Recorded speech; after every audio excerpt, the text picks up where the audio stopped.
Sending data. I am reaching. Yay.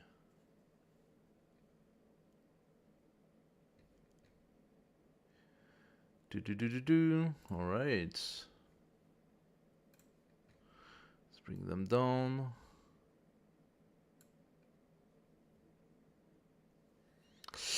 Hello everyone. Civilization 7. Correction. What do we have in correction? Do we have anything interesting in correction? Nothing at all. Okay. We can put codes. Already a patch coming out. What's happening? So, oh yeah, I need to say hello.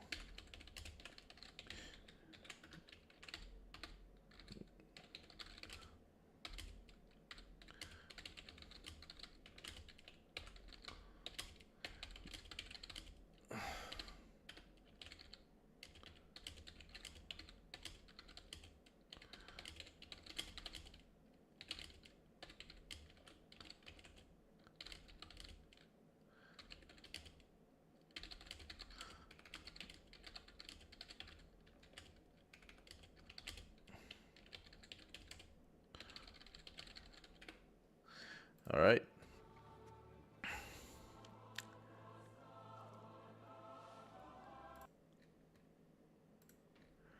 Do.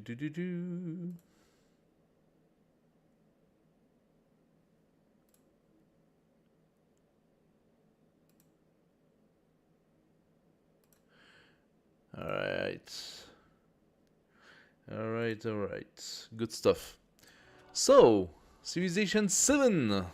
Let's discover the game. New game, load game, multiplayer, blah blah blah. Usually, you just go for the new game. And so I know there has been quite a few changes to the other games, so we're gonna have to discover everything from scratch and see how that goes. Leader, age and civilization. You can start in antiquity, you can change the age. I don't even know if those are... No, they are not blocked. I can already start wherever I want. And then confirm, straight away. Okay, so they made the interface really simple. Much simpler than they used to be. So, let me put this here. Alright. We can choose a leader. Apparently choosing the leader does not influence the country of start. So this is the first big difference with the previous civs. You definitely had a leader that was affected to a country. Now the leader and the bonus it provides is not related to a country. So yeah, having to check on all the leaders is going to be complicated. It's going to be complicated because there are lots of them. They usually provide specific bonuses that are not like complete game altering, but they do provide the direction to the game. So let's see that. I mean, a warrior queen of Zazo. Economic, militaristic. +1 resource capacity in cities. +1 gold per age for each resource assigned to city. Okay, so in the previous civs, at least for each bold world, they had put a little bubble opening, explaining what the things were about. Can I change that? Oh.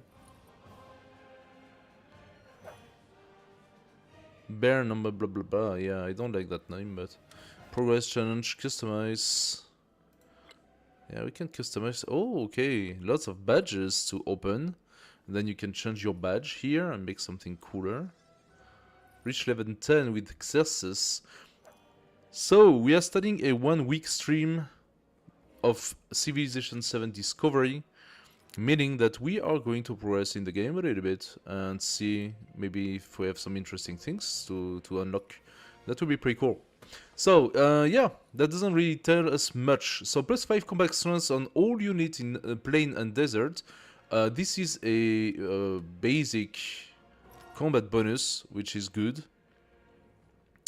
Plus 5 combat strength is usually pretty dope when it comes to any form of game. So let's see how that goes. Unlock at foundation level 2, unlock at foundation level 5. Foundation. This is foundation. And this is my sort of level of development of Civilization 7. Okay, interesting. You gain level by gaining XP. And by gaining XP, you unlock new stuff. Fine. Okay, fair. Why not? So mementos, additional power. Age unlocks. So I don't know what that is. Unlocks Songhai at the exploration age and unlock Buganda in a modern age. So that's nice and dandy, but it doesn't tell us what Songhai is and Buganda is. Those are going to be specifics to this character.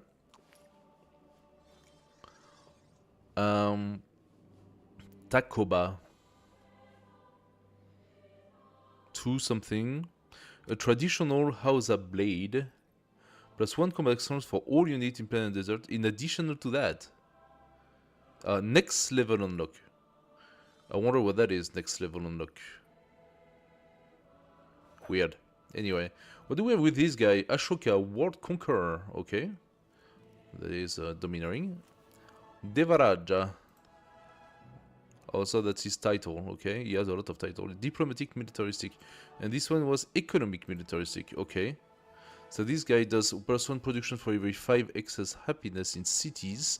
So you want to have a lot of happiness in your cities. +1 production for every 5 excess. Just how far can you bring the happiness in your city? That's a big question. +10% production in settlements not funded by you. Okay. Declaring a formal war grants a celebration. So he's a conqueror, definitely. +10 combat strength against district for all units during a celebration. During a celebration. So you declare formal war and then you can fight in this against the districts with an additional 10 combat strength. That's pretty dope. Age unlocks, it unlocks the Shola in the exploration age. And that's the only unlock he has. But this is really powerful. Chandamahazena, so that sounds very Indian. Vishwakarma's divine creation, +5 combat strength against 45 district for all units during celebration. Again, that's an improvement of the previous one. Now 15 + 15 combat strength is monstrous in Civilization. That's an enormous amount. So I don't know. That seems to be the same character. Ashoka Award Renouncer. Damaraja. +1 food in cities for every 5 excess. Okay, so this one is into the production and development. +10% food in all settlements during a celebration. All buildings gain +1 happiness adjacency. Happiness adjacency, that's also a new concept for all improvements. Happiness adjacency, okay. Unlock the Shola. That is the same as this one. So this guy is not into the conquest at all. It is all about developing big cities. So this is like a toll game and this is like an expansion game. And +1 food in capital for every 5 excess happiness. So it goes into +2 food in... no, in capital specifically. Okay, yeah, because otherwise it's just completely overpowered. Interesting. Augustus Imperium Maius. +2 production in the capital for every town. For every town. Does that mean that... So you have different level of cities, apparently. And so for this guy, it's basically making like a centralization on capital. For as long as the other cities are not cities but towns, you get +2 production for each of them. Okay. Can purchase culture buildings in towns. Ah. And plus 50% gold toward purchasing buildings in towns. So you develop your towns to be efficient and to provide more culture.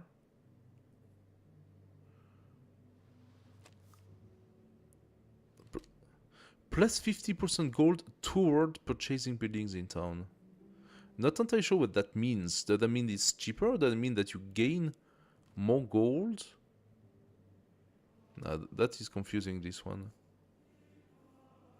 What does he have? He does not unlock any building or whatever, but he does...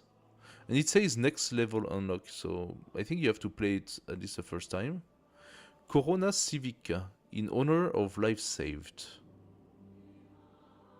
Plus 1 settlement limit per age. So we have a settlement limit. Okay. So you cannot just create as many cities as you want. But plus 50% convert to city cost. Okay, a lot of mechanics have changed. It seems to be very different from Civilization 6 in terms of mechanics. Also, they put back the happiness, which is something that I really dread. Because our happiness system makes that... It makes the game so difficult when it comes to conquests. Why they had balanced that a lot better in Civilization 6 by removing the happiness factor. Or at least, yeah. I think, yeah, they removed the happiness factor. You just had... If you had a lot of happiness in your city, they were like ecstatic or I don't know what and doing a lot of production. But like, you could just go and conquer around. While when you have this happiness stuff that limits, like I remember in Civ 4 or 3, I don't remember exactly, they had this happiness system and it was a absolute nightmare. If you start a war, if you are in a war, past the first city conquest, or I don't know what, your happiness falls so down that you just cannot keep playing. Everything is cut, like your whole production is cut, you cannot do anything anymore. And so you basically had to fight, maybe gain one city through war and stop the war as soon as you could, because otherwise you found yourself completely blocked by the game, and that was really, really shitty. So you could not really go into a whole conquest, like you had to choose Germany specifically or China or I don't know, specifically if you wanted to go for a domination victory, like a conquest victory. You could not do it with the other civilization. It was just too difficult because of this very penalizing system, and I found that really bad. And while with the other civilizations, like the newer one, you can decide to go conquest or to do some fighting, whatever the civilization you choose. So at least there is that. So this guy is what, Benjamin Franklin. So he goes into science per age on production building in cities. Plus 50% production toward constructing a production building. Okay. Plus 1 science per age from active endeavors you started or supported. You can have 2 endeavors of the same type active at a time. Unlock America in the modern age. I wonder... Unclear what that does. Unclear what that does. Catherine the Great. Catherine the Great. She's all about culture. Unlock Russia in the modern age. So yeah, she's related to country. Charlemagne. Military and science building receive happiness adjacency for quarter. Military and science, okay. Gain 2 free cavalry units once unlocked when entering a celebration. So he also has the host celebration stuff. And plus 5 combat strength for cavalry unit during celebration. This one is not limited to attacking something or not. It's a plain 5 combat strength for the cavalry while you have your celebration thing. And you gain 2 free cavalry units when entering a celebration. So you start, boom, plus 2 free cavalry units and they have plus 5 combat strength. Okay. Happiness by the slice, plus 2 happiness per age for every cavalry unit. Oh, okay, so there is some sort of synergy here. Unlock Norman in the Exploration Age. Okay. That's gonna be complicated. There are lots of different... So everybody right now is going for Napoleon and... or Lafayette played with Rome, because apparently there is like a good synergy between the different aspects of the game. But we are discovering, so we are not gonna go for like the meta gameplay right now. I don't see the point. Xerxes the Archaemenid. What does that mean? Archaemenid. Archmind? No. +1 trade route limit with all other leaders. Gain 50 culture and 100 gold per age when you create a trade route or road. So it's all about commerce with this guy. +1 culture and gold per age on unique building and improvements. Okay. But this one here, that's Xerxes King of Kings, and that's gonna be probably something more combat oriented. So +3 combat strength for units that are attacking in neutral or enemy territory. Now that's interesting. It's a plain +3 combat strength if you go and attack others. And now you have 100 culture and gold per age when you capture a settlement for the first time. So it's a one-time bonus, okay. And then you get +10% gold in all settlements. This is doubled in settlement not funded by you. +1 settlement limit per age. So the way I see it, this guy wants to settle quite a few times. But in the same time, he has a pretty good bonus when it comes to fighting. So that's good. Gain 3 free level on your first army commander. Ooh, so you make a immediate, very strong commander. +20% commander experience, okay. So she plays with the commanders. +10% science in cities in tropical. This is doubled while in a formal war you declare. Okay. Plus science if you declare a formal war and lower Majapahit in the exploration age. That's kind of interesting. We could try that one. Tecumseh, plus food and production per age in settlement for every city-state you're sovereign of. Ah, a city-state guy. Unlocks a lot of things. Shawnee, America, and Mexico. Kinda cool. Hello everyone. +1 command strength for all you need for every city-state you're sovereign of. So, the more you have city-states that you're sovereign of, and the strongest your overall units are gonna be. That's also very interesting. I wonder how you get to be suzerain of so many city-states. Plus you gain +1 food and 1 production per age in settlements. Not in your capital, in settlements. So, everywhere, basically. So this guy is sort of a snowballing guy. The more you manage to get city-states around, and the stronger your units are gonna be, and the more production and food you're gonna get from your cities and settlements. That's quite interesting. You have Pachacuti. All buildings receive a +1 food adjacency for mountains. Okay.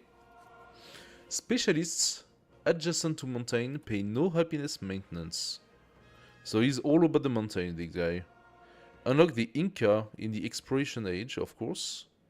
And then level 2, so I don't know if I'm gonna have this second thing during that game. I think you have to first play them and maybe do like shorter games, or is it just that you unlock all of those characters very, very, very slowly? Gain a unique sanction called Continental System that reduces the trade route limit of the targeted leader to all other leaders by 1. Cause a massive relation penalty and cost more to reject. Oh, now that seems to be a character that you play only once you understood some of the game mechanic. Otherwise, you're gonna have some trouble with this.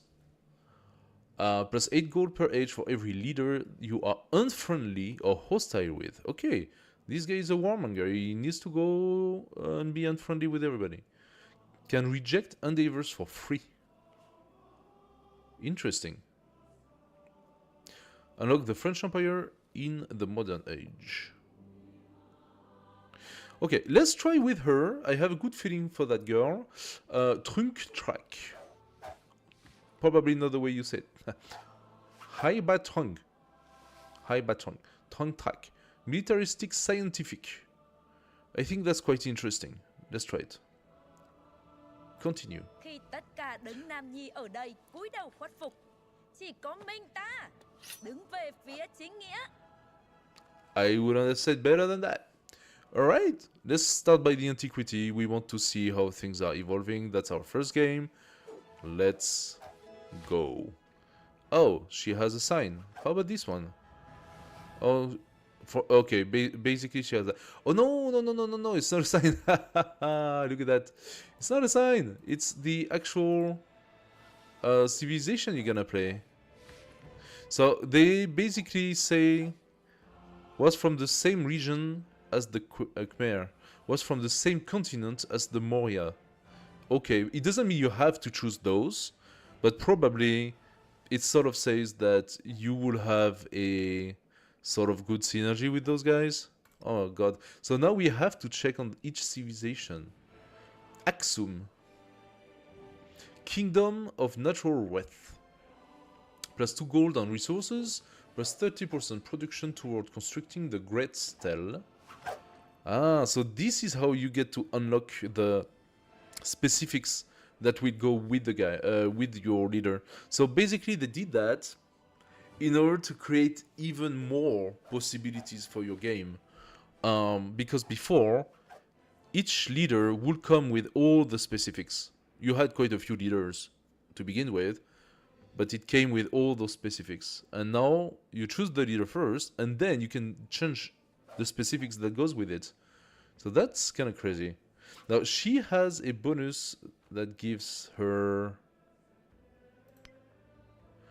3 free level on first army commander, so maybe we can synergize that. Commander experience and more science in cities in tropical, doubled when in formal war. So it doesn't say anything special about what type of units. So do we have something very interesting, like a early age unit, for example? Plus 1 production on navigable rivers. Gift of Osiris. Plus 30% production toward constructing the pyramids. Okay. So what do we have? We have Medjay, Egyptian unique infantry unit. Has no maintenance, so this is very strong. Plus 3 combat strength in friendly territory, doubled when stationed in a settlement you own.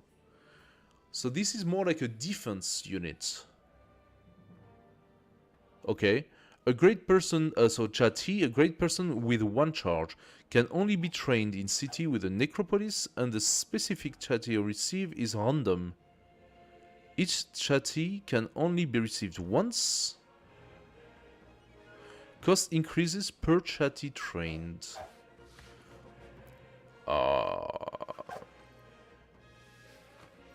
This is confusing. A great person with 1 charge. That means you use it and then you have to train it again. Okay.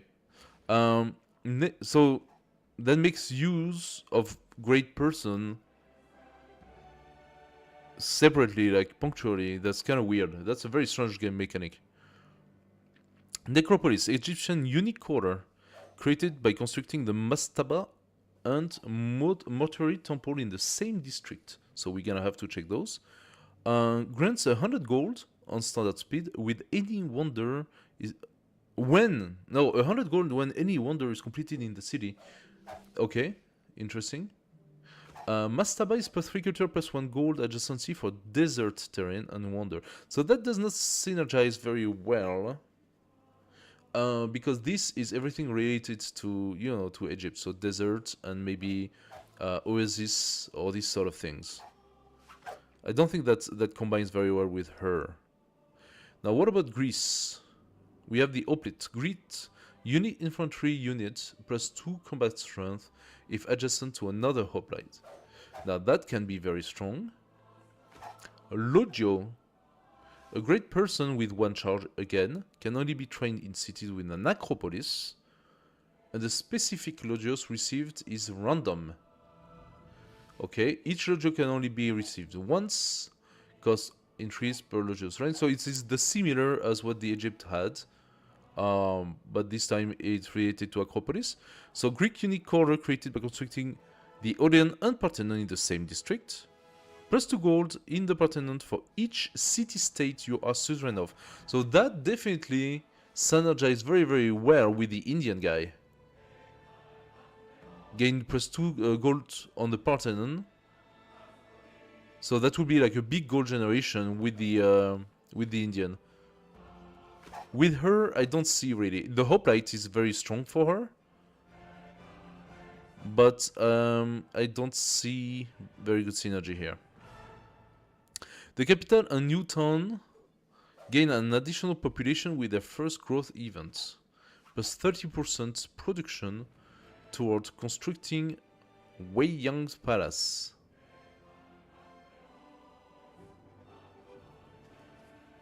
Okay.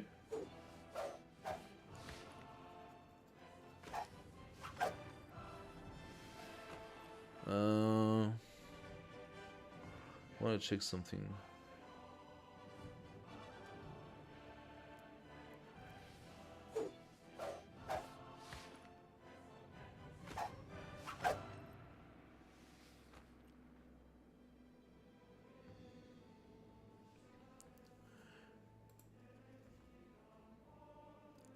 Weiyang Palace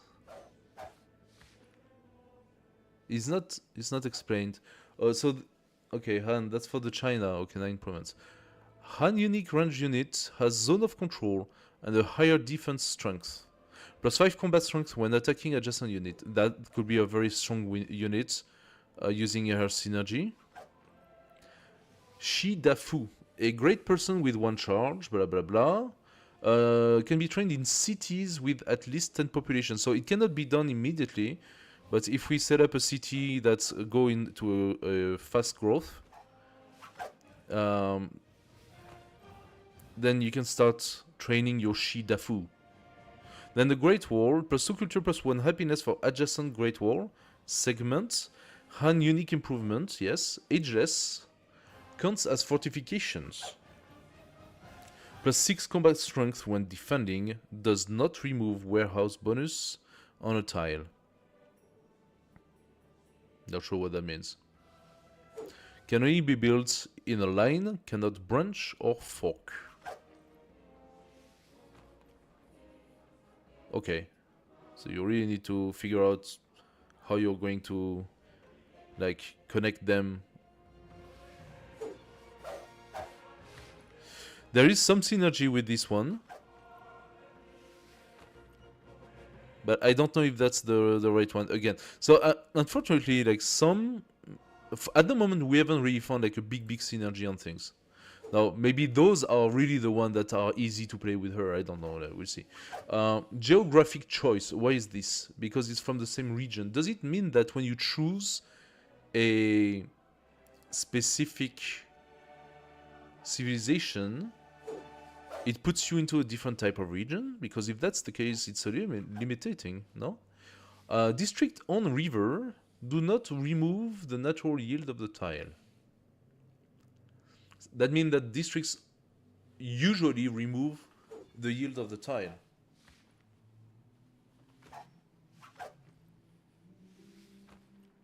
Okay, yes, true, that's what they used to do, indeed. Unless you gained a resource on the tile of a district, in which case the resource was still counted. Plus 30% production toward constructing the Angkor Wat. So you have the Khmer unit cavalry unit, unique cavalry unit, higher combat strength but slower movement, immune to threat damage, ignores zone of control. And then you have the Vaishya, Vaishya, or Vaishya, I don't know. Khmer unique merchant. Merchant. Okay. Civilian who can establish a trade route to import resources from a foreign settlement. Immune to flood damage. So it's all about the flood thingy, those, huh? Ignore movement penalty from wet terrain. Okay. Okay. Then you have the beret. Plus 3 food, plus 1 food on all floodplain in this settlement. Khmer unique improvement, ageless, does not remove warehouse bonuses, blah blah blah. So I don't know why she says she's synergized with this, because what she likes is what?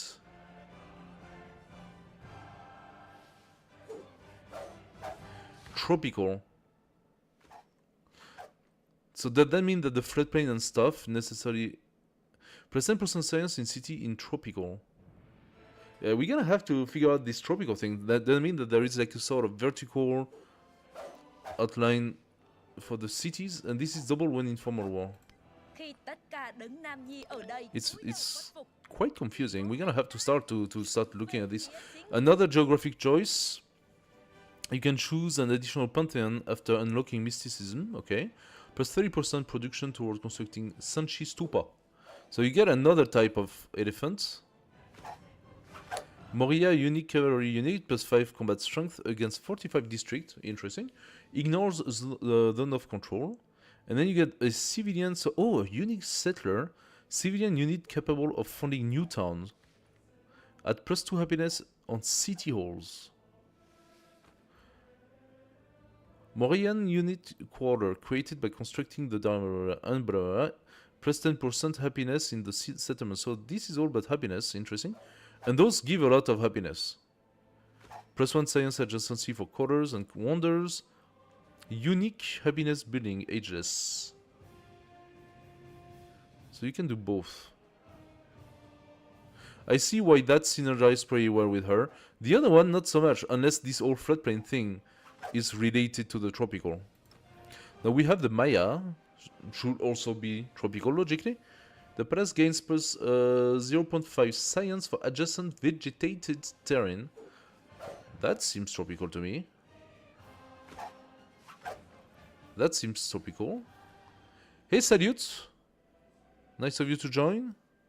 Thank you for the follow. We are currently looking at the options here. 30% production towards constructing Mondo Palenido. What does she do? She has a unique range unit. I kind of like that. Can see through vegetation, which would be pretty powerful considering that we are considering tropical cities.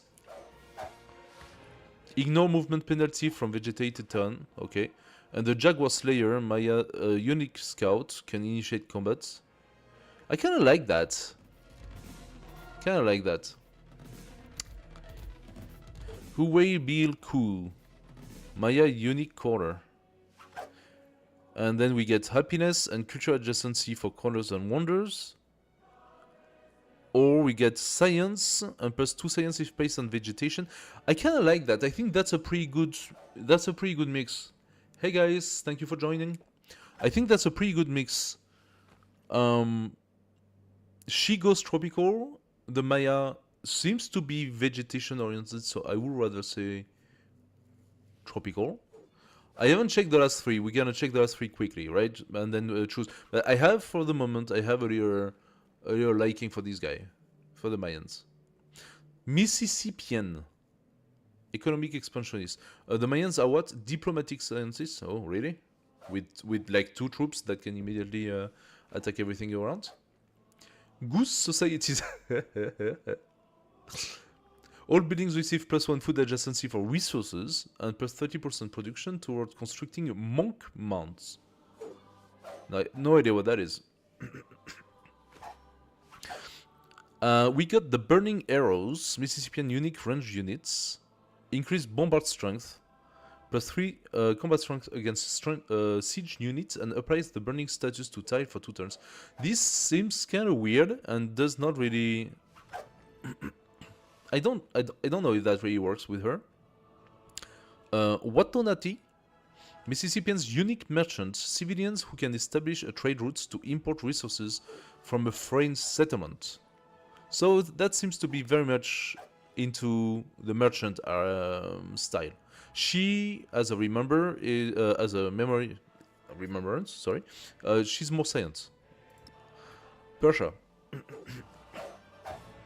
Infantry unit receive +3 strength when attacking. Okay, so Persia is not about defense. But 30% production toward constructing the Gate of All Nations. Okay. Persian unique infantry unit heals 15 HP after defeating an. Okay, so it's a little bit of a Blitzkrieg style.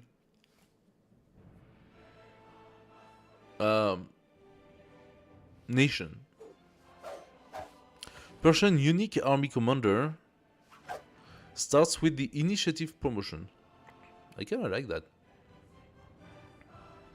+1 culture and gold. Persian unique improvement. Ageless does not remove warehouse.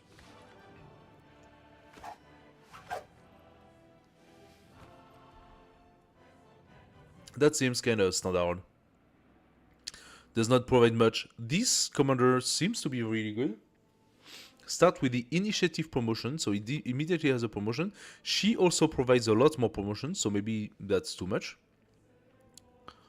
And she provides 30% additional growth for the commander. So maybe you can make like a one super strong commander with this, and then having the Persian infantry around and do like a blitzkrieg of some sort. That could be interesting. And Rome, +1 culture on district in the capital and city centers in towns. 30% production towards constructing the Colosseum. Then you have the Legion, of course, that everybody loves. The Legions. +2 combat strength for every tradition in the government. Then you have Legatus. Unique commander. Gain 1 charge to create a new settlement for every 3 level it has. Okay. Could we synergize these together? Taking the Legatus, and then he gains a charge to create a new settlement for every 3 levels.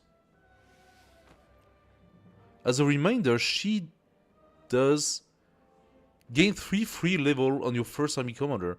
That means that if you synergize her with Rome, Khi tất cả đấng nam nhi ở đây cúi đầu khuất phục, your commander, có mình ta đứng the first one, chính nghĩa. immediately gain a charge to create a new settlement. That's kind of a pretty strong synergy between the two. And then Rome has the Forum. So Roman unique quarter, created by constructing the Basilica and Temple of Jupiter, which are here. It gives +1 culture and gold for every unique tradition. So it's all about those tradition things. Basilica is +4 gold, +1 influence adjacency for culture building and wonders. And Temple of Jupiter is +3 happiness and +1 culture adjacency for happiness building and wonders. Alright, so I see 2 quite interesting possibilities here. Maybe this because of the nice units and probably something related to, to what she does. But I kind of like the Maya right now because of this vegetated terrain that does seems to be logical with the tropical thing that she has. Also, it does have a science bonus with this building here, and she's all about science. So I'm thinking we could do a super fast science build with her. Let's try that. Let's try it. Difficulty of the game. Well, we are discovering. So, what do we have? Scribe, Governor, Viceroy, Sovereign, Immortal, and Deity, of course. So we're gonna start with a standard. Let's maybe I don't know. That's the first game. Let's go for Governor. Game speed standard. Map type. I would have liked to be able to look at them, but apparently you cannot.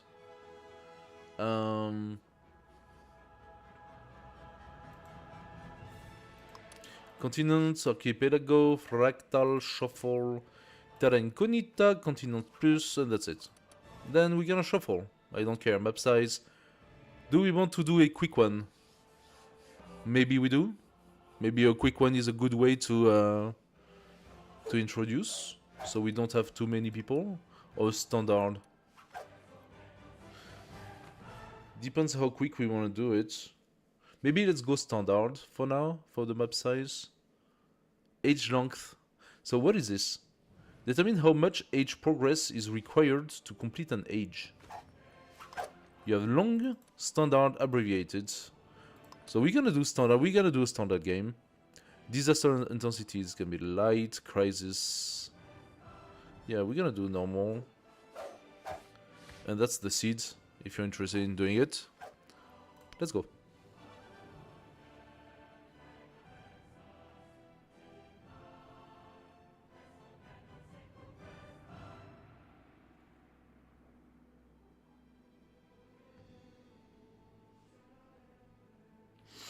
So for information, I'm gonna stream every day for the week. There's a pathway to the heavens.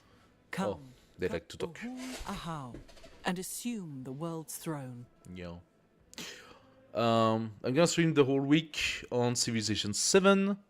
We are going to discover the game, we are going to test stuff together, and we are going to see if we like it or not. So, what do we have? This is a resume sort of of the setup we have. So Trunk Track, that's her. And also she's Vietnamese, okay. Give you a story on her. For a brief period of what is now Vietnam, two sisters, Trunk Track and Trunk Nhi, stood against the might of the Han dynasty. That would have been fun if I had taken the Han. When her husband was sentenced to death, Trunk Track and her sister fought on, gaining independence for 3 years before the Han counterattack. They are still held up as symbol of Vietnamese independence and divinities in their own right. Okay, cool. Mayan Empire in the Central American jungles grew a series of city-states bound by alliances and a common culture, the Maya. They transformed a seemingly inhospitable landscape into a paradise of plazas, ball courts, and pyramids that rose up out of the jungle to greet the open sky. But struck by climate and political crisis, the Maya declined, and the land was once more covered by forests. That's cute. A cute way to say that they were probably massacred, as we know. Okay. Ulche, hello. Nice of you to join. Ulche. Tier 1 Maya unique range unit. Yeah, we're gonna see how that goes. And then the two special buildings. Begin. Welcome to Civilization 7. Lead your people to greatness. Before you embark on your journey to create an empire that stands the test of time, take a look at some of the fundamentals. Oh, so did they create an actual tutorial in Civilization? What? Concepts of the latest installments in this series. Once you begin the game, you will see tutorials that will teach you how to play and expert advisors who will guide your decisions. The Civilopedia will also be available at any time, where you can refer to any of the game's concepts and learn the history behind them, of course. But that's the first time they actually do the effort of making a tutorial, sort of. Ages. So, history is built in layers. A game of Civilization 7 consists on multiple ages. Every turn brings you a step closer to the next age. We know that. Some important events are a leap forward. Each age presents its own unique gameplay, new challenges, and an opportunity to change your strategy. Okay? Your leader remains the same, but at the end of every age, you will choose a new civilization. So that means that basically we are starting right now with the Maya, but as soon as we go into the next age, which we don't know the name yet, we will have to choose another civilization. Different set of abilities and units at disposal. The legacy you create with each civilization will carry into subsequent ages. If I am not mistaken, this is stolen. Hey! Get it? Yeah. If I am not mistaken, this is stolen from Humankind. Humankind came up with this mechanic and they are literally stealing it. Okay. Next. Legacy path and victories. Create a history. Legacy paths are the primary means by which you can create continuity from one age to the next, okay? Every age presents 4 such paths. Economic, cultural, scientific, and militaristic. So those are your sort of, your victories, right? But now they're talking about legacy. I don't know. Whether you focus solely on one path or diversify your efforts, the progress you make will grant you unique and powerful abilities in the next age. In the final age, once you complete a legacy path, you will have the opportunity to perform one more decisive feat to seal your victory.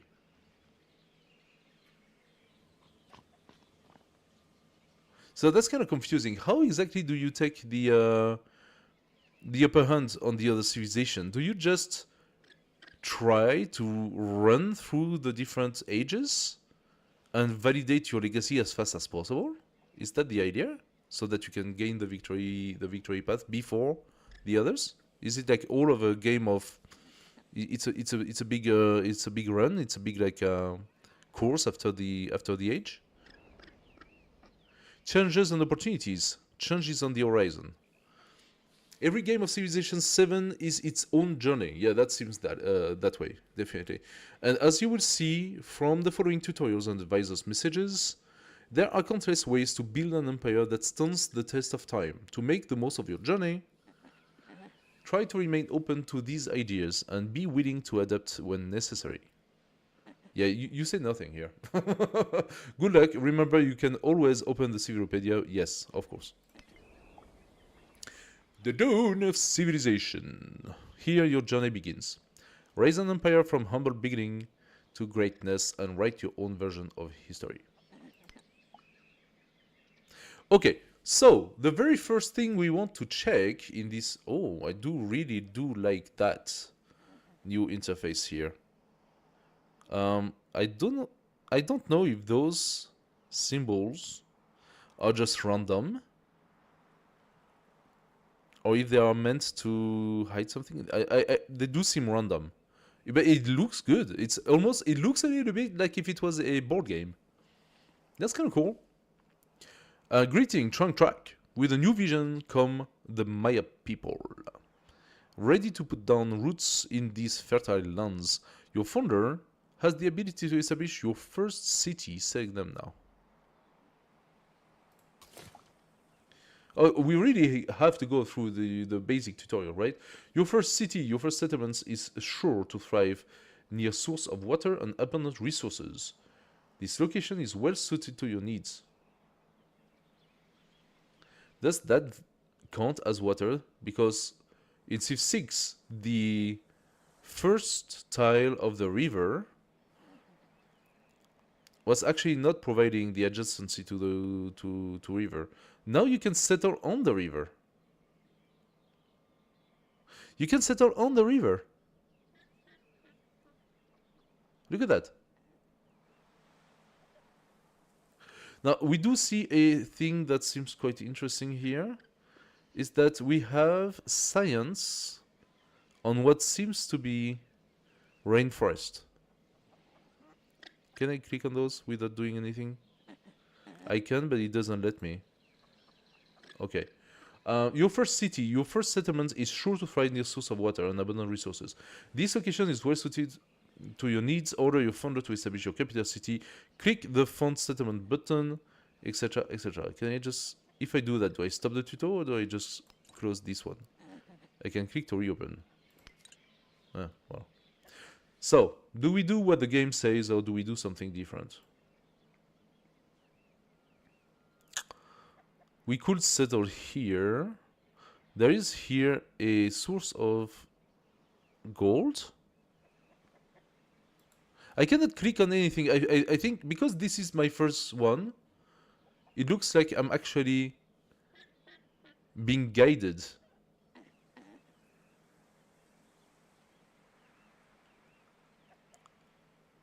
I don't really have a choice.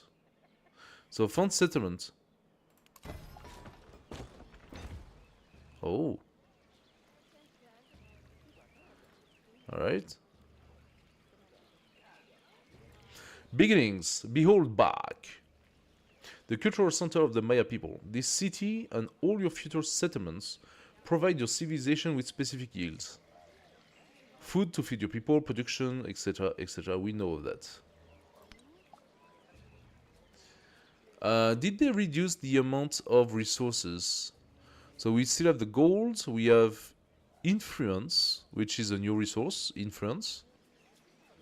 We have science, culture, happiness. I could, hey Thomas, I could reduce, the tutorial, but since it's the very first game, I just wonder, like, the reason why I did not get rid of the tutorials right now is just that I wouldn't like to miss on one little piece of tutorial that's actually important, that is specific to Civilization 7. So a settlement generates an amount of production every gain turn. Those production can be used for many things like constructing blah blah. Select production to begin. Okay. Oh, interface wise, however, can I modify the interface if I go into the settings?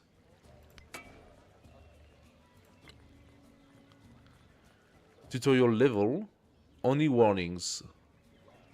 Learn as you play, warnings are also enabled. Only warnings does what? No tutorial, advisors will inform you if something is at risk. At risk. Yeah. For the now, okay. I know it's a little annoying, but for now I'm just gonna leave them just for a second. Okay. So choose production to begin. Let's just go for it. Choosing production, cities production panel contain the projects it can. Can we queue up production? We have project, wonder, building, and units. Okay, so far so good.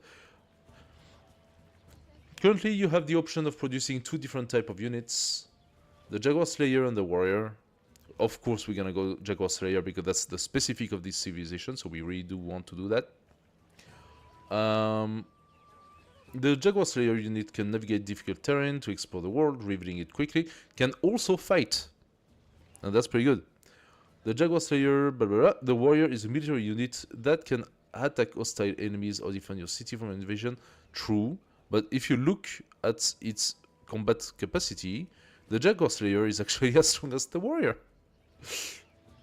Select one to start the training. Obviously, this one. We have the military advisor and the economic advisor that recommend doing the Jaguar Slayer. So, of course, we're gonna do the Jaguar Slayer. Of course. Turns. Excellent. Training will begin at once. In civilization, players take turn to make that decision before advancing. Since there is nothing else to do, next turn. Okay. So the first turn is very straightforward. You got nothing. You don't have a single troop. Wait, what? Or is it because it's really just the first game? Because like we don't have any troops or anything else. The world. While the lands surrounding your city are visible, the rest of the world remains unrevealed. This is represented by the patterned tiles near the edge of your world view. Exploring the land beyond is key to your civilization survival prosperity. Of course, that does not say much. How come we have our Jaguar Slayer already?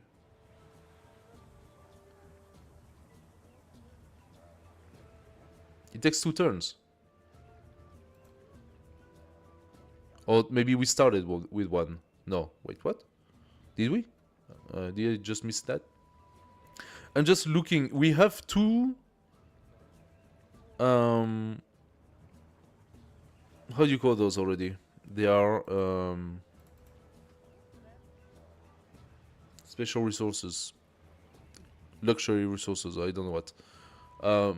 So they really set up the 3 actually. We also have elephants. Ivory here.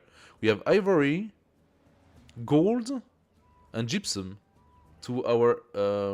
first cut is only 1 ton build. Oh, so it is not specific to this one. Okay, you recently trained the Jaguar Slayer stunts. They could just give it to you, the first scout. Since that the first thing everybody's gonna do, everyone is gonna do a first scout. I think that's something they should definitely change in the game, instead of making you waste your first turn, because everybody's gonna do what? They're gonna settle, and then they're gonna do the first scout. So that makes no sense, just give it. When a unit moves toward the extent of its vision, the land beyond reveals itself. We know that. Right-click a destination. Yeah, all of this is well known for anyone who played any Civilization. So, Jaguar Slayer, let's look at him. Has 100 life, moves 2, 20 combat strength. Now, let's look quickly at the interface. So first we have a button here. Okay, we're gonna look at this. So I suppose we have movement, lookout, increase sight range +1. But are those actions? Search, increase sight range +1 for 1 turn. Reveal all discoveries within twice this range. Now that's quite interesting. I'm gonna move our Jaguar Slayer down to the gypsum. Maybe one of the seeds of the beneficial warrior that they might choose turn 1 or something. Do you really think so? I am fairly sure that most of the players are gonna go straight scout. Like, how often do you see a civilization that goes either warrior first turn or settler first turn? Like, that just doesn't happen. You cannot even do settler first turn if they kept the mechanic of using at least a population for settlers. So everybody does scout. They could just give it. I mean, remember how in the previous civilization, and okay, maybe I'm basing myself a little bit too much on previous games, but at least they were giving you a warrior to start with. That was the very bare minimum, giving you a warrior. So, okay, maybe they're changing the balance for whatever the reason. Yeah. Let's go to the gypsum and see what we have. Or do we want to go by the water? If I'm not mistaken, the Jaguar Slayer special ability is that it does not suffer penalty from going through the forest. So we could just go straight to the... Wait. Clicking on it, I can see how far I can go with him. And it seems like if I go on the river, I cannot continue on the river. So I cannot go here. And I'm not sure why. This is rainforest, vegetated, Europe, Belize River. And this is Europe, Belize River, so it is not rainforest. So he can cross rainforest, but he cannot go on river. So does that mean that the game kept the whole mechanic where if you walk on a river, you stop your movement? Because here I could go river and somewhere else.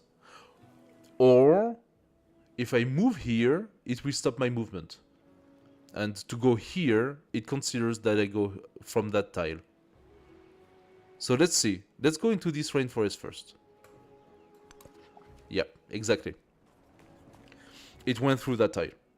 So that means the river still stops your movement, logically. A unit's movement speed is the maximum number of tiles it can travel a turn. Most units have a movement speed of 2, but some can move farther, such as the horses, the cavalry. Keep in mind that certain map features like rough terrain or water can consume a unit's remaining moves, ending the movement for the turn. So if I had gone to this tile, I would have only moved once, despite the fact that it was a rainforest. Technology. So this is where our choices are going to be important. New technologies emerge when people blah blah blah say choose technology. Let's go. So let's look at the new technology tree. From what I already looked, because I watched a couple of videos already, apparently people say that everybody goes for agriculture and pottery. I mean, agriculture is given apparently, but everybody goes for pottery first, and from pottery goes to something else.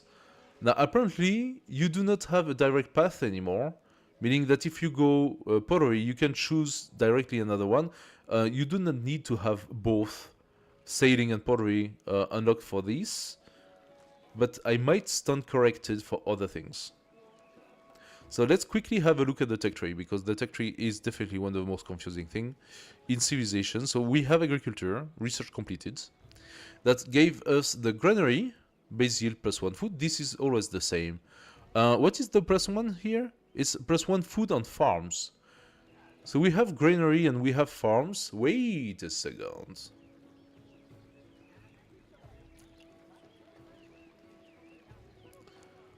We did not have that in Civ 6. So we had to research this. Yeah, we had to research this in Civ 6. So this is a given in Civ 7. And if I'm not mistaken, it was also a given in previous Civs. I could be wrong on this one, but I think agriculture or equivalent to agriculture, or the wheel, or I don't remember what it was. Like there was like some sort of a initial tech that was given in previous Civs, but not in Civ 6. In Civ 6 we had to research it. So we do have the +1 food base yield on farms when you create a farm. But if you have the granary, you get the +1 food and +1 on farms pasture. Okay, so that's very different. +1 food on farms, pastures, and plantations. Warehouse food building, ageless, buildable on old age, can be purchased in towns. Okay, we have yet again this concept of warehouse. Now, this being a new mechanic, I'm going to go into the Civilopedia and I'm going to research this warehouse.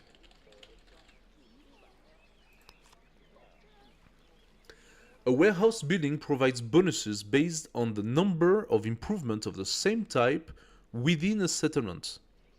For example, a granary grants +1 food for each farm, plantation, or pasture in the settlement. Each of these improvements provide the same type of bonus, food. If you have 2 farms, 1 plantation and 1 pasture, you'll gain a +4 food from the granary itself. Okay. Warehouse buildings are ageless and buildable in old age, which means they survive across age transitions and can be built in any age. Warehouses tend to provide huge bonuses to settlements with a lot of rural districts, but as urban districts encroach on rural districts, their effectiveness decreases. So what they basically mean here is that you're gonna be tempted to eventually replace a farm, a plantation, or pasture with a district as the game goes on. And the initial bonus of your warehouse, of your granary, for example, is going to lower while you build your districts. Now, we saw before that on occasion you can have something that says that the district does not destroy the tiles original yields, but I don't think that's the case with our current setup. Now what I would like to know is, well, now we are talking about the food warehouse, but is there a different type of warehouse? They didn't say.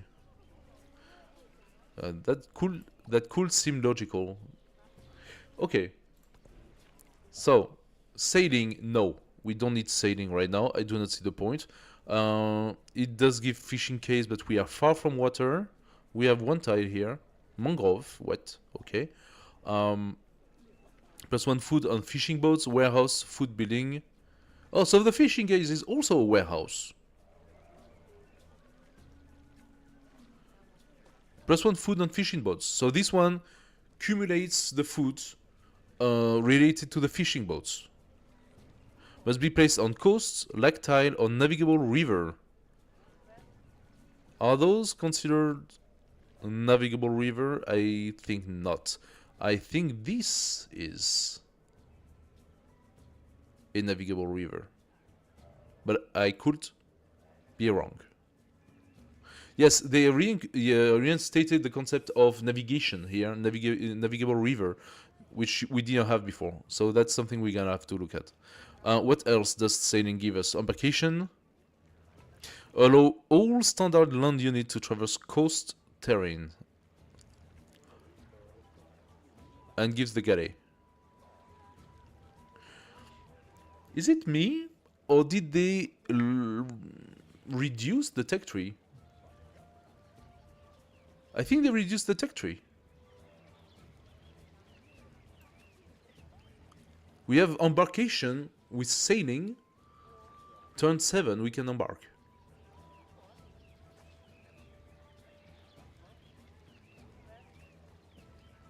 Okay. Pottery is gonna give us what? Another warehouse here. The brickyard. So base yield +1 production. +1 production on clay pits, mines, and quarries. Now, what I'm seeing is that, in regard to our current setup, first of all, there is stone here. The tree expands with each age. Yes, yes, most likely, very likely. But what I'm seeing here is that I think that they have condensed some of the effects that you had to develop to unlock progressively in Civ 6.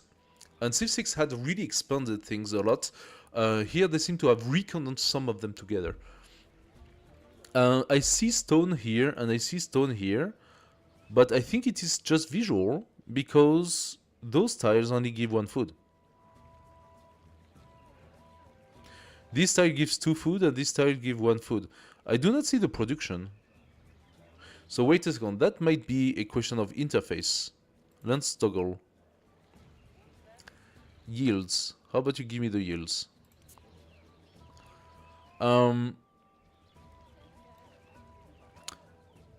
Okay, first big difference.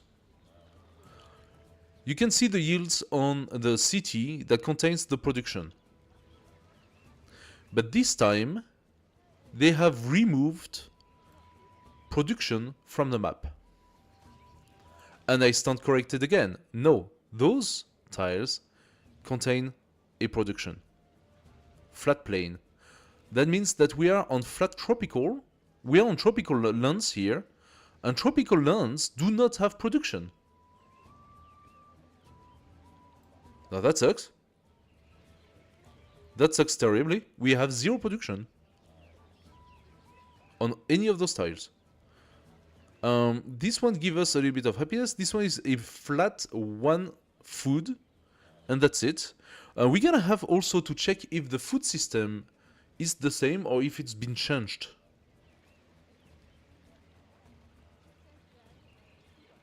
We have 5 food from the get-go. Maybe because we settled on the river. By the way, we don't really see it. We don't see that we settled on the river. We have 5 foods from the get-go, but a lot of the tiles are only providing 1 food. So I think they have changed the way food works as well. It looks to me it's as if they had removed food and production as a base yield from every tile. Like for example, this one, flat tropical, gives 2 food. It's like those tiles that used to give 2 food, 1 production, or 3 food, 1 production in Civ 6. And this one is 1 food, 1 happiness, so they decided to put the happiness instead.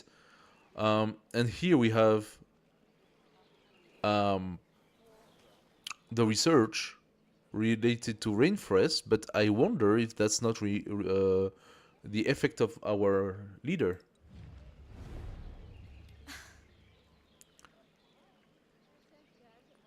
Can we have the details again? Yes. Plus 10% science in cities in tropical, doubled when in formal war that you created, and the rest is that. Okay. The palace gains plus 0.5 science for adjacent vegetated terrain.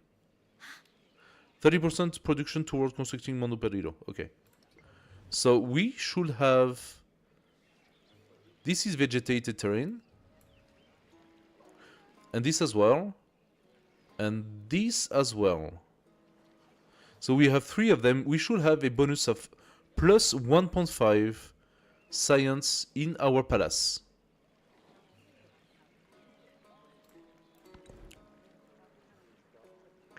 So pottery, definitely go for the science. Why? Science advisor recommendation. We're gonna gain production. The production will allow us to start building stuff. I see we have the gold and we have the gypsum, and both of them are resources that we require most likely to have some sort of a clay pit mine or quarry. So I'm gonna choose the pottery. I did not choose all. I didn't see all the details of what the pottery was saying, but yeah. Technological advancements. Research takes time to complete. That amount of time is equal to the science required divided by the science of your civilization. Pottery has a science cost of 70, since we currently generate 11.648. 3 digits after the comma. Seriously? It's three digits? We can expect research to complete in 6 turns. Okay. Increasing your science per turn allows you to research new tech faster. Thank you, Captain Obvious. Getting ahead of competition is wise strategy. Yes, of course. Continued production. Since the training of your first unit is completed, let's choose another production. We could do the granary immediately. That does take a lot of time though. But it will help us to get some food and to grow faster. I'm gonna go first for another Jaguar. The tech tree is a comprehensive view of all of the technologies available through the entire age. The path connecting each technology indicates the prerequisite required in order to research future tech. Use the tree as a guide to find the quickest path, blah blah blah blah blah blah.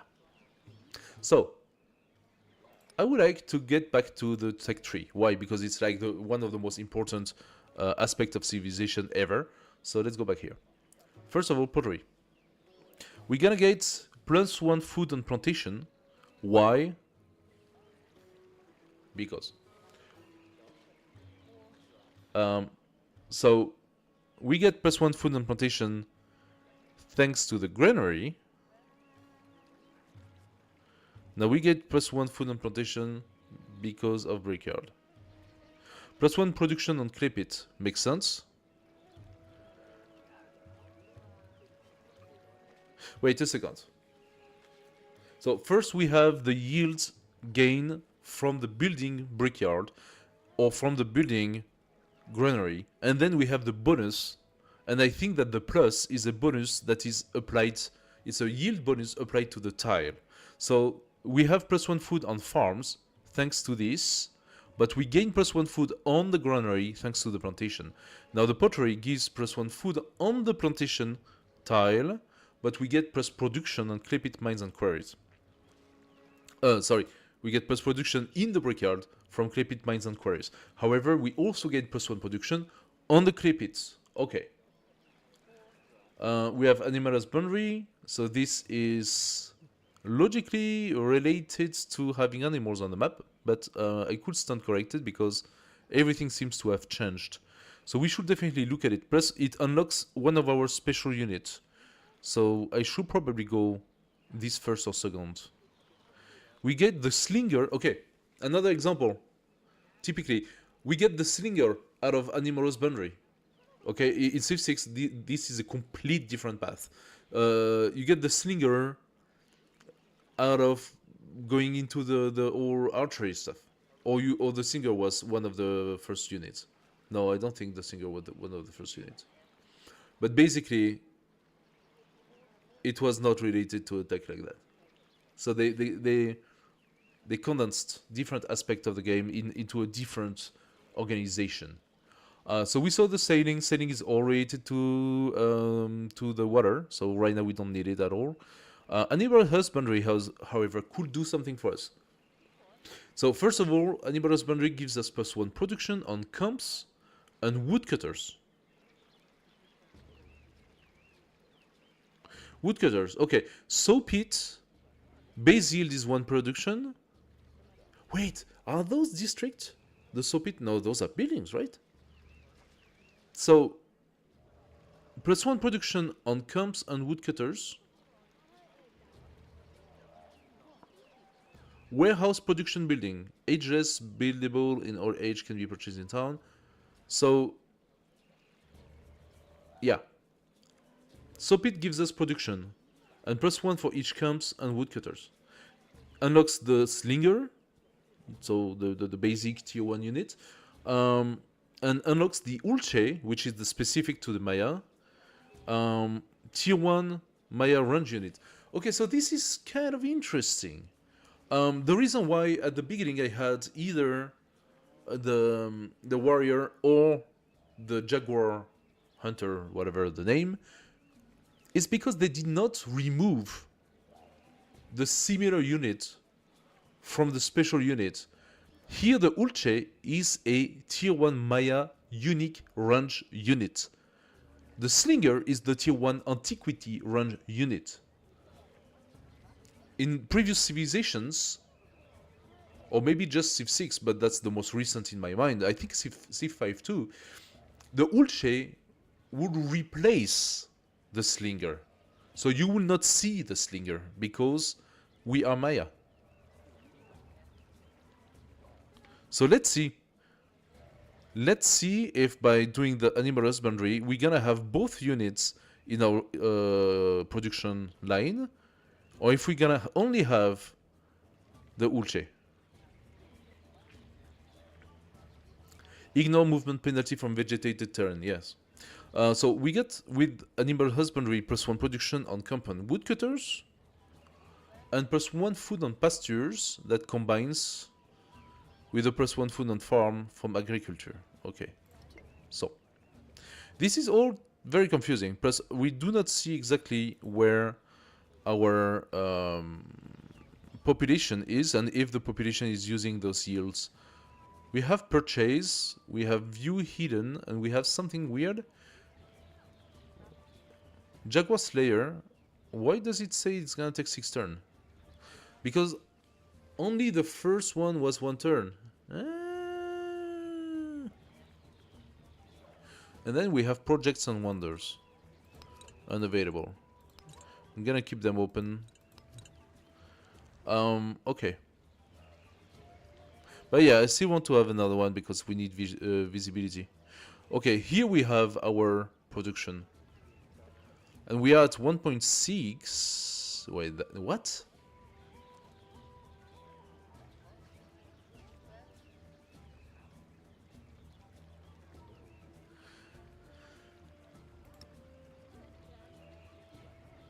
The city currently allows 0 specialists per tile. Palace 5.5, 1.55. What about our bonus?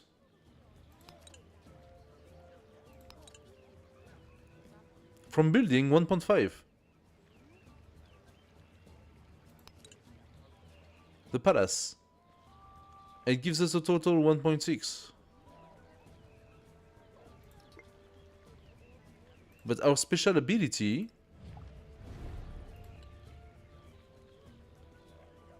was that the palace gained plus 0.5 science for adjacent vegetated terrain.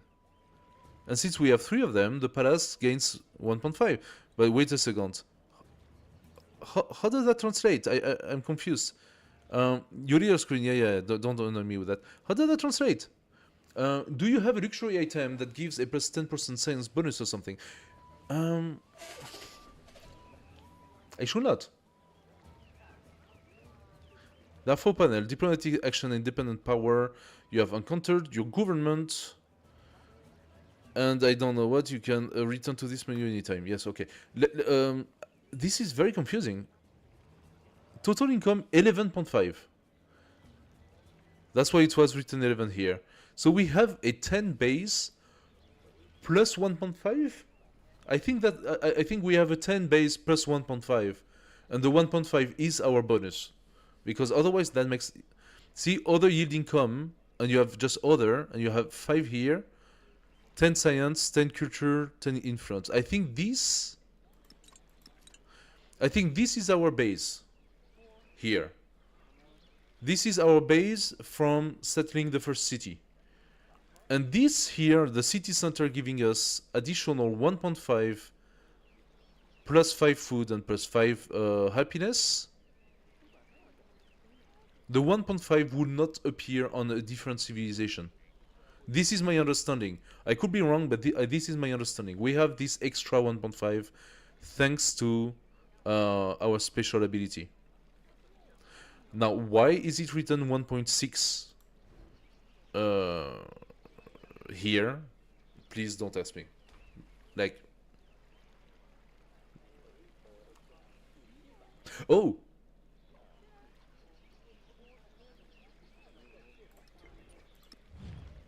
you're right. Plus 10% science in cities in tropical. It actually applies to the capital. So this is what's happening here.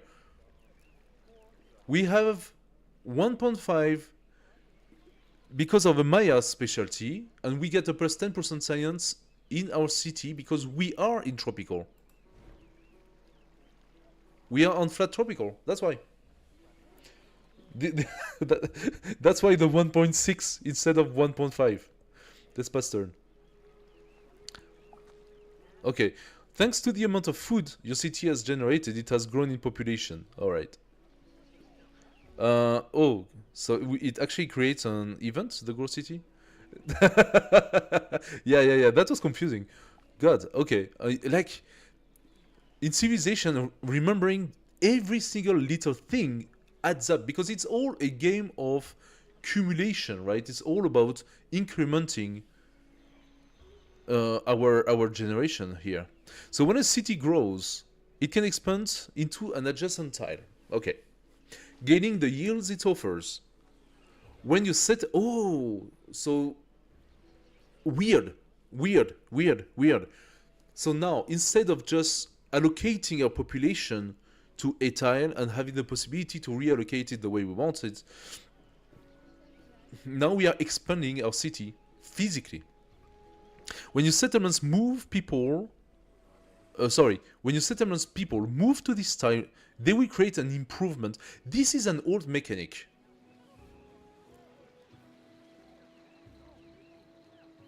I also think the civilians or population don't go into specific tiles, just the total city town.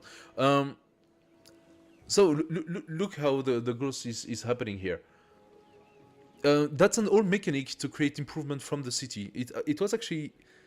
I think it was actually retaken by Humankind, the other game that's been released last year or something. And now they are sort of making a hybrid of it. Now they are expanding the city physical radius through the amount of population you have. But that doesn't mean that if you create a settler that eats a population, usually, you will lose one of your improvement. No, that's weird. Probably the settler does not eat a population anymore. We're gonna have to check that. Anyway, when your settlements people move to the tile, they create an improvement, a rural structure for them to work and live in. Tiles with high yields and tiles containing resources are an obvious choice, but specific yield type may be better suited to your strategy. So now it sort of tells us, yeah, look, add improvements. Picking this tile will give you a woodcutter. So you can have the woodcutter before you unlock the technology animal husbandry. It's just that it only gives the basic bonus of the woodcutter on the wood. Once you have the animal husbandry, it will give you the extra bonus on the woodcutter. And those tiles are indeed rocks, meaning that you can set up a mine on those. Okay. And here we have an animal, so we can set up a farm on this one. Does that mean that we are limited, however? And this is something that's actually quite important here. Until now, we could choose, besides limitations, we could choose to set up a farm here, but if I wanted to set up a farm here, I could as well. But this time, either this is an indication of what you could do. It seems to me that it might be limited, that each tile only offers one specific type of improvement. Now, I am really interested in going for this gold or the gypsum. Actually, the gypsum might be better. I think the gypsum is better. We're gonna gain production for the capital. That means we're gonna grow faster through the farm into the gypsum. Let's take the farm first. Oh! And our influence has improved. So just like Humankind, for this part, it's really similar. So I'm telling you, they have stolen a lot of Humankind's mechanics here. So now we have that. That looks very cute. I like it. It would be even better if it's specific to the Mayan. We're gonna see. I'm gonna test maybe not every single... What does the ivory do? Yeah, that would be cool. I think ivory is culture. And I stand corrected again. Plus 10% production toward wonders placed in tropical plain and desert terrain. Specific to the ivory. But that's also a tile that provides culture. Plus 1 culture. So that tile provides plus 1 science due to the rainforest, plus 1 culture due to the ivory, plus 1 happiness, gives us the ivory,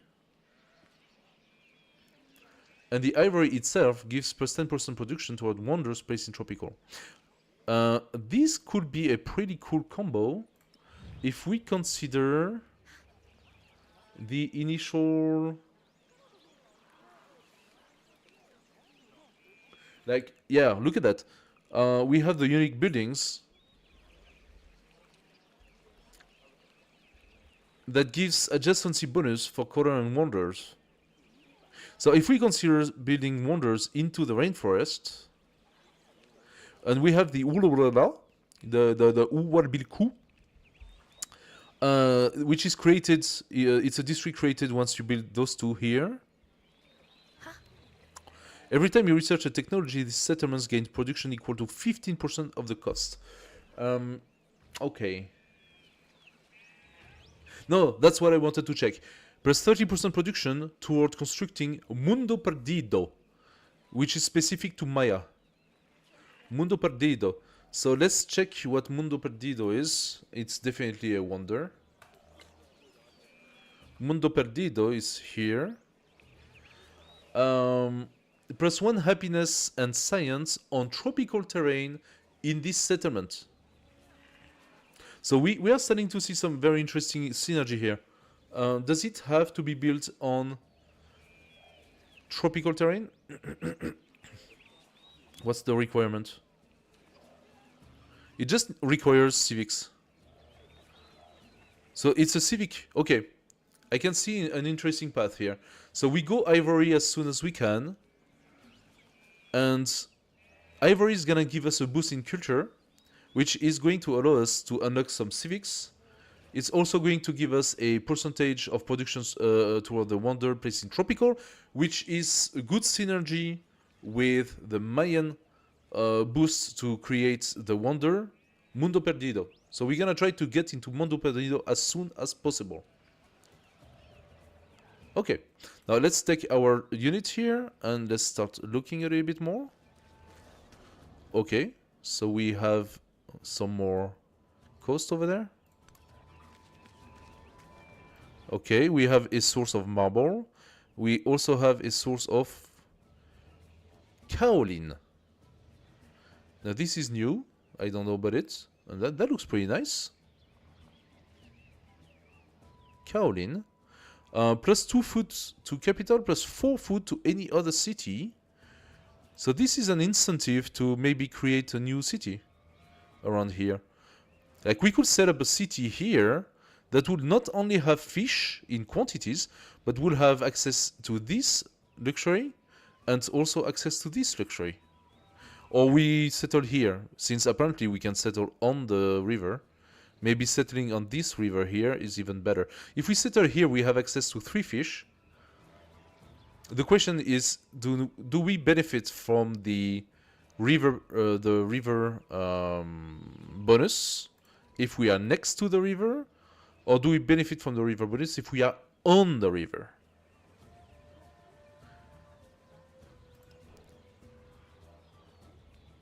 Can we see that somewhere? It's a rural district that gives us plus 2. No, the rural district, the farm, gives us plus 2. City center, plus 5, plus 5, plus 1.5. So, my question is, it said at the beginning, if you settle on place next to the river, or I don't know what, you're gonna get some pretty good yields.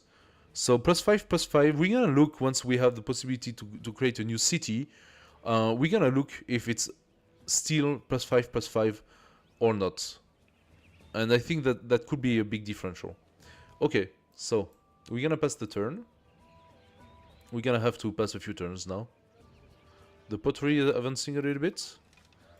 We are going to move with our settler. Oh, we made a discovery. Exploration has revealed a cave. One of many discoveries that can be found in the world.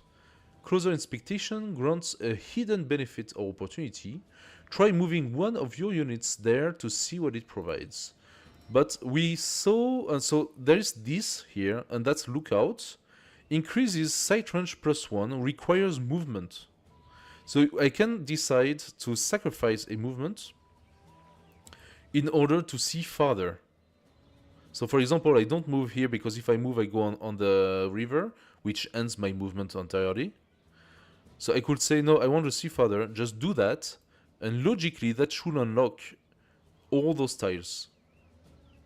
Maybe not this one because there is a vegetation, I don't know. And here, there is another one that also requires movement, and that is increase sight range +1 for 1 turn, reveal all discoveries within twice this range. So I'm gonna try to do this, the search, and see if it validates the cave. Independent village. You have encountered a stranger from the village of Rajagriha, and they appear to be hostile. Not cool. The village could potentially be a strong ally with the right amount of persuasion, but it could also prove a threat to your civilization. Finding the location of Rajagriha would be wise. Independent villages can have different attitudes toward others, friendly, neutral, or hostile. Once you have found a village, you can use influence, so those points that we have been accumulating. We can use those influence points to begin diplomatic actions, such as befriend independence to improve your relationship. Okay.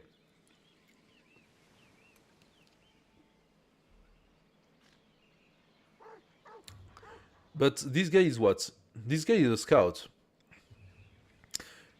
And he gets -3 difficulty bonus due to... No, -3 difficulty bonus to combat. Oh, difficulty bonus. That means that I am currently playing on easy. That's what it means. I'm playing on easy difficulty. We could definitely attack him with our Jaguar Slayer. We have 20 melee strength. As you can see, the results would be a major victory. However, before we do that, I would like to try this. Nice. So it does work, unlocking yet another site. However, it did not reveal all discoveries within twice this range. Oh, okay, that does not validate the discovery. That means that I gain +1 range, but if there had been discoveries around, it would have told me that there were discoveries. Okay, my Jaguar, go here, and your movement. Oh, wait, what? Oh no! Oh, that used all my movement. That used 2 movement to do that. Now that sucks. We found some horses. That's pretty cool. So we're gonna see.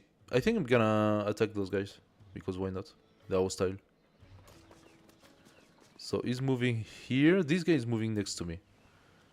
And this guy is going a little bit too close. So it's like a mix between the barbarians and the independent cities. Okay, he gets an additional -2 because he's defending on river, which is really bad for him. Oh, yeah. -56.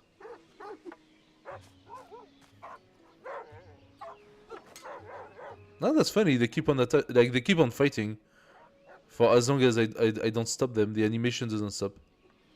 That's funny.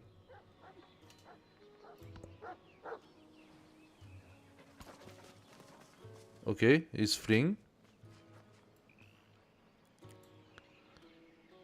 I am not going to pursue because I can't. So I'm gonna go here instead. And next time we're gonna try to maybe catch this guy. Grows city. So our city grows again. Okay. So the one thing we did not see is how exactly the food interacts with the city. I have a feeling that the whole ratio of food and stuff is not exactly the same. From building. So we have 7 food income. We have 7 food income, and how does that translate when it comes to the city development?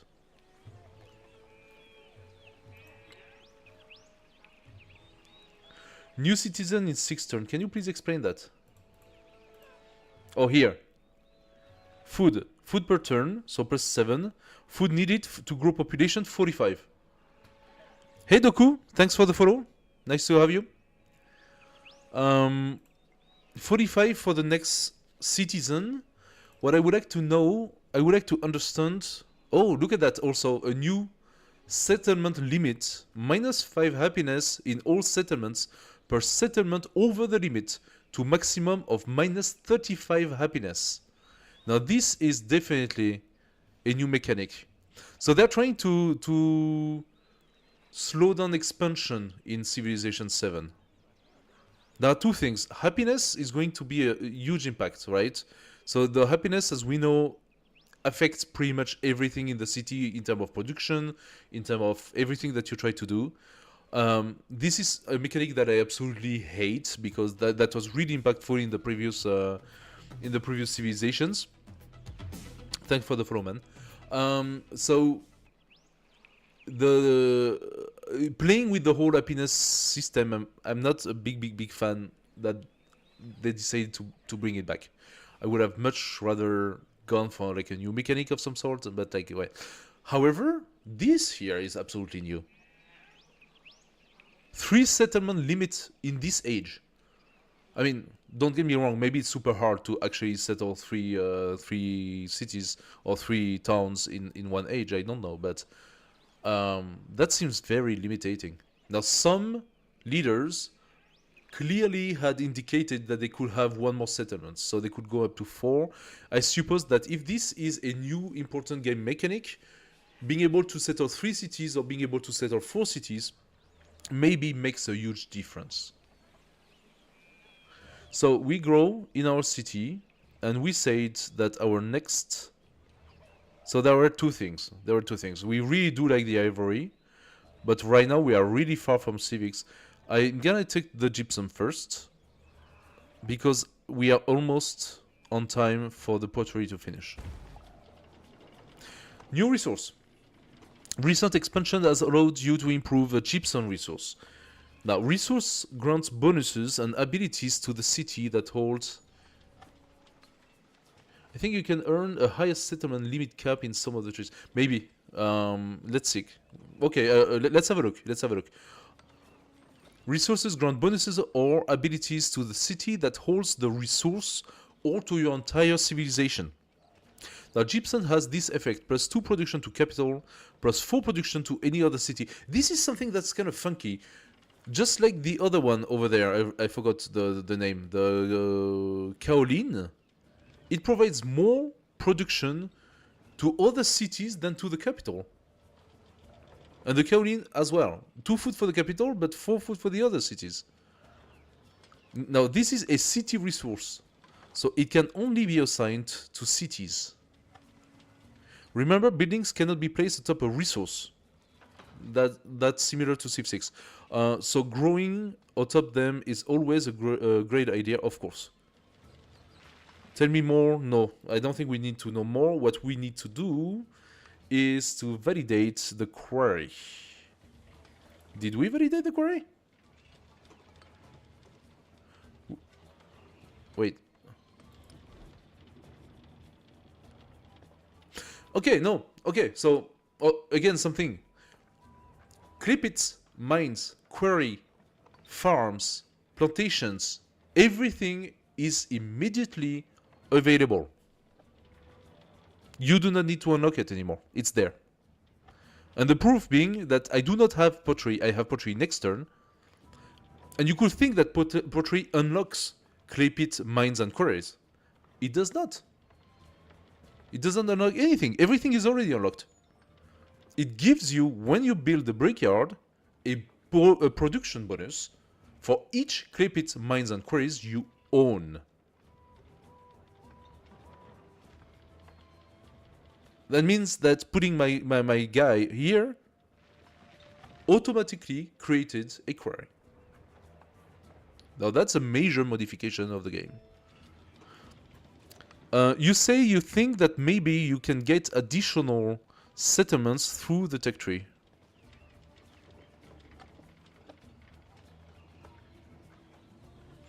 Let's see if we see something that looks like that. Probably not at the beginning. I'd be surprised if there is any such thing here.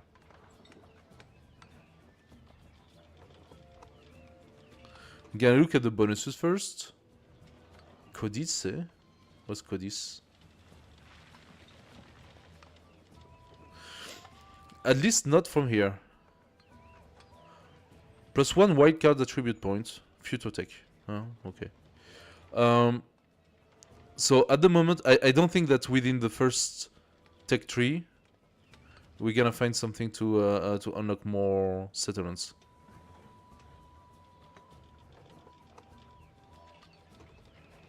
Maybe it comes in the next tech tree. Who knows? We'll see. So we unlocked a secondary. Like, how far can the city go? Can I keep on pushing, or does it also have a limit of 3? You know what? Just for the sake of discovering the game, I am actually curious to put my next population maybe on this tile here and see if it keeps on growing even further. We could alternatively go toward the horses because the source of horse is always good. So, did we move with this guy already? Yes, we did. Aha! Are made of clay. Okay, you just made a mistake here, my friend, because first of all, I wanted to go there. And second of all, I'm gonna kill you. Okay. Building your legacy. Civilizations are remembered for their accomplishments and the path they take through history. Some spread their accomplishments across a wide range, while others are devoted to a single cause. Your advisors are at your service to guide you on the path of your choice. Like any great leader, you may change your mind at any time. Now choose where to focus the effort of the Maya people. Trade is the livelihood of our people and gold the foundation of our dreams. Security is our only path. Strike swiftly and build our empire to see a new dawn. Only great monuments of beauty and inspiration can lift our people out of darkness. Valid for the Maya. Knowledge remakes the world. We should be the ones doing the making. Now those are advisors, and I'm not entirely sure what they do. We do have a science-based character, science-based leader, and the Maya is sort of in mix between military and science as well. For the sake of diversity, I'm gonna go military advisor. Legacy path, military advisor. Spread your empire far and wide by establishing and capturing more settlements than any other civilization. Your military advisor is here to guide you on this path if you wish. Note that you can change path at any time. Legacy path, Pax Imperatoria. I am your military advisor, a veteran of many wars. I live to serve you and preserve our empire through strength. Our warriors are bold and fierce, but victory on the battlefield requires discipline above all. We must train our soldiers quickly to keep enemies at bay. Okay? So we just gained a new quest here. Objective, study the discipline civic. The first step toward establishing a Pax Imperatoria military legacy of the Antiquity Age. Okay. Remember, legacies improve your performance in later ages. But you can choose to pursue one, multiple, or none. Oh. Okay. You can choose to pursue one, multiple, or none at all. Now this does change quite a few things, no?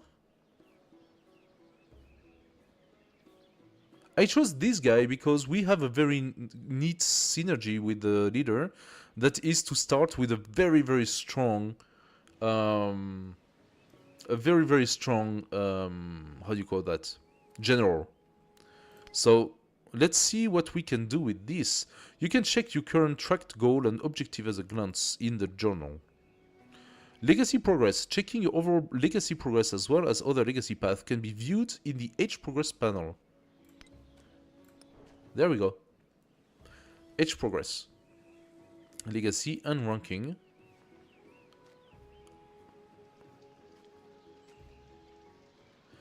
And yes, you can progress all of them simultaneously, even without knowing it. Assign 20 resources to your settlements. That would be the path of the merchant. Display 10 codices in your empire would be the path of the scientist. House 7 world wonder in your empire would be the path of the culture. And have 12 towns or cities in your empire. Conquered settlements count as 2. Ah, that's the one. Conquered settlements count as 2. That is the path of the militaristic. Interesting. Why do I have the cultural advisor? I was looking at that. Ah, so you can see each of them. Oh my god, that got very complex here. That got very complex. Each gives us different age progressions. Okay, so this is an absolute complete new mechanic right here. The age progress. So we just chose the militaristic, but apparently, from the way I understand the tutorial, doesn't change anything. Yeah, I can just develop everything. So reward. So study the discipline civic. That's our current objective, right? Reward earned by not reaching any milestone in this legacy path. Legacy option for next age, militaristic dark age. Ah, that's a mix of the dark age system, like dark age, golden age system they used to have. Gain 3 fully packed cavalry cavalry armies with siege, but lose all of your existing armies. What? And all of your settlements except your capital. What?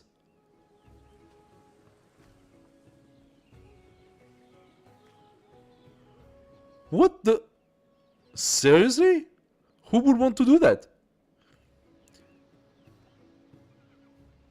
Gain 3 fully packed cavalry armies with siege, but lose all of your existing armies and all of your settlements except your capital.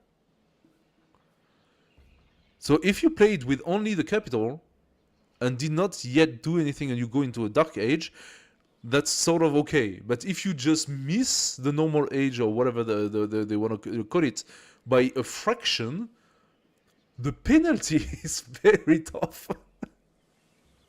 The penalty is a slap in the face. Okay, what is this? So we can reach this +5 age progression. Militaristic legacy point. Gain 1 militaristic legacy point spent for bonuses in the next age. Legacy option for next age. Militaristic attribute point.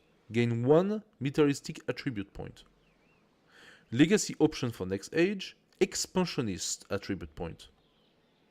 The first time any player reaches this milestone, 5 age progress points are added for all players.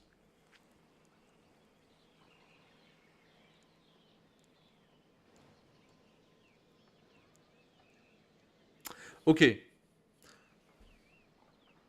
So that means that when you play against other players or other AIs.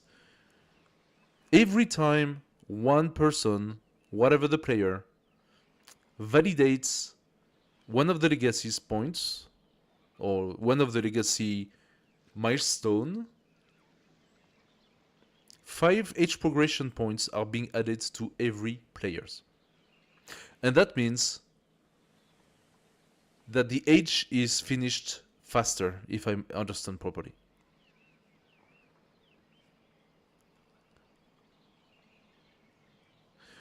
Then we have, after 3 more, So those legacy path, each step. Oh, so this is just the first step, right?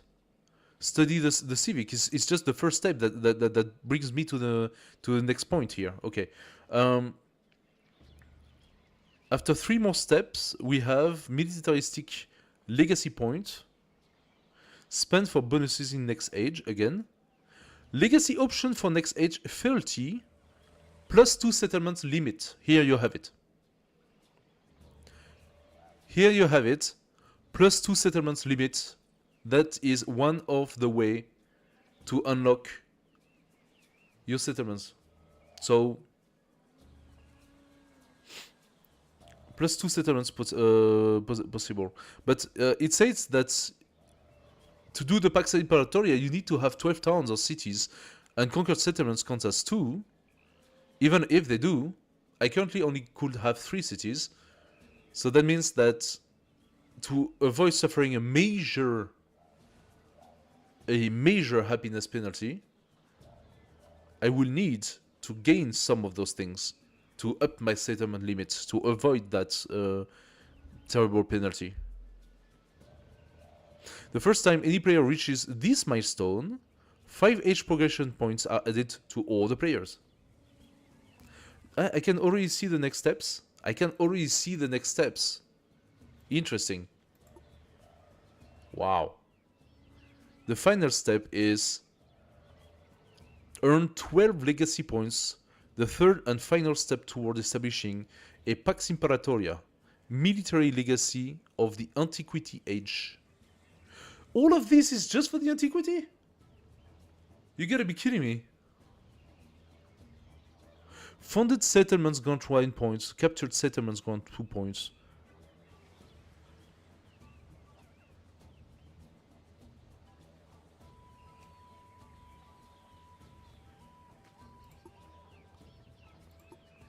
I have a feeling that these steps are not necessarily extremely long to validate. And here we have the Golden Age, so Dark Age, Golden Age, so that's the good old mechanic. Gain 1 militaristic legacy point again, spend for bonus in the next age. So if you reach that, you have 3 bonuses. Legacy option for next age, Pax Imperatoria, Golden Age. You gain an infantry unit in every settlement you conquered the last age. Okay. Wow. You gain an infantry. So you basically validate new army and let's go and destroy everything. Plus 10 age progression points. So that should probably plus 10 age progression, that should probably pass the edge at that point. So anyone who actually validates a complete legacy probably passed the edge. I could be mistaken on that part, but seems like it. Let's check if we can see the age change. Or do we validate the age progression, like the age change, manually? Do we, like, for example, do we change age because we reach the end of the tech tree here?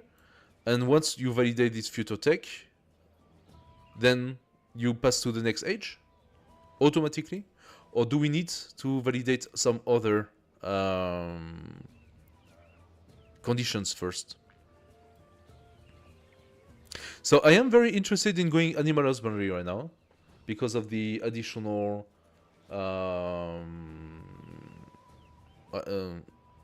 for the Ulche and for other things. Actually, it's not that interesting for me right now.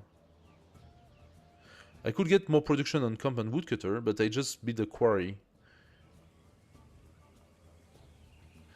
And I'm not entirely sure.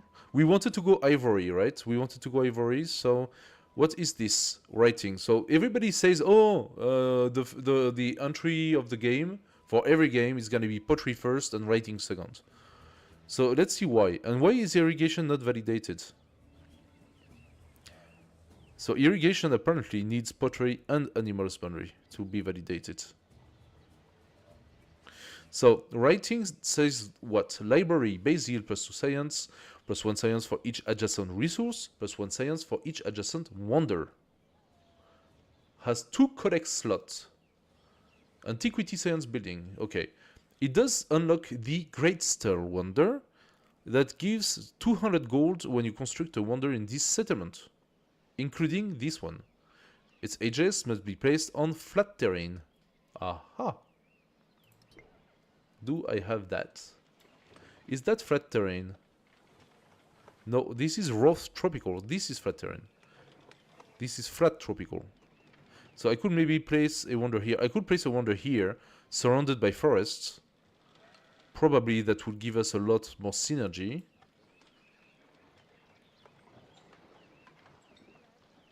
The ivory will not give synergy to a wonder placed on the... Oh, tropical, plains, and desert terrain. Oh yes, it would. That's tropical. So I could definitely place my wonder here. And I also believe that there was this vegetated bonus, additional bonus. So I think unlocking this here and placing the wonder here could be probably the good step. What else do we have? Research initiative continuously generates science equal to 25% of this city production. You can cancel this at any time. So this is a project. I can generate science as a project. Now the animal husbandry will give me camp and +1 food and pasture. I don't have pasture yet. There is the horse alternatively. So we actually really have access to everything. This is difficult. I could build the saw pit to gain more production. But I'm also tempted with the writing. Then again, if I go writing but I have no production, then building the Great Stair is gonna be really hard, right? Like, can we see how much production the Great Stair requires? Yes, 275. 275 production. And we currently have 8. We currently have 8 production.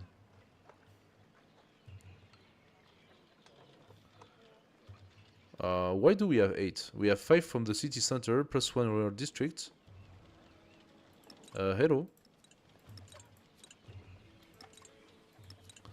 Total income 8. So we get a 2 from somewhere.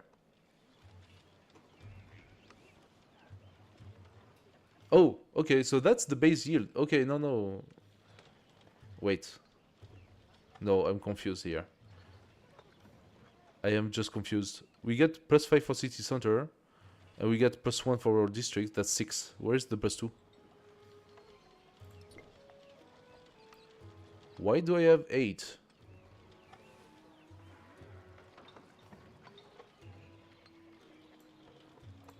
We finished our scout warrior. Let's send him to the other side. Even though I should probably send him down there because I have to fight, but I'm thinking discovering a bit more. Oh, okay, well, that's gonna be fast. Since we have water all over, okay. These scouts, you are on difficult terrain since you are taking from river. However, you could go here first. Can you go here?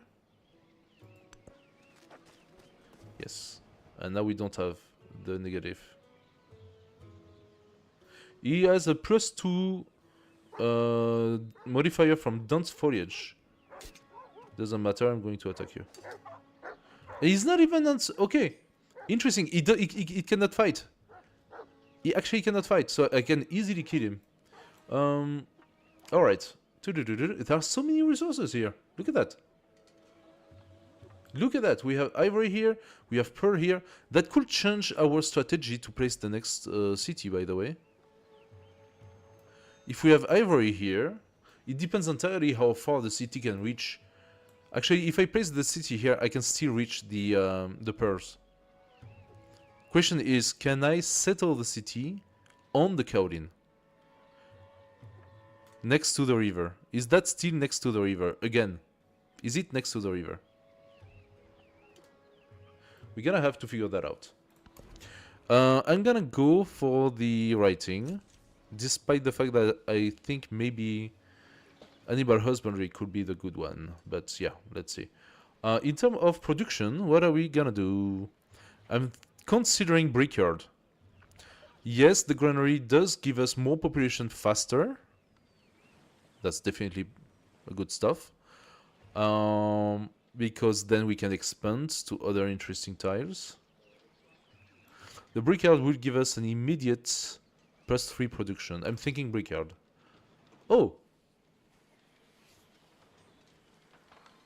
Hey, no worry, man. No worry. Happy to have you. If anyone else has questions, don't hesitate to comment, guys. We are here to discover the game together. We're gonna be here all week, so do not hesitate. Go on and ask your questions, post comments or anything. So buildings, okay. Again, something completely different. So in Civ 4, 5 or whatever before, every buildings were basically in your city. You had a list of the buildings and that was kind of simple. Here, in Civ 6, you had the districts, and from the districts, you were starting to place the buildings in the district. Now here, what is this now? And some of the basic buildings were also in your city center, so they were not taking space. But here, what about this?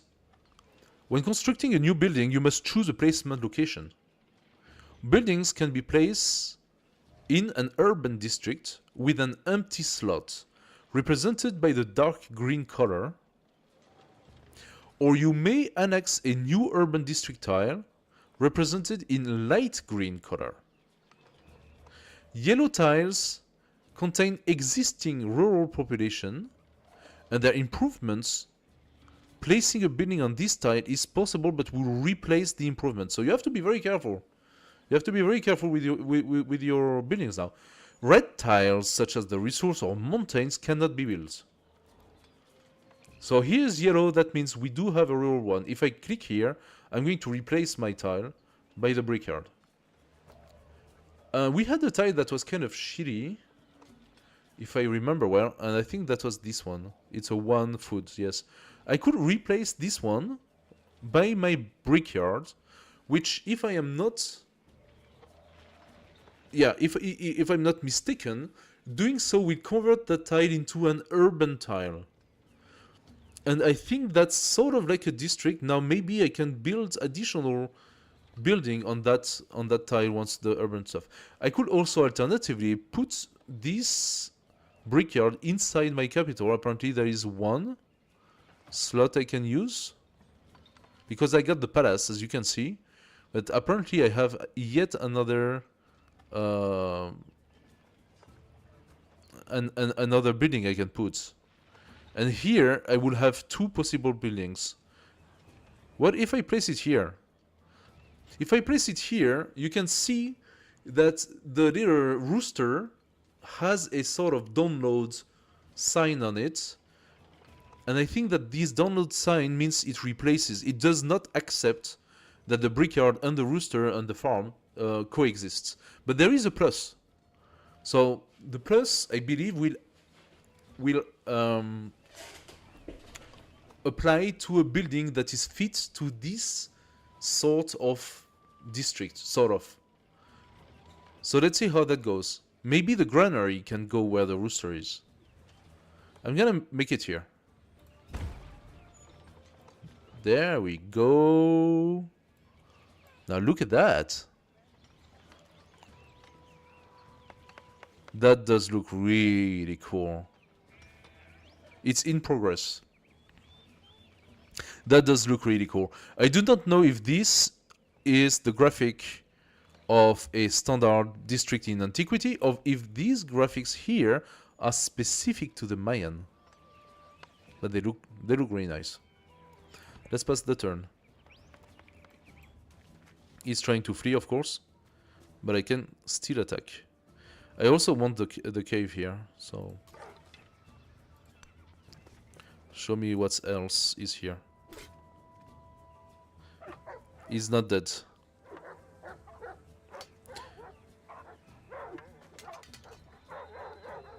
So I moved, I cannot move anymore. We haven't checked all of these options yet, so that's another thing to do. So we have the move, we have the lookout, and we have the search, which all consume have movements. We also have Jaguar Trap. Place a trap that damages enemy and stop their movement. Oh no, I should have looked at that immediately. Shit. I should have done that. This way, this guy will be trapped and he will not be able to move anymore, and I could easily kill him. Okay, Jaguar Trap. I need to think about that. Then we have Skip Turn. Okay. We have the Fortify, the good old Fortify. Build temporary fortification, requires full movement. And we have Add to Army, which orders the unit to form up on a nearby army commander. Oh, true! Army commanders. So now the commanders, they can create armies by taking troops together with them. And you can move the troops together. And now we also have those three here, which is Alert. So wake unit when an enemy is nearby, so you just leave it as a sentinel, basically. You also have Sleep. This is when you don't have anything to do with your unit, which happens. And you can delete the army entirely. Something that you could not do in every civilization, if I'm not mistaken, but in this one you can delete your army. Now this guy here, we could go up to check, ensure that this is closed off. It is not closed off. We actually have 2 more sources of ivory here. So let's go and check it up. And we have a mangrove, 2 mangroves. So that could be a very good city around here. That's a little bit close to this one. Let's check if there is something on this side. Because maybe on this side we could set up a city, have a double source of ivory, access to mangrove for better science, and probably access to a few fishing boats. I already have like some sort of interesting placement for my cities. Maybe also I want to send my guy here and to use his special ability to see what's in the water. Next turn. So the other guy is coming back here. Is it the same village? I think, yeah. Sirta village. Oh, and the guy went away. Stop. The guy went away. Did I make a big mistake here? Not killing him. I'm gonna go on it and see what happens. A celebrated diplomat has retreated to a sacred site to copy withering religious texts. Her oratory skills are wasted here, but she refuses to leave these documents to fade. Offer to reproduce the document. Lose this unit. What do you mean by lose this unit?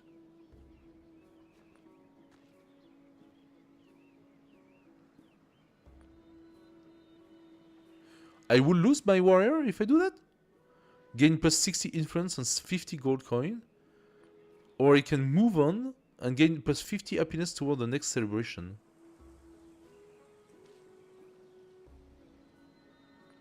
I don't want to lose my unit. I don't know if that's my unit I'm losing. I'm gonna move on. There we go. Give me the happiness. I don't know what that is, but... And from that point... Oh, okay. When they say mountain, they don't joke about it, huh? It's a true big mountains.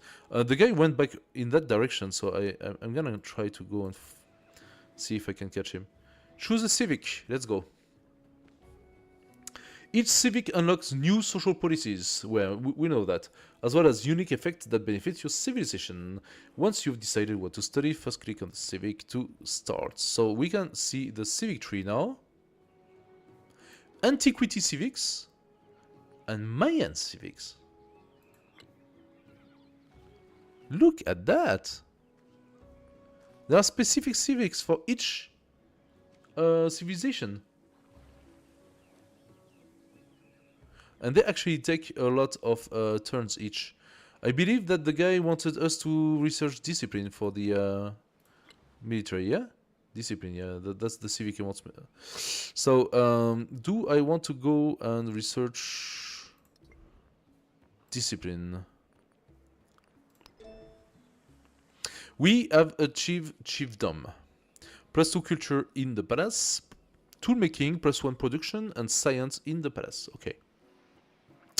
So, we could do mysticism or we could do discipline. Mysticism does what? It unlocks priesthood. +2 gold in all settlements. So that gives us some gold. Oh, but that's like a priesthood. No, I think it's a flat bonus, if I'm not mistaken. Unless it's one of those projects. Then it unlocks the altar. Base yields +2 happiness. Gives +1 happiness for each adjacent wonder. Receives additional benefits from Pantheon. Antiquity happiness building can be purchased in towns. So again, that means you have to place it somewhere. Maybe you leave it in the capital, but otherwise you have a +2 happiness base yield on the tile. It unlocks funding a Pantheon. Ah! What is mastery? Clan network, +2 food in all settlements.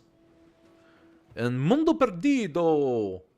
Ah, but we have Mondo Perdido. This is our city policy. Do you think those are policies? Yeah, it could be, yeah. Because we haven't seen the policies yet. We have the Mondo Perdido, our very first wonder. And we really wanted to do this one. Because we have a huge bonus for it. So, even if the militaristic stuff says that he wants... oh, but no, discipline. Survey gives us +1 scout movement and sight. Yes, you're right. Those are definitely policies. +1 scout movement and sight. That's synergized very, very well for us. And then we have Dur Sharukin. Acts as a fortified district that must be conquered. +3 combat strength to fortified districts in all settlements. That's pretty dope. It gives us an army commander. Okay, no, we have to do discipline. We have too much synergy with this one. Too much synergy. We can choose a government. Alright. Need to establish a new government before we can enact social policies. Each form of government is... we know. So, choose a government, Classical Republic, for +20% culture and 15% production toward constructing wonder. That will be good once I take the other one, but at the moment it's not very useful for the next 10 turns. Each government gives a set of choices during a celebration. But we don't have a celebration right now, do we? I don't think we do. Despotism, +20% science for 10 turns, that makes a lot of sense. 30% production toward training infantry unit for 10 turns. Okay. Alternatively, we have oligarchy, which gives us 20% food for 10 turns, and 30% production toward construction building for 10 turns. I'm gonna choose oligarchy first, but I'm thinking despotism second, and maybe build a couple more units.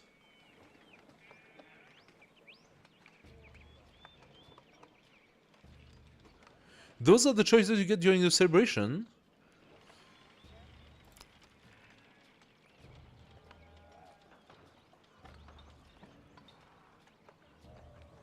But then where is the celebration counter? Because this is for 10 turns. It allows me to change for 10 turns.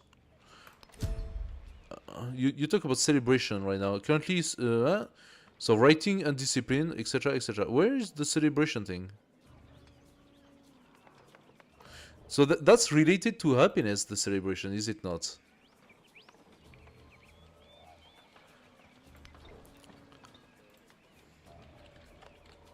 Celebration, how does that work? Celebration unlocks a tradition slot.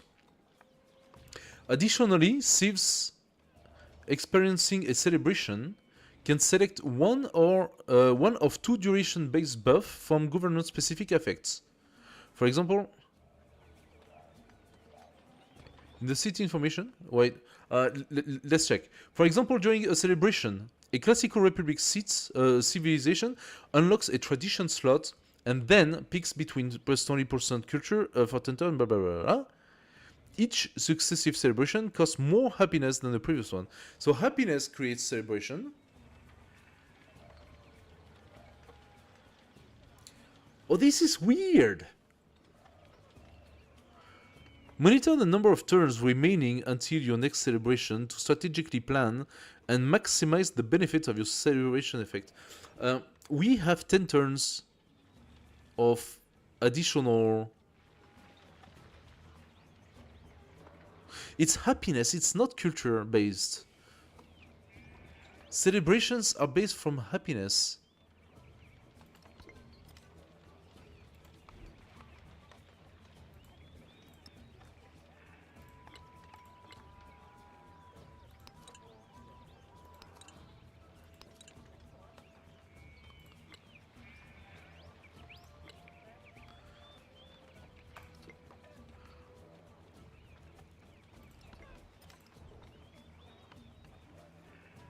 I can only see the yields here. I can only see the yields. I cannot see the celebration stuff. So there must be a place somewhere. Resource allocation. Aha! Here, right here. 21 turns until the next celebration. Social policies. Under your new government, you may enact a social policy. Complete civics. No, it's not leader related. I just found it. Complete civics through the ages to earn more policies to enact. Choose your first social policy. So here, the government. Celebration is related to the government, and this is happiness based. What the actual fuck? We have overview, we have policies, and we have crises. Okay, does that mean that losing happiness does not affect our productivity, but the speed at which we can eventually enact new policies or change government? And if we have a lot of negativity due to war, I don't know what, that just slows down how our politics can be modified? Current government system, oligarchy style, sorry. So this is the bonus of the oligarchy. And then we have here happiness. Next celebration 21 turns. Income plus 5 per turn. What happened is that by visiting the cave, I gained 50 happiness. And that probably gave me 10 turns of income towards celebration. And if the game is not shittily balanced, that means that I probably also gain happiness. If I overflowed, I probably gain happiness toward my next celebration. So 21 turns for the next celebration here. I can see how some buildings, civic-based buildings, will make us gain additional happiness, which boosts up, instead of boosting up the culture, it boosts the happiness. Like, what the hell? This is very strange. So policies, your people are open to a policy change. This can only be done when you unlock a new social policy or new policy slot. So we have one slot available, we're gonna choose something. Available. Charismatic leader or tool making. So there you have them. There you have them, the good old civic policies. And that only unlocked because I have a policy slot available, which I didn't have before. And I only have it now because what? What enabled that policy slot here? The fact that I got my new government? So I can have charismatic leader plus 2 culture on the palace, or tool making plus 1 production and science on the palace. I'm gonna go tool making at the moment because I need more production. I'm confirming that. Swapping policies. You can adapt your civilization strategy by swapping social policies. If you want to swap a policy, you need to research a civic. Okay, but I am not done with this. So, we can still swap policies while researching civic. This is the same as Civilization 6. However, getting social policy slots is depending on other factors. Now, what is crisis? The age begins. the crisis begins, the crisis intensifies, the crisis culminates.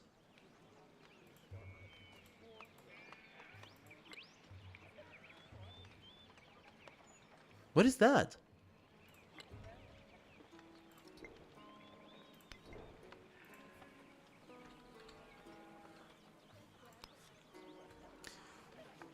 New to Civilization 7, crises are negative events.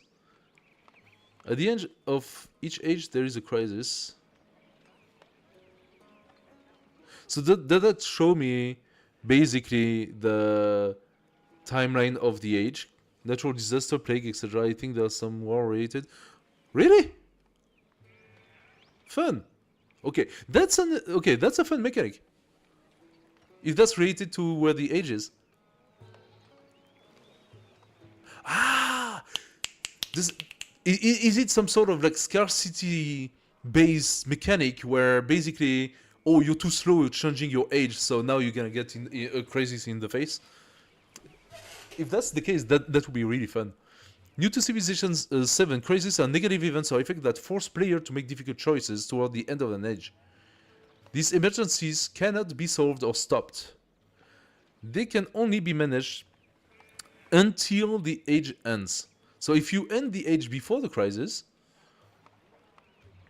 then you have no crisis. Maybe that's what you could be considering the Golden Age thing.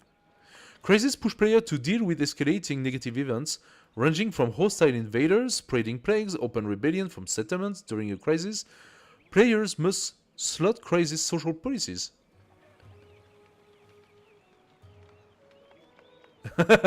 Really? They said they needed a reason for the age to end, so they say the crisis is what caused the age end. Okay? Okay. But then... Oh, so what you're saying is that this timeline, I cannot accelerate, I cannot make better. Even if I'm full on technologies and stuff and I don't know what. So the timeline is this age, the age that gets the +5, +10 and I don't know what. The crisis can only occur in an age that ends in an age transition. Yeah, crisis cannot occur in a final age or during a single age game. Yeah. Okay, so yeah. So what that means is this timeline here. This is my age timeline, and that is where this military blah blah. What is this? Resource screen? No, I don't care about it. Oh, I can allocate these to different. Okay. Wait, I can have only 4 resources per city? I look at that another time. What I wanted to check was the age progress here. The legacy path thing, this here. I think you can accelerate the age end for others. Yeah, that's my understanding too. Because every time a player passes one of those milestones of one of those 4 legacies, it gives age progression numbers, and those age progressions seem to be accumulating into the crisis bar, I think.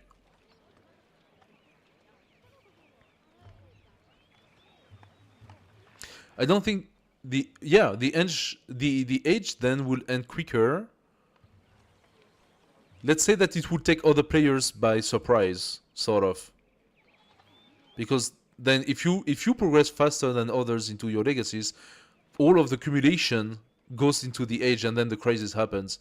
Now you are well placed into the Golden Age, while maybe they did not progress at all into one of those legacies, and then they end up being into the Dark Age of the legacy, and they have negative events. Because like we looked for the military, right? And the negative in the military was to lose all your army. But you will gain 3 packed cavalry army in exchange, and you also lose all of your settlements except your capital. So that was the very nice dark age of the military. All of your settlements become dark, so you lose all your settlements. The culture dark age will be what?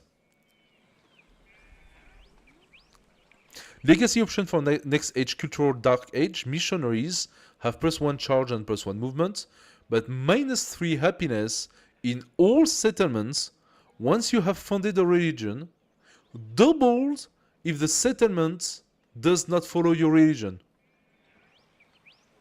There you have it. You take a -6 in the face per settlement if they don't follow your religion already. And you can see, okay, other very interesting fact here, religion is not a separate resource. And diplomacy is not a separate resource. Diplomacy has been replaced by influence. Religion has disappeared. It is now a cultural aspect.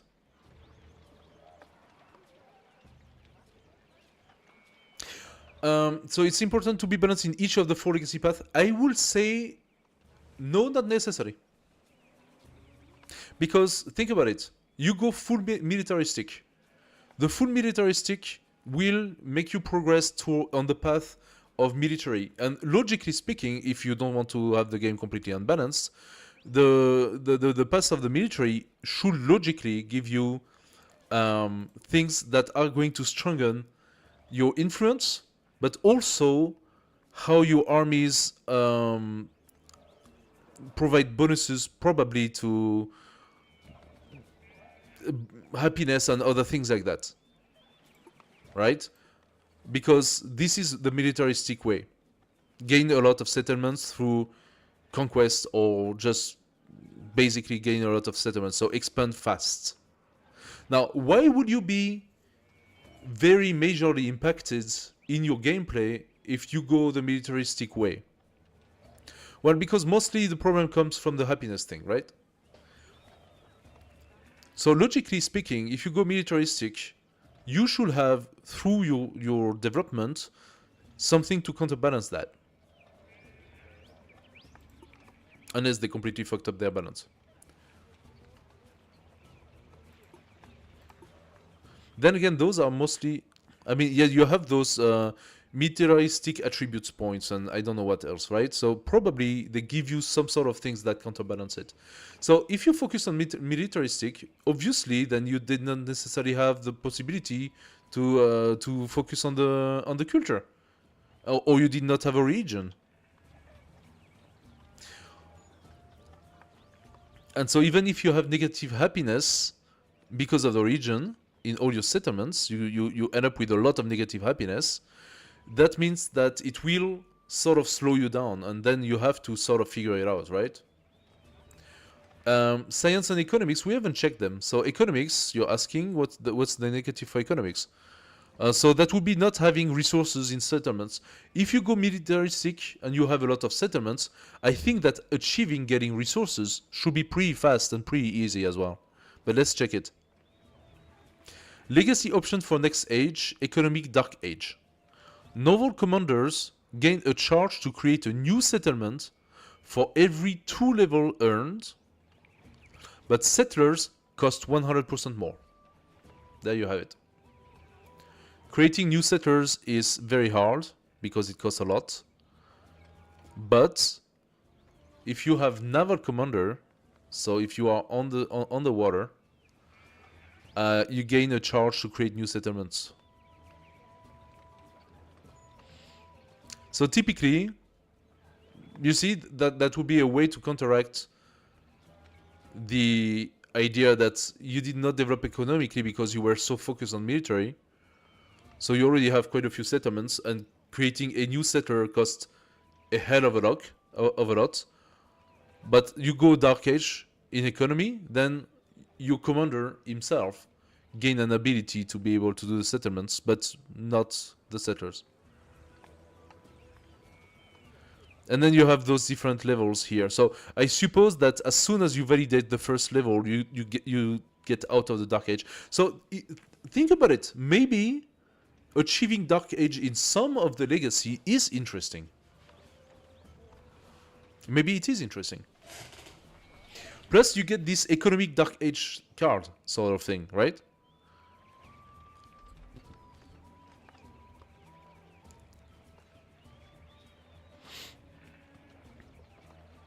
And that could make sense, because look, it's the path of this one starts by studying the Code of Law Civic, and then probably some other civics, and I don't know what, Trade Route Civic, and I don't know what. But if you go into the civic tree,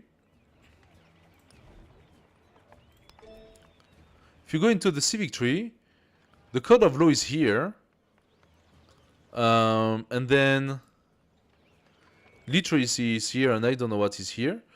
Skill trade is here. So you have to go through the middle of the civic tree to achieve to go further into the economic legacy, right? But here's the thing: you go militaristic, you are in the bottom of the civic tree. Tactics, organized military, etc. So let's say that the way I understand it is you can beeline a legacy, going, for example, full militaristic, so you go real fast straight into the militaristic civics, but then you did not develop at all the economic civics, so you will end up into a dark age of economy. And that's the reason why you end up having this modification of gameplay, where you need to use your military to sort of settle new settlements instead of actually having the settlers do it. And yet again, look, naval commanders gain a charge to create a new settlement for every 2 levels earned. So it's not that easy. You need to upgrade your commander twice in order to get a new charge that allow you to make a new settlement. So you are full on into the military path there. And I think they already foresaw that. They already foresaw that people are... Yeah, it's interesting. I like it too. I think it's quite interesting. But here's the thing. If you do develop your economy, despite the fact that you are going militaristic, you lose the Dark Age. Because you pass this. Now, to pass this, you need to do how many steps? 1, 2, 3, 4, 5, 6, 7 steps. And the steps are here. So, Code of Law, trade routes, new trade routes, resources, lots of resources, 20 resources.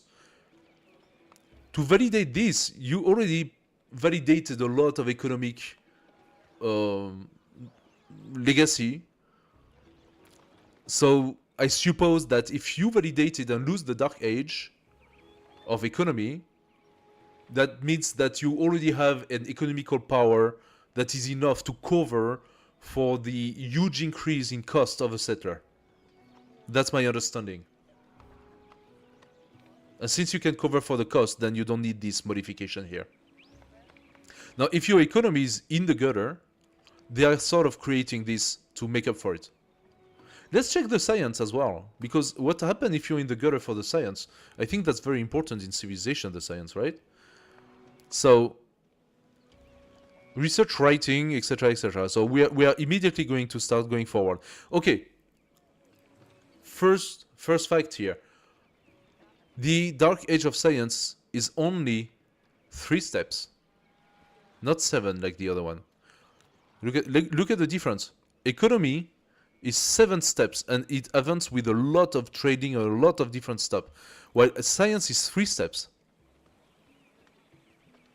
Because science is necessary in every single game, right? So let's look at culture. Culture is 2 steps. Getting a Dark Age of culture means you really changed something. Like, either you fucked up or you just didn't play that way, huh? Like, -6 happiness for all settlements that do not have a religion or your own religion. What if you entirely focus on creating armies and conquering the other one? Then you might very well conquer cities or settlements that are affected by another one's religion, right? So you will definitely trigger this. And how do you actually pass those steps? Well, look, the objective here. Build a wonder. But building a wonder requires a lot of production. If you're focused on military, that means you have to build an army. You need to build a lot of troops. You don't have the time necessary to build a wonder, right? So that means you cannot even validate the first step. And look at that. Wonder of the ancient world is housing 7 world wonders in the empire. It's not that easy.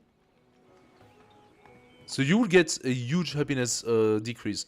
But then again, I'm fairly sure that going full military, for example, it is still possible, despite these huge negatives. It's just that once you get hammered in the face with a huge negative on happiness, that means it is going to slow down your progression on legacy. No, sorry, your progression on civics. You cannot change your government fast enough. Now we haven't seen exactly the detail of happiness. So what does happiness do? Happiness functions as both a global and local resource, similar to gold. Here are the important highlights. Production. Settlements generate happiness through their features such as constructible projects, wonders, natural wonders, and resource gathering. What's my plan? I don't know, man. I don't know. Let's check what the happiness is about, because this is a mechanic that breaks my brain. Consumption. Settlements consume happiness to maintain their specialists. What? Settlements consume happiness to maintain their specialists. Preserve their buildings and address conditional effects from other gameplay events or situations. These are listed under the source of local unhappiness section.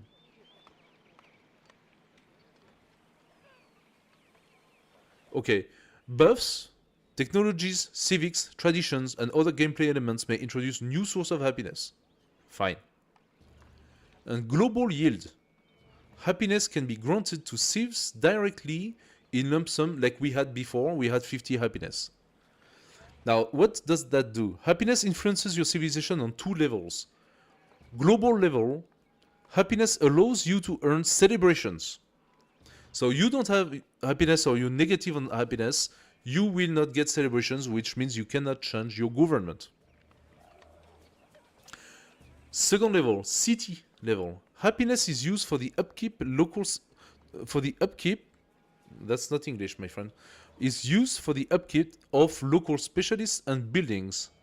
Settlements that exceed their cap, wariness, and unrest from captured cities also contribute to local happiness upkeep.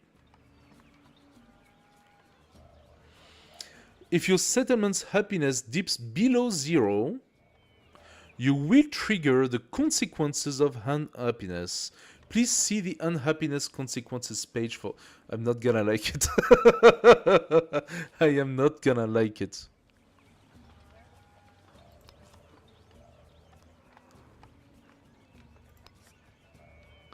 Local unhappiness effect.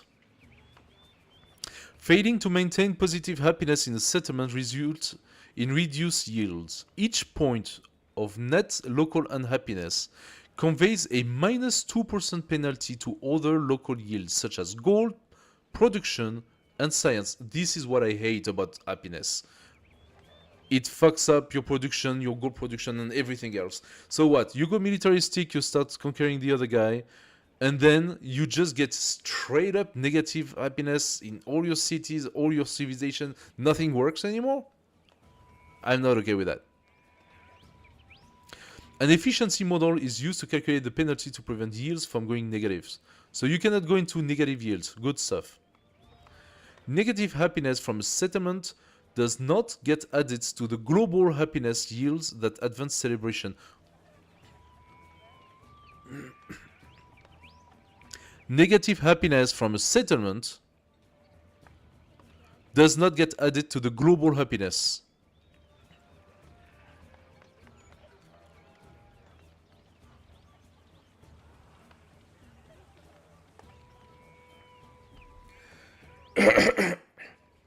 What does that mean? That means that even if you conquer new cities, and maybe that's something that they finally understood. if you conquer new cities, they're gonna be unhappy. But conquering a new city that becomes unhappy will not block your entire civilization from advancing and changing government. Unless you end up having too much global unhappiness, triggered by different things such as war weariness, the individual settlement will not destroy it. So let's see what the global is. Similar to gold, happiness accumulates globally. When the total accumulated happiness crosses a threshold, it rewards the civ with their choice of a celebration. Low global happiness significantly hamper policy slot unlocks. Ah. Policy slots. So having low happiness means you can have lower number of policies. So you lose bonuses if you're unhappy. Methods to mitigate unhappiness. City happiness buildings serves as a must-have happiness building before other buildings are constructed. Okay. Weird. City happiness buildings. A must-have happiness building before other buildings are constructed. That seems very restrictive, no? What are the happiness building? Resource allocation. Dates, dye, wool, pearl, wine are source of happiness during a celebration. Okay. Commander influence. Aha! I told you. There would be militaristic happiness factors. Commander influence. This is definitely military, okay? Commanders reduce settlements unhappiness by 10% when stationed in a city town center. And each commander promotion adds 10% more to the effectiveness. So if you have a commander that's level 5 or 6, it already stops the unhappiness by 60%.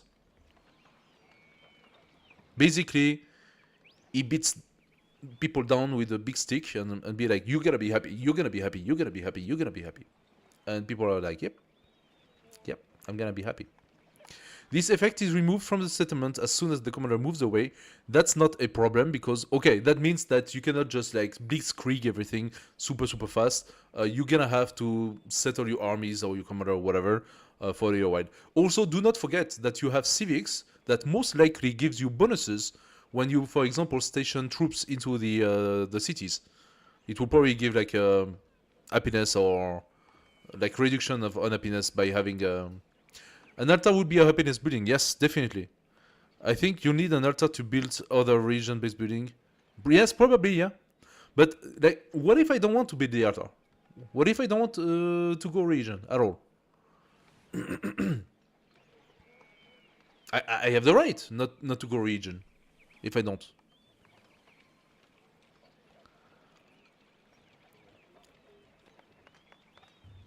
Boost your happiness by stationing commanders in your city town center when not at war. Okay, yeah, good tip. Yeah, definitely. Of course, I agree. The altar is definitely a happiness building. We can go back to the civics, and we had in the civics the mysticism. It was clearly indicated. It has a base yield of +2 happiness. +1 happiness for each adjacent wonder. But again, this is a wonder gameplay. But if you go militaristic, you don't have a wonder gameplay. Ah, okay. Think about that.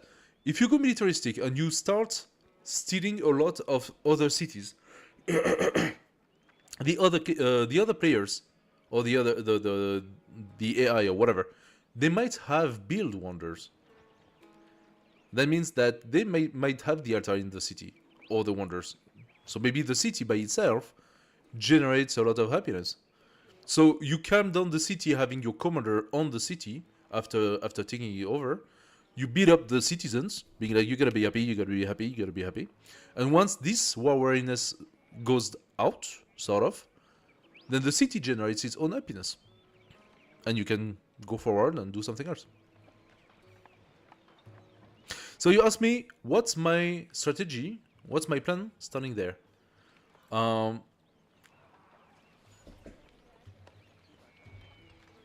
We didn't see what the penalty was for science, but I do not plan on having a science penalty, let's be fair. Earned by not reaching any milestone in the legacy. Science Dark Age gain a random technology boost every 5 turns, but minus 50% science.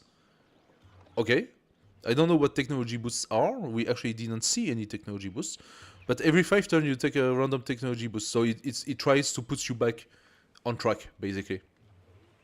But you get minus 50% science. It's weird. This is weird, man. This is just weird. Okay, I think, considering that character, so we have a leader that is science-based, but that also has a great military aspect. 20% more commander experience for my commander, and my first army commander gets immediately 3 free levels. So that's super strong. We want to have a very strong commander following our armies. Plus we have early game strong units. So what I'm gonna do, I'm gonna use those early game strong units and try to see if maybe I cannot pacify some of those villages. So I already have one here. And he's gonna go and try to figure out where the first village is. And we got another one here. I wanted to just check here. Oh, look at that. We found another scout that's also hostile. Discover a new continent. Our explorer is naming it Pangaea.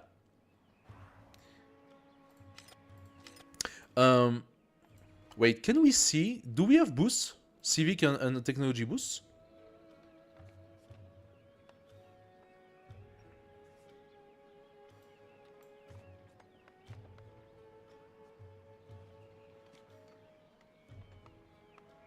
Do we have civic or technology boosts? So much ivory, yes, lots of ivory.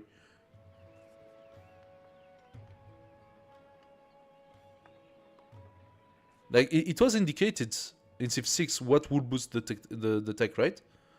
Here I don't see anything. Is it mastery? Is mastery the new boost effect? Still technological advancement.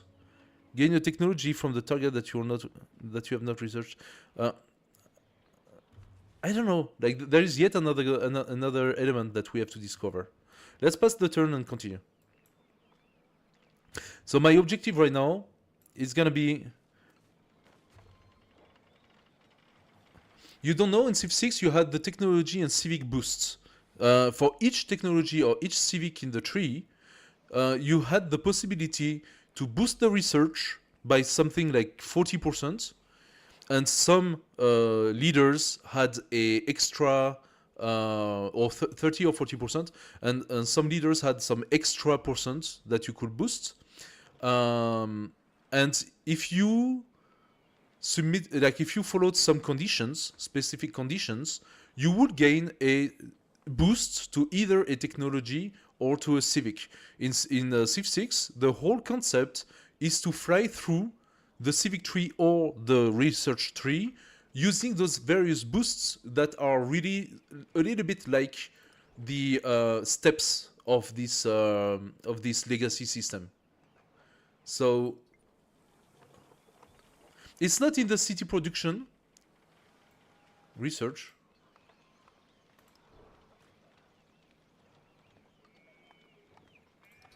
In the city production called research. Where do you see research? You're talking about the projects? No, if you're talking about the projects, it's not that. The projects are a way of using the city production for providing more gold, more science, more something. So yes, it is a boost of sorts. Now, what I'm talking about was on the tech tree or on the civic tree. You see here, you have a progression bar. That progression bar is the number of turns that you need, that you have validated over the number of turns that you need to research the thing. No, it's not the same as project. What I was talking about is, for example, in Civ 6, you have something called archery. So here it's bronze working, you have the archer. In Civ 6, you had archery, or I think it's archery. And the way to gain 40% of the research was to own 3 slingers. No. Yes. if you own 3 slingers, you had a boost for archery. And if you had killed a unit using a slinger, it gave you a boost to something else, to bronze working or something like that. I don't know all the boosts by memory, but yeah, if I'm not mistaken, having 3 slinger in your army was boosting the archery, which is the next step of the slinger, since it allows you to promote your slinger toward an archer. So basically, going militaristic implied that you were building more army, more units, so you had 3 slingers, and once you had your third slinger, you gained the boost automatically. So when you research archery, you needed less number of turn to get archery. That's the boost I'm talking about. Now that's a mechanic that they really had created, I think, for Civ 5 and Civ 6. Maybe even Civ 4, I'm not sure about Civ 4, but definitely Civ 6, and I'm fairly sure about Civ 5 as well. They apparently took it away, but they made something else. Let's see if we can find...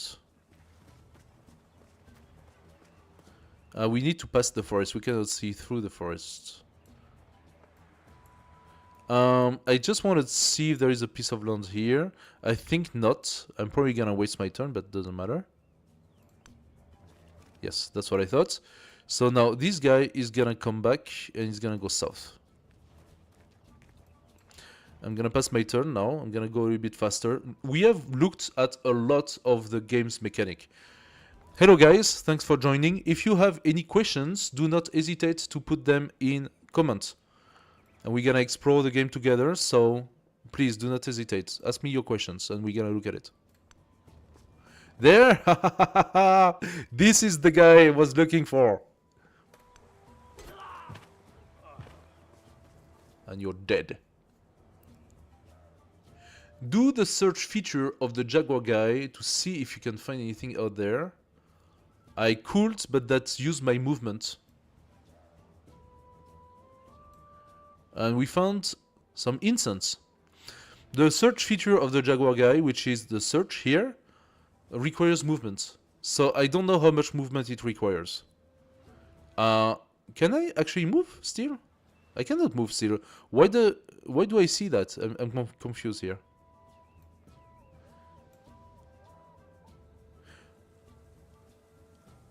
I'm confused here. Why do I see that? Oh, that was weird. That was very weird. Okay, I just killed a unit. So did we see anything new about having killed a unit? Like, where is my experience?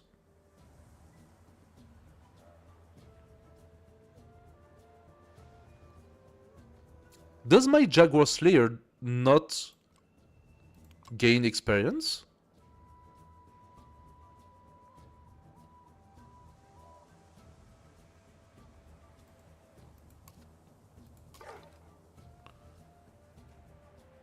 Where's my experience?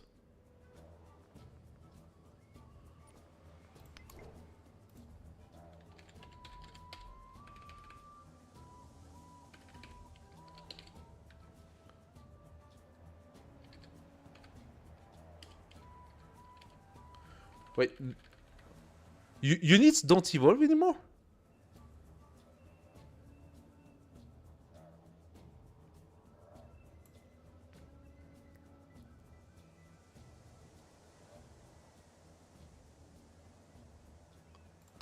Oh, you gotta be kidding me.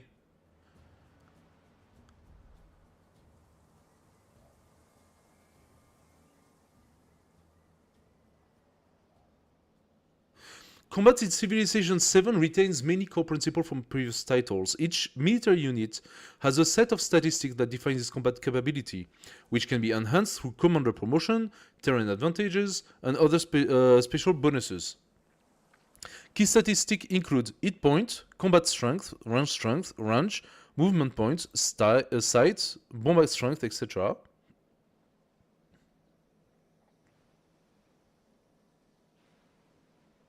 Yeah? They talk about other bonuses, but they don't talk about experience and how your units improve.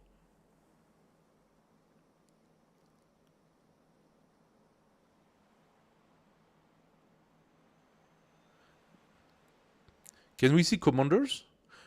But then, if that's the case, if the experience goes through the commander, why don't I already have a commander? What do I need to get a commander?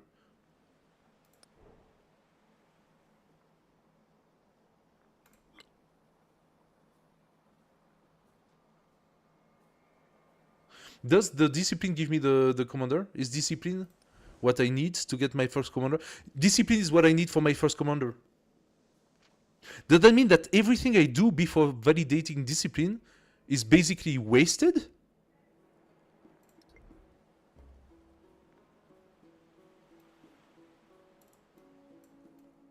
What's happening with my camera here? 2 more turns for the breakout. Narrative choice. Now this is something wrong. This is something new.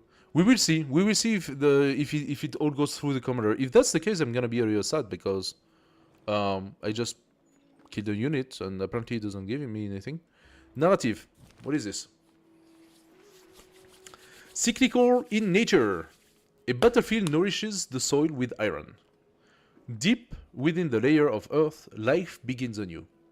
Remnant of the human, costs of war feeds into an endless cycle of loss and revival. Oh, so that's... I just gained 100 gold. Did I just gain 100 gold for killing the unit? Did I just gain 100 gold creating some new narratives because I killed a unit?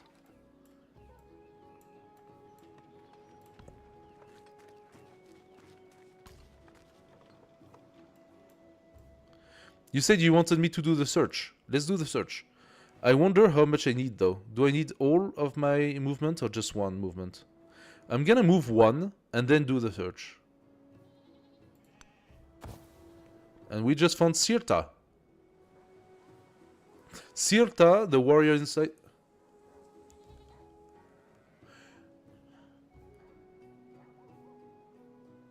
Perhaps. I don't know. Sirta is the village from which those guys came, but it has a warrior in it. 20 melee strength, same as my Jaguar Slayer. Plus 2 dense foliage protection. Plus 3 45 defense protection. Minus 3 difficulty bonus to combat. That is related to the fact that I'm playing on easy. Let's do the search. Nice. Sirta has dates, and they also have a galley. We haven't found any tribal village or anything like that. I mean, we found a cave. Is that the new mechanic? Replacing the tribal village? Let's see if the... Aha! Sirta. I can befriend independents. I need 170. But I have 120 instead. So in order for me to befriend Sirta, despite the fact that I just killed their scouts, is to have 170 influence. I am considering doing it, since at the moment it doesn't seem like I'm actually gaining much by killing units around. Oh, and interesting, my narrative is now staying here. Oh no, look. Oh. The Dragon of the South. A general, face wept with scars, pond strong tracks consultable. There can be no independence without expansion, he insists. An architect with stippled fingers shake his head, claiming a strong local culture is the only path to freedom. Okay. Ah. Now this is quite interesting. What does that do? If I do follow the general, say the general speaks truth, and disperse an independent power, so Sirta, if I disperse Sirta, I will gain a warrior in back, which is my capital back. If I say the architect is right, I need to have 2 monuments. I will gain plus 75 culture. or you can decide to not have any of the two. Now, here's the thing. What is my interest in... Yeah, there's some outside and some friendly, yeah? It's not really a tribal village. The tribal village was like this... No, Cirta is more like an independent city, right? It's like one of those city-states that you have to conquer of some sort. Conquer or befriend. The tribal village were those little thingies on the map that you could just meet and give you a very small bonus. And right now I don't see any. The cave was the one, basically. What I think now they call them discoveries, like those discovery thing. So dispersing Cirta gives me a warrior, but I think that gaining a warrior is kind of shit. It's like I can easily build a warrior for a few turns, and I also don't like the warrior because the warrior is yeah, it's like a goody hood. Yeah, exactly.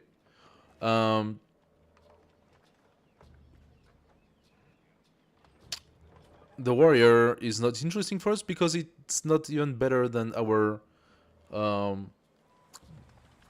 jaguar guy. I'm gonna take the whole 2 monuments thing. The architect is right. Even though I don't know how to make the monument. I don't know how to make the monument. How do we make the monument? Do I need to research something for that?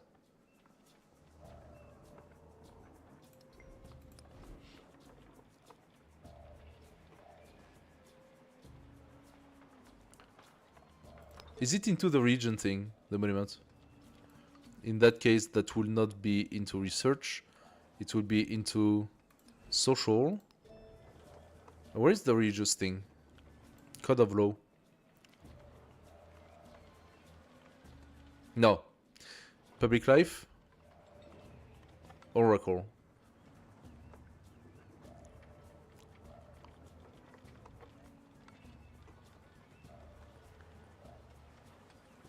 Okay. Monument. So, what are we talking about here? Oh, monument to the god, monument ad Duritinum, and I don't know what.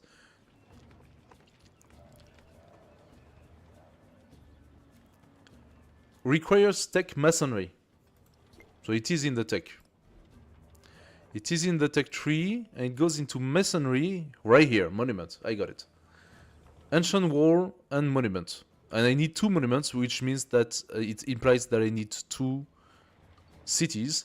I was actually interested in maybe settling a second city. I think that's the way to go now. Plus, yeah, we have... Can we set a city on the ivory? If I can set up my city on the ivory here, I think I will have pretty nice yields. I will have 2 more sources of ivories. And quite a few things here. Kosol and quite a few Kosol. Alternatively, I'm very interested in settling a city maybe here on the Kaolin. Because it gives me the pearls and it gives me the marble. Alternatively, I can settle it 1 down. I get the pearls a little bit later. I will have, however, a lot of reefs.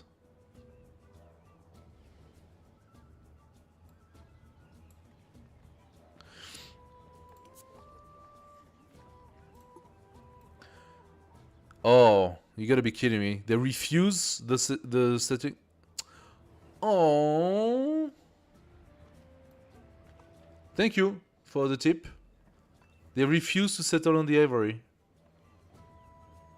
They refuse to settle on any resource. And they consider that the good place for settling is here. On the river. So they... But it has flood risk, okay.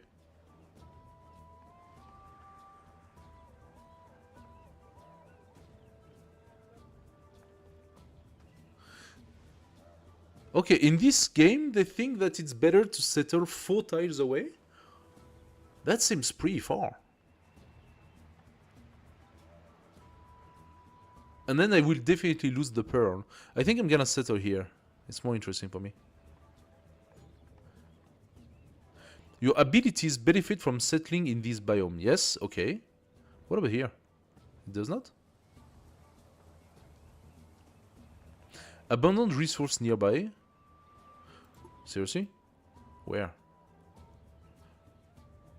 I mean, I would definitely settle another city here, but... Am I still on tropical? No, I am not. Here I am on tropical. So I can settle my city here. Right here. Flat tropical. Then I benefit from the bonus. This is tropical as well, but this is tropical.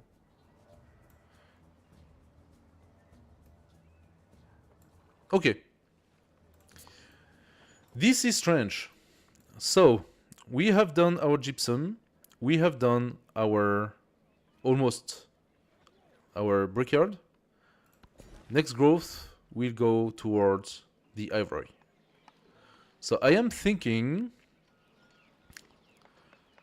settling... sending my guy here. So we can benefit from this... these few more here. Because I'm also interested in the gold.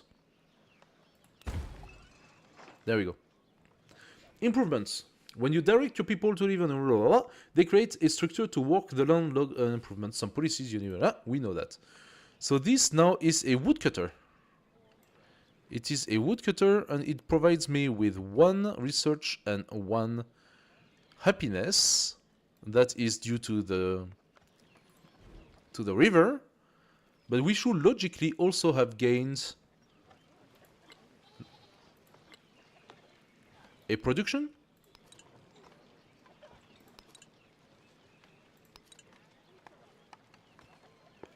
Natural yield. Are you kidding me? Did we, yes or no, gain a production?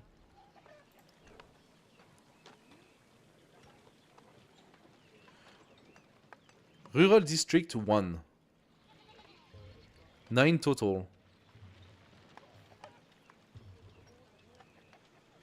Why doesn't it... How does that make any sense?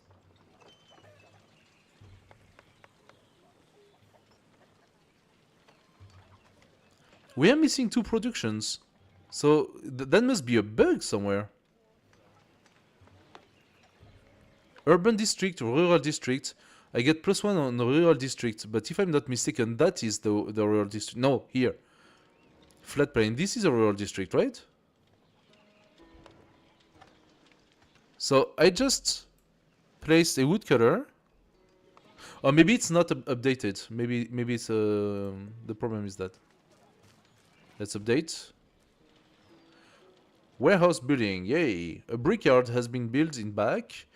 The brickyard is a special type of building called a warehouse, which grows more efficient when correlating improvements such as farm and mine are present in the settlement. And this one get 1. And did it get more than that? Yes. Now we got 11, and once again I only count 9, so there are 2 missing somewhere. There are 2 missing somewhere. I really don't understand that. I really don't understand where the 2 are missing. Where are they coming from?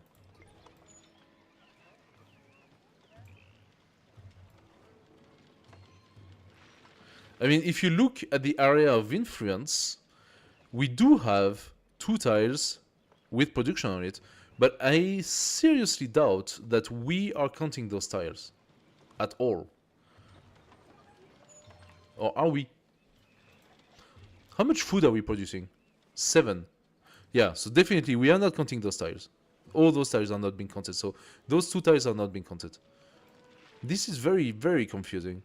Now, we did gain +1 on our gypsum. Right here.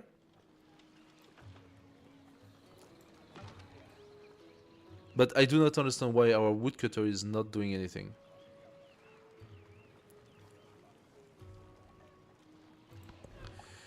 So, we can do a settler in 3 turns. I think it makes sense to do it.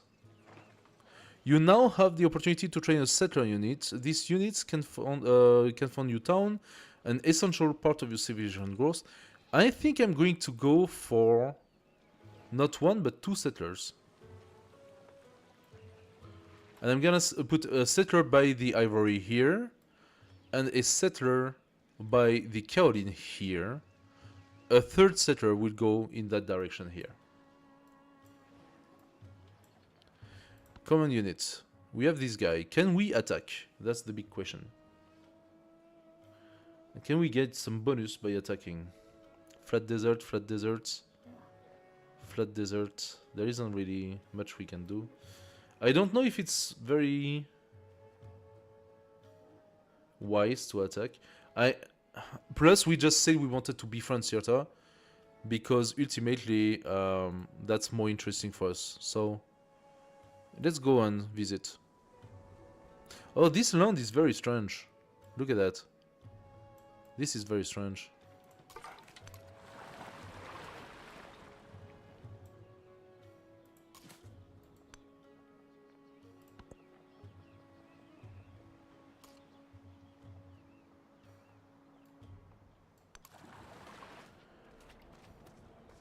Are we on an island?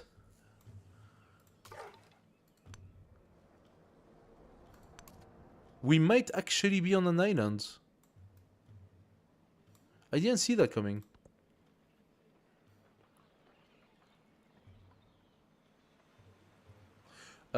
Wait a second here.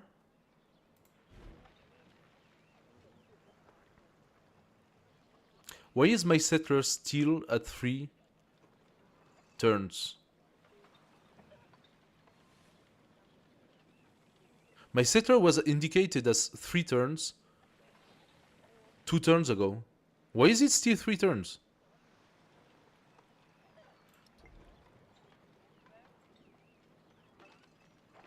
Did I actually lose a population?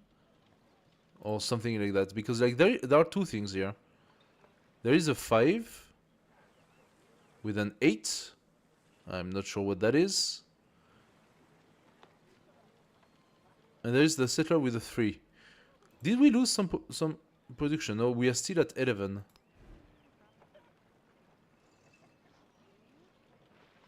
Why did I see 3 for the settler? Maybe I mistook that 3 for that 3. I don't know. That's confusing. That is confusing. Okay. You think yeah, okay. I mean that's the only logical explanation. It was 5 turns before, yeah. Oh, so we have a lot of dates down there.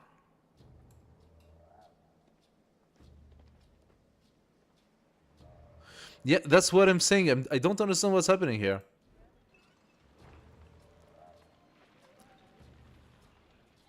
I saw 3. I'm not crazy. My production is 11. A settler production is 50.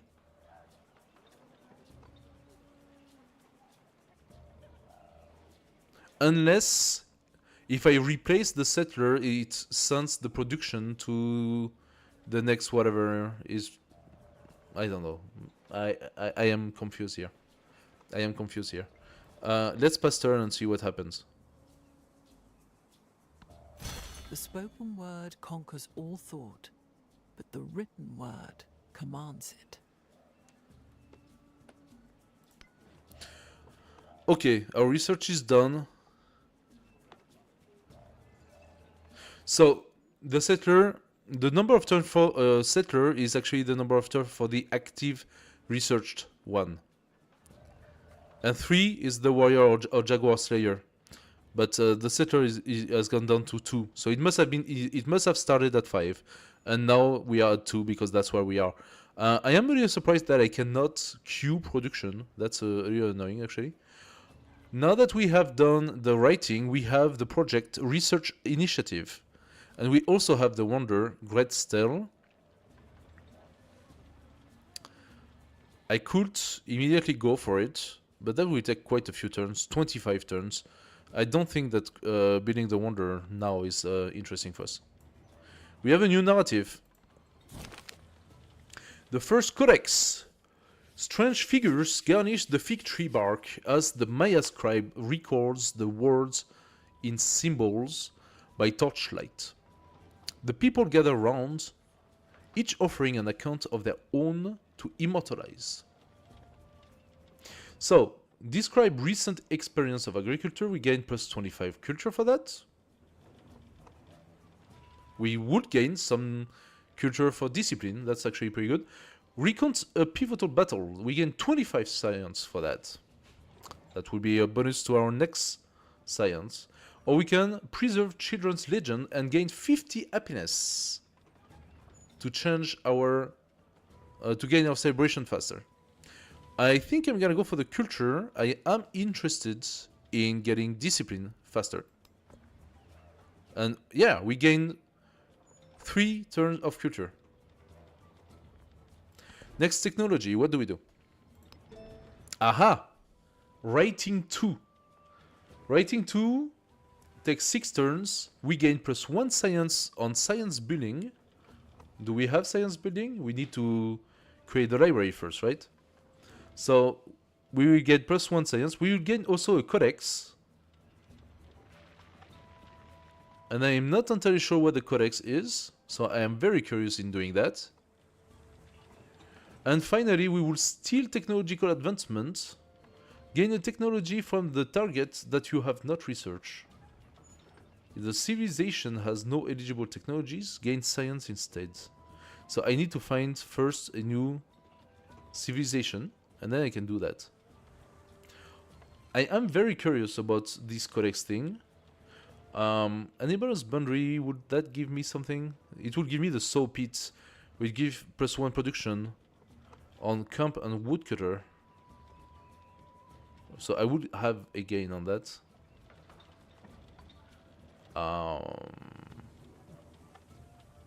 Can be purchased in towns.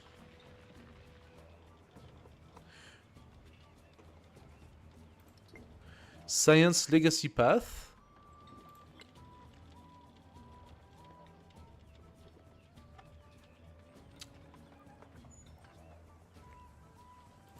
I did validate the first step, but it's not there. I don't know why. Research writing, the first step toward establishing a great library, science legacy of the antique age. Some technologies and civics have a second, more advanced tier that can be researched once the base version is complete. This advanced tech and civics will award you with a codex of knowledge that can be placed inside of a library. The next objective, library, and earn a codex by completing the research on writing 2. Let's do it. It's interesting. It's a complete new mechanic, so I am interested in it. We can move our unit, and we found another city, Rajagriha. Oh wait, Rajagriha, wasn't there the scout from here? Circa. We can befriend a city soon, so the big question is, which city do we want to befriend? They are very well positioned, very hard to attack.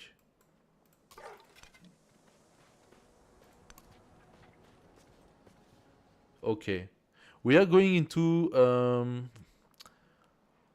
plains down there. The continent is Europe, and up here, oh, we were on the European continent. You didn't know that, but we were on the European continent. As everybody can be, that must be Spain, and maybe that's France. I don't know. Okay, fine. Next turn. Okay, we can befriend someone. Oh, he's attacking me right now, so I'm not gonna befriend you because you're mean. You just attacked my guy. How dare you? I could attack the city, but I would probably lose. So I'm gonna go here, and I'm going to get better. Let's befriend Sirta of the Numidian people, as everybody knows. Everybody knows. Befriending independence. You now have enough influence to befriend Sirta and become its suzerain. This title may take some time to earn, but it will grant you special bonuses from the experts in the village, the visibility of its units, and the ability to leverage them, and more. So this is that's definitely the city-state stuff. Other leaders can also befriend this village, but you can spend more influence to become suzerain before they can. So we do not have the system of envoy anymore.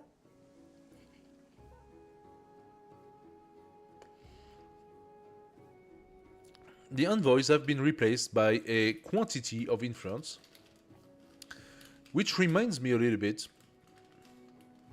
of previous games. But we had to send a lot of gold to befriend, and it was a pain in the butt to send the gold to befriend all the time. So let's see what that does. And how much do we lose influence also? That's also possible. It lasts for 60 turns. Spend influence to befriend an independent power. Become suzerain for 60 turns. Okay. Ah. Wait. So, 30 turns. 0 out of 60 plus 2 per turn.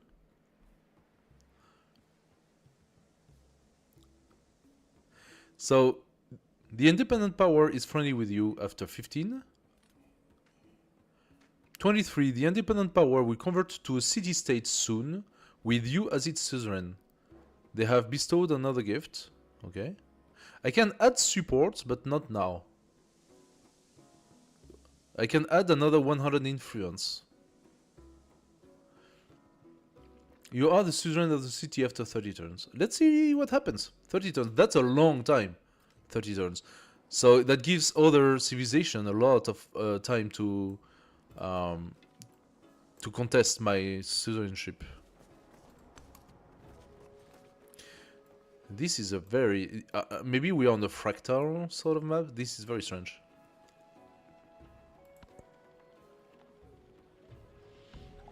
Our settler is done. Yay.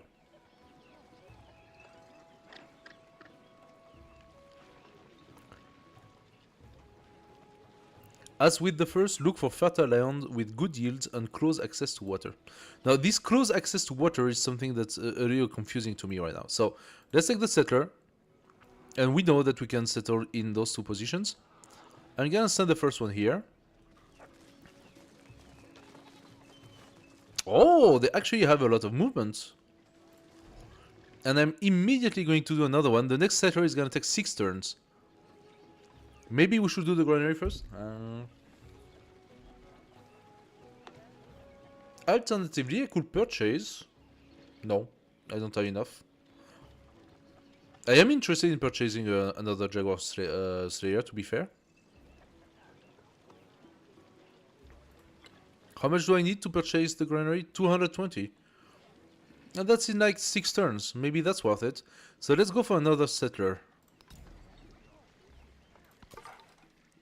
And this guy is going to fortify and get his life back.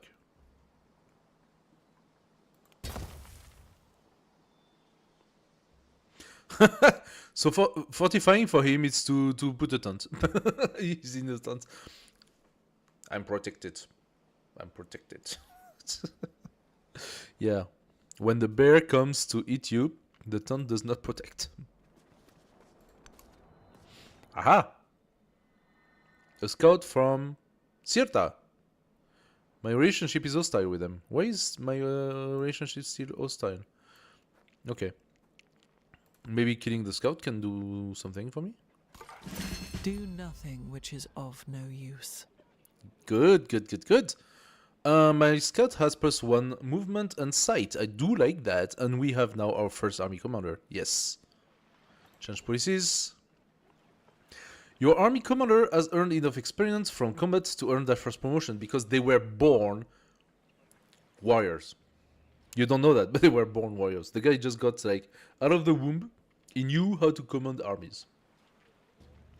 Oh. Okay, I have to replace toolmaking with survey if I want. Ah, that sucks. +1 scout movement and sight. I have a feeling we are on an island. That's gonna be so useless.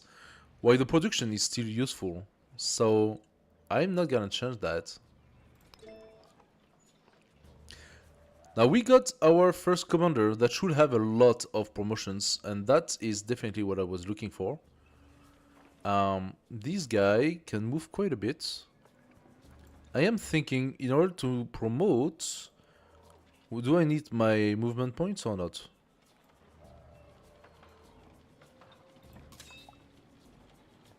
Ah, no, okay. Does not have so much movement.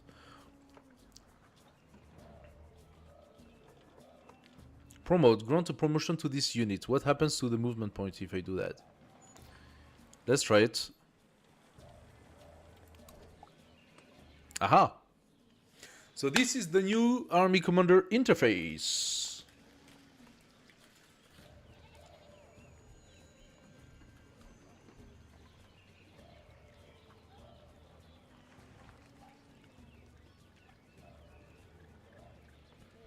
You can choose to diversify the skills of your commander units, or you can specialize by focusing on a specific discipline tree. Okay.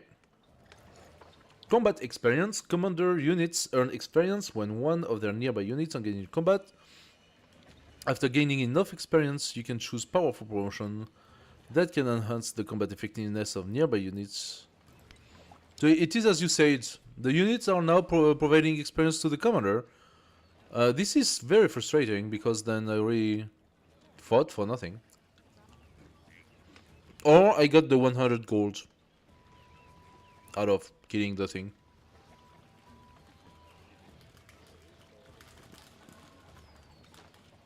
Legacy Path. Pax Imperatoria 2.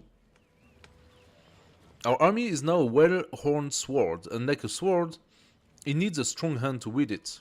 An army commander rises from the ranks, charismatic soldier eager to lead our forces in battle. An army commander is critical to managing and stunning military.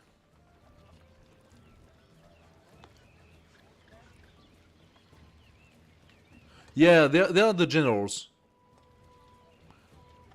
Maybe some specific commanders can fight, but otherwise they are just the generals. So they don't fight, they just provide bonuses. Stunning military. You will continue to learn to use it over the course of many battles. Since it cannot attack on its own, there you have your answer. It cannot attack on its own. You will need to train an army for it to lead. Train and assemble 4 military units and move them near your army commander. When adjacent, use the army commander to pack them into an army using the assembly action. So we're gonna do first. Here's the next step. We're gonna do first the settler, settle our 3 cities, and then we are going to create the army with the army commander.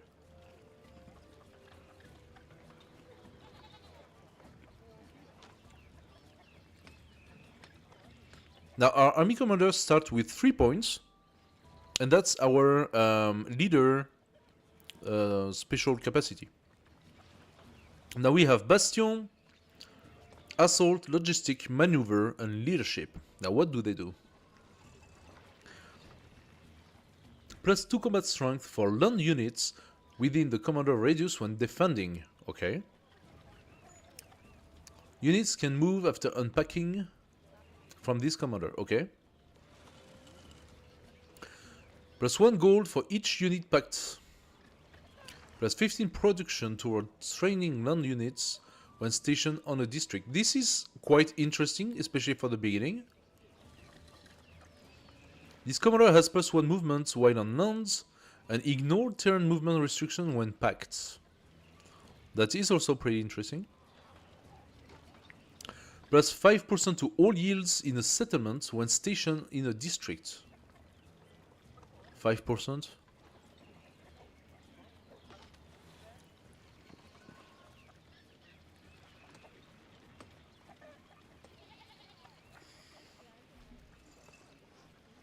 So Bastion, it's all about defending. Do the fortification 1 turn faster. So I'm not entirely sure what I'm doing with the fortification on there. Plus 2 combat strength for non-unit stationed on district with the commander radius. Oh, is the fortification creation of a separate district, like to give additional defense? Because all I wanted was for the unit to heal. I just wanted the unit to heal. Plus 10 HP to fortify the district In the city when stationed, okay, on city center. Plus 3 combat strength from fortification for land units within the area. Yeah, it's all about defense. And they heal 5 HP after attacking. Interesting. Assaults. Plus 2 combat strength for infantry unit within the commander radius when attacking. Okay, so we have to pass the first level for that. Plus 2 combat strength for range units. Infantry and range. Okay. Plus 3 combat strength for cavalry. Plus 3 combat strength for siege. And finally, infantry and cavalry units within the commander radius have the first strike ability. Plus 5 combat strength when at full earth. Oh, now that's quite interesting. So I do like the logistics because it helps me create an army faster right now. Plus 2 unit slot and faster reinforcement for this commander. Okay. 50% yields and HP from pillaging.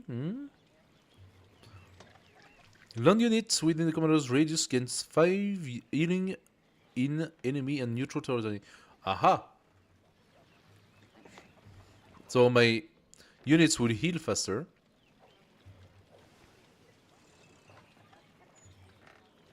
Commando ability.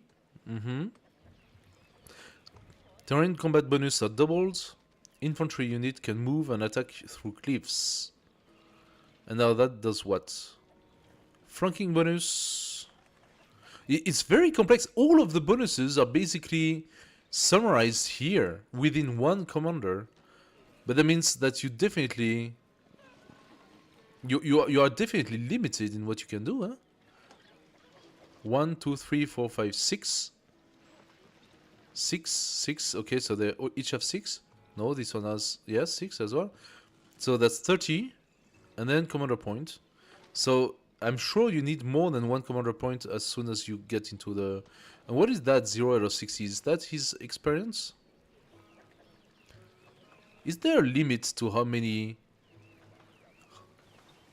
There's a separate healing... Seriously? No, I didn't see it. I'm gonna look again.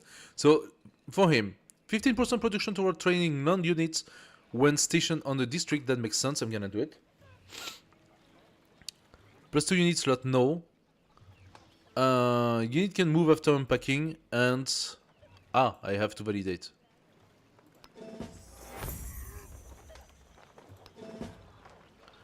Two combat strength for infantry units within the commander radius. That makes sense as well. There we go. Now, this commander has done... Okay, so the promotion does not... Can I do it again? That would be funny. I can click on that. No. So, that does not use his movements. It's just an interface thing. So now, I'm doing the settler, but after the settler I'm going to produce 2 additional troops. Now this settler is gonna go here and become a city. I do need my move. Okay. Oh, I lost all my move. I lost all my move being there. So you say there is a healing button? Heal. You're right. I didn't see that one before. There were only 3. There was sleep, there was alert, and there was... Okay, so that button appeared... Yeah, exactly. So I don't actually need to do this, whatever he is doing right now.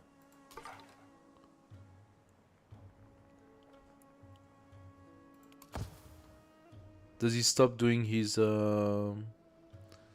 fortification? No, he does not. He still does whatever he was doing. This guy is going to attack that. There you go. You're dead.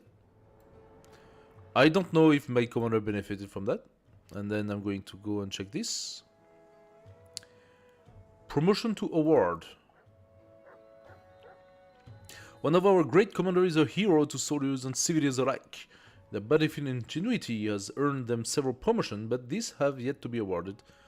Okay, take me there. But I think I just did, so...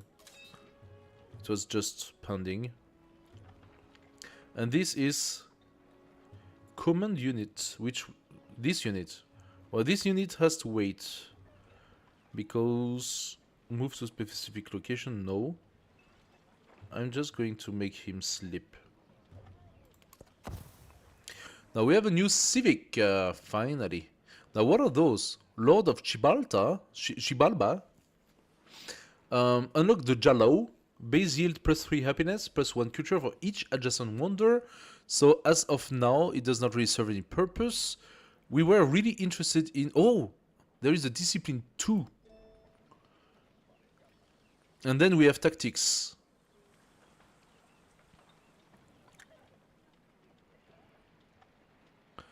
Drills, +30% production toward training infantry and range unit. That does make a lot of sense, but it takes 25 turns. So mastery of discipline, what does that do? Gate of all nations, +2 support on all wars. Ageless must be placed adjacent to a district. And we gain honor, +3 combat strength against independent power. Oh, I like that. Yeah. They are my unique civics from here. From the Mayan civic. Exactly.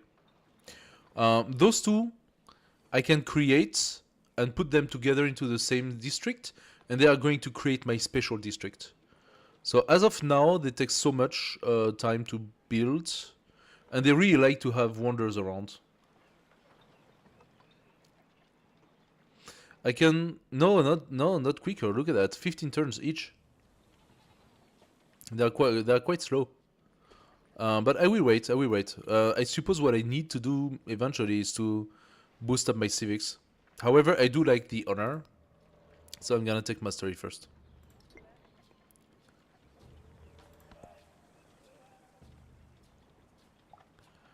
Your treasury. Your civilization accumulates wealth in the form of gold, which is generated every turn for various rewards. Gold is a very powerful resource, which can be used to purchase things instantly that would normally require time and production to obtain. However, keep in mind that most buildings and units have a gold maintenance. Oh, what?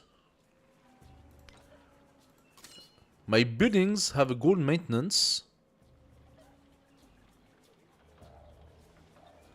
What is the gold maintenance of my buildings? Can I see it? Oh, the library has a gold maintenance. Oh, that sucks. Oh, that sucks.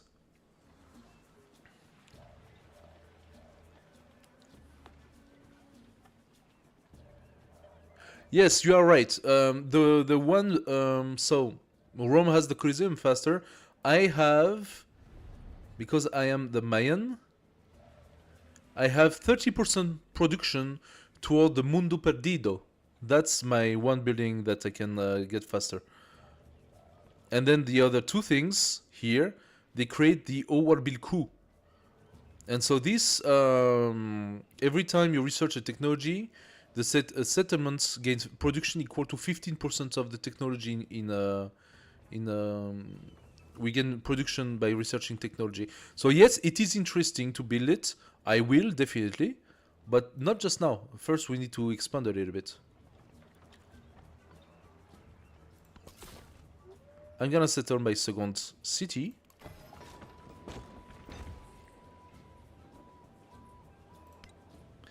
Now this city is very interesting. Look at that. This city produces 3, 3, and 3 happiness. My capital produces 5, 6, and 5. So it's just better. However, this city could go and have a fisherman town. It's not a city, it's a town. As Wakabnal is a town, it will not be able to produce anything. Instead, its production is converted into gold. I can, however, pay for units. Increases town growth by 50%.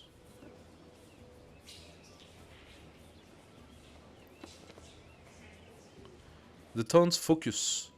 And I can transform the town into a city, but how do I do that? You will have to convert that to a city in order to produce item here. To do so, what do I need?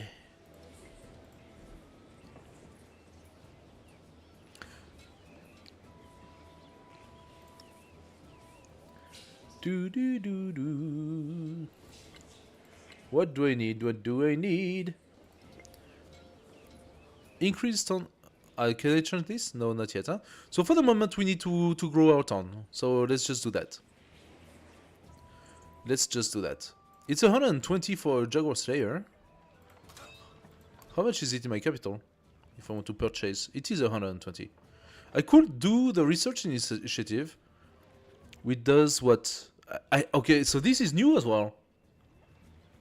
I can actually do a city project by paying for it.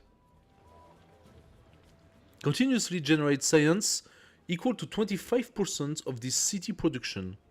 You can cancel this at any time. Requires a population of 7 or more. If I pay for that research, I wonder how long it's gonna last. 25% of the city production being 11, that gives me 4 science.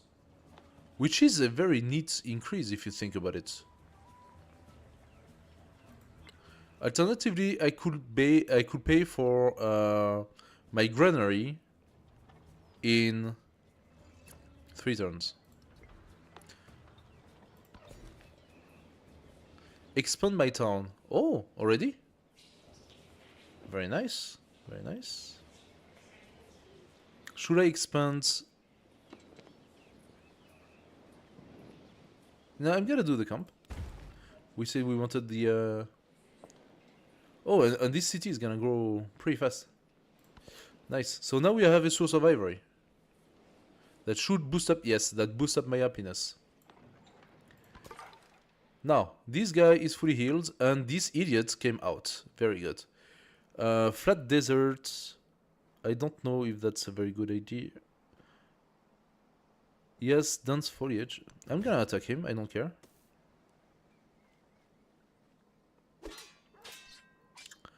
And this guy... Quickly check. Yes. Oh! Ah no, those are fish. Oh, so... Okay, so I cannot do fish here. You need to have these specifically to get the fish production. But I'm gonna bring my guy back. And we are going to kill this asshole. Actually, maybe I can check here first.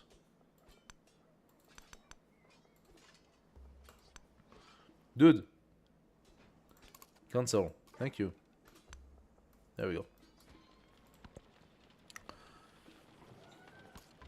The spoken word Aha. conquers all thought, but the written word commands it. Now that was pretty fast.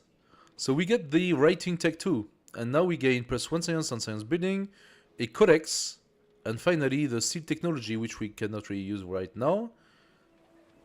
We got a new thing. Great work. Great work. Great work includes the codex you earned. The codex you earned, are managed here in the Great Work screen. You will need to slot these Great Work in your city to benefit from their effect.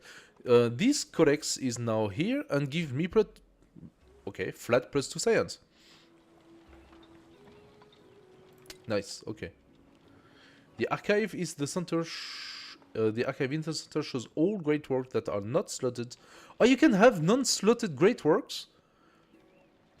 Interesting. That's also very new. This before you could only have a Great Work if you had a slot for it.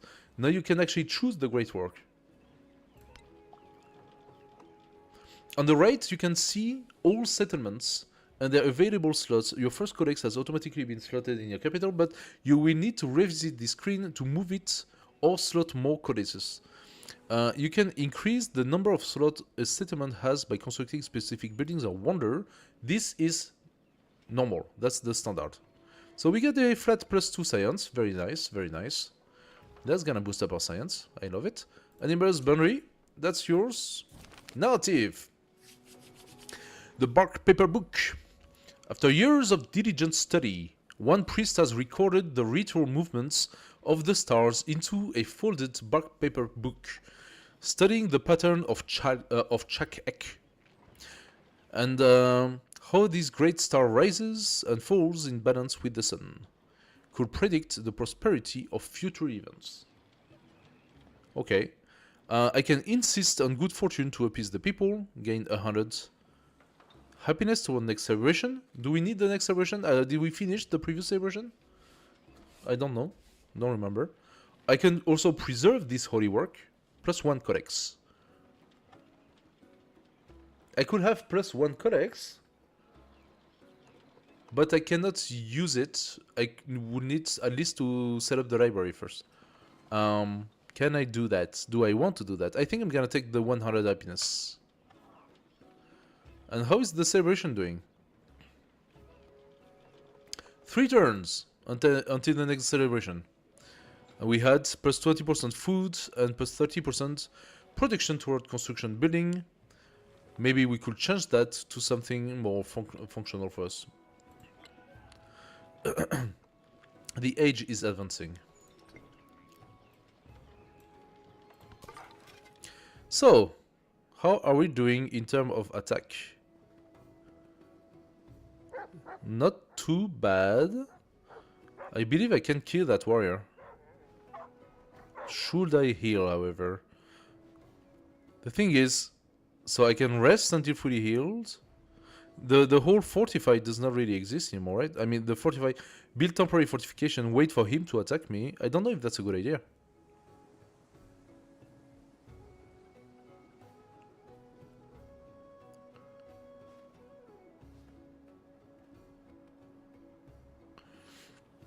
The thing is, I do not know if I healed when I fortified. And that's the thing. That doesn't make any on Civ 6. You fortify, you heal, but not in combat, of course, but fortifying would give me a stronger defense.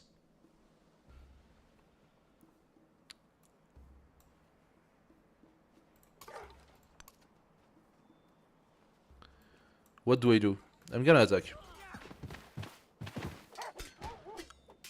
Because I believe it cannot kill me. Next turn.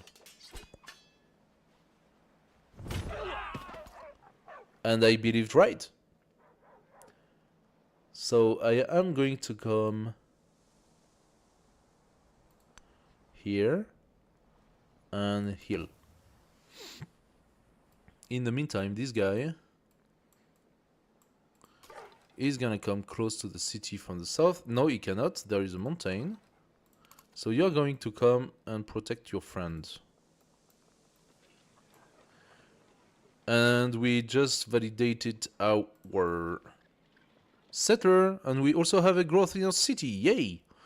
Okay, so we could do another farm, which would be good for the growth.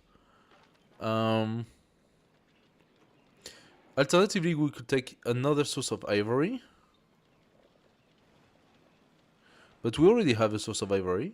Not in this city, but in the other city. We could also grow toward the gold. And that could be good. I also want to be able to set up my my first wonder. I think it's gonna be here. So what do we want? I think I am really tempted with the farm, to be fair, to grow the city faster.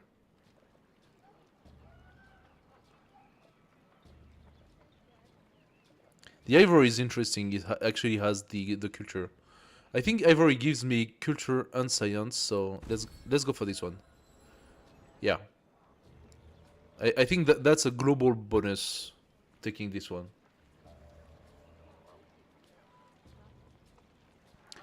Choose celebration. Yay. So, because you have maintained your people's happiness well, they have decided to have a celebration in my honor. So, what do we do? We love the Council Day. Social policy slot unlocked. Yes. Oligarchy. Your government grants you a choice between these effects during a celebration. Choose one bonus for the next 10 turns. One bonus only. Plus 20% food for 10 turns. I think that could be interesting. Plus 30% production toward construction building. I think that's less interesting because we are now producing troops. And we have another social policy. That is the real gain here. I think I'm gonna go for scout movement and sight. Because I'm going to work with scouts. Where is my settler? Settler, why did you go this direction? You could not come here instead? Settler, I want you to go here. And city, I want you to produce. So we have enough gold to purchase. I'm gonna purchase the granary. Finally. So the granary, I can place it in the farm. No, it replaces the farm if I do that. I really wonder what the plus on the farm is supposed to be.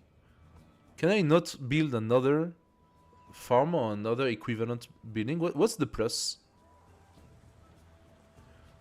So if the plus on the farm replaces the granary replaces the farm, I don't want to do that. I could here.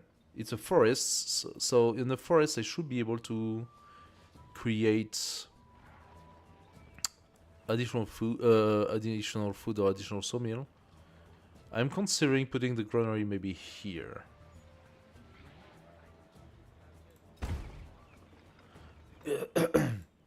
Yeah, replacing the forest make me lose some science.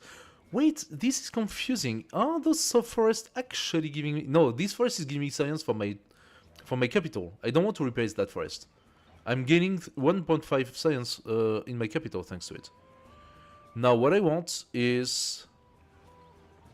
I could make another army commander in 24 turns. The plus means the spot has a second urban spot to add another building. Yeah, but what building? Because everything I want to place here wants to replace my original building. That's exactly what I meant. Why didn't the granary, which is food-based, why isn't it offering me to place it next to the farm? Or it has to be a very specific building for the farm, I don't know. Dur Sharukin. Act as a fortified district that must be conquered.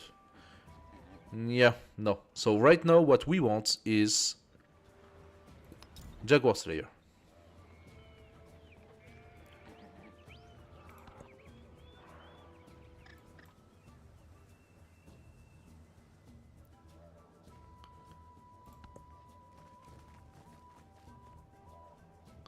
So this one gained plus 10 health, okay. From it, that's an urban district.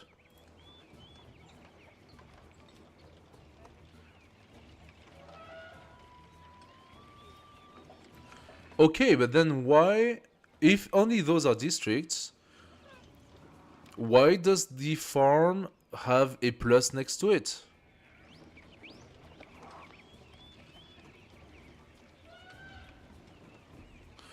Can I build a farm on an urban district? I think not.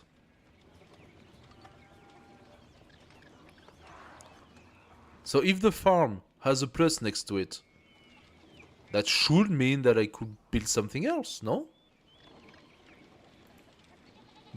This is the thing that's a little confusing here. Could I actually not see the detail of urban... view hidden? No, that's not what I want.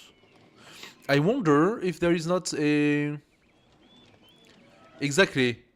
I wonder if there is not a farming building that we can add later on.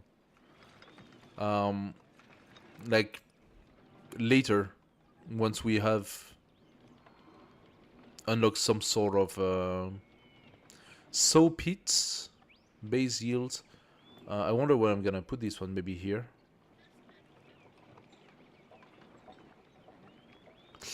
I wonder if there is not like, yeah, some sort of a later upgrade that allows me to do that.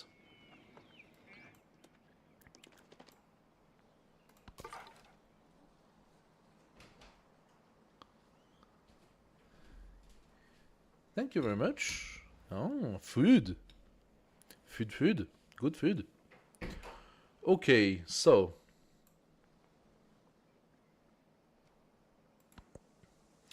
Command unit. This unit is going to fortify. I wonder if it would not be better to fortify here. I'm just concerned that this could potentially attack.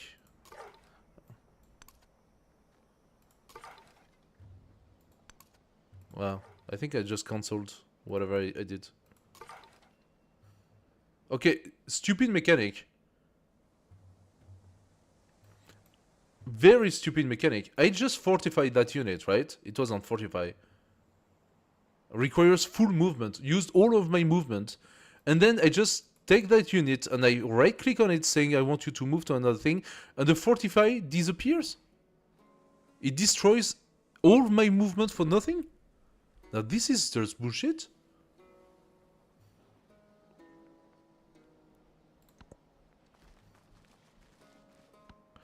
I just... Each bird Okay. watches butterflies with envy. Yeah, alright. We got the Sopit, we got the Slinger. Maybe making some Slingers could be good as well. I mean the Ulche. +1 production on common woodcutter, and +1 food on pastures, very happy.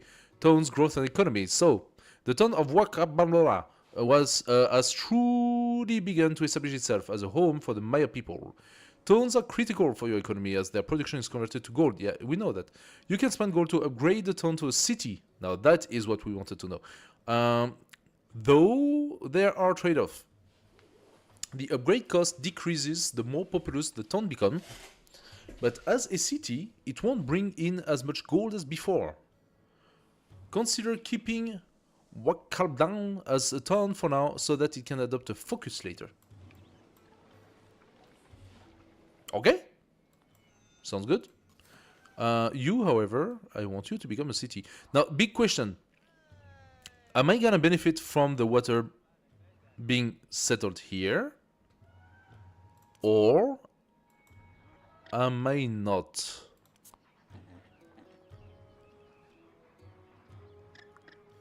I'm going to settle here anyway because that's the placement I believe is the best for us right now. But I don't know if we are going to benefit from the river thing.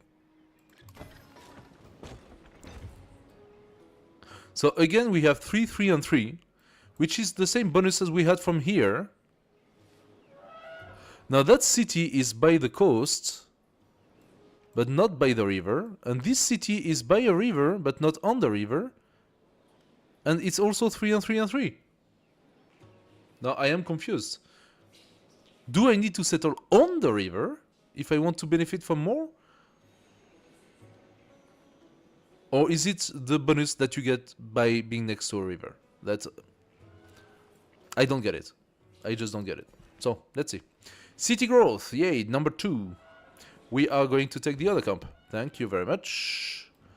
And yet a little bit more science and a little bit more culture. Now, what else do we do? The town growth. Expand my town. I'm gonna go for the Kaolin. Now this is a new one. It's a quarry actually. And we have a new technology. Now this new technology I believe should be sailing because no, not necessary. Not necessary. We do not have fish. We do have pearls.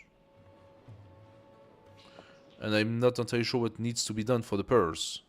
So, and we have masonry, which we want to be able to do the monument. But I can only do the monument once I have my second city. So we will see. Fishing K. Base yield +1 food and +1 food on fishing boats. Can be purchased in town, must be placed on coast. Lactine, navigable river. Opens the gate.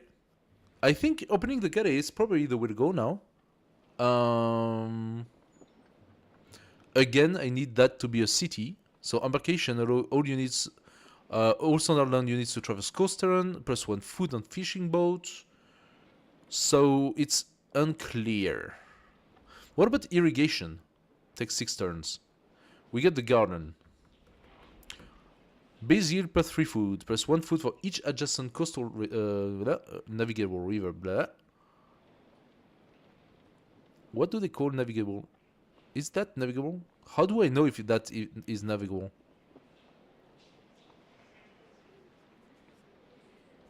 It's unclear. +1 food for each adjacent navigable river terrain. So put in like a fork of this, for example, would be very good. Plus 1 food for each adjacent wonder. This is weird. But the garden, isn't the garden a wonder itself? Oh, plus 1 settlement limit. Ta-da! We take it. We got a plus 1 settlement, an extra city. I could do the soap pit in the settler view. No, I couldn't see. You know, in the settler view. I was on settler view before.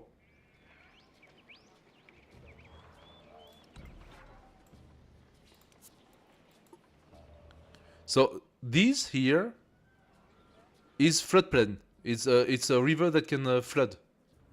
It's not the navigable stuff. That's just river that can flood.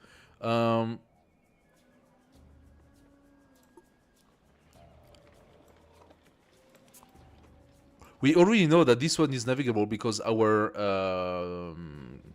guys became a real boat once we were here, so he could definitely navigate that river. It's not indicated. That's floodplain here. Yeah. See, it's written tropical floodplain Europe. I'm gonna eat a little bit because it's getting late.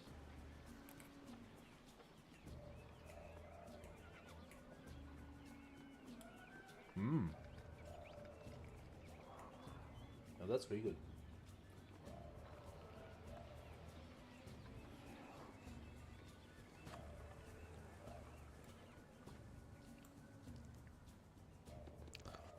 We're gonna wait for this guy. So this guy here is gonna come here. And it's gonna fortify on the forest. Because we already saw the forest gives +2 defense. Cirta! Cirta, how are you doing, Cirta? We are advancing on Cirta. 18 out of 60. Nice. Very good. Okay. And so far so good. We have the army commander here. We have 8 Jaguar Slayer. At the moment, I want him to become add to army. There we go.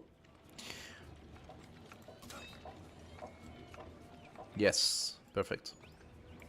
Do we want a Urche?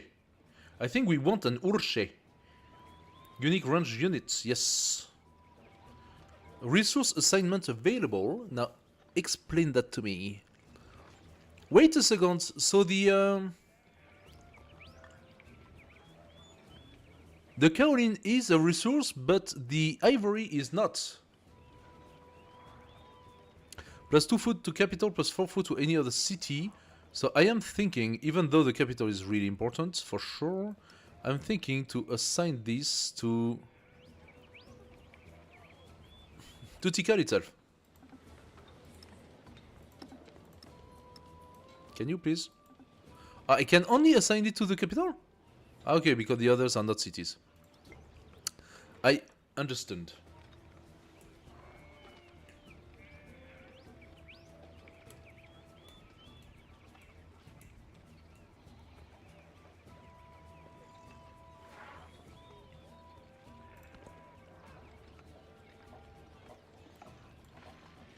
Settlement limit. Yes, I know. You have reached the limit of how many settlements your civilization can easily maintain. If you acquire additional settlements, you will take a -5 happiness penalty to all of your settlements for each one over the limit. Look for settlement limit increase in the civic, tech, and attribute tree for further growth of your civilization.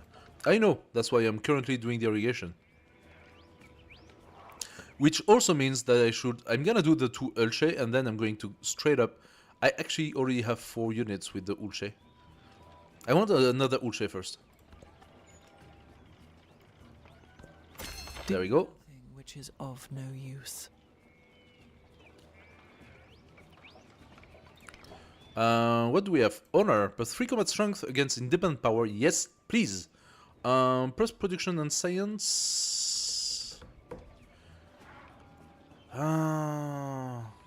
Maybe the movement does not really matter so much because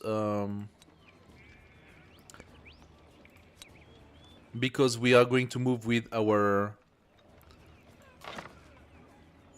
general. Urche, you go into the army. Now we do another Urche. Urche, there you go. Civic, what do we want? I mean, technically speaking, the drills would have been really good. It's 30% production toward training infantry and ranger unit, which makes it even faster, but those units currently do not cost much. I could alternatively go for the mysticism, so that I can set up my altar for the happiness, or I could start working on my special. And I am thinking special right now. Let's go special.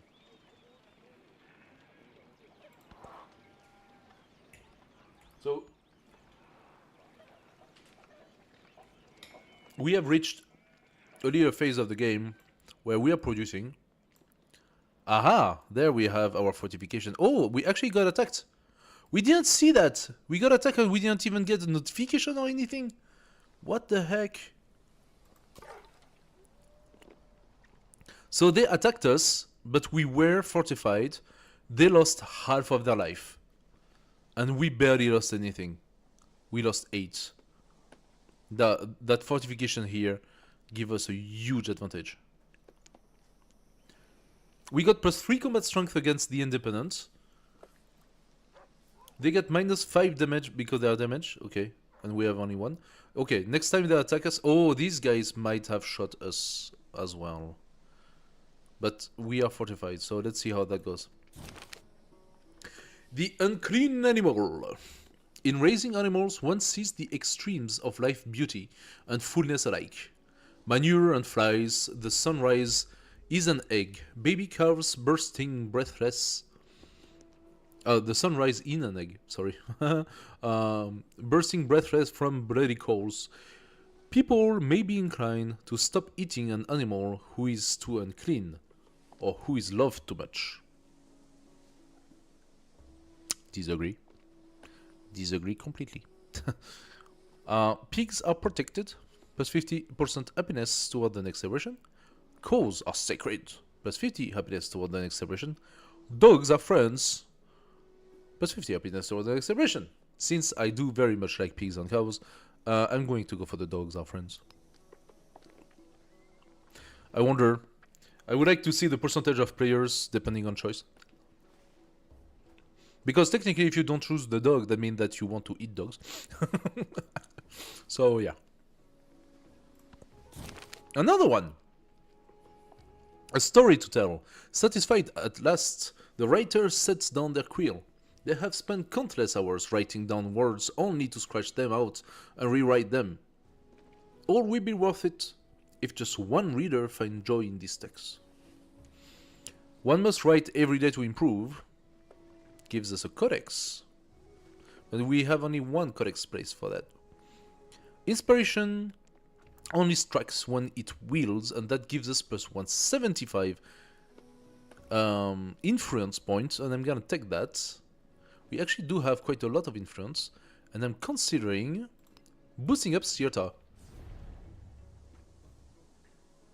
Now what happens if I add support? We gain +3 per turn instead of +2, so that's going to accelerate everything. Worth it. I could do it again. I could do it again for 110 influence. So it's like, yeah, it's basically sending envoy.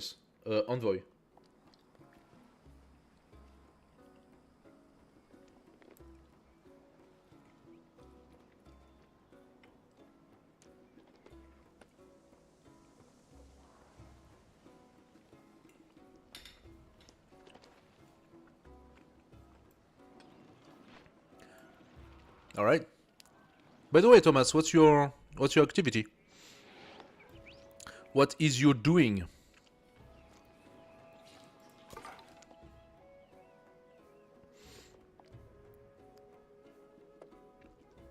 You are going to Jaguar trap. I could trap the thing. Yeah, no, I don't see the point in that. I'm going to heal. Just stay where you are. This guy is almost done.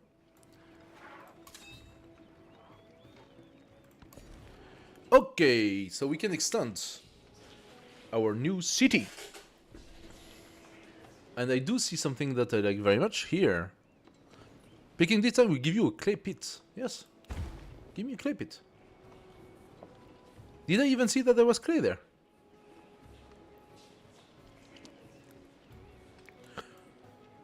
As for the next, I think it would be interesting to go towards the marble. But the clay pit will also open the coastal here. I knew it was the Gare that attacked. Oh, and those imbeciles kept attacking as well.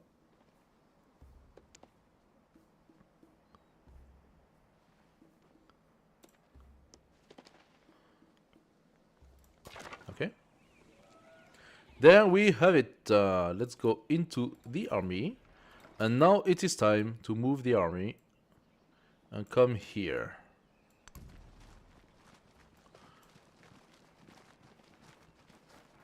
That's very fun. I really like how they move like as a group. That's really cool. Really cool. Now we can build something new, either the saw pits or the library. I am tempted to do the library because it should add codex slots, and we already had to pass on 2 codex. So I'm thinking library. Where am I gonna place my library? Now that's the question. I could place the library here. I would lose a potential production. Alternatively, I could place my library here. Answer is no, I cannot. Why? It has to be adjacent. No. I could place the library in the city. Now that would make sense. Would it not? What does the library say? +1 science for each adjacent resource. So next to the gypsum would make sense, since it's a resource.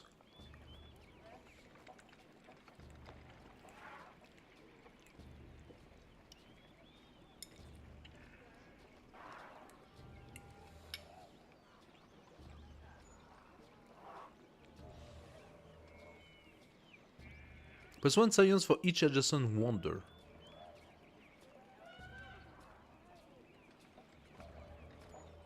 So could I put it here? This has a very nice potential. I could put it here. I don't know why this says 4. 4 science, 4 science, 4 science. Bonus from the tile, +3 science. I really wonder how exactly that is. Ah, I could place it in this district now. Now that's interesting. I can place it in the district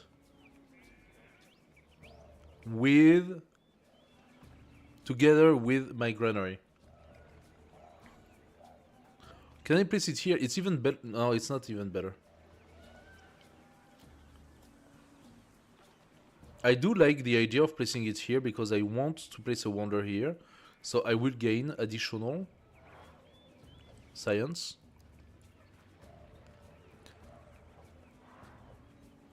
It's difficult to choose. I'm going to place a wonder here, I think. So let's place the library in this district here.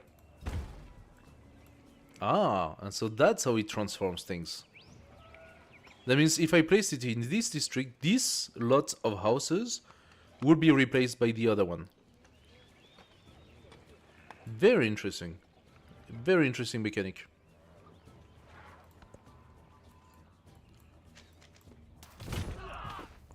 Those guys died.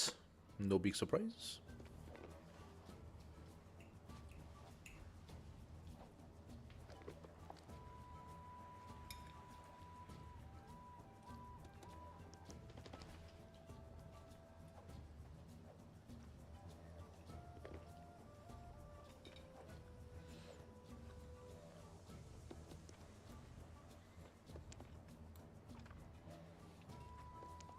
Temporary fortification. What happens if I leave the fortification?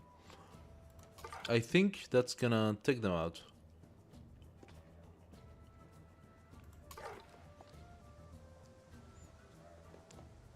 I don't think I can attack the boat. Once my Dulce would be here.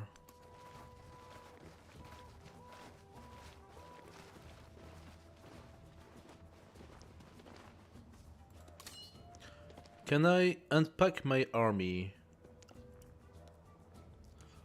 Gather adjacent unit in. Deploy stacked units.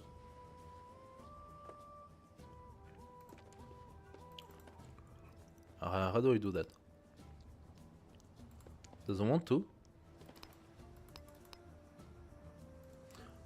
Doesn't want to. Maybe consider that I don't have movements anymore. Cirta is friendly with you. Yes, nice.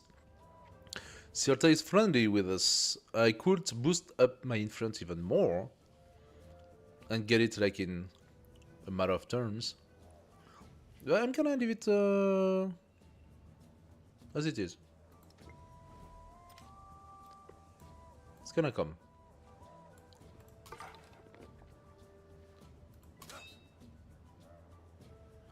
Like, so that must be the sphere of influence here,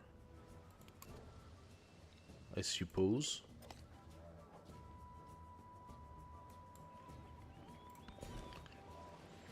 Okay, we get to expand one more time. So, what are we gonna do? Coastal. That's fish, right? So I can do fish with those leaves.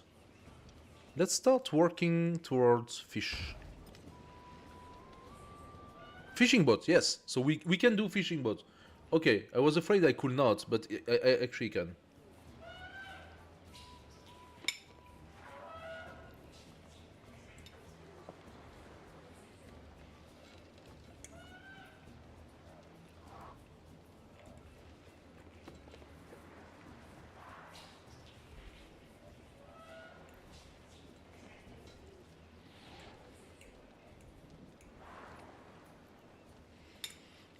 That's really good.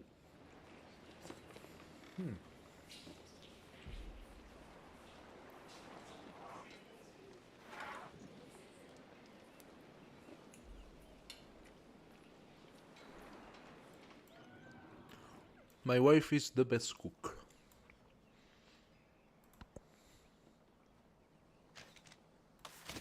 Come on, survive. The essence of all beings is the earth. The earth water. The water plants. Plants man. And man speech. That's dumb. Happiness. So, settlements send you excess happiness. After enough excess happiness has been accrued, you will earn celebration. Settlements with negative happiness will receive yield penalty. To earn happiness, I could maybe try to use this one as my fourth. Who knows?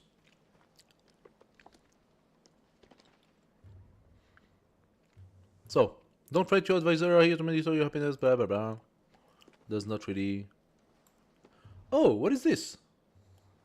Leader attributes. Now, what the heck is that? You have earned your first leader attribute point. These let you customize your leader to fit your playstyle.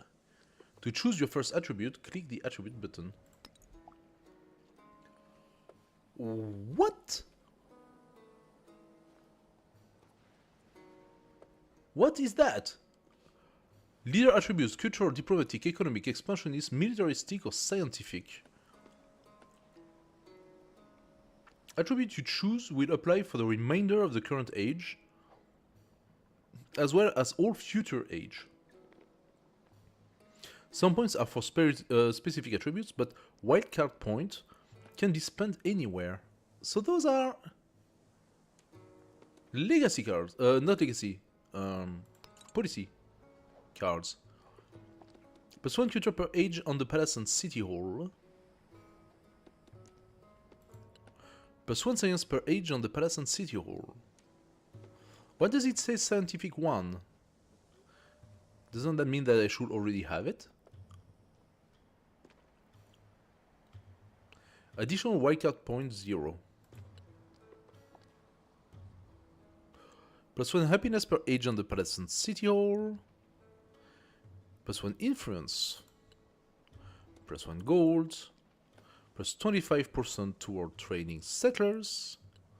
Plus 5 combat strength against independent powers and cities. Oh my god, that's super strong. Gain 1 free war support of all your war. Okay. Why can I not choose?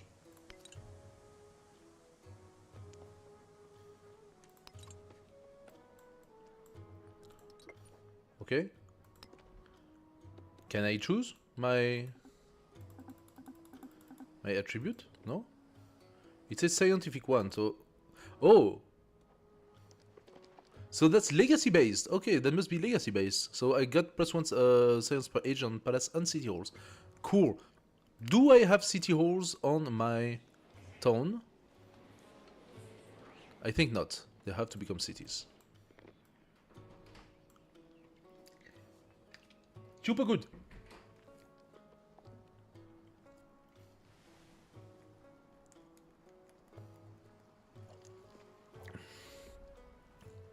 So, scientific attribute, progress marches on, driven by discovery. The people thirst to know the working of the world, cannot be quenched.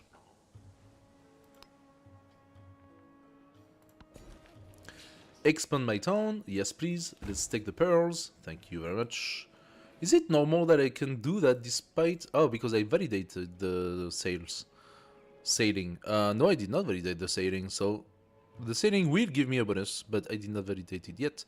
Masonry or sailing? Let's go sailing, quickly. Resource assignment, the pearl will go to my hometown. Cool. Now, these guys. Did that take all of my points?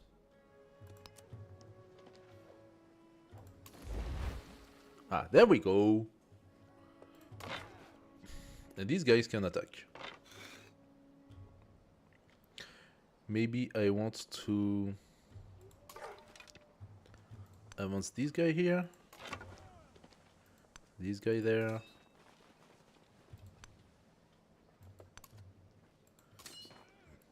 Oh, that's used all of his... Oh. This guy needs to change. Where can I bring him? I can bring him here. And him here.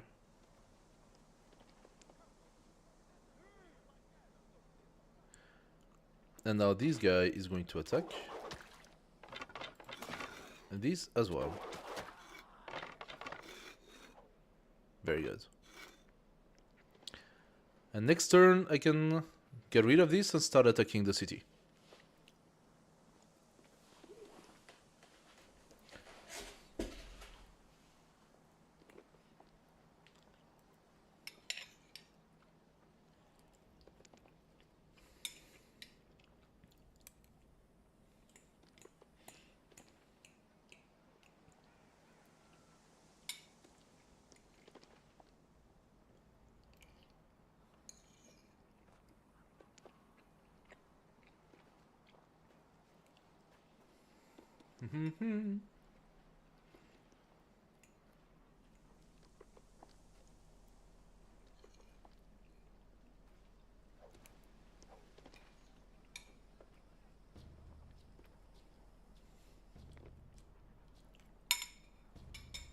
Very good.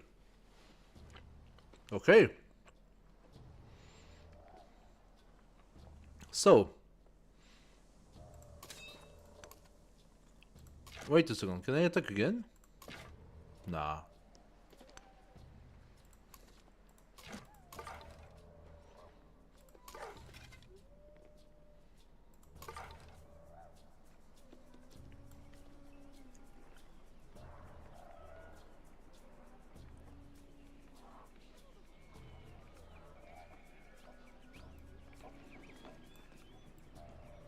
Okay, at this point we just need to pass.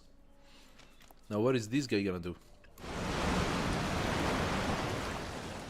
Oh wow, okay. Natural disaster. A little flood happened. That was a little violent, I didn't see that coming.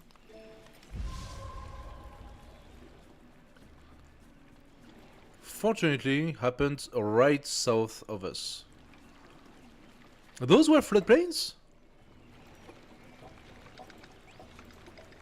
They were not indicated as such, but yes, they are floodplain. Fortunately, my personal ties were not.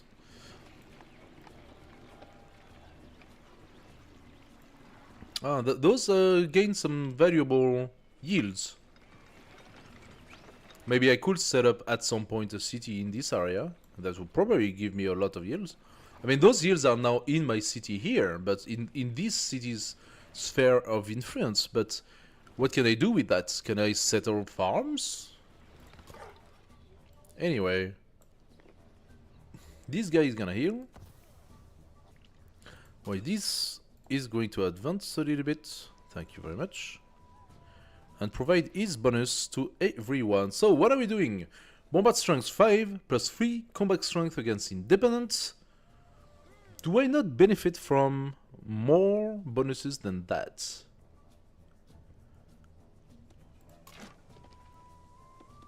Isn't my...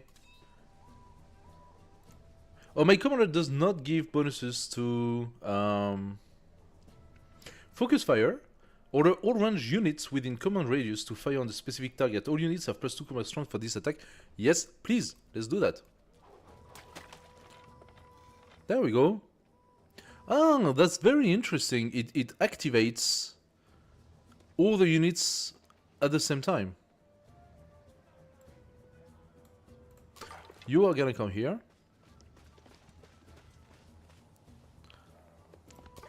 You are going to heal. And there we go.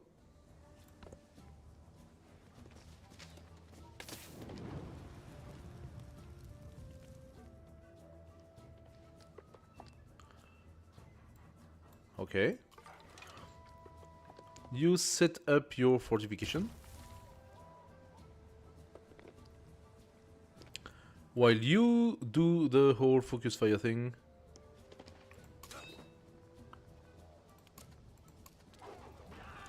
Done. And then you are going to exchange with him and attack here. Thank you very much. I think that's gonna work pretty well. Is there a way for me to...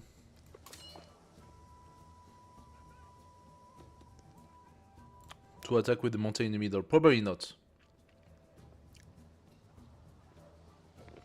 Probably not. Okay, so how is my city doing? I got 3 turns to finish my library. And those cities are expanding pretty well. I already got 2 camps out of 3. Next, I'm gonna go in that direction. The fair breeze blew, the white foam flew, the furrow followed free. We were the first that ever burst into that silent sea. Very cute. So, fishing cave, base yield +1 food, and +1 food on fishing boats. We gain the embarkation, which allow all standard land units to traverse coast terrain, and we gain +1 food on fishing boats as well. So fishing boats are slowly gonna grow to very nice tiles. That city with all these fishing boats here is gonna grow tremendously, like very, very big. And that city is gonna be pretty big as well. I'm gonna put the K here, I think, and then the fishing boats everywhere here. Grow my city. I can actually build farm on the floodplains. Interesting. But I'm not gonna do that. I am going to set up a other quarry of salt, a mine, because I want to unlock this one. Nice, look at that beautiful mine. And that should give us another +1, I suppose, to this one. It's too bad that it only shows 1. It only shows +1 right now. And it should actually show the bonuses given by the other production units. But yeah, definitely I'm gonna go for this after.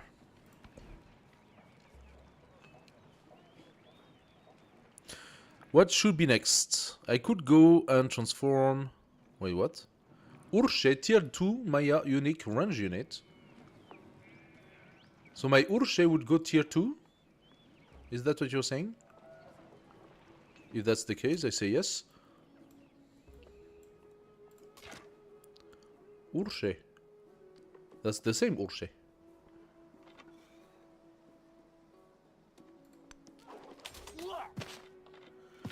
Nice. And he gains some XP, yes.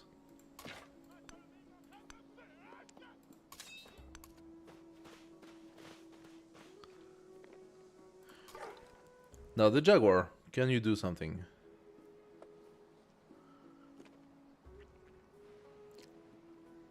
Yeah, not too bad. Good, he's gaining some XP. Now, how fast does the XP apply to this guy? 21 out of 60. Okay, no, that's going up. Okay, very good. Command units, another Urche. I can go coastal. I can go coastal. That means I could go the other side and do some shenanigan. You are going to heal just like you. Next. Aha, now that has become a... It's a different village, okay. Cirta will convert to a city-state soon. Nice.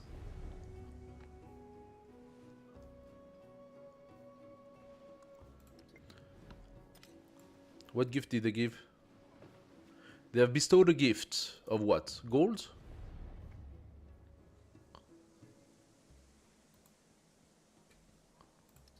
Okay. I do not know what gift they gave.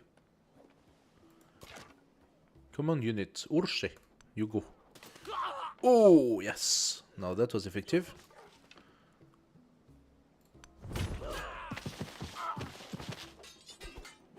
They are not completely dead yet.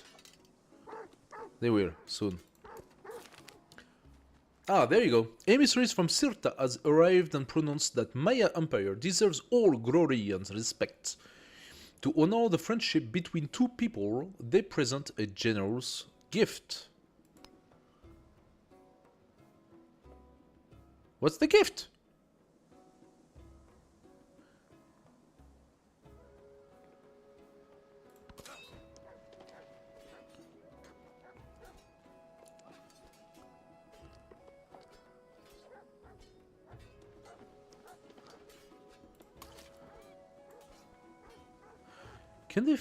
Can they actually shoot from there?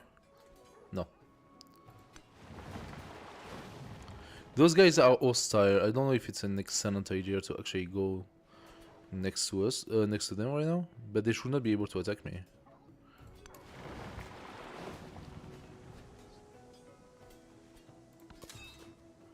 Army commander, you are going to stay where you are. So he only gained 2 experience. I'm slightly confused. Army commander, what can you do? Defensive other own military unit within commander radius to build temporary fortifications. No. You are going to skip.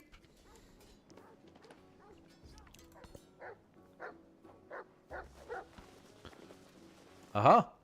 That's Cirta, right? Yes. So they decided to stay here and get better.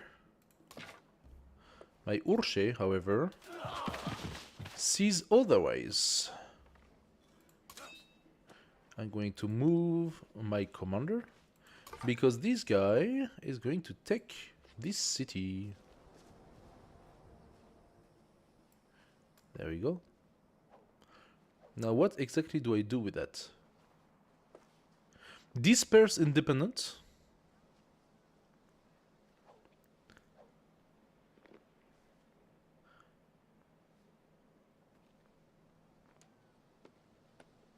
Grow town. Where? Aha! Expand my town. Yes. Do I want yet another? I think I do want yet another ivory. It's the most beneficial right now. Grow town, another one. Yes, please. I'm gonna take these beautiful farmland. And choose a celebration. Yes. So, the plus 20% food has done marvel. My towns are growing. Hello. If you just joined the stream. So.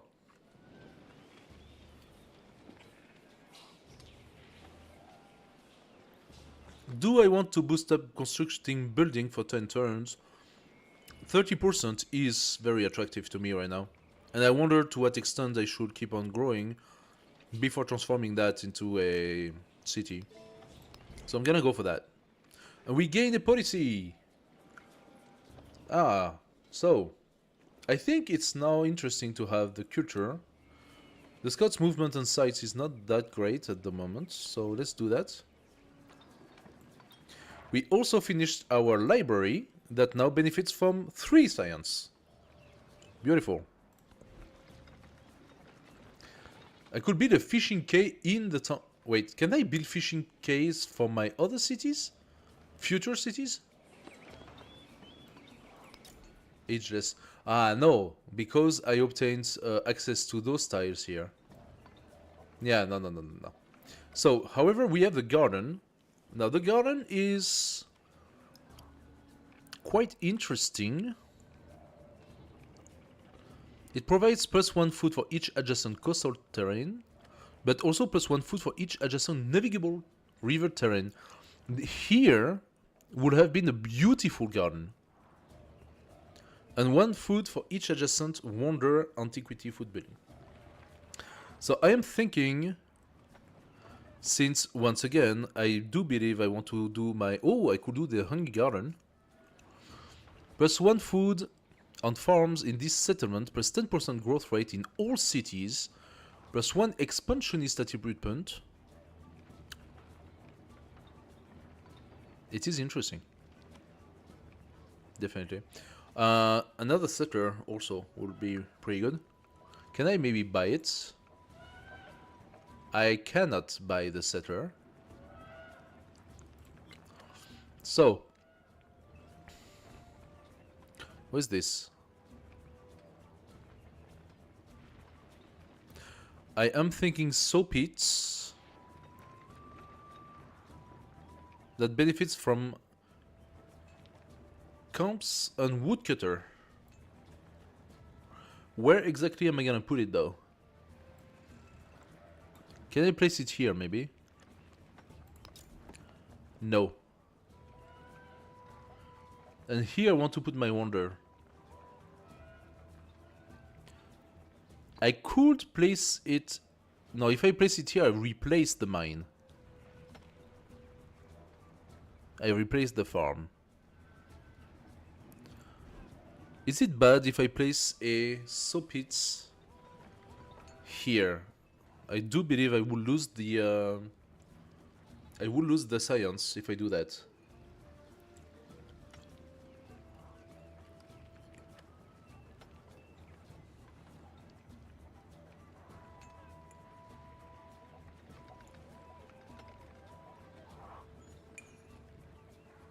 It's not that easy. Where do I want to place a soap pit as the Mayan?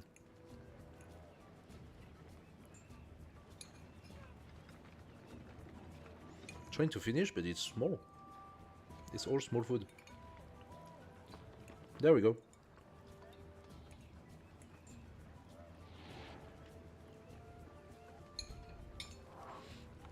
So, I could place it here. I had the beautiful, what was the name of it? Must be placed adjacent to district. No. Great Stair, flat terrain. No. So this one must be placed adjacent to river.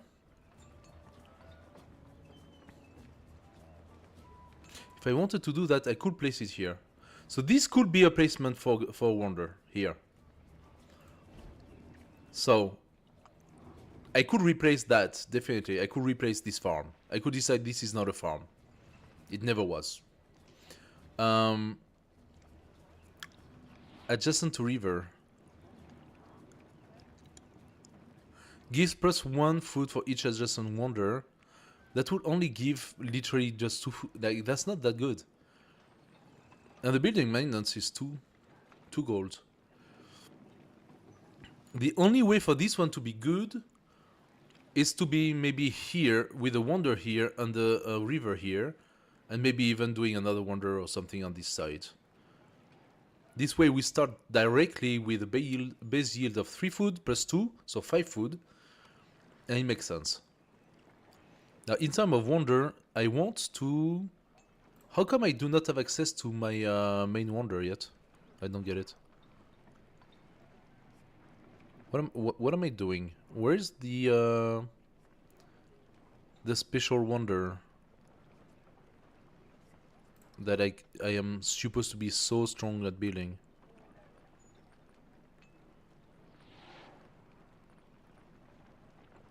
Tactics, mysticism. Where is it? Where can I find it?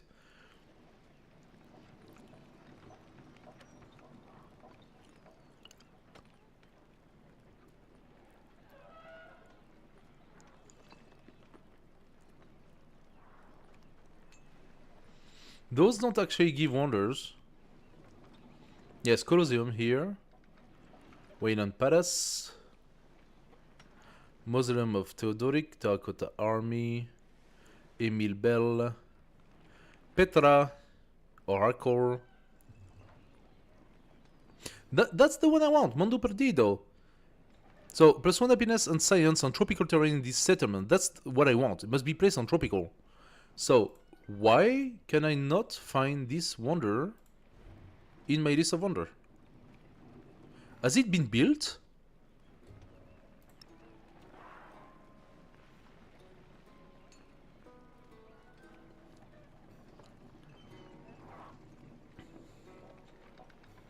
Here, require mysticism, Mondo Perdido. Am I completely nuts? I didn't do mysticism. You're kidding me. I need mysticism for Mondo Perdido? Why?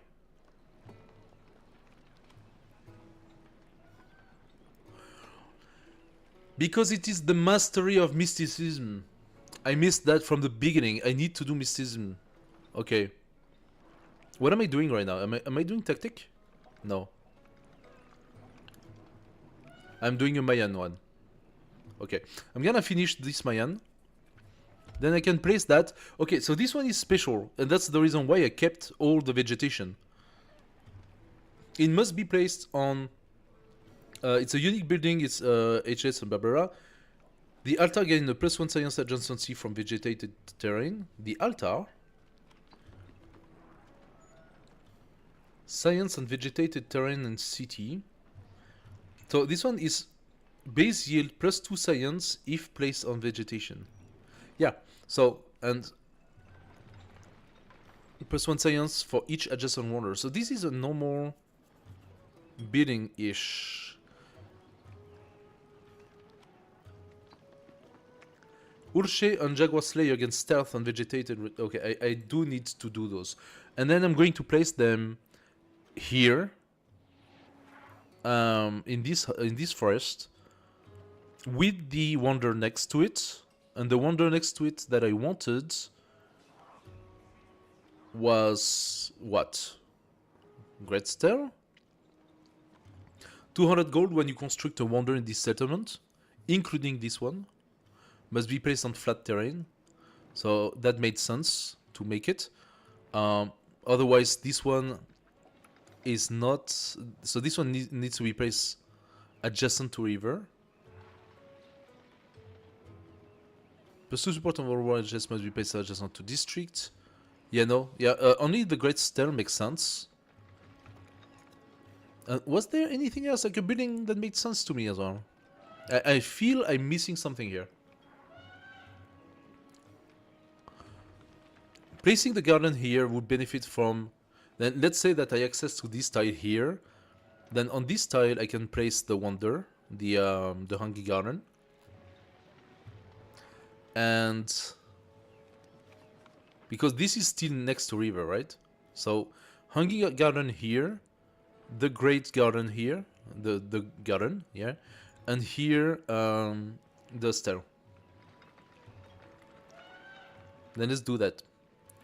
But I cannot access there. So I'm going to start with Great Stair. 19 turn though. 19 turn. Did it just reduce? I think it just reduced. We got 30% decrease. Very nice. Okay, so when it comes to this, I think I have to disperse. I do not see a way to keep this and to make it a city or equivalent. I do not see a way to do it, so... You are dispersed. Plus 100 science.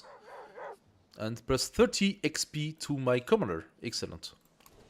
My commander is not far from getting a new level. As for these guys, do I want to put them here, even though they would be a little bit at risk? I think it would be better... No, I'm gonna place them here, just in case. And we're gonna see how that goes. And do we have... Those guys will be coming here, and those guys are gonna come in the water. These guys are still healing, but maybe it would be better for them to actually come close. There we go. Okay, next story. Hello, welcome to the stream. Chak. Maya soldiers raised the village, setting fire to buildings and looting homes. Through the haze of smoke, a group of soldiers spied the enemy chieftain running into the nearby forest. Capture him for a sacrifice, plus 50 culture. I do like that. Consolidate power in his absence, 100 gold. I'm gonna go culture. I'm going to finish my civic with this. There we go. All alone the sky exists. The Very good. face of the earth has not yet appeared. Very good. A unique building. Okay, so next step. You can now build the Kuna, a unique building. This building is unique to the Maya civilization and has special bonuses. You can unlock another unique building by continuing to study the Maya civic tree. Put both in the same district to create a unique quarter and unlock even more special bonuses. The Maya unique quarter, the Uwebil Ku, grants the following effect on completion. Maya unique quarter, created by constructing the Jara and Kuna in the same district every time you research a technology, these settlements gain production equal to 15% of the cost. So, if we do want to do that, we do need 7 turns. Can I place it just? I like to place it just. Is it possible to do that? And what if I do that, is it going to take the wonder away? Queuing multiple items. Finally! Okay. You've queued a second item in the city. Cities can only make one thing at a time. So selecting another item to produce will add it to the queue. It will automatically start queue production once the first item is finished, but you can always rearrange or cancel item in the queue depending on your plan. Alright, done. So let's make some plan to understand. The Kuna goes next. And then we said we wanted the garden to be placed here, because that makes sense. That does take quite a little bit of time, this one here. I don't think we can really, like, improve things. I could do a soap pit for more production, but I cannot place it anywhere. Or here? No, I cannot place it there.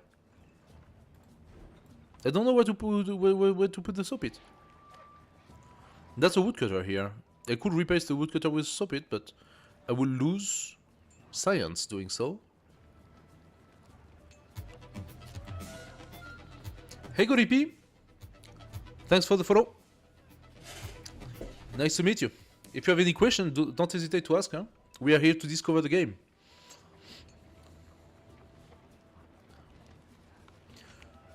So, there is one thing I can do, since now I have sort of cleared out this. And the thing I can do is to set up my 4 warrior army. And that didn't work. That didn't work. Why? Because they all finished their movement? Yes, okay, they all finished their movement. I'm gonna do that next turn. So, Civic. I could go for the second Civic of the Maya, but we just saw that I had a little problem, and that is that I could not do my special wonder that I want right here. I need mysticism for that, so I'm gonna do mysticism first. The independent power of Magran has been dispersed. You have received science. Yes, we know that. So this guy, at this time, is just going to wait. As for you, you finish your turn. Who else? Oh! Wait, what? I gained a warrior. Now, how exactly did that happen? Was it given by...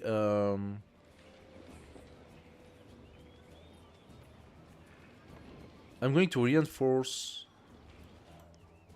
this commander. There you go. I think it was given as a gift. This dude.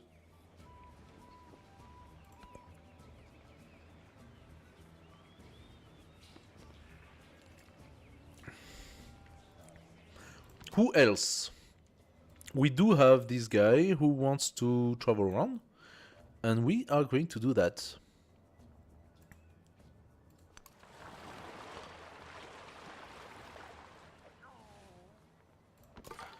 Who else? Him.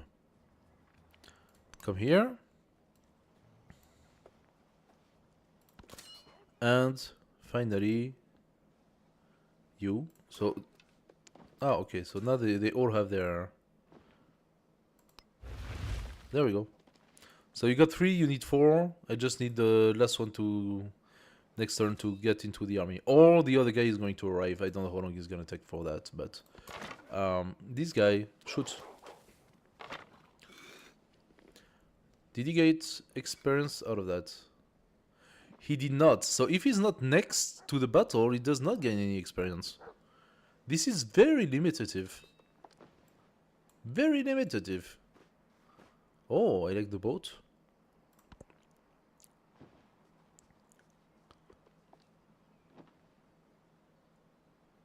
So this guy should be able to come here and to shoot.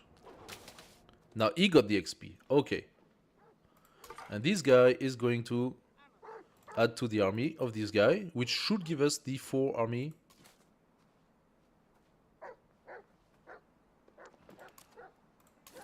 There we go. Legacy Path. We got it. Legacy Path. Pax Imperatoria. Number 3. In order to protect our lands, we must make an example of our foes. But settlements are well guarded these days. A siege weapon will make short work of their defenses. The next objective, assemble an army including at least 1 siege unit. Then attack and capture another civilization settlement. I don't have siege units. I'm gonna decline for now. Okay, so what I could do is come here.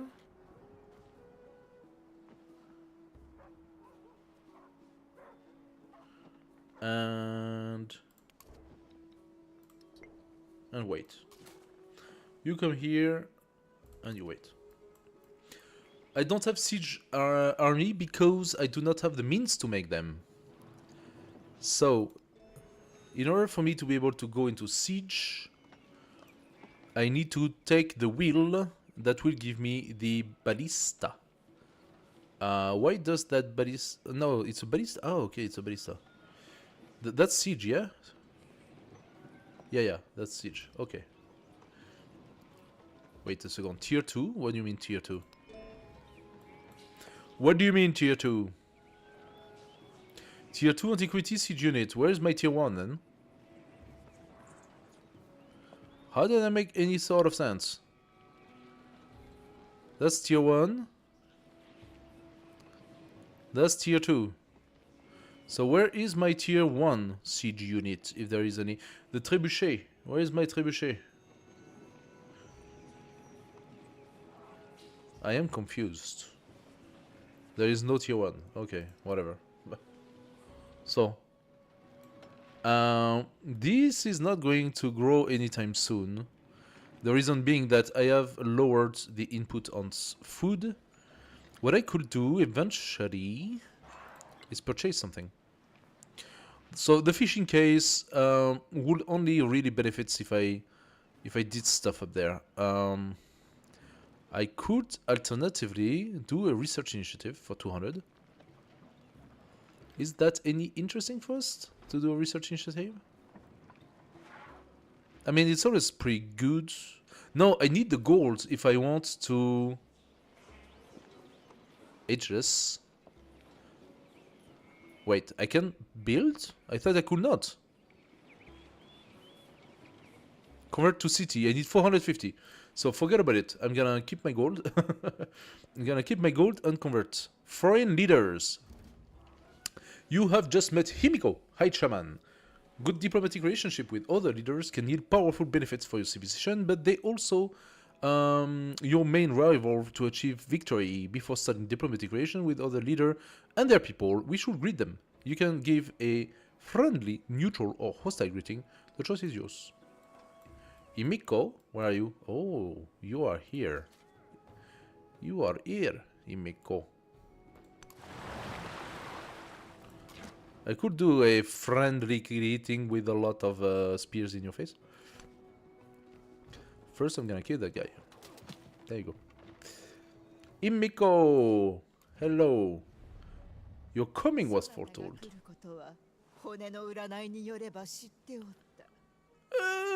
Cute. So. Himiko, reveal the capital either leader if nearby. Neither capital will be revealed. Wait, what? Yeah, Himiko. I don't know what's her style, so let's go friendly.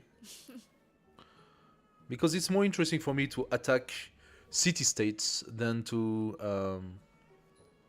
I have unlocked an espionage action. Espionage actions are taken secretly against another civilization. If all goes well, your target will know that the action has happened, but it won't know who's responsible. Espionage actions are risky. They always have a chance of being revealed. Sometimes have a chance of failing altogether. If your espionage action is revealed, your target will know that you were behind the action, and you will receive a penalty to your influence. To maintain secrecy, espionage actions take time and care to complete. Unlike other diplomatic actions, espionage actions have an ongoing influence cost that you must maintain, or else they will fail. If you suspect that someone might be targeting you with an espionage action, you can use the counter-spy action against them to thwart their plan. Interesting. Diplomacy. Here you can interact with another leader and see information about them. Yeah. Such as their civilization, agenda, your relationship with them, diplomatic actions you can start, and other information. To open this screen, simply select the leader portrait. That's what we did. Relationships. A variety of sources can affect your relationship with another leader, including diplomatic actions. World events, such as settling too close to their capital, and their unique agenda. A helpful relationship can lead to an alliance, and a hostile relationship is more likely to lead to war. Okay, Himiko usually goes to war with people, so that's why I want to be friends with her. Like, maybe that gives us a little time. Anyway, keep in mind that the other leader can also affect your relationship in the same ways, so it is prudent to keep an eye on it from time to time. Dude, diplomatic actions. You can start a variety of diplomatic actions with another leader by spending influence. Okay, these actions can have a variety of effects and generally last for a fixed period of time. They include endeavors, which are helpful to both of you and increase your relationship. Sanctions, which are harmful to the other leader and decrease your relationship. Espionage actions, which are generally hidden from the other leader. And that's what I'm gonna do. Diplomatic actions. Okay. All diplomatic actions except espionage and sanction will require the other leader to give a response, which may have an influence cost. Support, which is exclusive to endeavors and can grant more power effect at the cost of influence. Accept, which is the default. Or reject, which cancels the action. That's it? Okay. We could do an open border. Let's do it. Like it. She accepts it. We could do a research collaboration. Do a research collaboration with another leader. Accepted. You receive +4 science per turn. Other leader receive +2 science per turn. Supported. Both leaders receive +6 science per turn. It lasts 15 turns. That's pretty good. I could try to do the stealing, but she also has that capacity. Success chance 100%, reveal chance 50%. That costs 80 as well. That's quite a lot. The research collaboration is really good though. Are you? She accepts. So we have +6. We have +6 research now. Nice. She's neutral, but that's gonna go up. Very, very good. Can I see? Ah, yeah, that's her thing. So she currently has the oligarchy like me, but she has a pantheon. I don't have a pantheon. 10% production towards constructing wonders in city with an altar. What's her thing? +2 happiness per age on happiness building, so that she's very civic oriented. +50, that's why she immediately accepted the research, of course. +50% production towards constructing happiness building, so she is good at creating altars and stuff like that. 20% culture, but -10% science, and these effects are doubled while in celebration. So her science is shit. Maybe I made a mistake. I should not have helped her so much. Agenda, Miko of Amaterasu. Like civilization with both culture and happiness. Buildings in a settlement. I don't have so many of that, but that might change. Dislike those with both science and gold building in their settlements. I don't have gold building, maybe that's why she likes me. She has the Khmer Empire. District on river, do not remove the natural yield of the tile. +30% of the production towards constructing Angkor Wat. Alright. Interesting. These guys should heal a little bit. And maybe my Urche will continue moving forward.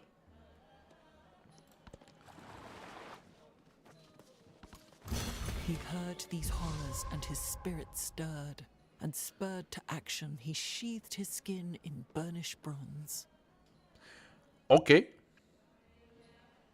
We have the barracks. Base yield +2 production. +1 production for each adjacent resource. +1 production for each adjacent wonder. Antiquity military building. Land unit training. This settlement will spawn at the building's location. +10% production to our land units. Nice. We can get the spearman. And the archer. And the Urchetel too. I would like to know if that comes as a separate unit or as the same unit. No, this is the same unit. So, did that improve my Urche?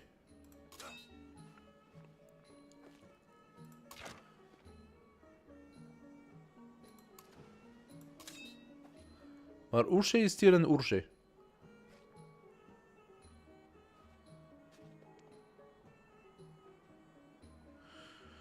My Urche is still an Urche. Does that mean I need to bring it back to a town to be able to change it or something?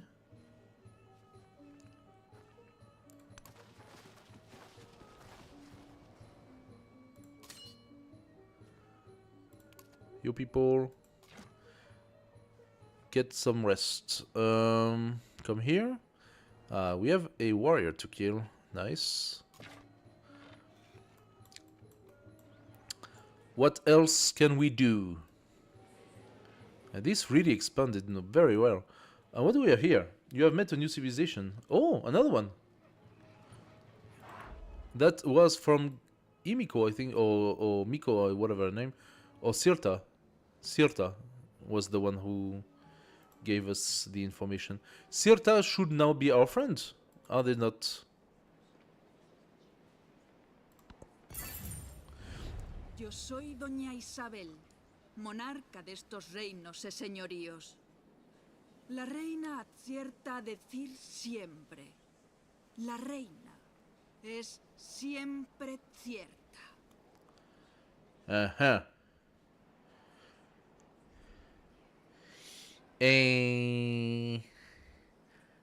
Do I want to like you? I don't know. You annoy me. Ugh. Fine.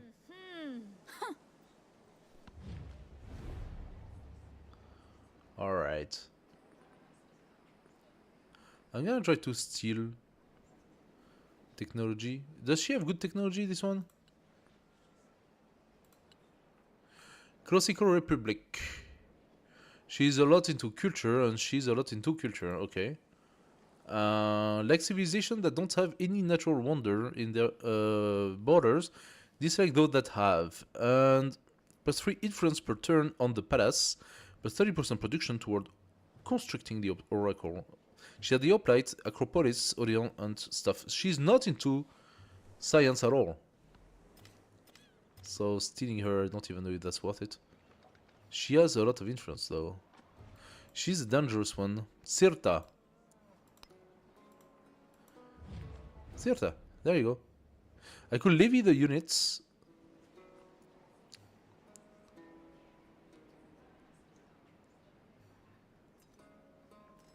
That's for 0 turn? What do you mean? The influence control of the unit is equal to its production costs. I could incorporate the city-state.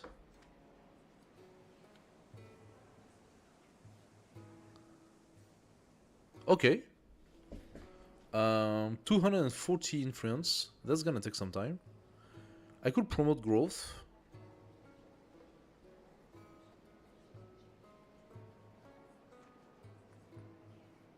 Or bolster the military. So, my thought process being... Not a big fan of Aten over there. But I do still have quite a lot of space if I want to expand. Sirta could become a new city of mine, but maybe not just now. I am thinking putting a city maybe around here, benefit from this area. And of course, like, I could definitely try to get a city around somewhere here. Maybe one here, and one here next to the Oasis or something like that.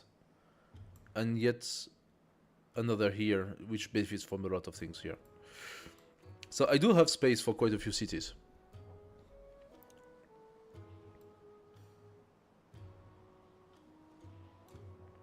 What do you want? Choose city-state bonus.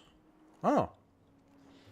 Congratulations! Through thoughtful diplomacy with the village, you've become the suzerain of a new city-state. Suzerainty grants you visibility of its unit, powerful ways to levy its resource, and a bonus determined by its specialty. Choose your bonus. The problem is that she could decide to turn this city against me with all the influence she has. Hill Fort. Allow the construction of the Hill Fort improvement. The Hill Fort provides +2 production. It also gives +1 sight and +5 healing per turn to military units on the tile. Counts as fortification. +6 combat strength when defending. Must be placed on rough terrain. Age of Heroes. Commander earns +50% experience. That's insane. Flatbow. +1 combat strength to range and siege unit for every city-state you're servant of. Foderati allows the training of the Federati land unit. No idea what that is. Or Marca, +1 combat strength to infantry unit for every city-state you're servant of. As of now, I think I like this. I want my commander to grow as much as possible and very quickly. Can you guys do something? No.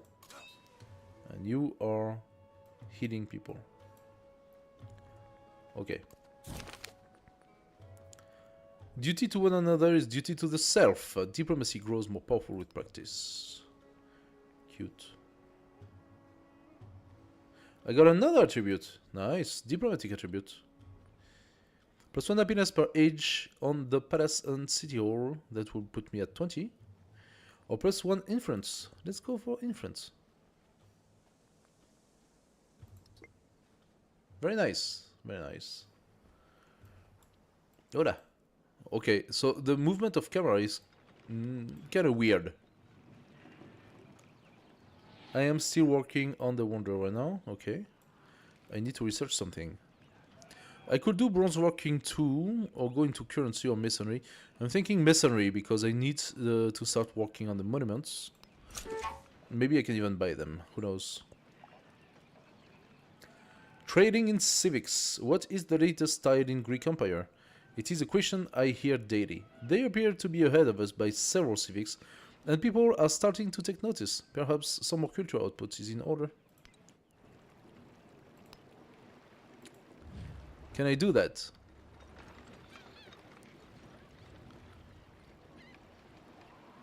There is the research collaboration here, but can I do a civic collaboration?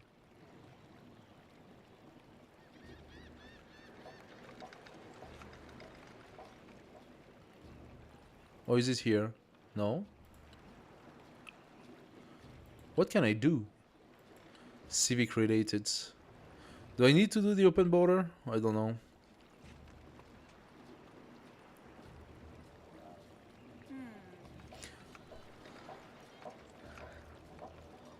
I could try to do, but that's technological advancement. She's bad in technology.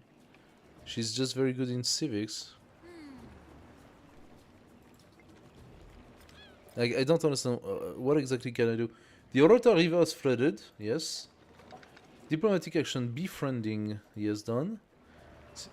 Natural wonder of Mount Kilimanjaro. Oh, she has the wonder. Okay. So she's at 14.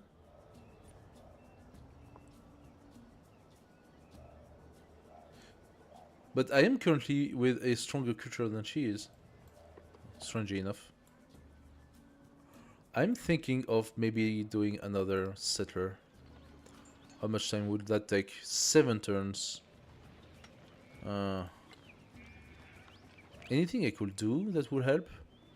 Like, can I build a soap pit somewhere? Here? Wait, no, that's... no. I said I build a garden here, so I cannot do that.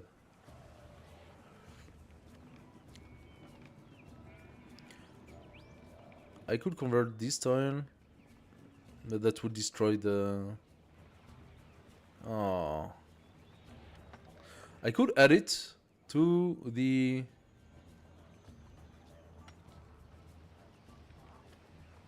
Yeah.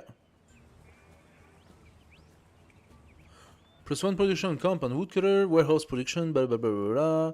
Can you purchase in town? I could put it together with the granary. Let's do that. There you have it. Granary and soppit. Now my... Yes, I should have gained quite a bit of production. Yes, I gained 2 turns already on the Great Stair construction. Now I do have the barracks as well. The barracks, they need to be built on what?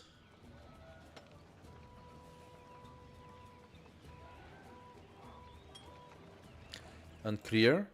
Technically speaking, I could build them where I want. Maybe I could replace that, the mine.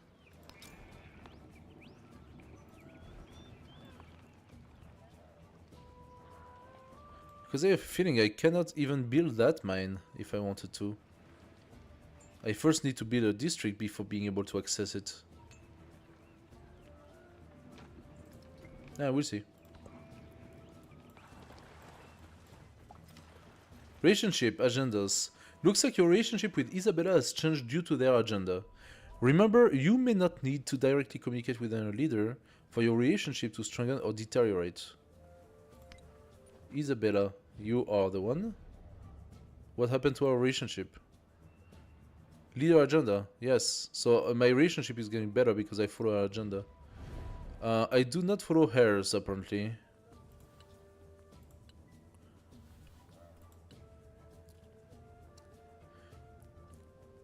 Dislike those with both science and gold. Maybe she doesn't like because I have science. So it does not validate this part of the agenda. Can I shoot? Yes, I can shoot. Now from these guys, I would like you, Urshe, to come here.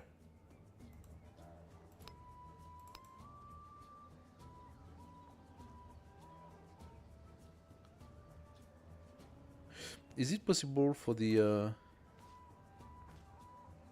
no. So Urshe, leave the army, come here. Shoot. And we got a promotion! Nice.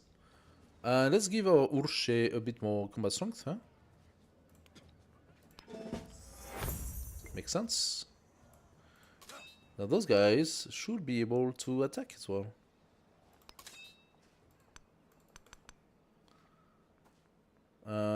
If I leave the army, where can I go? Only in the water. Now that's inconvenient. Maybe I could bring this guy here.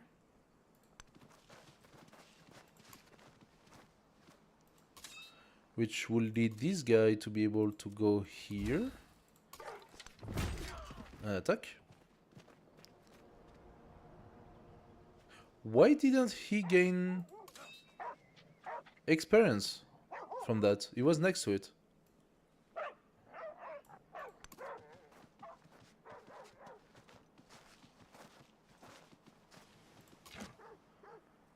I did not understand what happened here. He was next to the unit when the unit attacked, so it should have worked. Weird. Anyway, next turn. There is another world, but it is in this one. So we got the altar, funding the Pantheon, okay. And that will leave, what, Mysticism 2. Let's go for it. Choosing a Pantheon, woo! City Patron Goddess. Did I fill my city already? With the second building? I don't remember if I did.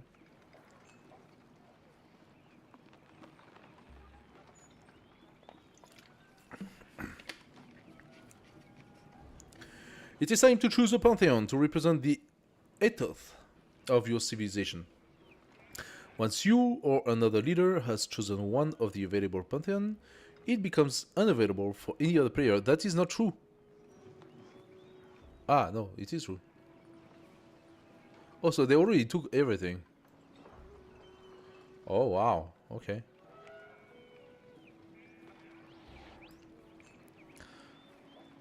Alright. Percent blah, blah, blah. There's something that talks about... No.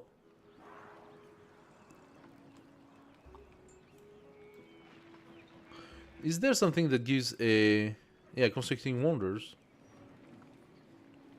Already taken, okay, interesting. Training settlers, 10%. Altar receive +1 happiness adjacency for costs. No. +1 production on clip it, mine, and quarries. That could be a thing. Actually. I do have a few of that. +1 science on quarters in settlements with an altar. That's not bad. +1 culture, food, gold, happiness, production, and science on the altar.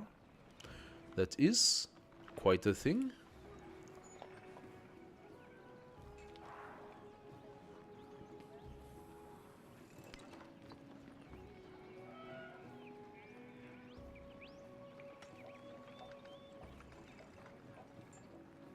Fishing boats. Yeah.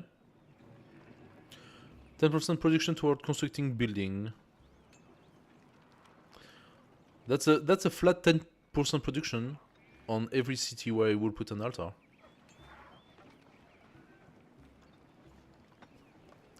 It's not too bad.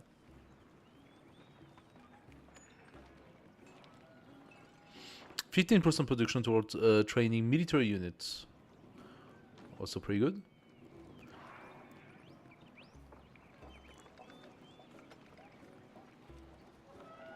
So I lost the wonder already, despite the fact that I want to build 2 or 3 of them. There are quite a few that are interesting. This one is actually kind of cool.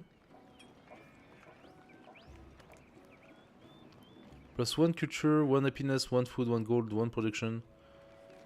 It's little things, but that can accumulate with more cities.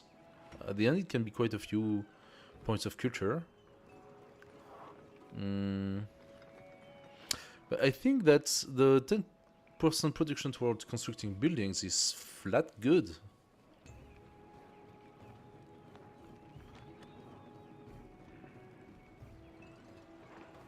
+1 production on fishing boats. That could become something pretty good as well for some of my cities. I could build my cities around the... Is that also... No, that's flat grassland. I don't have any... Oh boy! I don't have any other tropical. Like, the tropical is this area. I need to settle above, actually. This is still tropical, but that's like the last one, no?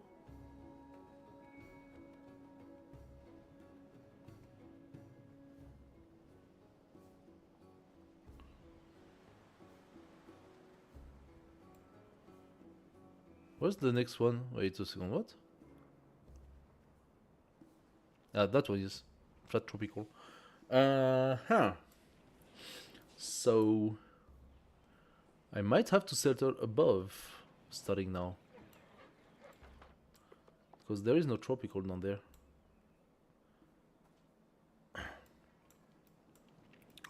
So what do I want to do? +1 for fishing boat, that could be pretty good.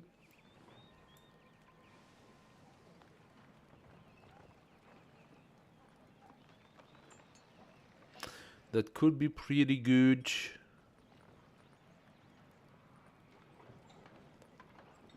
I mean, producing the fishing boats already takes time, so I like the God of the Forge to be fine.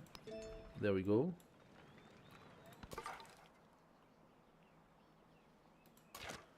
You get back into the army. You get back. Not. Because it's full.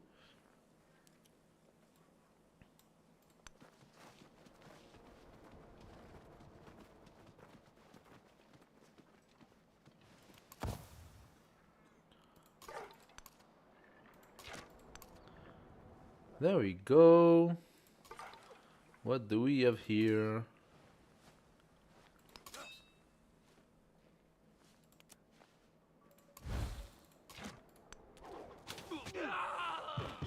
Yeah.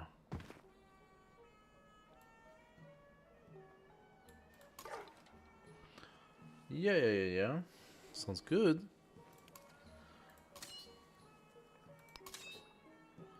I can take the wire out as well.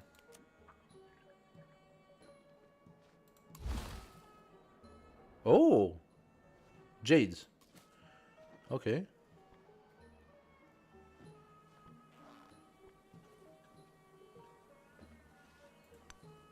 I'm gonna wait.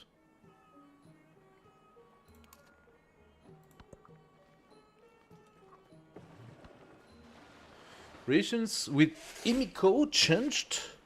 It looks to me like she likes me. Yeah, she likes me. Okay, we have more fighting to do.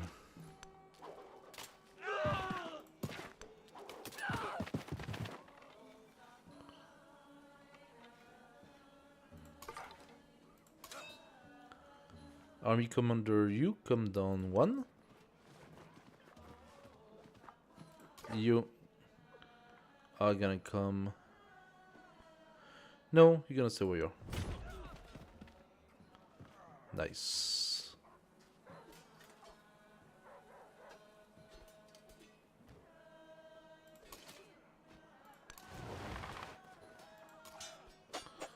Alright.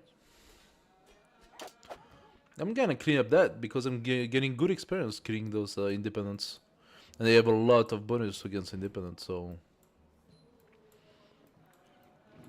Alright. What's next? Hello, hello! Don't hesitate to comment if you have any questions about the game. We are discovering the game together.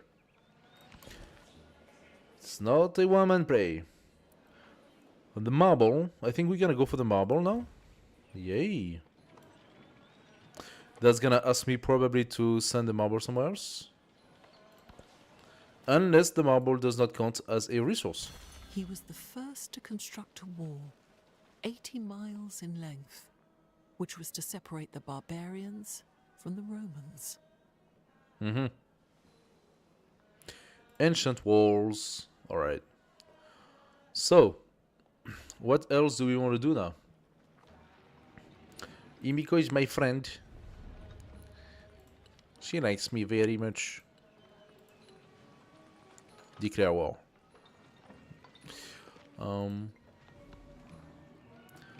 Respond to diplomatic action. Coastal die +3 happiness. Nice.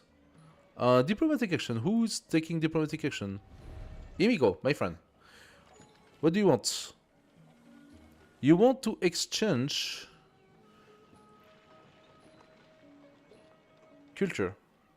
I'm going to say yes to that. It's gonna suck up on all of my influence, but yeah. Ooh.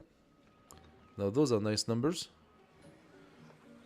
I'm actually way ahead thanks to that, so... Oh, she did get a lot of culture. That's actually very nice that she decided to start the culture exchange, because she's way ahead of me when it comes to culture. Okay, so...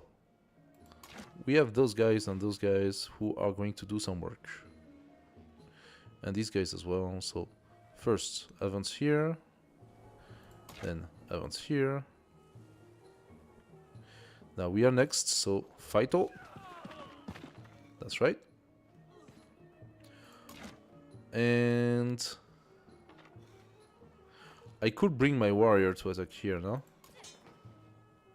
No, I cannot do that. So let's kill him.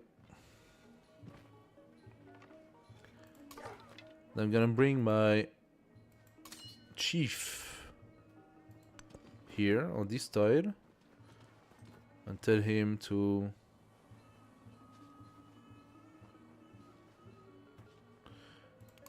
heal.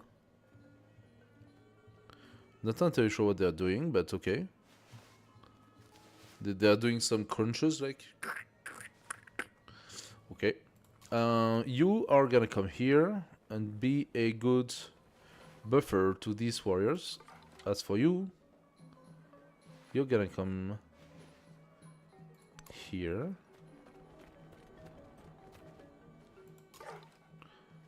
And also here if you can.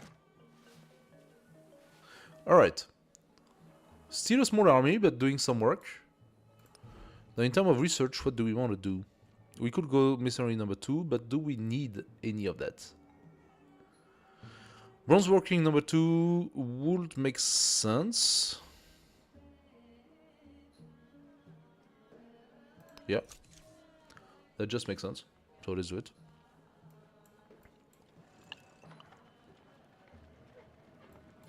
And at the moment, that's all I'm doing. So, problem is that I'm not nearly close to getting my cities. So Jishi is not doing anything. I really like that. I could target. Wait. Oh, Himiko is befriending them. No, Himiko. What are you doing, Himiko? You are not doing that. Not at all. You guys, come down. I can probably kill those guys with this, so I'm going to target the city. That's right. Or shit. You go for it. You, Jaguar Slayer, should be able to do a good amount on these guys. Yeah, that's right. And you... It's not as great, but you can do some work. And give him XP, so...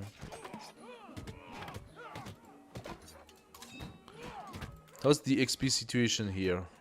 It's getting better. Another diplomatic action. What? Who's that? Isabella. You want to start a farmer's market together? They are sucking at all my influence. +3 per turn in towns for both leaders. In towns? Yes, okay, let's do it. Let's do it. If I can grow my town, I'm not against it. She does have another city right here, though. She's gonna go and try to take Sirta, I'm telling you, 100% sure.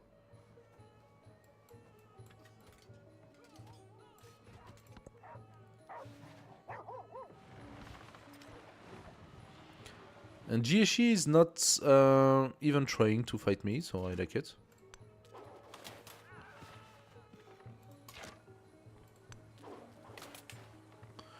There we go.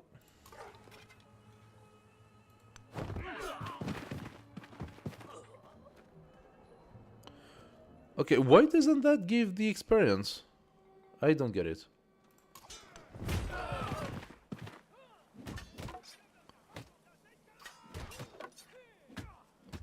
If he actually kills the unit, it doesn't give experience. That's very strange. Very strange. So we did gain a little bit of space with those guys. Do we have anything special for that? No, huh? We already provide the ivory. Let's go for fish. Another fish. So it's good.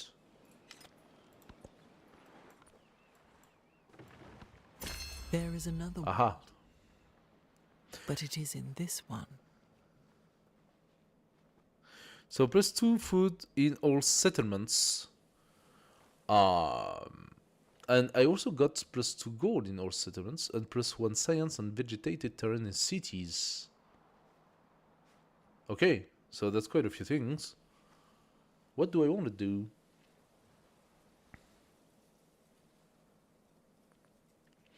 I mean, the +1 science and vegetated terrain in cities, it's nice and all, but if I am not using those terrain, it's useless. Now, +2 in all settlements, that would make a lot of gold, wouldn't it? So, let's say I do that. I should gain 6 at least. I do. Okay. Devotees surround a large tree, running their fingers over its rough bark.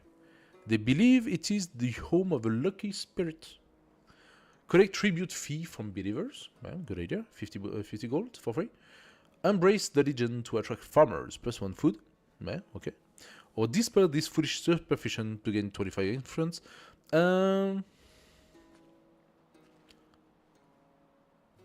The +1 food is confusing.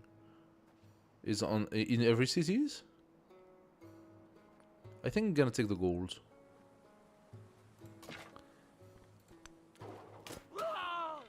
Let's keep attacking. There we go. Bring our chief here. Now can this guy win? It looks like it can. And disperse. May the might of the Lord cause no enemy to resist me, no enemy to follow me.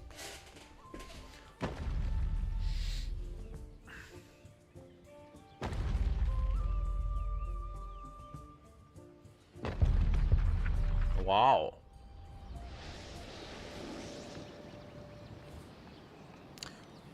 Beautiful.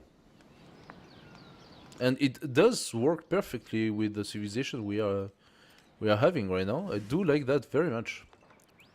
So, a lot of things just happened right now. Let's check it out.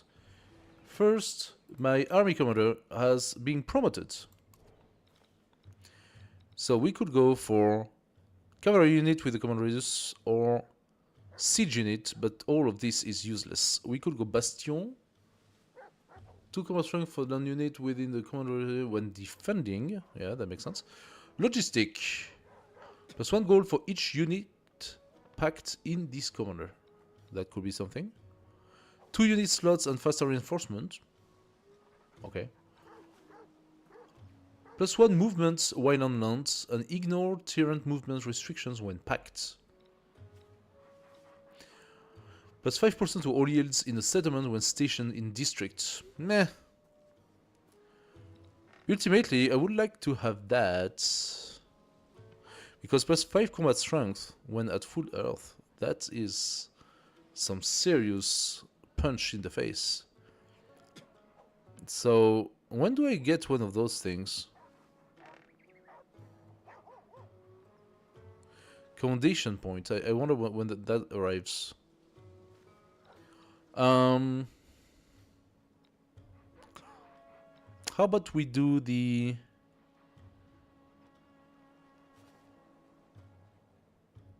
maneuver for now?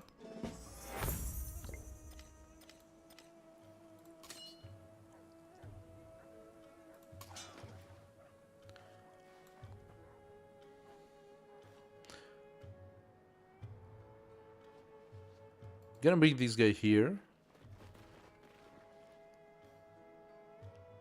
and ask him to heal, trying to bait the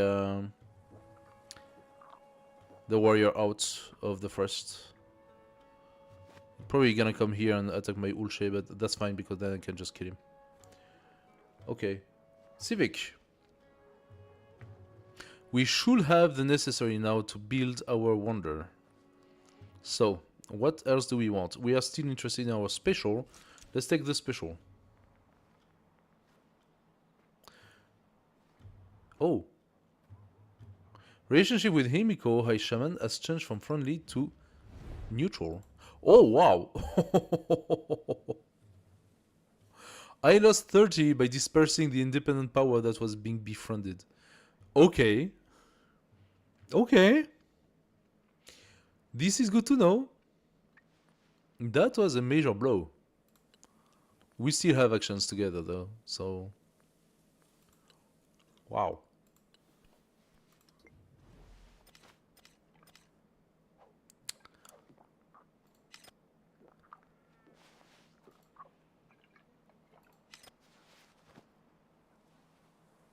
%25% progress has already been made toward completing this age. Oh. Okay. Yes. Can we look at the... Here, age progress. So we actually moved one on the cultural. We need to complete more wonders to complete this legacy path. I need a second wonder and then I validate that. Military-wise, I need to train a siege unit and capture an enemy settlement. Science-wise, display 10 codices in my empire. Like, seriously? Mathematics and build an academy. Economy-wise, study the code of law and start going into the economy thing. How come I have 3 of them? I'm real surprised here. Ah, now that becomes interesting. Oh, she has 4 in the economy path. Okay. Interesting.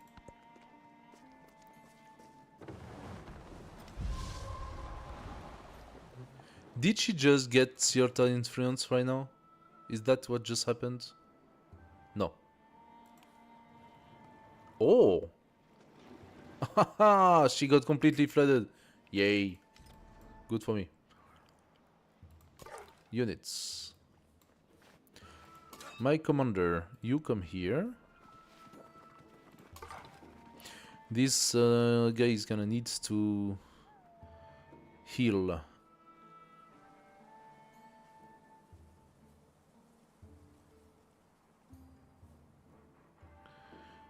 Okay, so in order to do that, what am I gonna do? I'm gonna go and bring this guy here and this guy here. There we go. And there we go. Very good.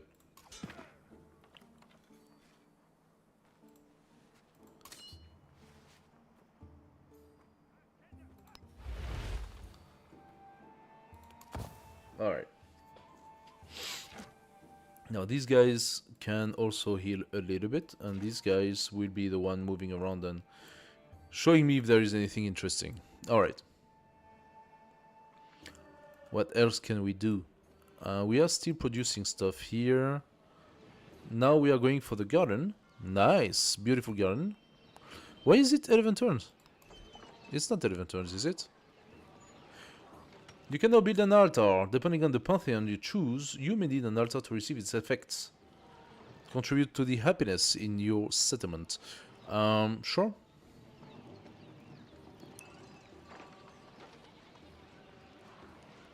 I thought I had a chain of production. What exactly happened? Oh, I am not far from being able to be the second city, so... Fine, build an altar.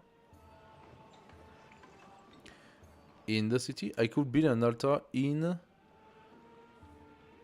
What is this? In the garden. Plus 1 happiness for each adjacent wonder, and there's gonna be 2 of them.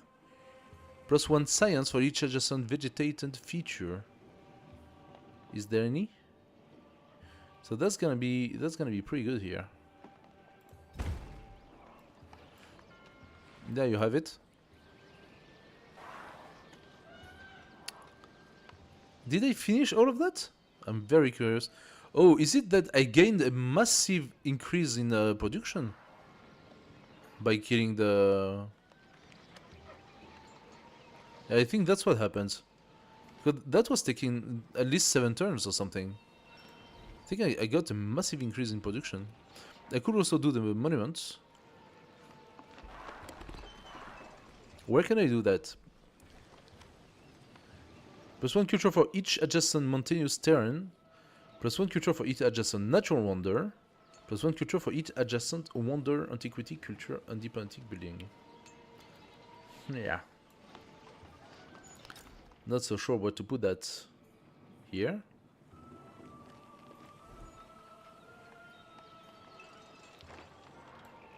Unclear. Let's see. Next turn.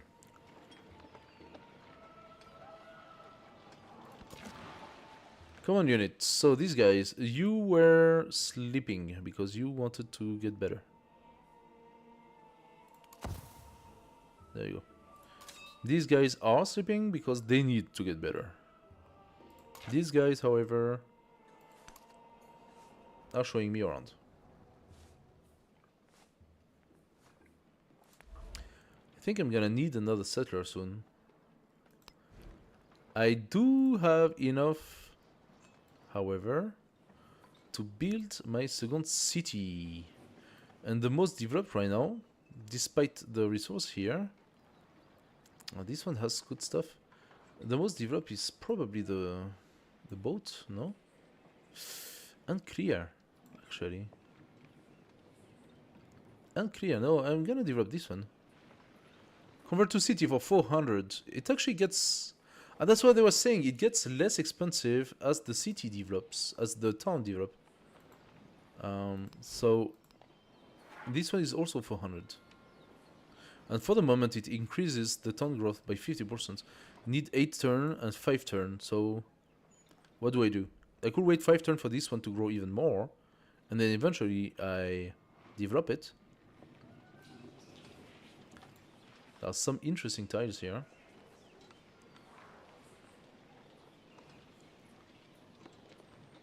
Could I buy a settler? Is it even possible? Takes 5 turn. If I wanted to buy it. I could for 360. I'm curious. I'm actually very tempted to buy a settler here. And to come and settle here on this one. Can I even do that? From this? 1, 2, 3. Is it possible to settle here? It is not. It is not. It's too close from theater. Shit. I could settle next to it, but it's not a tropical. It's not a tropical city, and if it's not a tropical city, I lose 10% science.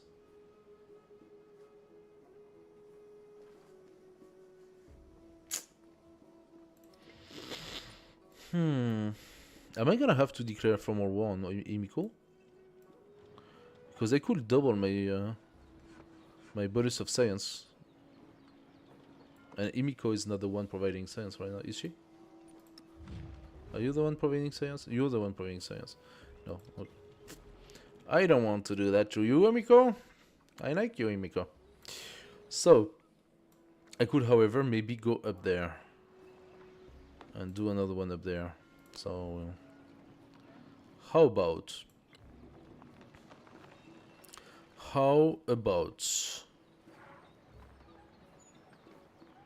I buy a Jaguar Slayer for 120, so it's not too expensive. It's replaced in 5 turns. Send it here to visit this area. And then we see for the settler. He heard these horrors, and his spirit stirred, and spurred to action, he sheathed his skin in burnished bronze. Okay. Now I have a feeling that my troops are starting to get seriously strong.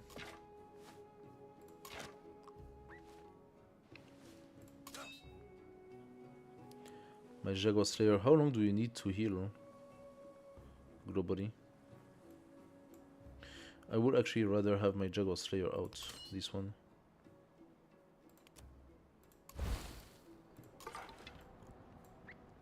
You're still at 20, but you must have some serious bonus. Okay, so we reached the end of the map here. You are gonna go here. And you are gonna go in the water. You're gonna do the same next turn. As for you, you still want to help those guys get better because they are not better. Science. What do we have of interest?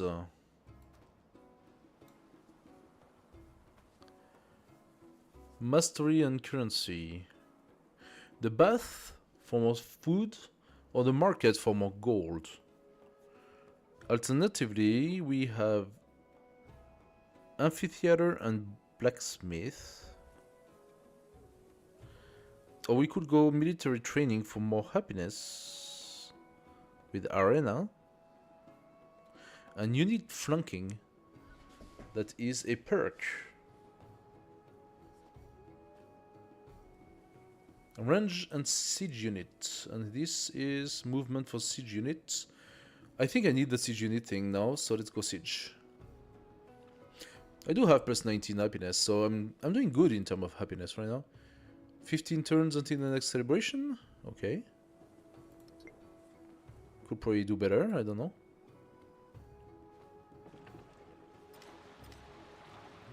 Alright. So now Isabella likes me. How about you, Emiko? You still like me? She likes me a little bit.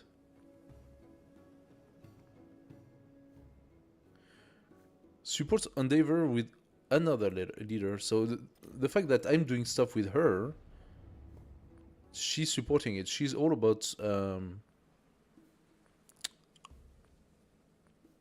She's all about diplomacy, huh, Emiko? Farmer market's pretty cool. What should I go for? What should I go for?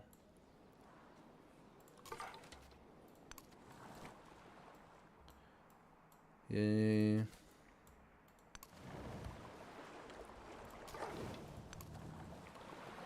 Ah, So we are at the bottom of the map. Okay, this map is not extremely big, huh? So, but we might also be around the middle right now.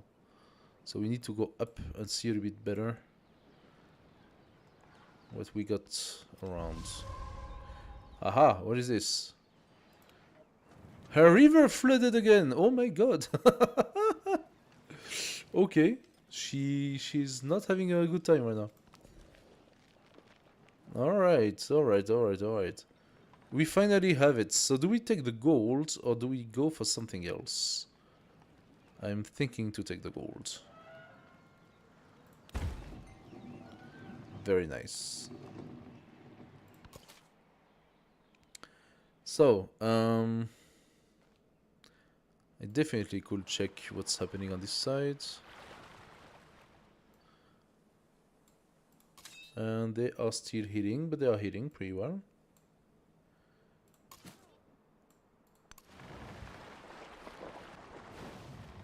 I don't know if that can continue much further.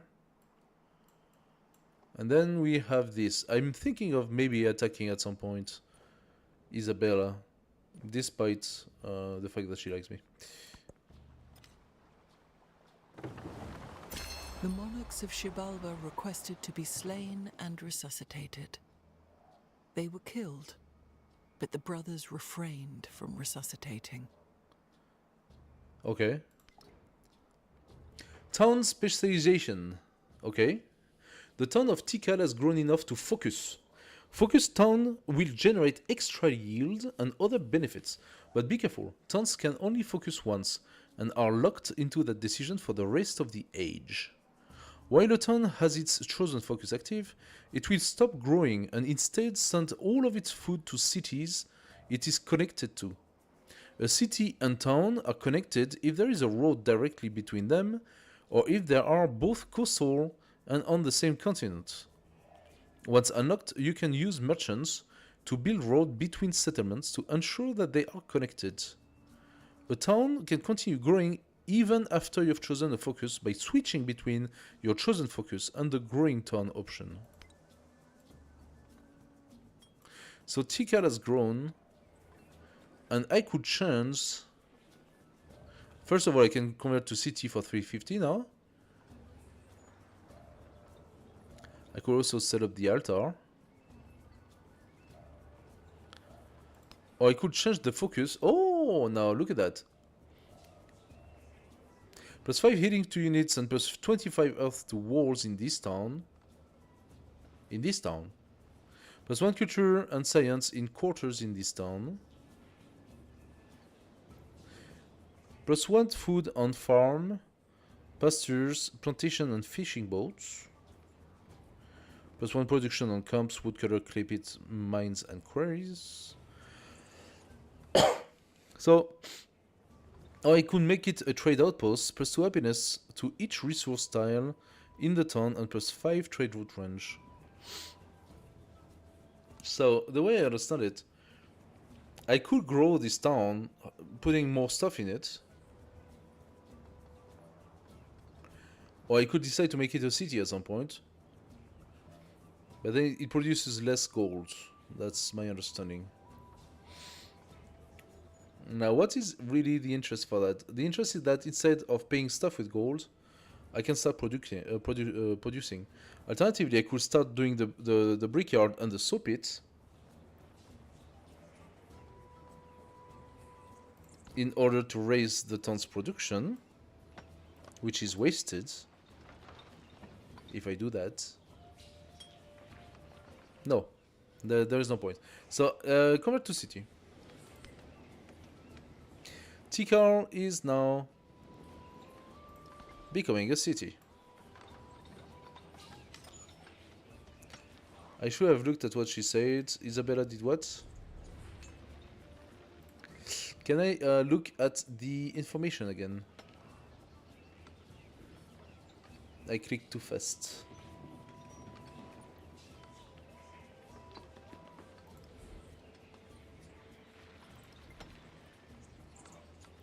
Okay, there is a lot of things to do here. So, Tikal.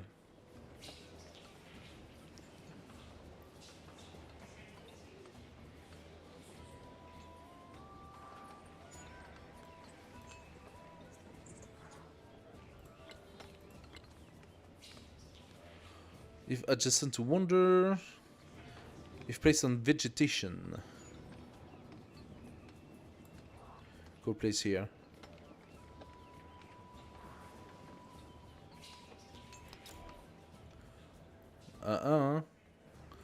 It refuses to go beyond that. So definitely I think I should build something here instead.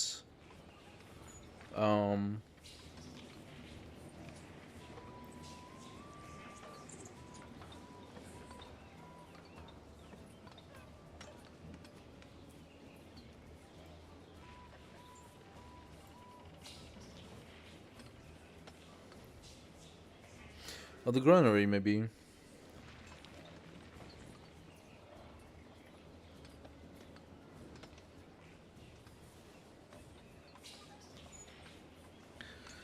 Ah.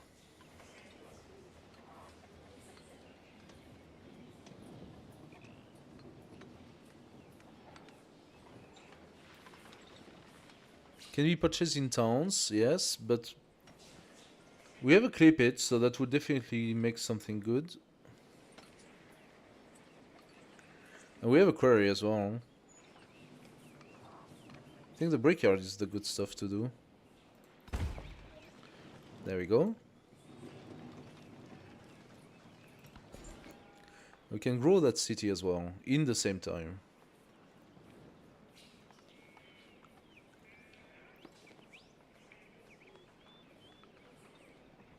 Let's do some coastal.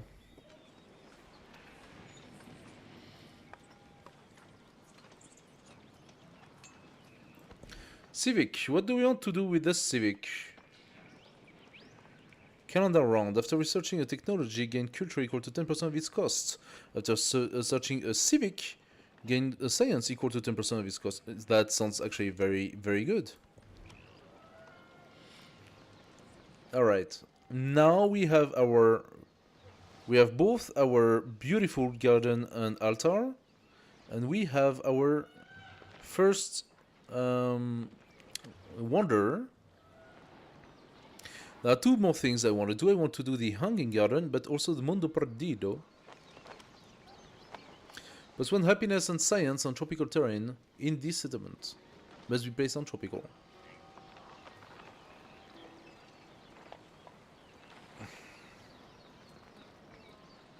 I am thinking here.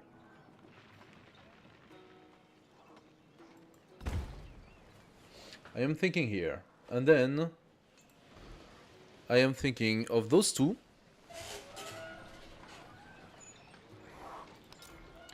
Here and here. And we'll see for the rest. Resource assignment, nice. So now I can change my resources. What is that? Marble and ivory and I don't know what. Empire resource, okay.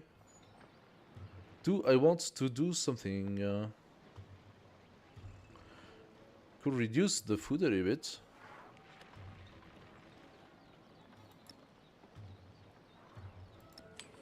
Here, for example.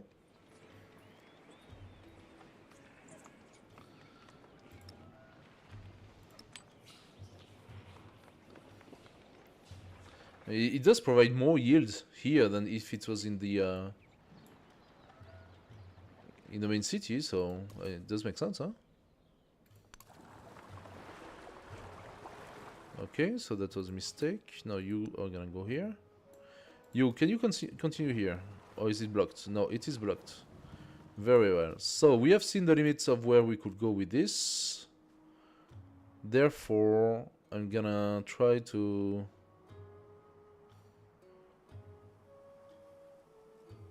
I'm gonna try to come back here. As for those guys, they are still healing a little bit, so let's just give them the time they need.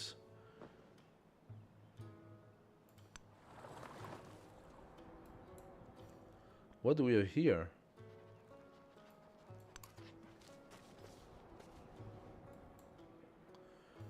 Okay. So there aren't so many tropical places to put my city. I'm actually quite limited.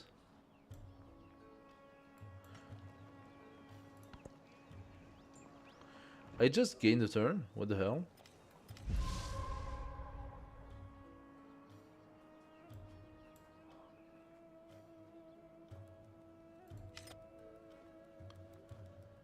My open border has stopped. Imiko, open borders. It's a better open borders. There you go.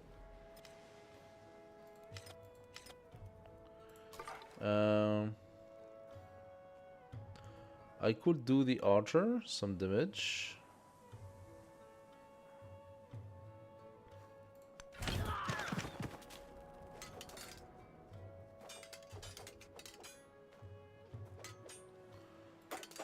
Let's see how that goes. Not sure it's very useful, but I would like to understand how I went from 6 to 8 on this one.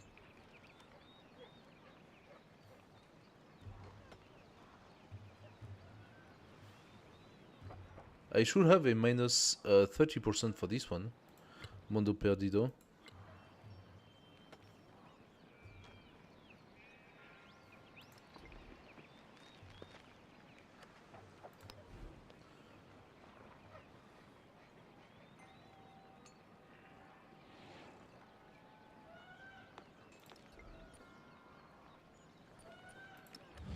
So, 30% production toward construction of Mundo Perdido.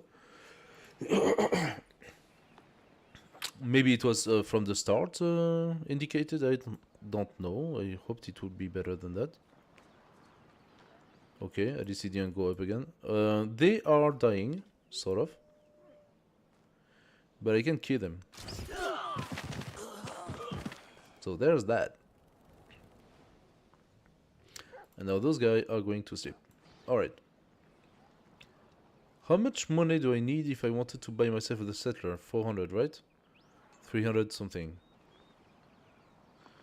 No, show me all. Show me all.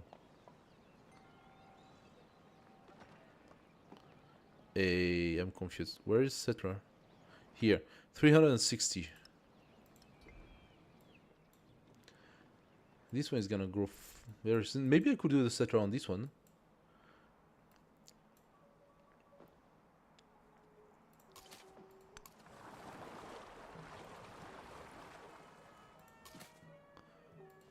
So I am actually much slower on water than I am on land.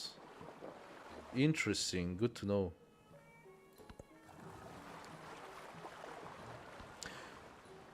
Good to know. Do I want to levy Cierta and ask Cierta to go and start harassing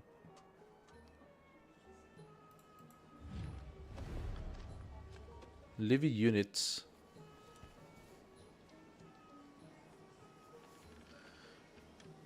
Promote growth for 30, bolster military for 60, eat it for 240.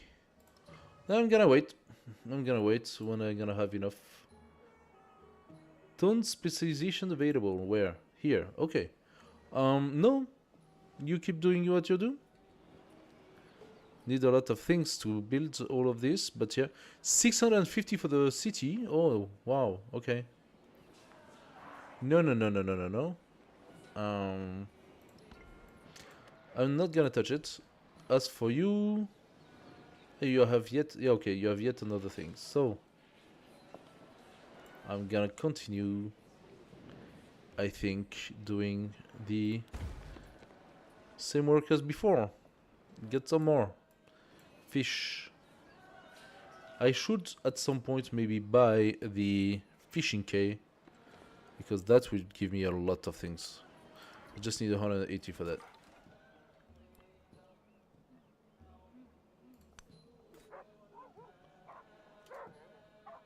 And that's an easy kill, so let's just do it.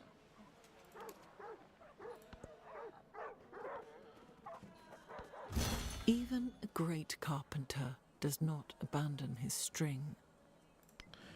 Good stuff. I think it is worth bringing my guy back. Oh, and they are full. Good stuff, good stuff. Do I want to eventually leave a warrior together with the Urche? I could do that. Jaguar Slayer, I don't know if that's faster.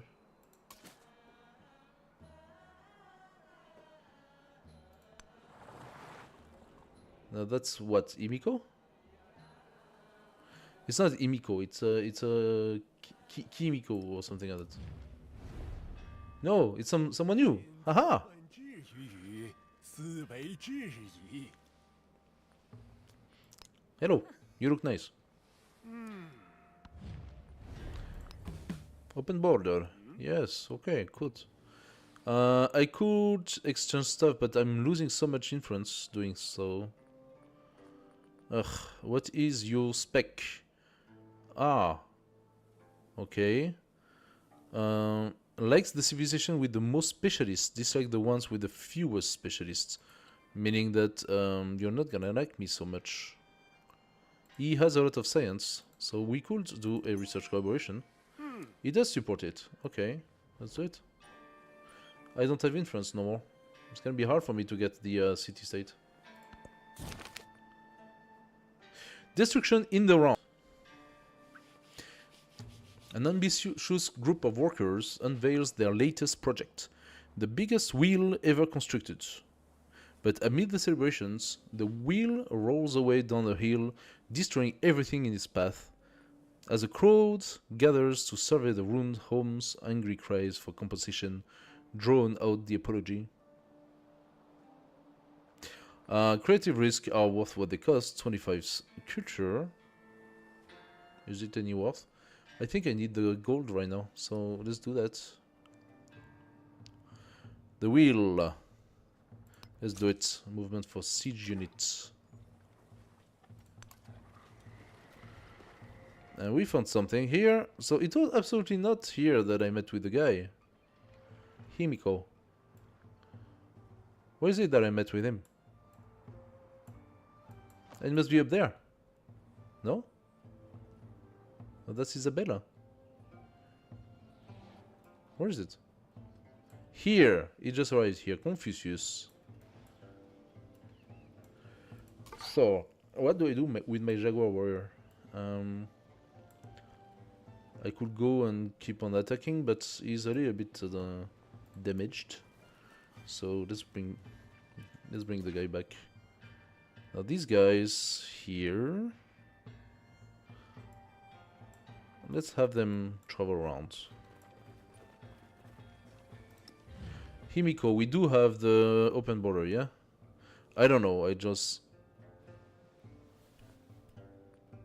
Are we running the diplomatic action? Yes. We have the cultural exchange, not the research exchange anymore. So... These guys, I would like you to come here. It's gonna take some time, but that's definitely where I want to go.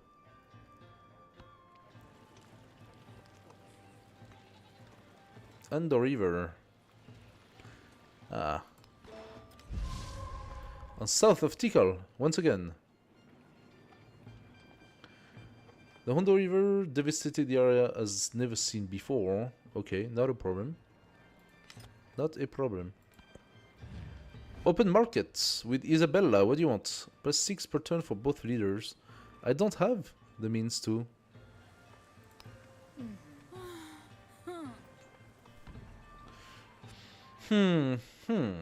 Command units. Let's go. Show me the world.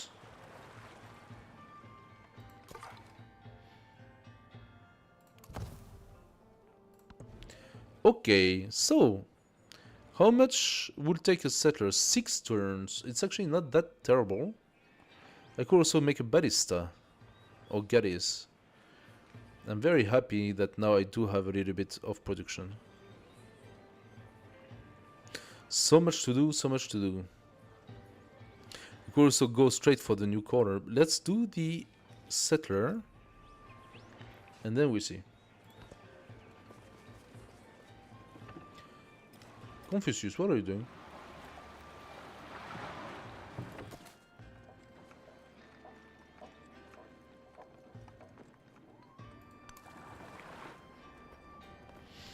All right. Ah. The game doesn't like when I move the camera too fast, and it just gets confused. You are gonna go, yeah, at least here.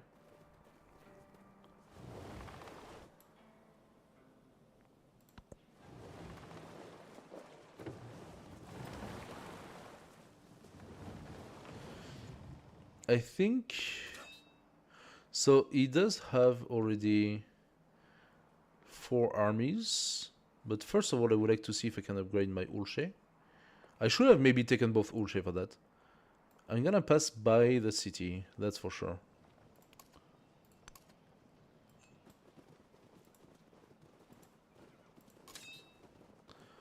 Yeah, I'm gonna pass by the city, see if I can upgrade them.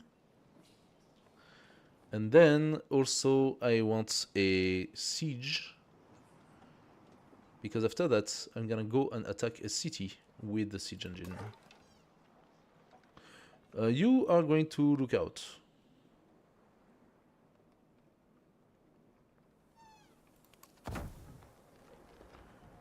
Good stuff.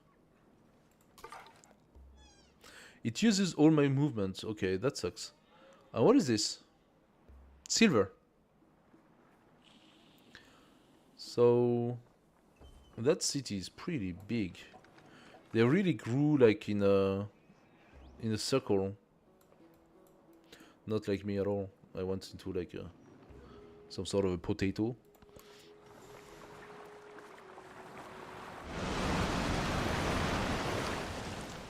Okay, that was another big flood. Yet again, in a place where I was not affected. Confucius, your agenda changed my stuff.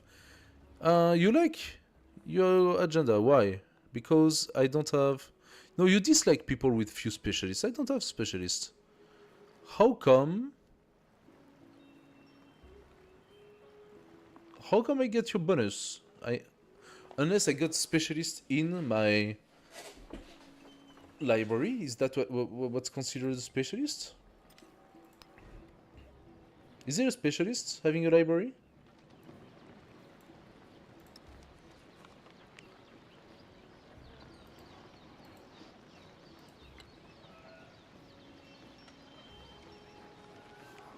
I got buildings, I don't know if they're specialists. So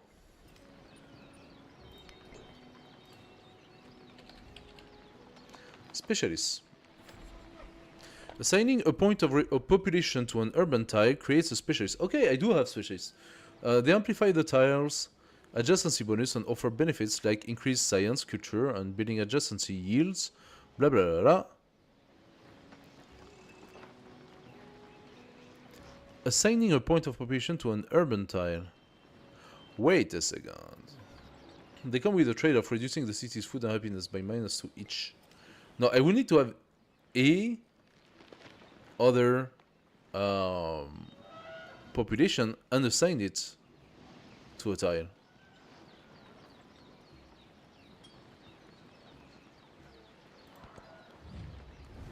Isabella, farmers. Yes, of course. I don't have enough. I cannot do it. I cannot do it, Isabella. You're sucking up on all my influence. Okay, this is almost done. I want the barista, and I want it done next.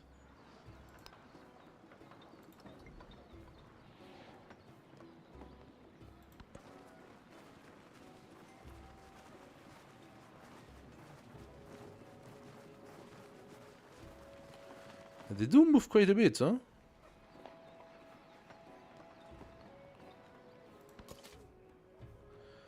Alright, you're gonna go in that direction. As for you, around here.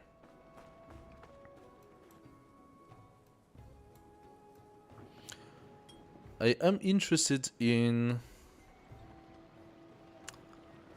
what? I do have 300 gold. Do I want to build? Yes, I think I do. I want to build the fishing quay. Let's place it here. Is there an adjacency to the fishing quay? Warehouse, food building, ageless, buildable on old age, can be purchased in town, must be placed on coast. No, nope. Just some more stuff for the boats, that's all. There we have it. And now my boats are producing like crazy. Nice. Very nice. Hello. Milestone complete. Wonders of the Ancient World. I've earned a cultural legacy point. Spent for bonuses in next age. A cultural attribute point. So that would be for my leader, if I'm not mistaken. And we do have a legacy option for next age. Diplomatic attribute point. Diplomatic. Okay. My light is great. I am the path and the foothold of the people, because my eyes are of metal, while my teeth glitter with jewels.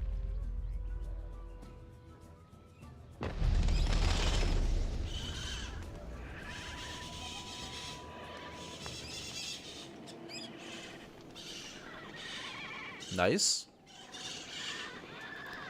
Mondo Perdido. Carpenter does not abandon his string.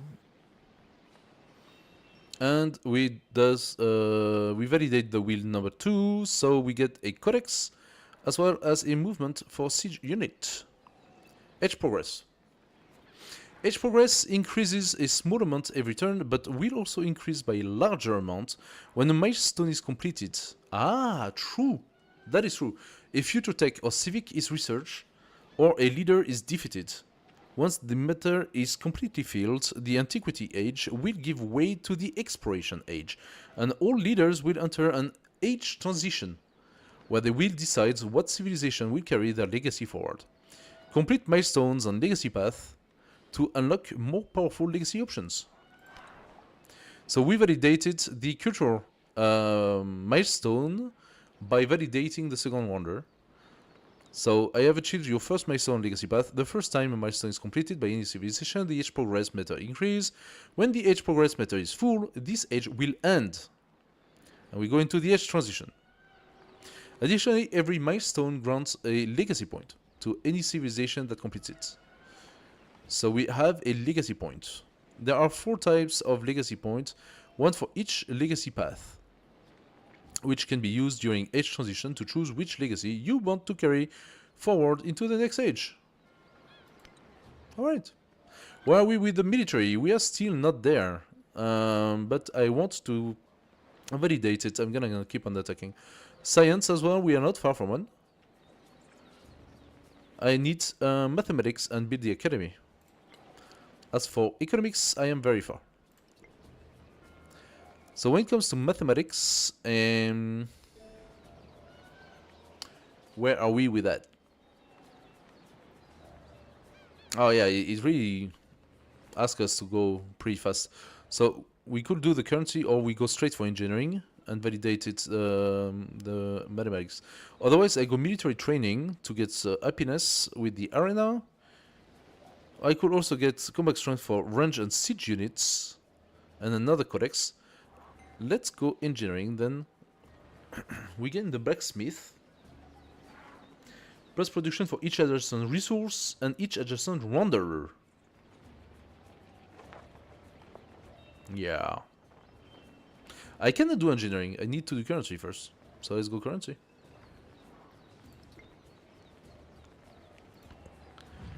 Confucius, what do you want? +3 per turn in turn for both leaders. It's nice and all, but you guys are sucking up on my influence, and I don't like that so much.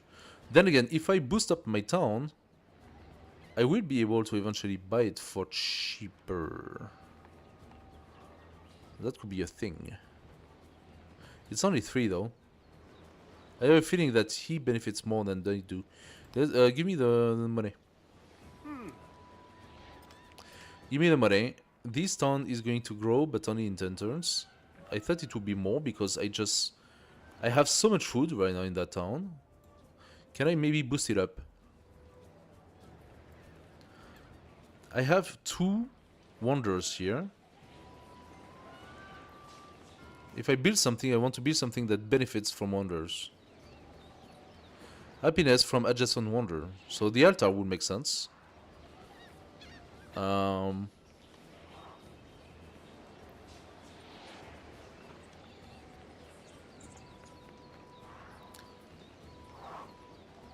Farms, pasture, and plantation doesn't do anything for me. Those are camps. What do I have that benefits camps? I could alternatively go for the ancient wall, but I don't need that right now. Let's do for the altar. 300 bucks though. That's painful, but okay. Let's do altar. Let's do altar. All right, there we go. Another leader started an endeavor with you. That is her. What'd she do? Farmer stuff?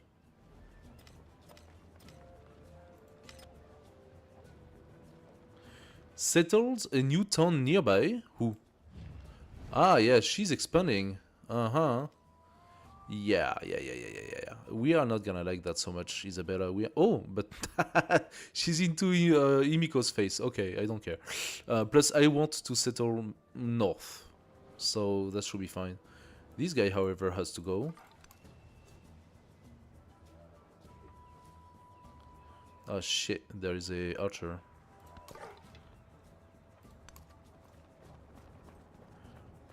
There is an archer. That is not good. Hey guys, thanks for joining. Don't hesitate to comment if you have any questions about the game. We are discovering together. So, our commander is now here. I want him to... I wanted to check the Ulche. So, Ulche, go out.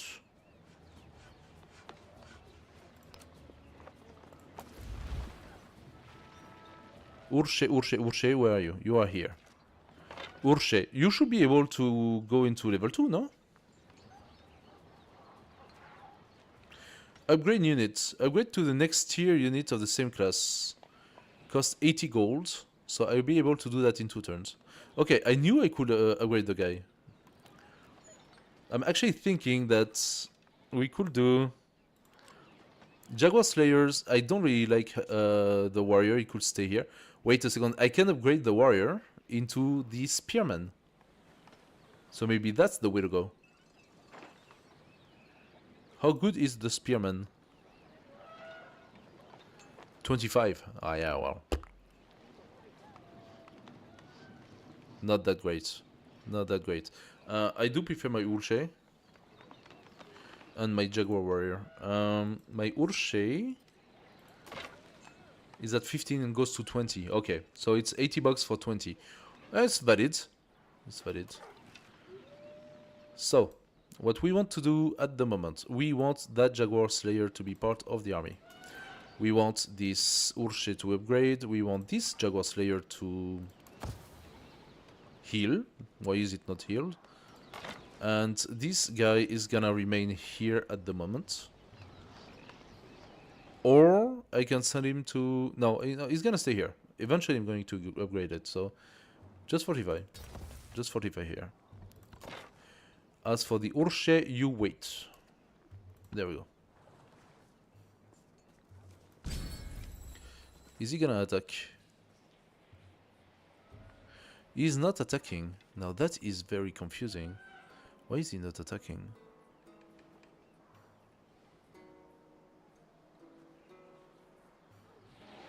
I could almost half kill him.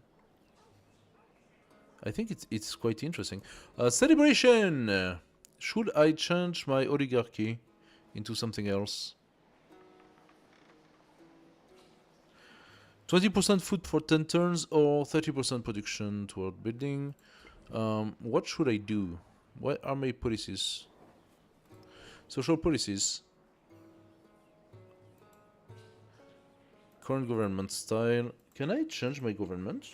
How do I do that? How do I change my government? I forgot. I can only take one government? The government grants you a choice between these effects, blah blah blah. Choose one bonus for the next center.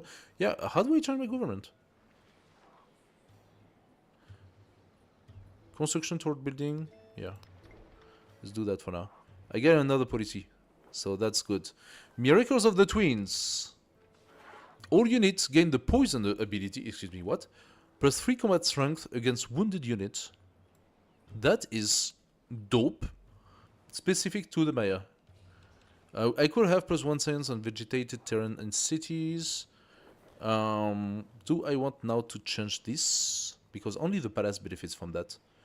1 science and 1 production. I think I would definitely get better. I think I will have better yield with that. Let's check. We have 45 science. Yeah, we had 48. So we definitely got better thanks to that. So we have now 6 here. I mean, there's a lot of science on these yields here. But how exactly do I use them? Oh, no. They might have boosted up my capital. They might have boosted up my capital. Do I still have flat tropical rainforest? I still have the rainforest, so do I still have the yields of that? Oh, this is confusing. What is even more confusing is not having my barista. Where is my barista?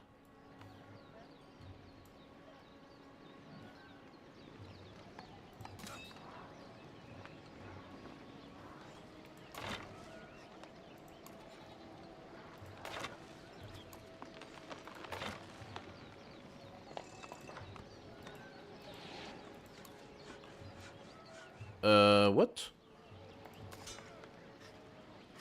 I specifically asked to build a ballista. Where is it?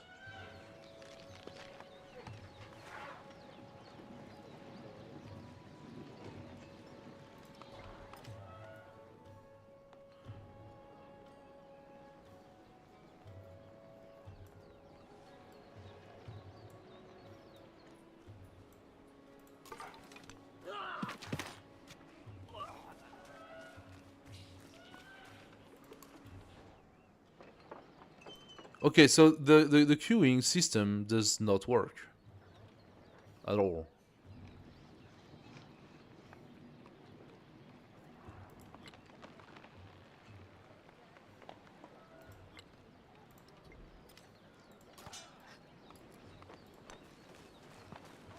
I got a warrior here. I'm just gonna ask him to go here instead.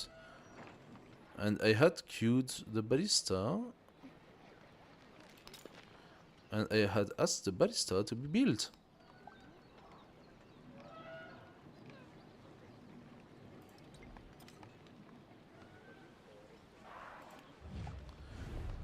Siege combats. Siege units like the ballista are ideal for attacking enemy settlements. Not only do they ignore any defensive bonus granted by war fortification, they also deal damage to units that occupy those defenses. It is a wise strategy to bring at least one siege unit along with your army when planning an attack. Now, what is the problem here?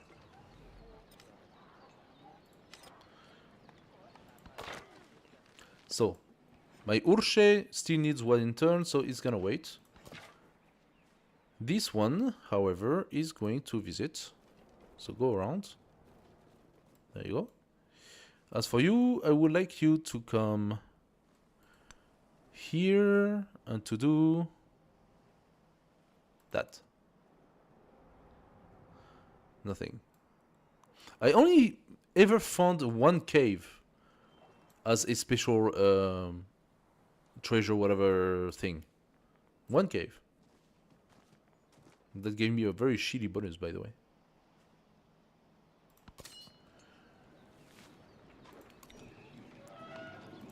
So we are going to wait for him. He's going to wait. He has only one. Why does he only have one? Oh, because this guy is currently healing. He will be healed next turn. The Urche will be upgraded next turn. So you skip turn. Next.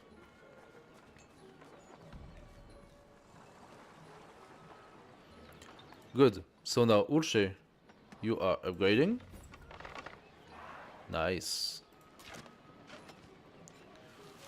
You are going into the army. There we go. You are waiting. We have the settler done. Nice. I was thinking about doing the special bidding here. And after this one, you do the second one, of course. So we have our unique quarter.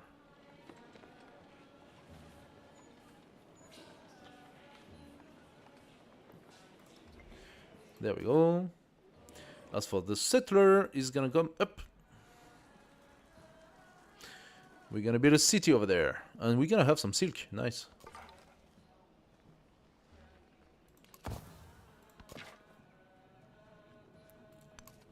Let's continue to explore. They're gonna be in war, both of them.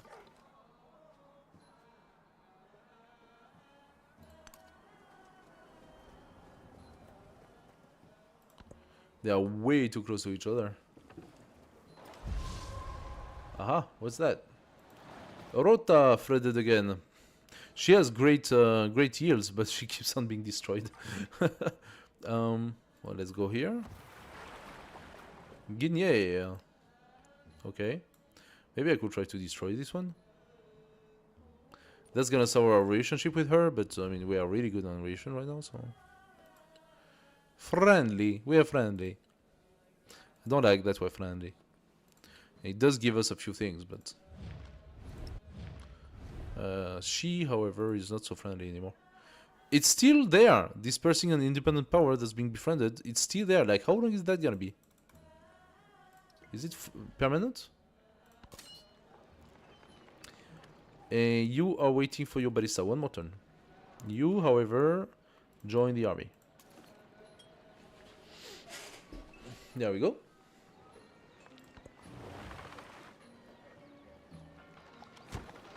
There we are, siege engines. Your newly constructed ballista is now ready for combat. Although they are ideal for attacking settlements, siege units are vulnerable to counterattacks, so it's essential to keep them protected with stronger melee units. Siege units also generally move more slowly than the infantry counterparts, so packing them up with the commander ensures they arrive in the battlefield in good time. Of course. Of course. There we are. We have our army. Let's go.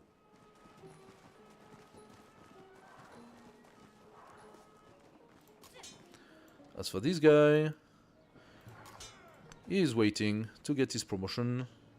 120, that's gonna request, what, 4 turn?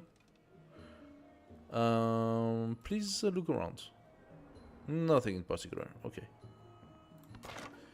You're gonna keep on going up. Oh. Wait, what? What do you need for that? Is it... Does that mean that she's ahead in terms of science? Revealing the metal and everything? I got bronze working, but I'm far from... Wait, there's no way. There's no way. Metal is just a resource that's supposed to be there, right? You don't reveal resources anymore. So she has iron. That gives her... What? Do I need to reveal the iron? Like, am I missing something?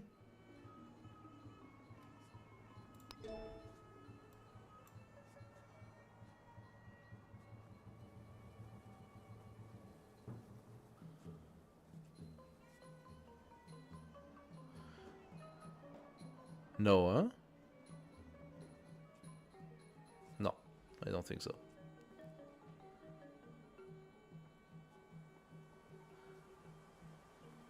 As for the codex, it did say that I had new ones. So do I actually really have new ones? Where are the codex already? Resource allocation? No. Great works. There they are, yeah. Codex plus 2 science, codex plus 2 science. I do have 2 codex. Tone, cities, all. Yeah, okay, that's all. I don't have any other codex I can allocate. I do! Wait a second, what?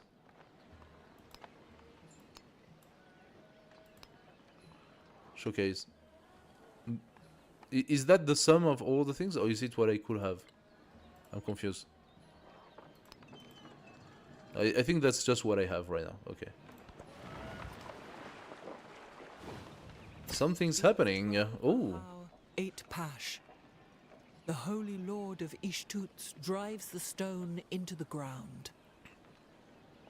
Okay. So Canada round, that's very interesting. After researching a technology gain culture equal to 10% of its cost, after researching a civic gain science equal to 10% of its costs, change policies. These are 2 very strong policies. Money was the most important thing in life. Now Okay. that I am old, I know that it is. Okay, so we got the market, we got the bath. Very nice, the bath that actually can boost up our food. And +1 specialist limit in all cities.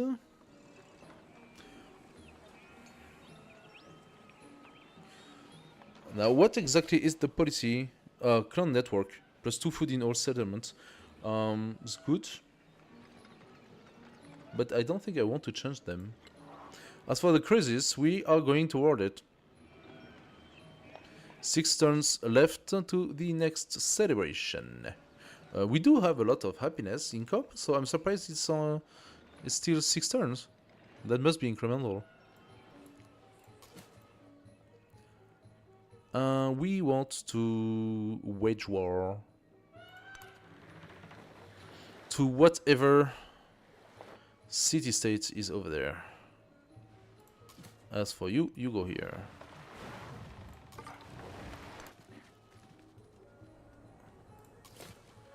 Alright. So what's this? Isabella has declared war on Himiko. Well, that was a big surprise.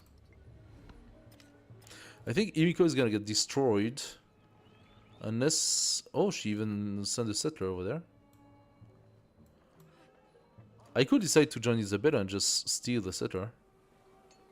That would be hilarious. Can I do that?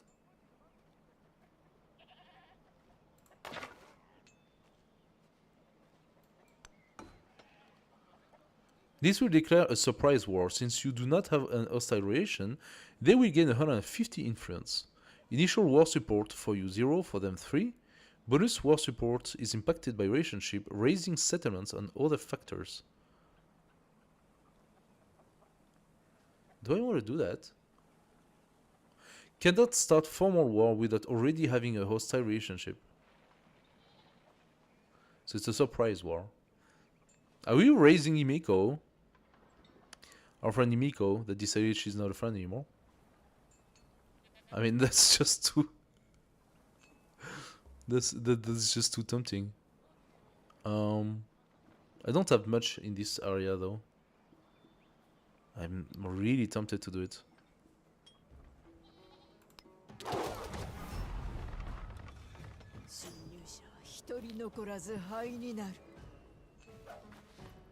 Open war detail.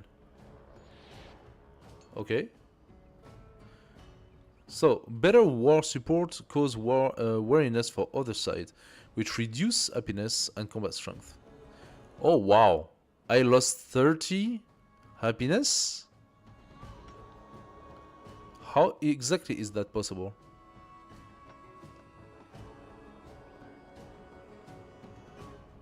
Let's do it. Support myself.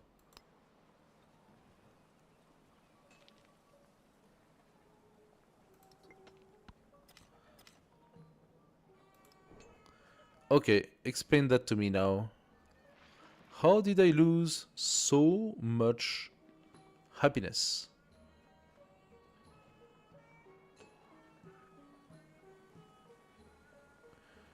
Can I have the happiness tab somewhere?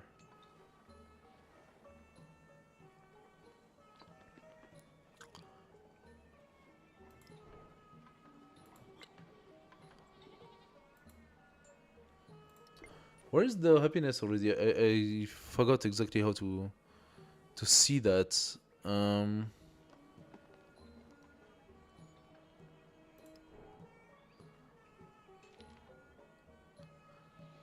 I got some negative because of building maintenance. Tikal -3. It's weird. But my units...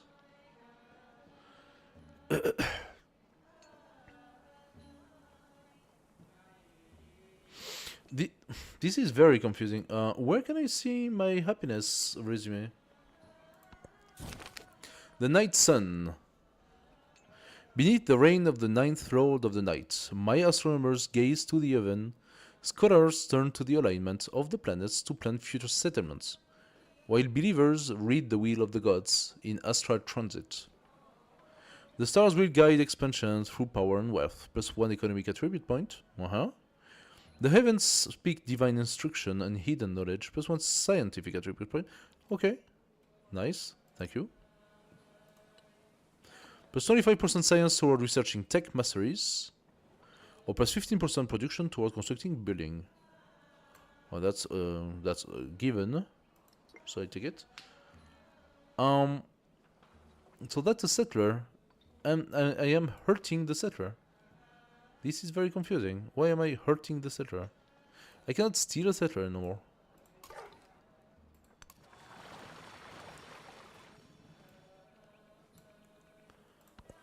Next one, Chak Ek. A distant celestial phenomenon shines brightly in the night sky. The portents are clear. It is time to face the enemy in the Star War. Ready the troops to wipe foes from the face of the earth. Gain a Spearman. Nice. Establish supply line to aid Maya Dominion. +100 gold is also pretty nice.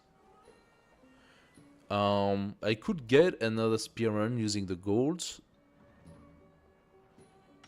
Ultimately, that would cost me a little less. And what I could do is actually do that. And then immediately take this guy. And since Himiko is nowhere near. And send it toward Himiko.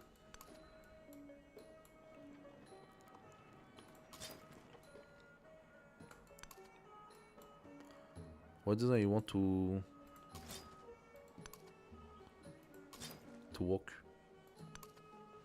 Okay, that is strange. We will see. Sirta, I need influence to levy you. Can I do anything with you? I could promote the growth, of course. Nobody target, why? Form alliance, declare war. I am suzerain, so what exactly is happening here? Why can I not levy the units?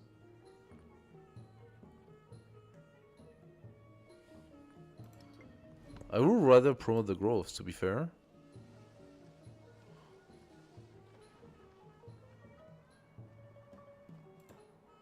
Yeah, let's just promote your growth.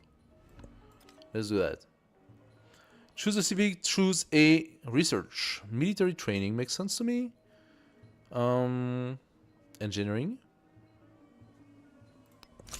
Military training. And then the civic tactics. Production toward infantry and range unit. Does make sense. Code of law. Plus influence per turn. Oratory. Gain a free merchant. Ah. What about the calendar round 2? +1 settlement limit. Let's do that.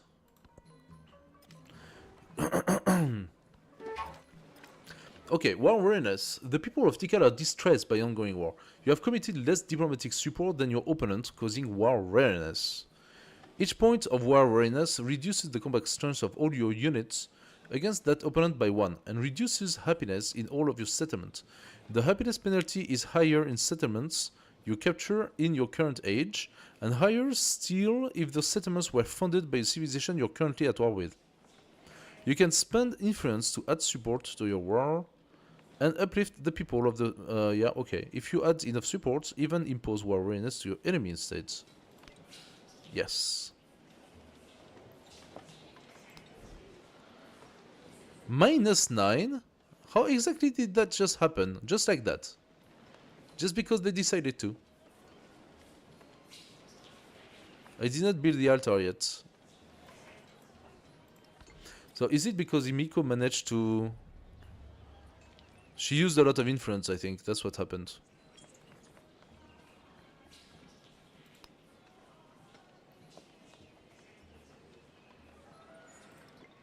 Yeah, I think that's what happened. She used influence against me.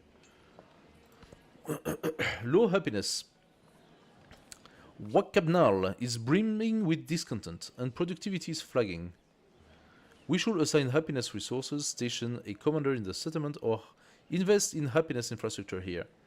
With trust and confidence in your rule, gold will flow once more. So, this is exactly what I was talking about. I literally just declared war to Himiko. I just did that. I just declared war to Himiko. That's all I did. And I went from 33 positive happiness down to 4. And 2 of my cities are in negative. Just because I dared to declare war on Himiko. Plus, you know what? She's already at war with Isabella. This is absolutely insane. This is absolutely insane. That makes no sense at all. So the whole happiness system is broken. It's like impossible to play this shit. We should definitely settle down. Civilization unlocked. Among the nobles of the coast, a new and powerful dynasty arises. One whose dreams lies as much in coin and sail as in crown and soldiers. They are at present a secondary power in Maya lands, but could provide vital leadership should a crisis arise. Shola. Condition is have 3 settlements with city center adjacent to a coastal tile. Cities only adjacent to lake do not count. Interesting. Interesting. Okay, now we have our general here.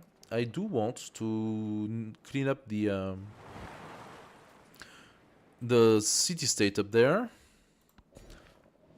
And what could I do here? I could definitely do that. Suffering war weariness, yes. So, our war effort falter as Himiko High Shaman support is... What? Support? In this conflict grows. So she has support because she probably used a butt tone of influence or something like that. At home, our people suffer a penalty to happiness in our settlements. At the front, our soldiers endure a combat penalty when fighting Himiko High Shaman's units. Let us spend influence to increase support for our cause to reduce those negative effects. We found silk. Plus 10% culture. Okay. Let's put it there. I'm very happy to have 10% culture. Another leader has opposed your war. Who? Who did?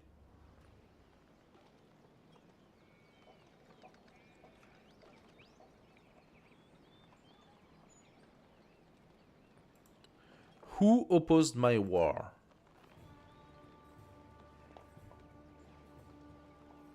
And why is my war against Himiko so much worse than her war? Did she oppose my war? I need 90 to support myself, and I really don't have enough, so... The open border diplomatic action has been cancelled by who?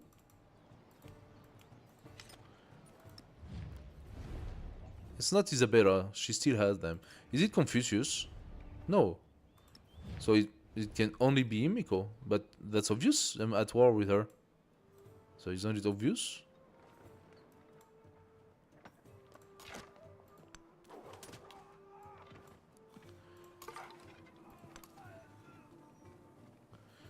This is all very strange.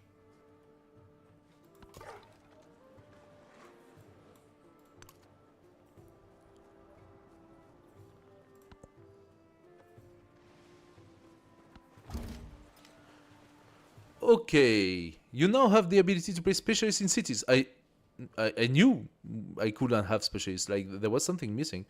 Like rural population which can be placed on unimproved tiles. Specialists can be placed on existing urban tiles to create dense urban districts. Be careful, while specialists increase science, culture, and other yields, they also increase the happiness and food needed by the settlement. It may be best to wait to place specialists until rural tiles becomes less desirable. Why do they need happiness? Oh, -2 happiness if I do that. Okay, yeah. How about I don't do that right now? How about it's not the right time?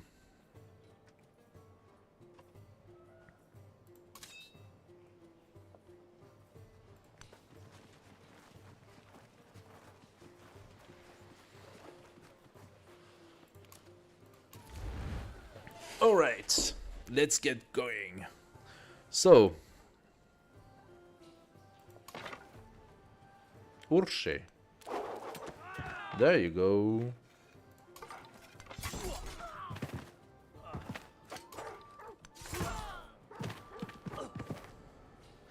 Painted rock. Very nice, very nice. So, they are doing some work. I like that.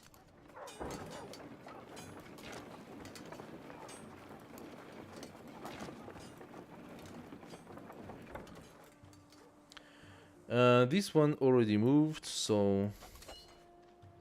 And the commander already moved. Okay, all good. I am Ashoka. संसार के मध्य बिंदु के एगो महान राजा और एगो महान पापी. Review the capital. I don't know. I need the influence, dude.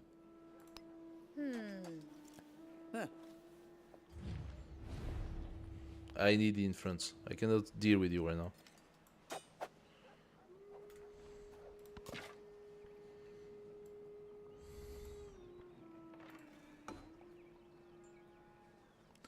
Wait, what?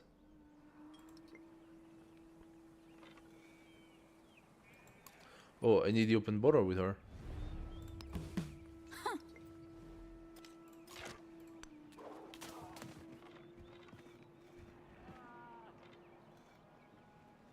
So you can kill a settler, you cannot steal a settler. It's impossible now. Now that sucks. Does she have walls on her city? Big question.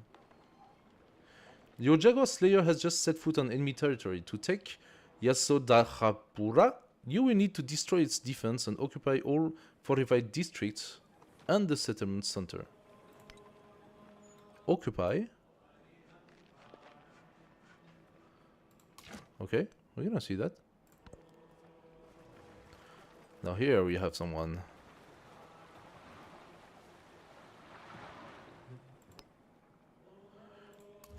He's getting under Yumiko's, no, doesn't seem like it. So she did not befriend them. So I got -4 for war readiness. Just because that is absolute bullshit. Absolute bullshit. I literally just start the fight with them. And I already got -4.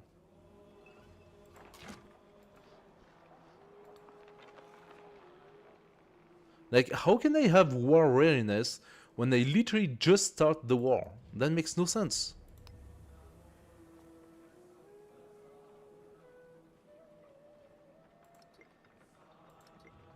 That makes no sense. Confucius, can you not, like, support me in this endeavor?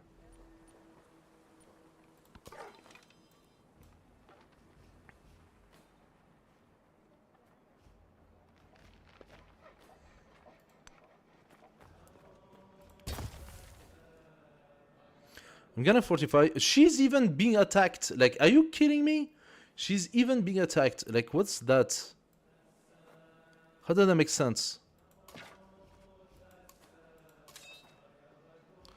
Army commander, you are gonna come here and support my current efforts.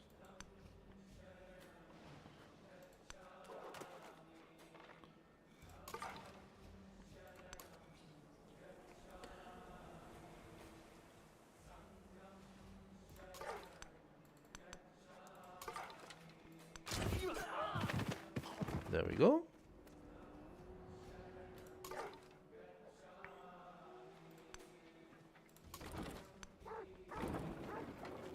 Now, what does the barista do against a boat? I think the answer is a lot of work. Yeah. Very nice, very nice.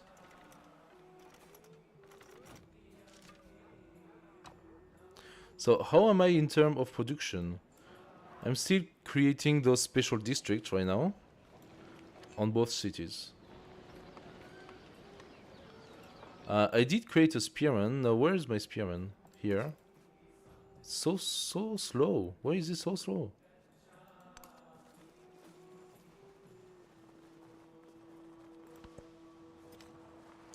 Hello.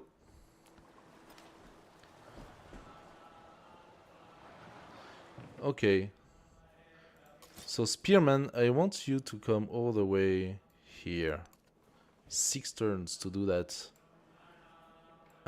She's being attacked.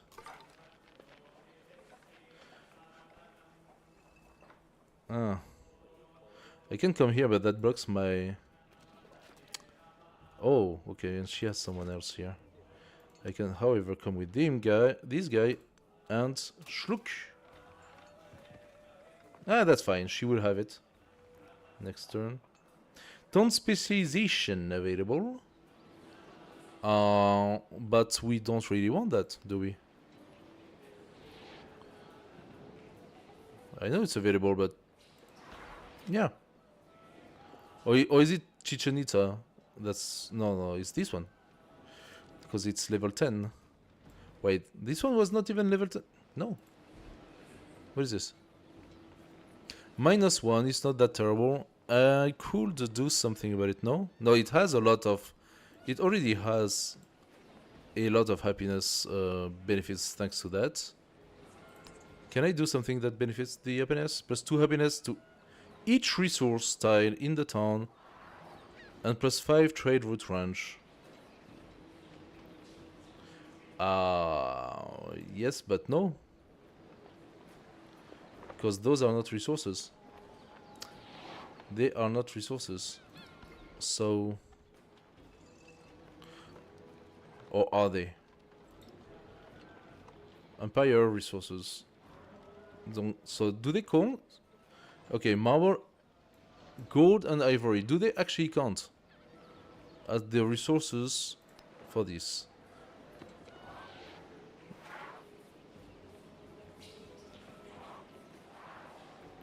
All of the town's production is converted into gold.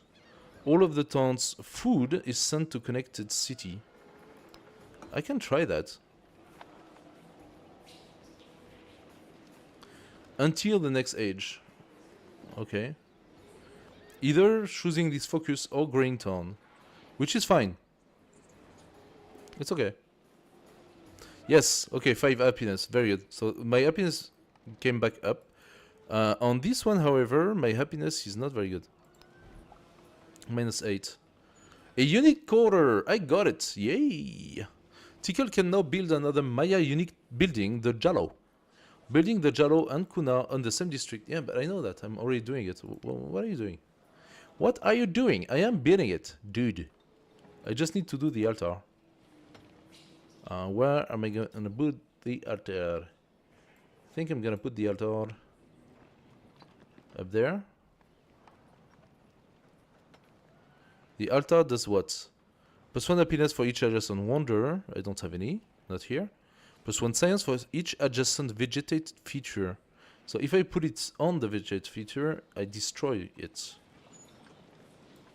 Could I eventually put it? No. The answer is no. What about this? This is vegetated. Vegetated. Those two are vegetated. So I would need to go all the way here, if I could. Otherwise, I place the altar here and just benefit from one, but that's not really great. Do you have anything else I could do? Oh, Villae! Now, what that? Base yield plus 3 happiness plus 2 influence, plus 1 happiness for each adjacent mountainous terrain. Don't have that. Plus 1 happiness for each adjacent natural wonder. Don't have that. Plus 1 happiness for each adjacent wonder. So, those are not wonders. Do I have a wonder I could build here? Must be placed adjacent to a district.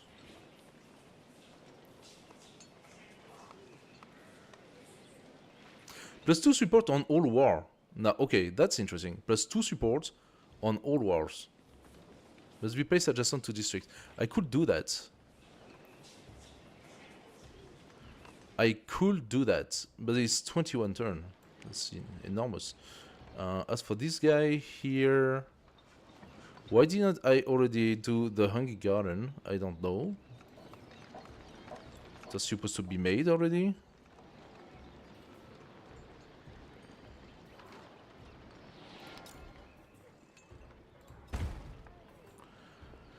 So,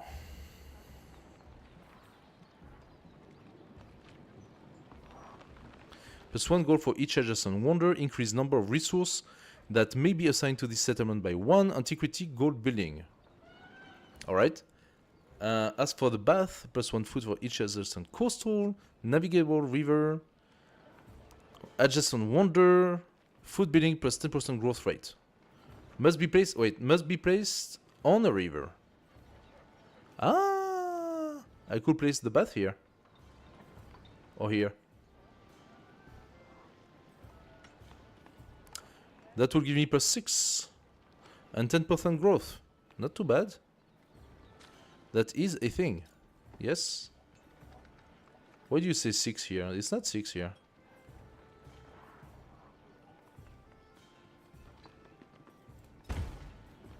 Okay, I can do that. As for the villa, it would be happy to be next to wonders. And those are wonders, but I already got something here. Those are wonders, I got something here. So, unless I can place something on the woods...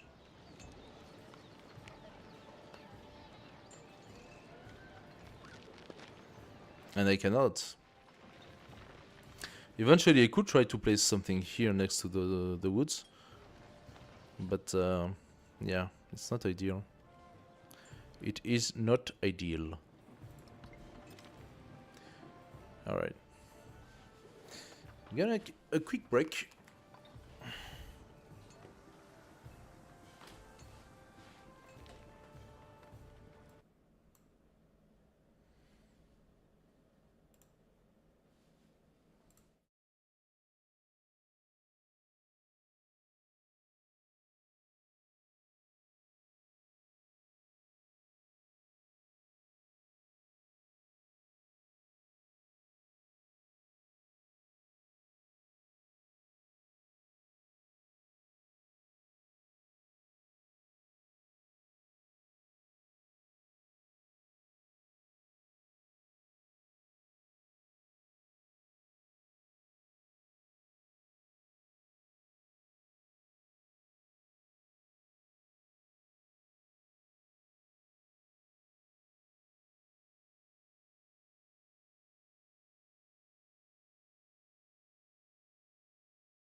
Alright.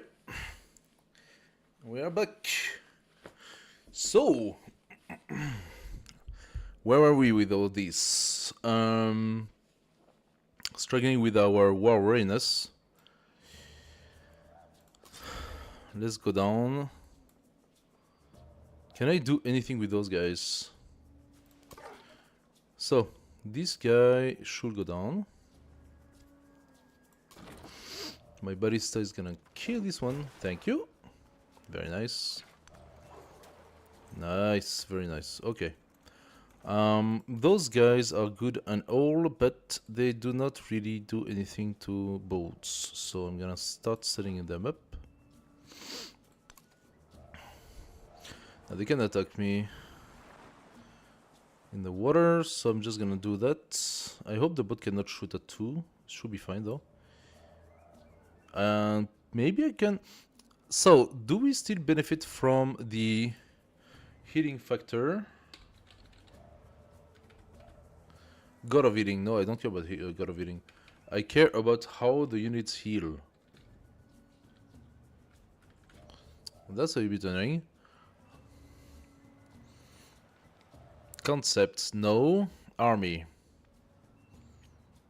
Fortify. Temporary fortification taking 2 turns. 1 fortification in place. Unit gets +6. Yeah, blah blah. That is not what I want to see. I want to see how the healing works if it is still a thing. So. I don't see it at all. There are some big holes in the... another leader supported my war. What? Who? Who did? Must be you, Isabel. Thank you for your support.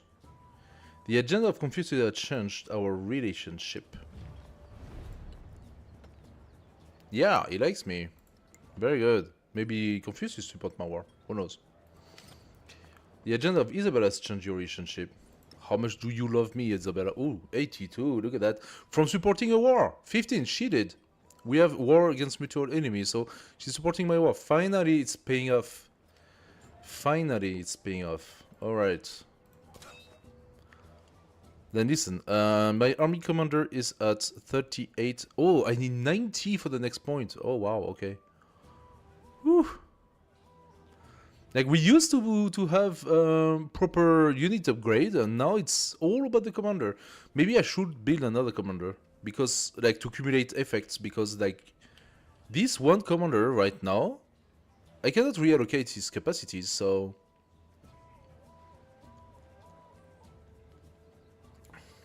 It takes too much time to actually gain a lot of experience with the commander.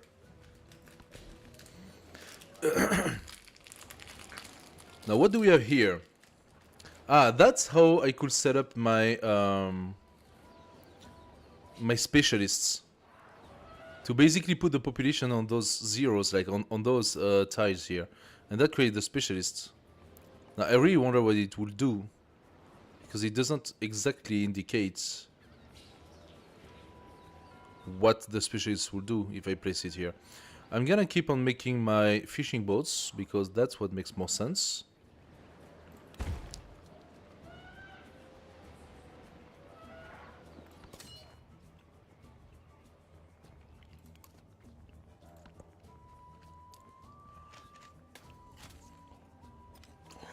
Oh, 5 XP for defending. Okay. Okay.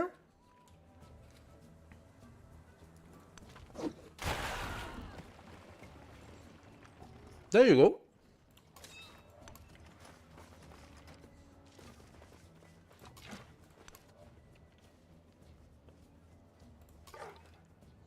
Let's try to bring those guys here and to heal. And I want to bring those guys here. And this one is a reinforcement. So. 20 melee strength minus 1 damage unit. Plus 3 combat strength against independents. So I don't see my war readiness affected by this clear. He's fortified. I'm going to fortify him.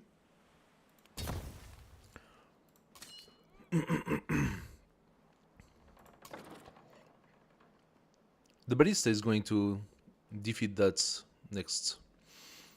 Let's check the... celebration is gonna end in 1 turn.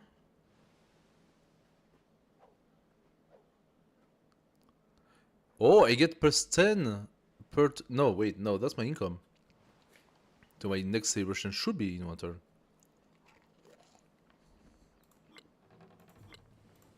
No?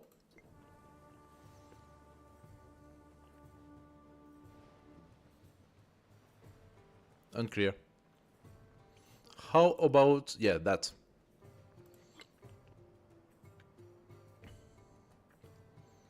Track progress. Train siege unit 1. Capture enemy settlements. Okay, so I'm just gonna go here and I'm gonna capture that. Unless this doesn't work, in which case I'm gonna send it straight to Himiko. And yeah, use it against Himiko. That should work.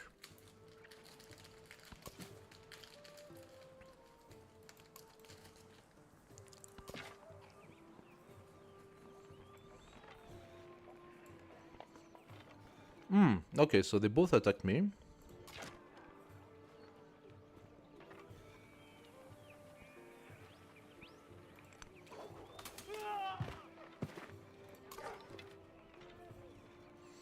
Pillage, damage the farm and heal. Yes.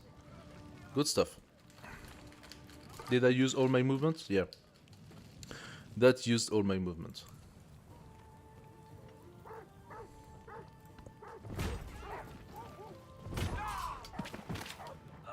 Oh. I took some damage.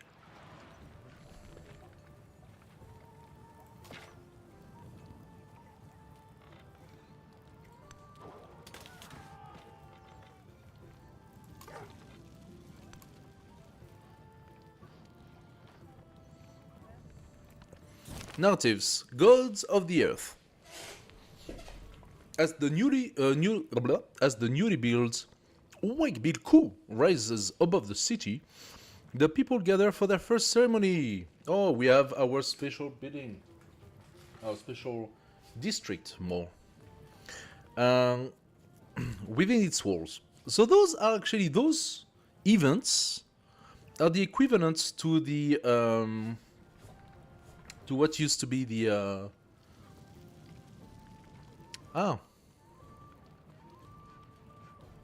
what's the name of it? Like in Civ 6, they had like those special events for getting Golden Age and these sort of things. It's sort of the same here, but here is like flat bonus.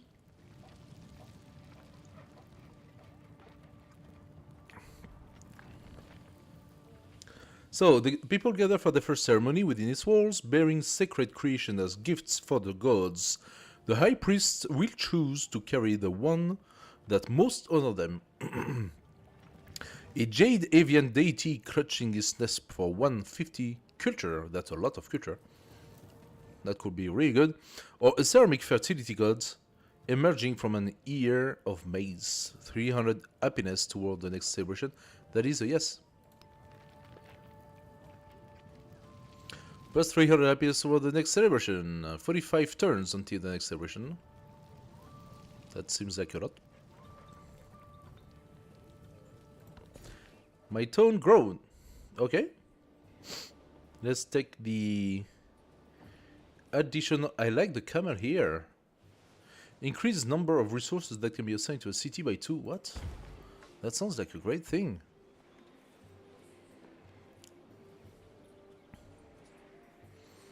Then of course we take this, and then we take this over there.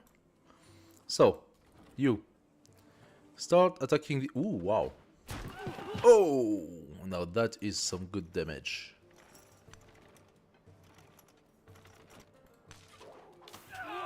Oh yeah. Now we are going to take our leader. It's gonna come here.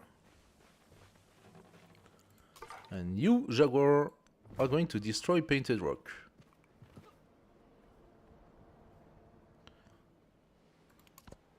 It is 12 hours. Done. 8 Pash. The Holy Lord of Ishtuts drives the stone into the ground. So that validated our civics immediately. +1 settlement limit, thank you very much. +2 science on happiness building. Yes. Sorry, +2 culture on happiness building. Okay. Or Mundo Perdido. Wait, what? +1 happiness and science on tropical terrain in this settlement. Well, that is kind of cool. Must be placed on tropical. Wait, what? Show me that. Look at this beautiful happiness. Now we are generating happiness now. That is our thing. Back is happy. Again. Mundo Perdido. Right here. The beautiful Mundo Perdido. That's such a good synergy for us. Such a good synergy.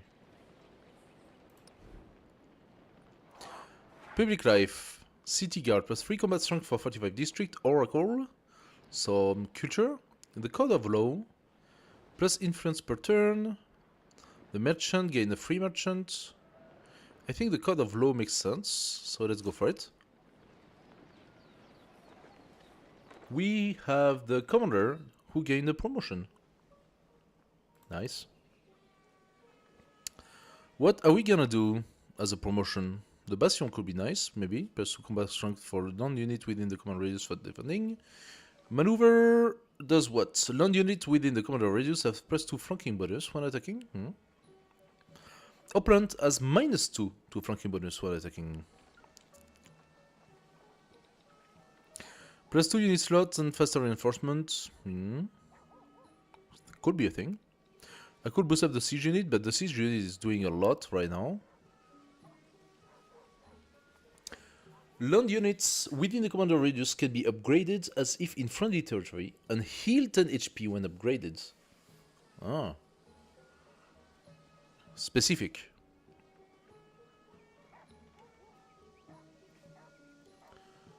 +10 combat strength for this commander when defending. Wait, what? The commander is not supposed to fight, is he? So, what does that mean? For this commander. What do they mean by this commander?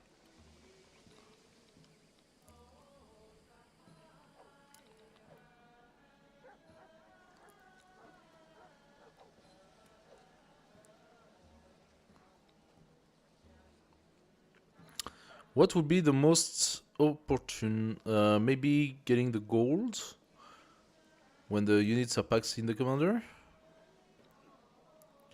But I think the flanking bonus can be also interesting. Let's take the flanking bonus for now. And yeah. Fortunately, this guy needs to protect him. Can I do anything with this? No, I already moved, eh? Yeah, I already moved. So they gotta attack, and that's how it's gonna be. But he's in a fortified area, so maybe that helps.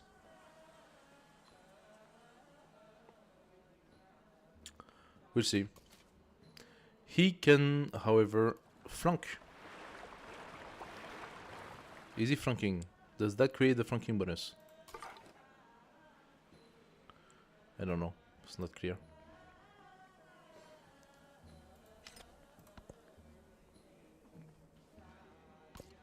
The truly brave never boast. Alright. Unlock unique flanking. Well, that's about the perfect time. It does not have flanking, so I need this guy to be here.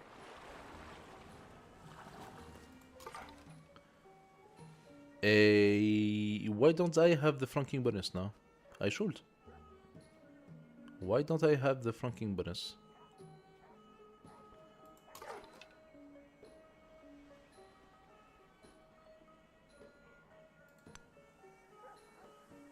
I need the turn. Okay, that is not ideal at all. What I could do eventually is bring that guy here, shoot the first time, take that guy, attack a second time. Now they are pretty bad. And yeah, should be good enough. Put this guy here. He keeps on hitting.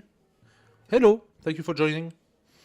And this guy here, we'll see. Choose the technology. Iron working. Tier 3 antiquity cavalry unit ignores zone of control. Tier 3 antiquity infantry unit. Wait a second. Iron working. Did I have that here? No. So if I go for the iron working... Oh, no, it's right here. I'm completely stupid. What about the mastery of engineering?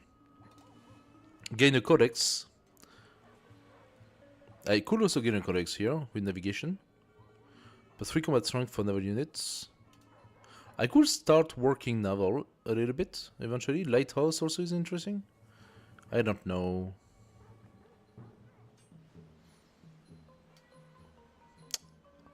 I was thinking of going toward mathematics. So far, I've basically done every single research. So there was not a path to escape any of those. To basically squeeze the research tree a little bit. My army commander, you are just going to pass. I do still have some movement. Could I do anything with this? No, I don't think I can.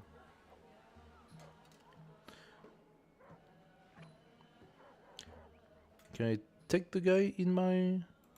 No, I can't. No, you just squeeze. Okay, there we go. Now here... Those guys are gonna keep on attacking. And these are going to fortify themselves. There we go. What are you doing, Hoprit? You don't seem to be doing much. You do not seem to be doing much. And you, how long do you need to fortify? I could search. There we go. Have better visibility.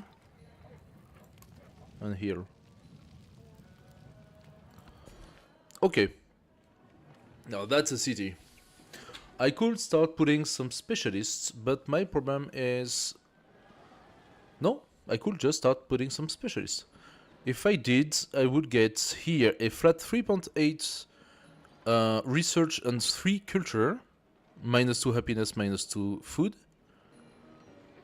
Or here I could have a little bit more. I could actually have 1.5 food and 1 happiness, mitigating the happiness and food loss. It would almost completely destroy the happiness and food loss thanks to that. And I will gain 2.5 research and 2 culture. So that's actually very good. I'm gonna try that. Wait, did I have anything else I wanted to do at this point?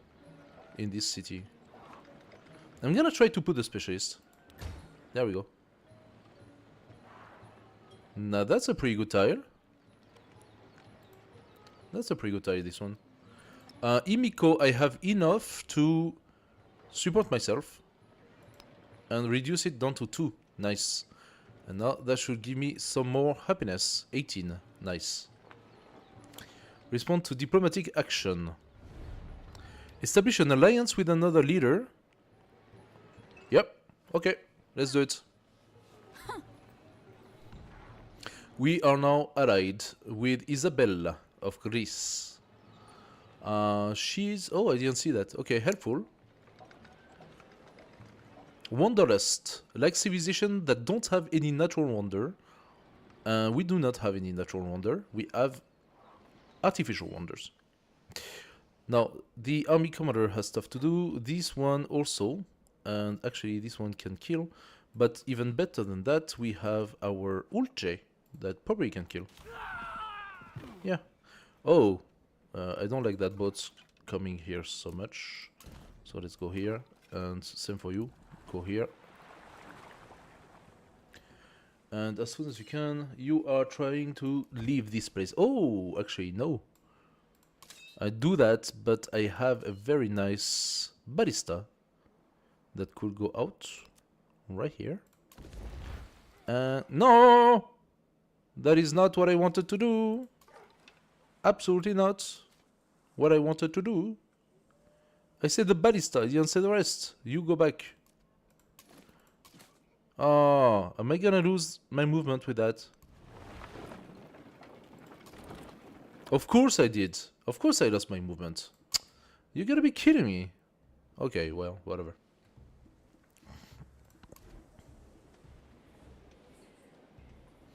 Oh, look at that. Now all of those things are actually providing culture.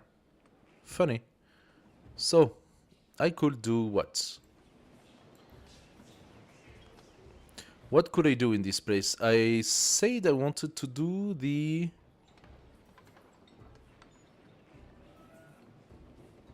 I wanted to do the bath. The bath, I cannot do the bath, it's too far. How come it's too far? Why is it too far? It should be just fine.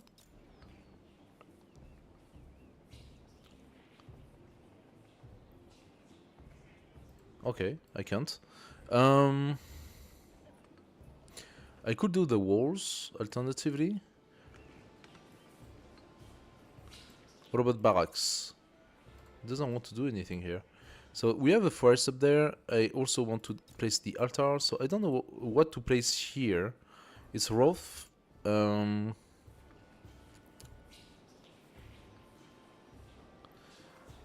Natural wonder, mountains, terrain. Yeah, no, none of that is good.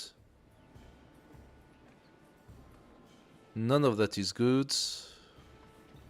We have a resource here. +1 production for each adjacent resource. We have 2 resources. That is not that terrible. Let's do that.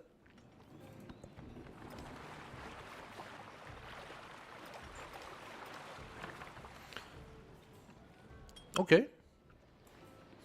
Imiko sending me like a scout. Funny enough.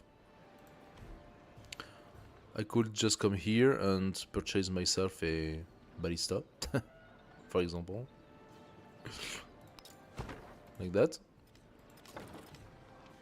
Now that ballista does not have movement point, but next turn, when she decides to advance a little bit, I'm going to show it out. This guy is pretty much done, so I want you to pack everyone and to move in here.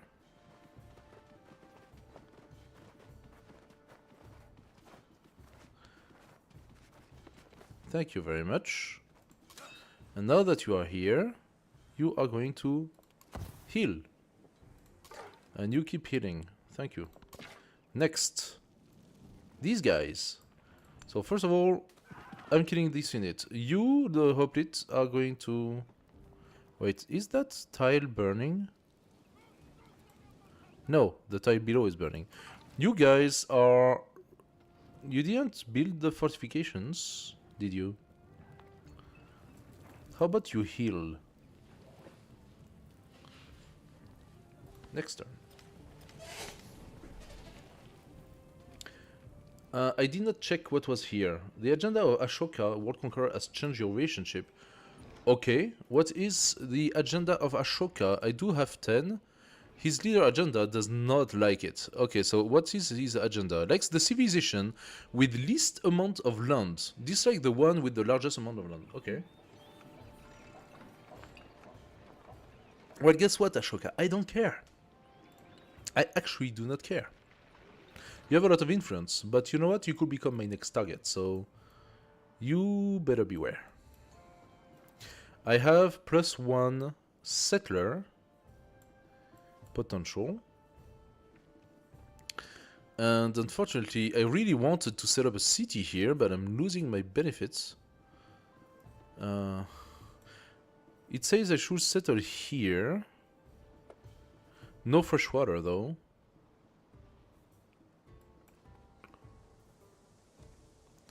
No fresh water. Wait, what? No fresh water available on this tile? How is that possible? It's right next to a river. So the tiles that are next to a river do not contain fresh water. How does that make sense? The freshwater tiles are only on the river? It considers those tiles to contain fresh water. And those tiles are on desert, but next to an oasis. So next to an oasis you have fresh water. Next to a river you do not have fresh water. This is very confusing.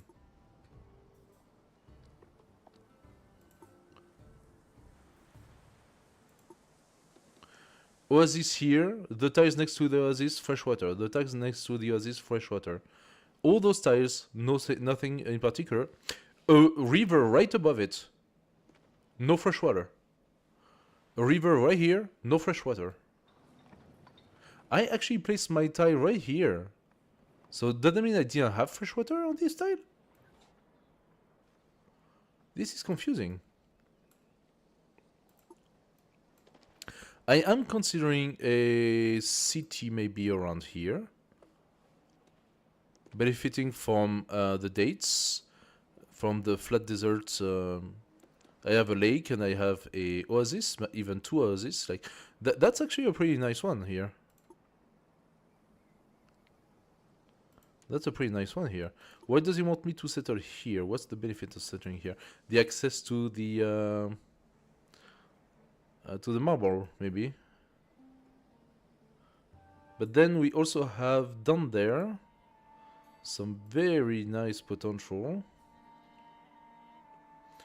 If I settle here, I would have access to this entire area here.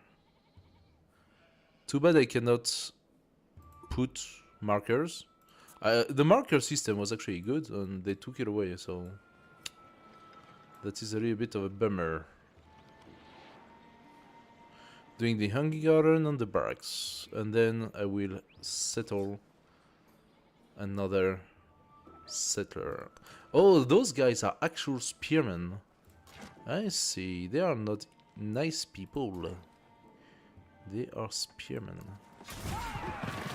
Oh, hello. Great library! Milestone complete. Yes. That was the research of mathematics. By building a second wonder, you have achieved a great milestone. No, we are talking science here. So, you have achieved a great milestone in Maya science. Credits are essential for progressing toward the great library science victory in this age. But you will need to gather more and provide ample space for them to be housed. Okay. Next objective, mathematics, and build an academy. Very, very good.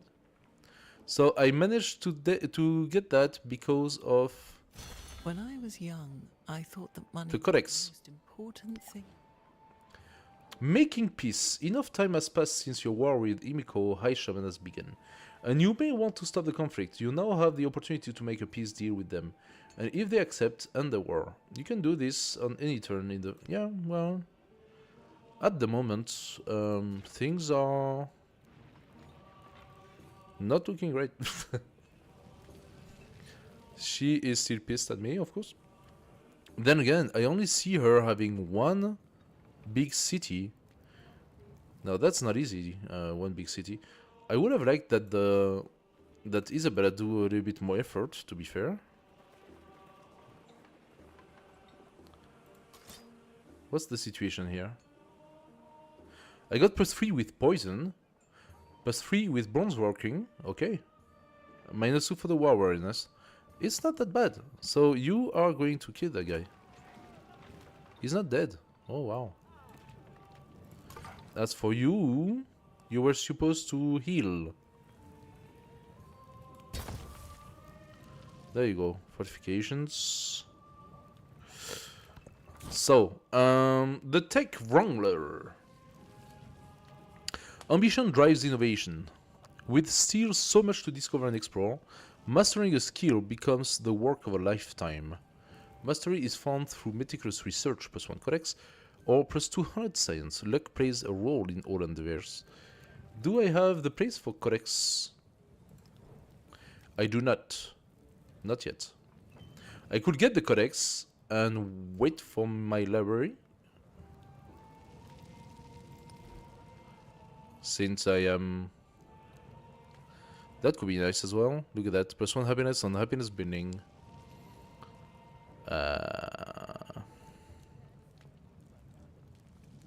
+3 combat strength for fortified districts. I don't need that. Yeah. So, do I want codex? Or just science? I think science is good already. How many codex? 1 codex. Let's go science. 2 turns. Very nice. She is still here. I can move too. Can I shoot after moving too?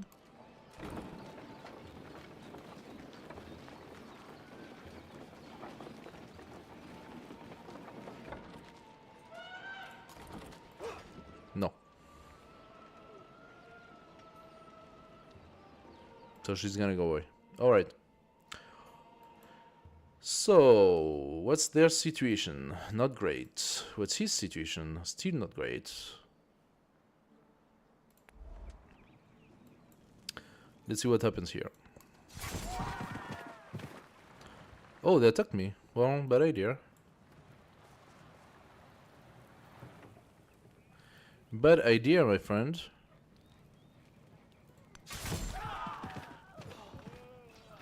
Not dead? You gotta be kidding me.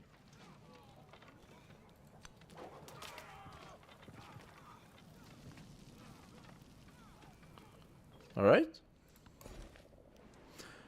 Now we have this beautiful city getting bigger.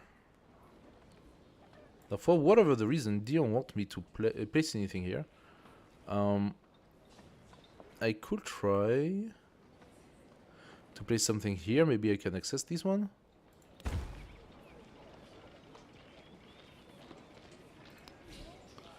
Like I wanted to do the bath. That won't be placed on the river. And it still doesn't want to. It accepts here. Does it have to be next to a district? Does it say it has to be next to a district? It doesn't.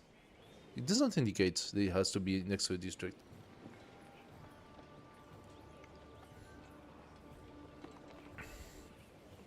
Anyway.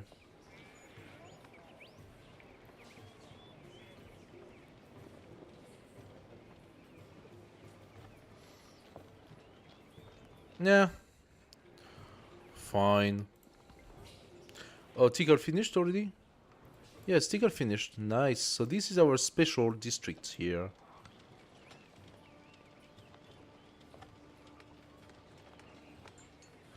Looking good. Then let's do the garden. +1 food for each adjacent navigable turn. No, it doesn't want to. How about I place it here instead? Then that is a benefits. Yeah. Let's place it here then. It's kind of weird, but why not? I wanted to also do a settler, so let's not forget that. I can do a settler, so let's queue that. I have too much in queue, so forget about it. You, Tychol, are going to do a... Oh, and I have the libraries that I need to do. I need to do the libraries! Okay, settler. You are actually queuing the settler first. Another one. Let's take our ivory. More ivory. Nice. Yumiko went here. Okay, fine. What about you? What are you doing exactly? You're just growing stuff.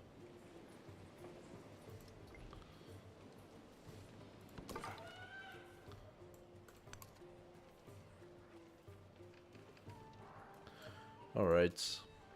They're almost done.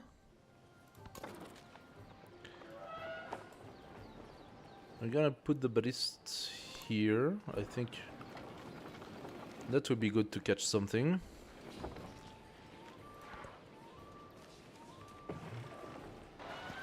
Haha, they are fleeing now. Actually, no, they are attacking. The canal water gushes from above into the gardens.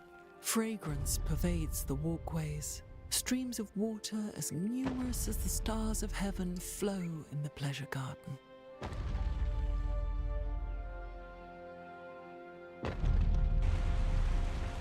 Alright. The truly brave never boast. Nice. +3 combat strength. And a codex and another thing. Yay. Every codex are going to be the same, by the way. +2 science, +2 science, +2 science. I got another +2 science here. Okay, it's always +2 science. So, this, as you can see, my waiting, my construction list was cleared for no reason. I could do a monument. I need actually 2 monuments. So, where could I do it? I could do it at the main city center. Adjacent wonder, antiquity culture, adjacent natural wonder, and adjacent mountainous turn. I do have a wonder? No, I do not have a wonder. So the district that would benefit from it most would definitely be that one. It already has the altar and the garden.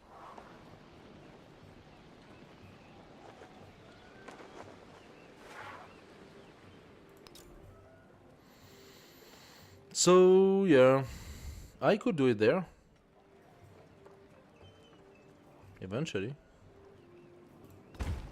Alright, let's just do that. Leader attribute available. Nice, which one? Expansionist. First one. I wonder how I got that. Plus 25% production towards settler, I take it. Thank you very much. So she benefits now from basically what used to be the governor. It's the governor stuff that the leader attribute is. Iron working, that will give me the horseman and the phalanx, tier 3. You know what?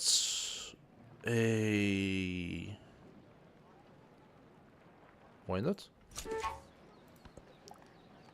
Nowhere to inspect codex. Our greatest mind have produced a new codex, but what use is wisdom that none can see? I suggest building a library or academy. Yes, of course.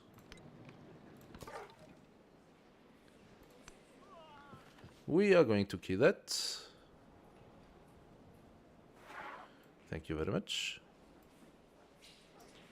And those guys still require a couple. Oh, this Ulche has not been upgraded. It's been upgraded. That's my level 2 Ulche.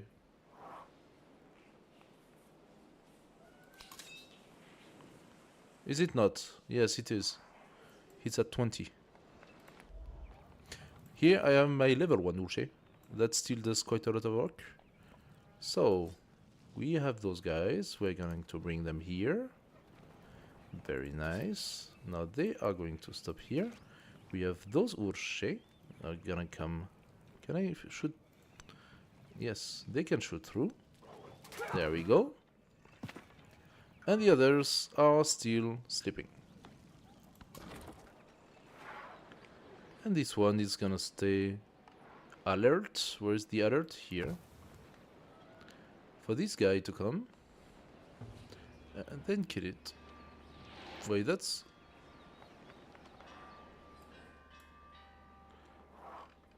What is that? That boat? Is that like a merchant thing?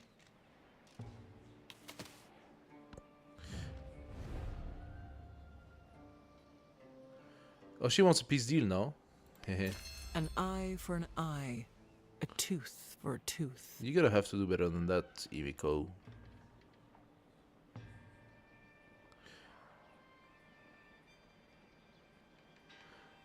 We got a merchant.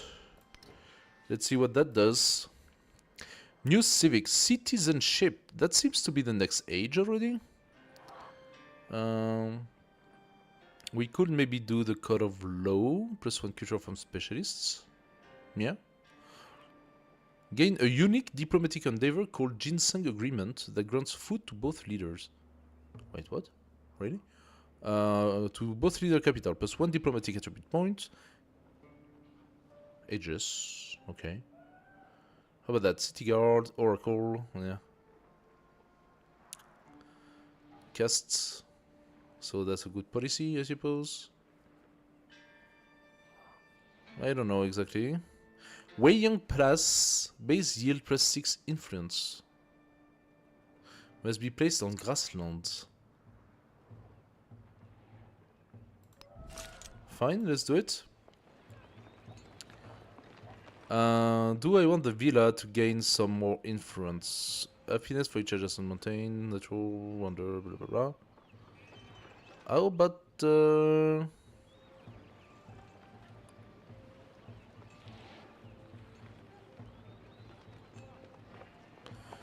gold is good, +6 actually. Oh, my gold is actually really bad right now.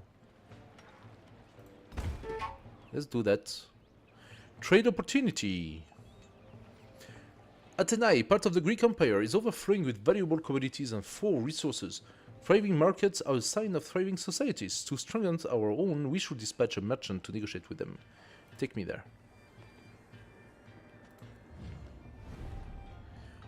Improve trade relations. If action accepted, permanently increase the number of trade routes you can establish with other civilizations by 1. Let's do it. She approves. Good. Where are the trade routes?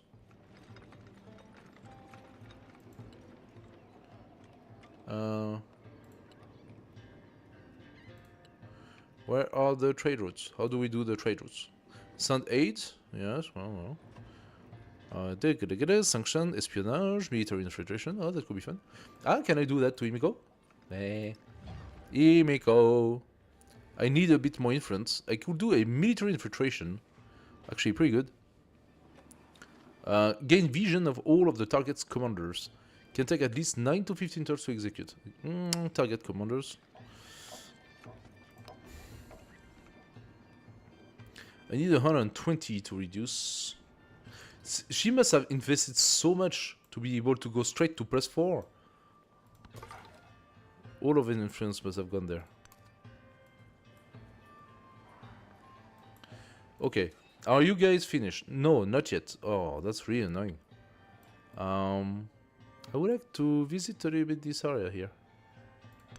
One of the most spectacular, complex, but fragile ecosystems in the world. Okay. Good. Oh, beautiful. Setting up a city here does make a lot of sense. How about we do that, Chicanita? You are going to create a nothing because you are not a city. So since you are not a city, what you could do is a fishing quay. Costs 180 though. Ooh. And I am yet to build any fishery. Granary, however, what do I have? I have the camps. Camps. Person production and camp and woodcutter. There we go. Soap it. So how about we do that? On this one here? On flat plane? Alright. Then we do that. Now the camps are going to give me some stuff. We get 2 already, we gotta have a 3rd one there. Then, what next? Army commander. Please keep on healing my guys. Oh, 3 more resources available that can come here. Yeah.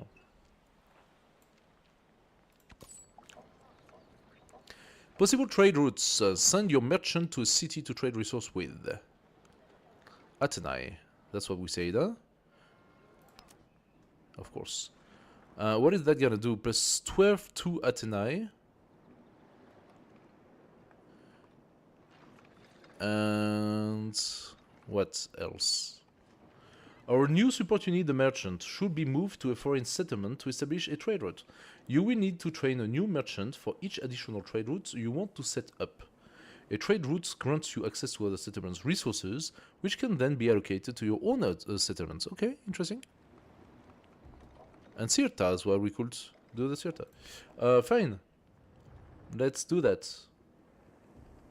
Do I have to do that? Like, how did that work?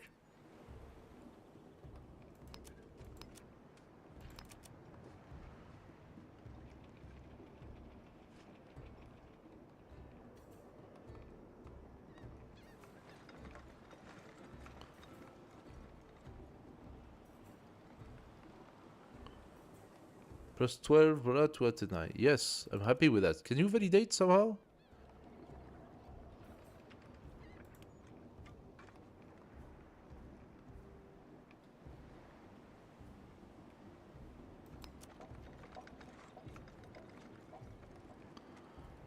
Oh, this is confusing. Now, this guy. Come in here. Yeah, you're gonna heal. You are full. Come here. Oh yeah. Her district defense is catastrophic. Can this guy heal more? I think it could. Potentially.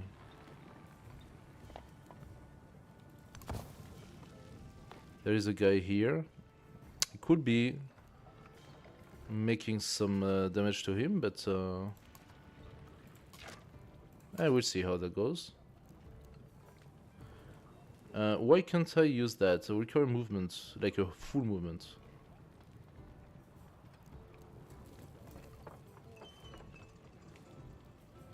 Yeah, I want to heal first and then do the stuff.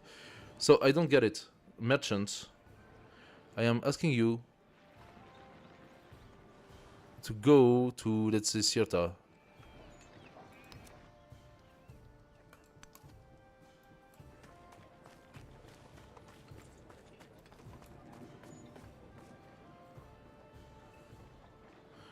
Why did he work for Atenai? I don't get it. How do I get another merchant? Army commander here. Okay, merchant. Let's give me another merchant. Am I gonna have another merchant with the market? No. Normally, no. I have a lot of different things I can do here. Let's see.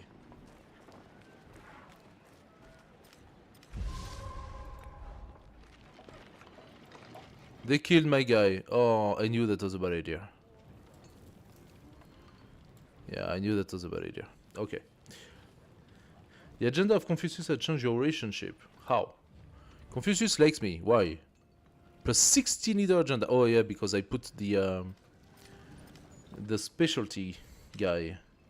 The agenda of Isabella has changed your relationship. How? 90. 25 leader agenda. So the further it goes, and for as long as you do not change anything regarding their agenda, you improve your relationship to them. The river, Mugami River, has flooded. Where is it? Oh, bad luck. Oh, was my guy killed by the flood? You gotta be kidding me.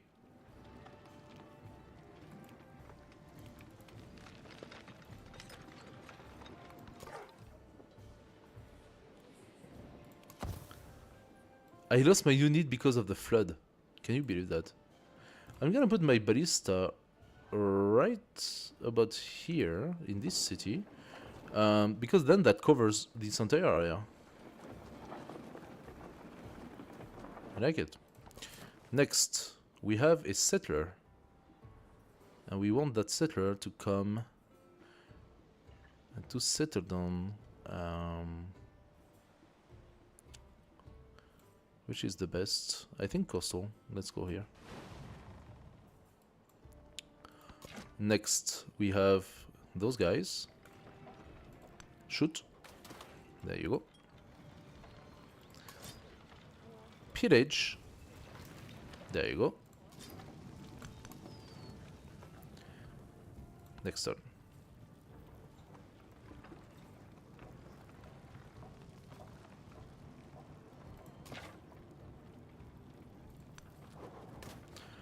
The defense is going down.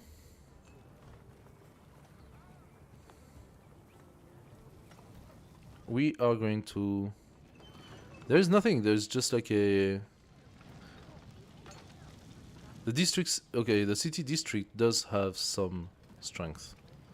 So we can just wait and damage the woodcutter next turn.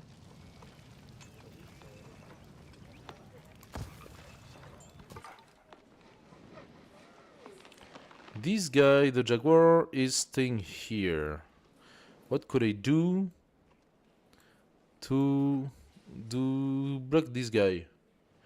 That's a little bit of a problem. That's a little bit of a problem. I should maybe buy a galley units. I cannot. Why cannot? Because I don't have money. That's why. I don't have money. I'm broke. So, how about we move our army? That could be a thing, huh? Let's move the army.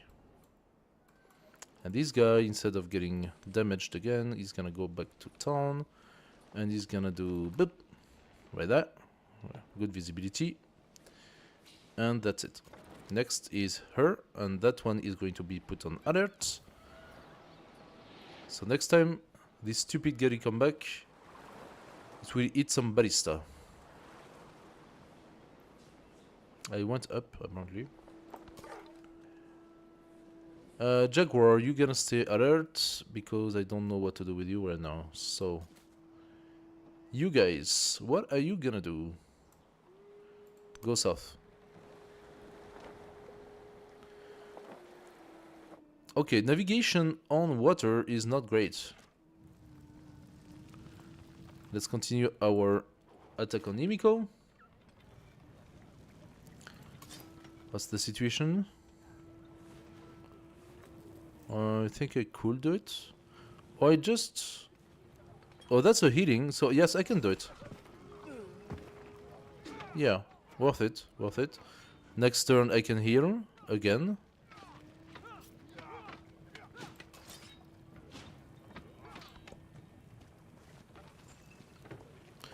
And then Himiko is gonna lose a very nice city. Ooh. Okay, well that's for free.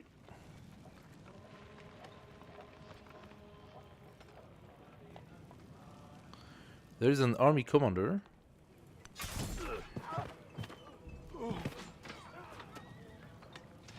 Okay, doesn't matter.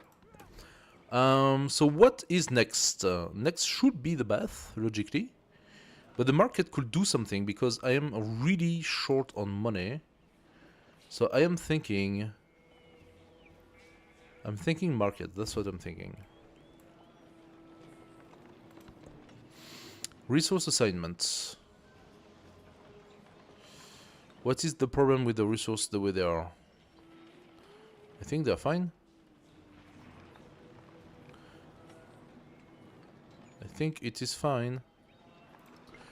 I don't want to change my resources. However,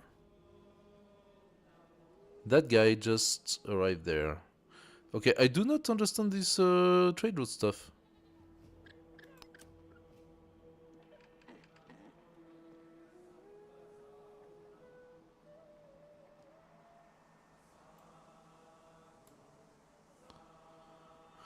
I do not understand what's happening here. How does the trader work? Oh, needs to click that button. Make a trade route. Create a C trade route to gain the 2 resource present. Why would it be a C trade route? How does it make sense?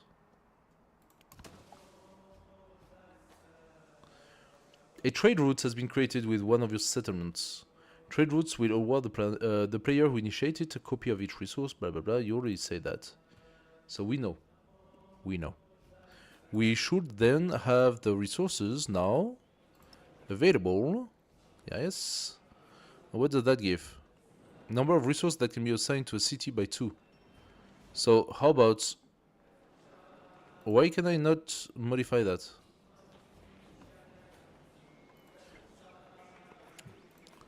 I want to change this resource and to put this one instead. And now I can put this one back. And I can put this one too. And there we go. We are happy again. Chichen Itza is not very happy, but that will change. As for Himiko, she's definitely not happy, but that's because she's dying.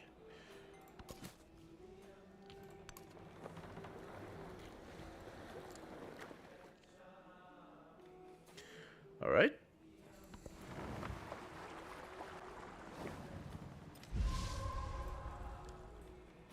The Mugemi River has flooded. Himiko, again. Yeah, well. You know how it is.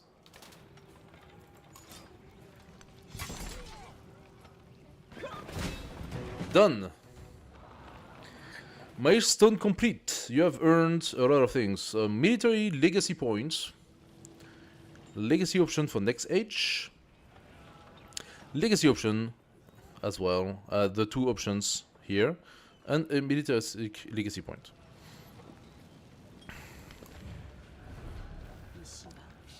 水は盛ん。国は混沌の状態になるのだ。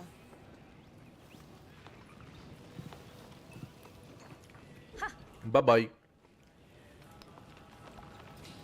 Very nice animation, I like it. Himiko, High Shaman, has been defeated. Then again, she only had one city, so she kinda sucks. Age progress increases when a leader is defeated. Once the matter is completely filled, the Antiquity Age will give way to the Exploration Age. Defeated leaders are permanently removed from the campaign. Legacy Path, Pax Imperatoria 5. Our empire growth, and with it our responsibility to keep the Maya citizens safe and prosperous. The world is full of danger. The more of it we control, the fewer threats our people face. Next objective, earn 9 legacy points. 9 legacy points. The second milestone to establish a Pax Imperatoria, military legacy of the Antiquity Age. Founded settlements grant 1 point, captured settlements grant 2 points. Accept the objective. Yasodarapura's defense has fallen, bringing the settlements under your control and expanding your civilization. Raising cities. Now that Yasodarapura is under Maya control, you must choose, not to choose, you must choose what to do with these settlements. Keeping the settlements will bring Yasodarapura into your civilization as a town. Its citizens will be furious, but placing a commander in the town could bring order. Alternatively, you may raise the city, removing it from the map. Raising a settlement takes multiple turns and cannot be cancelled. You will also incur various diplomatic penalties. It looks like a farm has been damaged by disaster raids, some of blah blah blah. So, we have this city with quite a few things around. A granary. Flooded several times. A brickyard and soap pit. We have here a quarry on the jade. A farm. A library. A woodcutter. A mine. So lots of basic improvements. The barret, which seems to be something specific. Or I don't think it is a wonder. This is it a wonder? Barret? So mostly just basic stuff, huh? And a fishing quay with 1 fishing boat. She had a fish here and she did not even improve it. What is this? A garden. She did a garden. Why is she... Does it make sense to make a garden here? Oh, because it benefits from coastal, does it? Anyway, okay, so her city is kind of shit. She does have another source of jade here. And she flooded like I don't know how many times. So she has monstrous tiles that should have been used for farm. So she had a farm here. I could make another farm here. It's all flooded. She has access to metal here, to iron. So there are quite a few things here. I'm gonna keep the settlements. Happiness and production will be temporarily reduced until the settlement is assimilated. Okay. How bad is the happiness here? -9. 15 turns until you can purchase or change focus. Okay, so at the moment I'm gonna put this guy as rest. And this guy here is going to come next to it. I could send a commander to pacify. So to do so, I will need somewhere where I can be the commander. Also, that brought us to 5 settlement limits is reached, so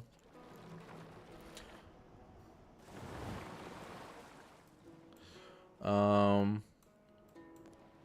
this is what? This is a taiga city. It's a taiga city. Definitely not our favorite, but yeah. We haven't found this guy yet, Ashoka. We have no idea where he is. He should be maybe around here. Big question. So we have now back a lot of happiness. Now that's very good to see. The war weariness has disappeared, obviously. And all our cities are now back up and running. So we should have a celebration soon. The defeated commander surrenders, bright armors dulled with blood. The soldiers demand he is taken back to the capital, strapped to a yoke in humiliation. The nobles protest such an uncivilized act.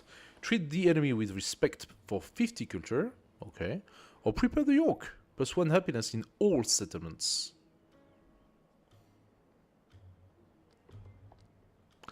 Well, let's take the culture. Gain 2 turns. We have now some interesting... Settlement is not connected to your empire's trade network. Those were the 2 resources that Yesana town used to use, so I cannot use them right now. It's alright.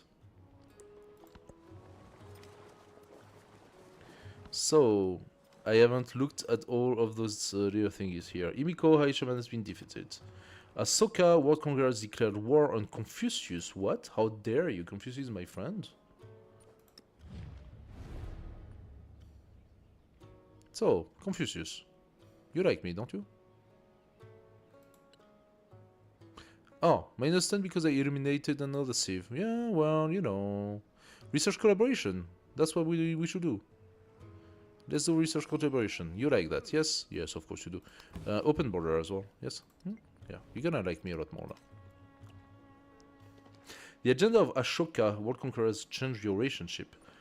Did it? Yeah, he hates me. He hates my guts. Because I have a lot of cities. So, Ashoka, you are very much gonna be my next target.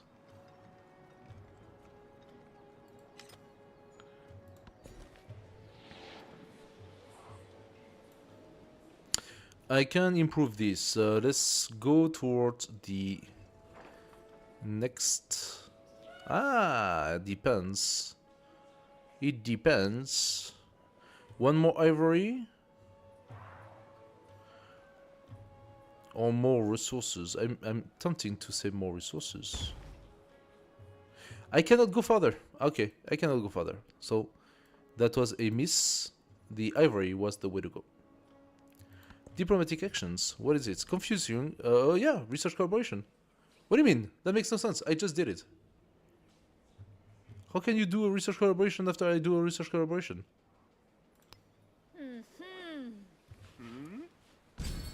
You even supported it. That makes absolutely no sense. Yeah. So, this game was easy because I'm very largely in front of everyone. Oligarchy. I still have that.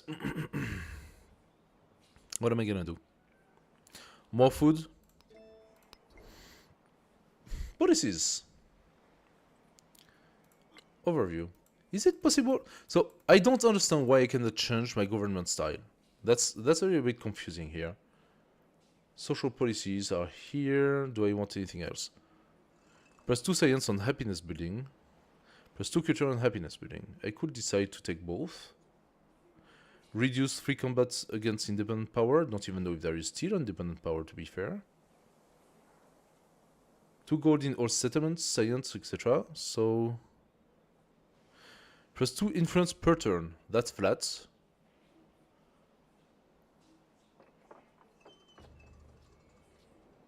How many happiness building do I have? I don't have so many, actually.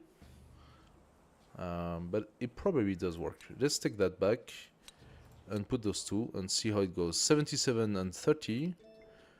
85 and 35 and 38. Okay, so that was actually that was good. These guys.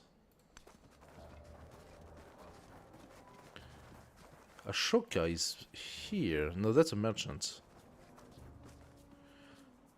Wine. There is wine. There is a lot of resource in this little peninsula here. What else? Spearman, you remain here. You go toward the boat, and you're gonna shoot at the boat.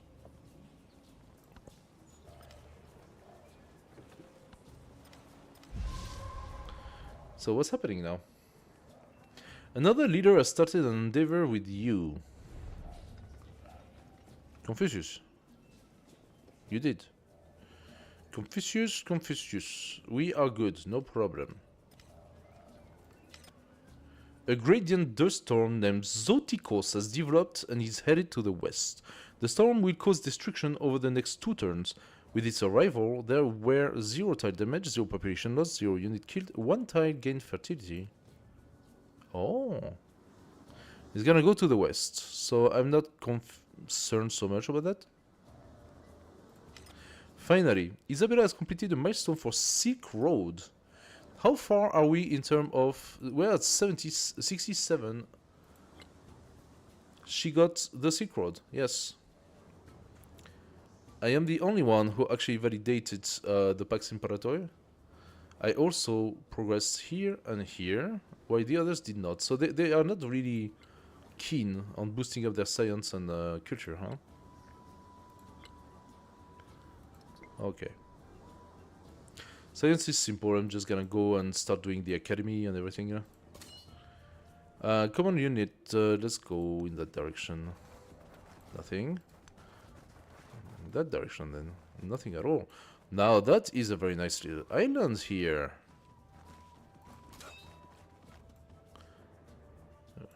Let's go back up. Ashoka, World Conqueror.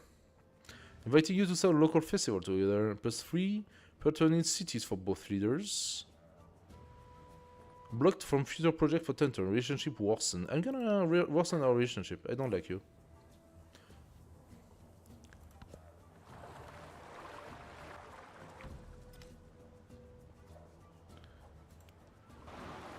Yep, it went west. Gain a production for this. Good stuff. Okay, next. I think I could do another army commander. That takes 16 turns. Why does it take 16 turns?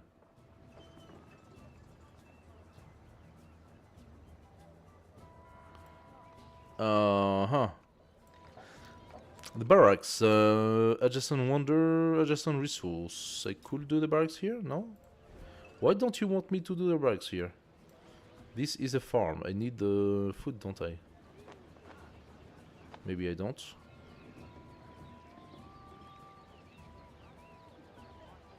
I also wanted to do the bath. I can do the bath. Now, what do the bath do?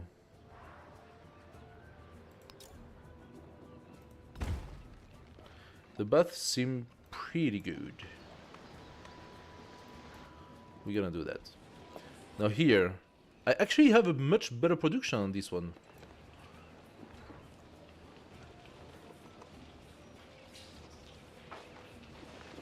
Camp and woodcutter. Do I have any of that? I don't think I do. So, what I want to do here... the bath. Can I do the bath? I can do the bath here.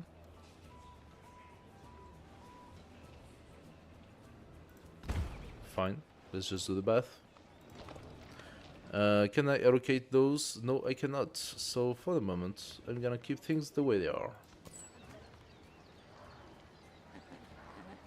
We got another merchant. I'm gonna exchange with her.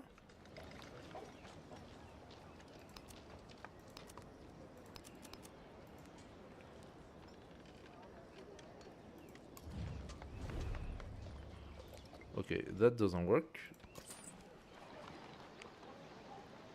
The nearest settlements where trade routes can be established are Corinthos and Athenae. Good stuff, so freaking go to Athenae.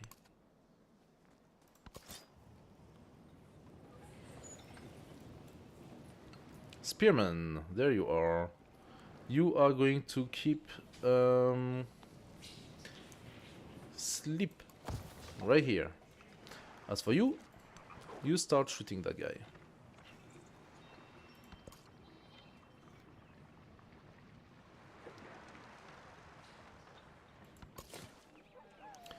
Okay, we got our settler, and our settler is well positioned. I'm going to lose a little bit of happiness by putting one more settlement, but you know what? I think it is worth it. I think it's worth it because we have this incredible coral barrier here. Can I even move one more up and benefit from all of it? I think I can. How come we have fresh water here? It's a watering hole, that's why. This is wet.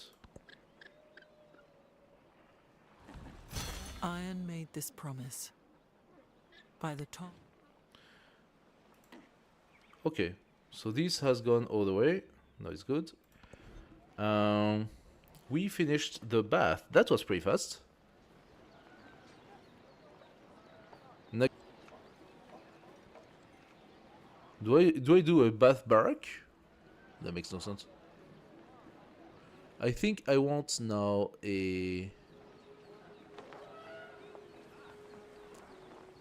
maybe a few galleys. But they're antique. They don't really travel well, those galleys. Could clean up whatever is here. But not sure I can do much more than that. I think I would really like another army commander at that point. Or I do a villa. Which I could actually place into my main area. Let's do that. Let's look at the villa. And this is also done. Wow, very fast. Let's also do a villa in the main area. Is it the main area?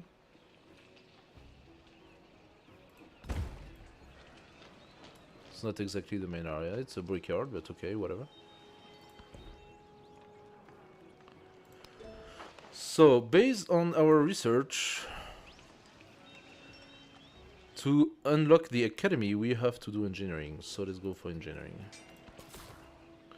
And do our city.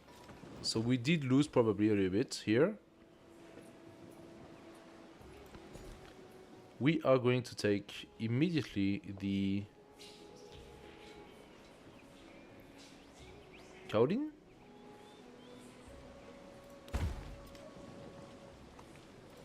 And place the Cowdin into our new city of Khan Town.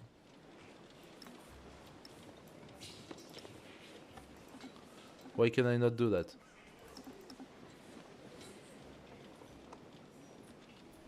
I am confused. I cannot place it in Khan Town.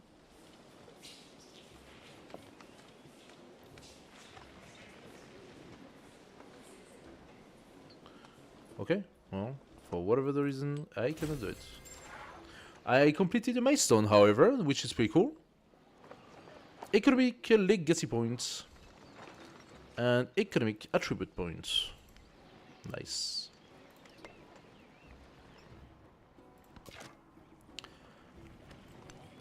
Let's keep killing these stupid boats.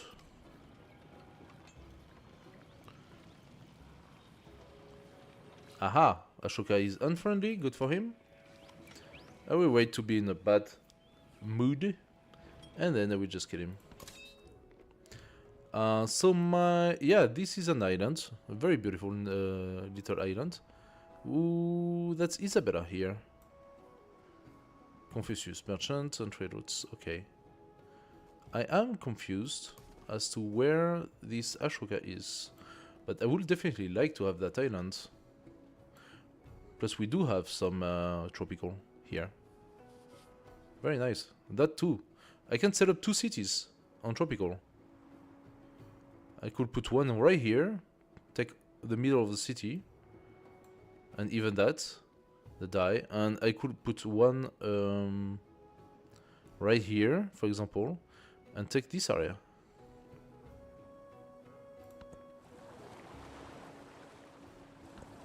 After the assembly gathered, the elders gave their answer. Alright, we have the Wei Yang Palace. Must be placed on grassland, persists influence. We also have the Cultural Festival. Continuously generate culture equal to 25% of the city's production. Okay. So, where do we want to go with that? Mayan civics are done. Yes, those were the calendar rounds. And the mastery of the calendar round, those are really strong.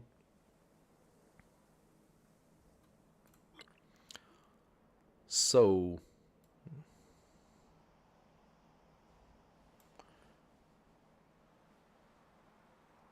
Steal government secrets. +1 culture from specialists. I don't know. I'm thinking, let's just do public life, whatever. What is this? Over settlement cap. There is only so much administration one can assemble, and too many places for it to go. With our new settlements, we have exceeded our settlement cap. Perhaps researching some new civics may help. Civics. You think the civics will help? Does any of our civics unlock more settlements? Yes, entertainment does. And organized military does. So we are going to validate those so we can have our cap being... Ooh! Happiness took a toll. Happiness took a toll, like a big one. We'll see how that goes.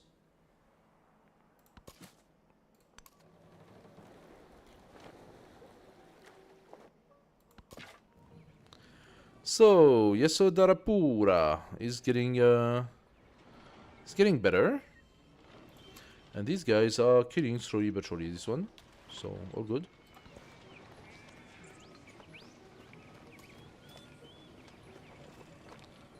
Well, they're not even moving, so just die.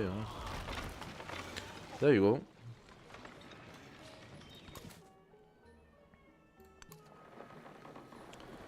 Who's that? That is Confucius. Okay. We still had not visited Confucius from the beginning. So this guy is gonna go and... blah, blah, blah, blah. So we do not have the possibility to just randomize the movement like we used to.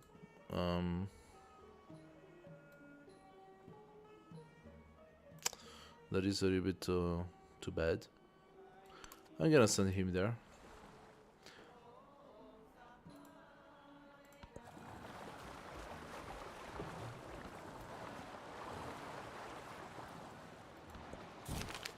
The Rising Storm. The great civilizations of the world have risen, and in their rise others too ascend. Once metalworking, agriculture, and the growth of cities were limited to points on the landscape. Now they are commonplace in all but the most remote corner of the world. Those once thought barbarians now lay equal claim to the mantle of civilization, and the learning of the city centers extend far beyond the boundaries of the known world.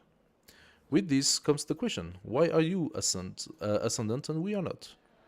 The crisis is starting! +1 crisis policy threat. New hostile independent powers are arriving. Oh, I like that. So, barbarians! Hey, barbarians! Independent encampment. You have met a stranger from a small independent encampment called Scythian. Units from encampments will raid and pillage nearby settlements, as they are always hostile and cannot become friendly. Once you have found their encampment, you can use the Incite Raid action to direct their attack elsewhere. You can also temporarily disperse the encampment, but it will reappear somewhere nearby after a few turns. Interesting. Interesting. The barbarians are back. How interesting.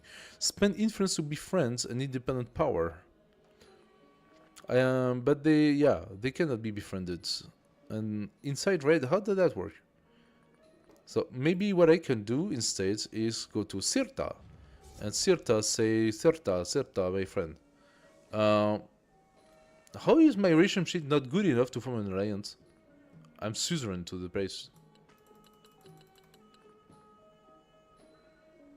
How does that work? What am I supposed to do with this?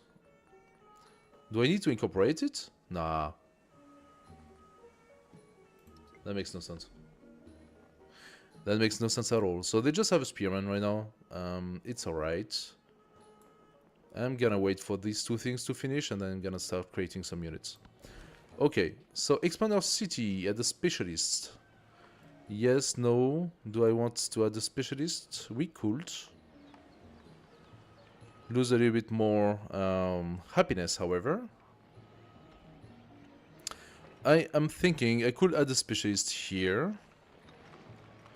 Because we only lose 0.5 food. We do lose the 2 happiness, but we gain 2 science and 2 culture. Alternatively, we just gain a flat 3.8 science and flat 3 culture. So that's also pretty good. Or we do expand the city once more. But do we want to do that?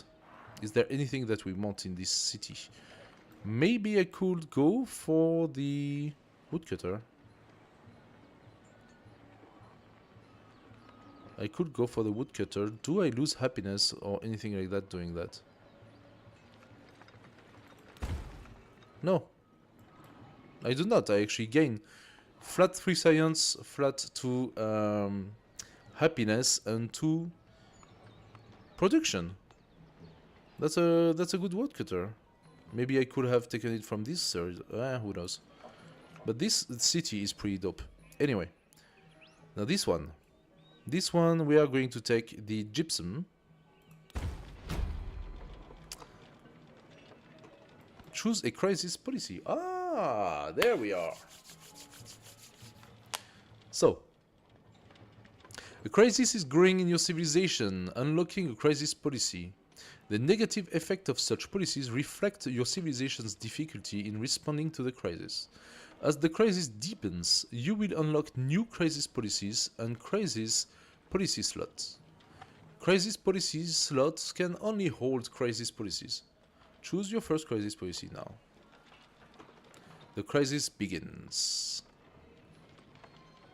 So you get another one and then another one, etc.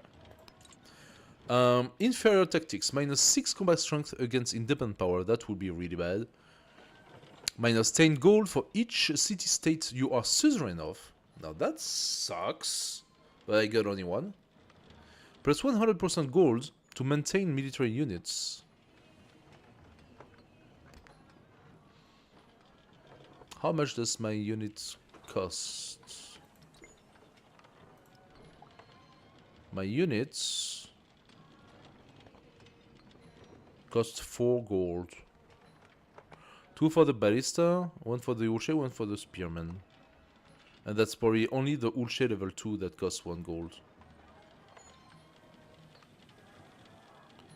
So the lesser evil right now is taking that.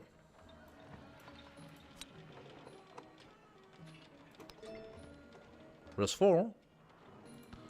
Resource assignment, gypsum. Plus 4 production to any other city than the capital, so let's go for... Where can I send it? Yeah, send it here. Only Tikal, huh? Ah yeah, it's only cities. Yeah, yeah. So, Tikal, you get the gypsum, you get a crazy good production here. Alright. So, these guys are doing what? These guys could go up and get rid of these guys. The spearmen. Do I want to do that? No, I think I'm gonna keep my archer close by. I can upgrade it, of course, that's my Ulche. I do that and now I just lose a lot of gold because, you know, I'm a moron. So I should have just kept my Ulche where it was. Because now this Ulche actually costs gold. It didn't before. Whatever. I'm really a dumby.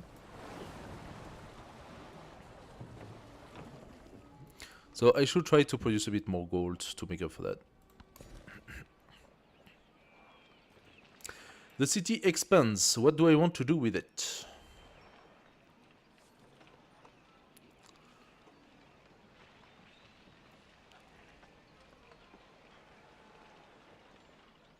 Is there anything in particular that I like?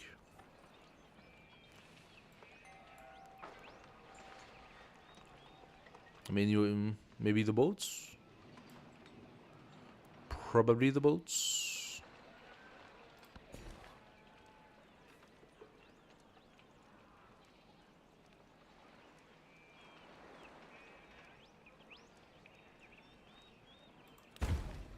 Let's do the boats.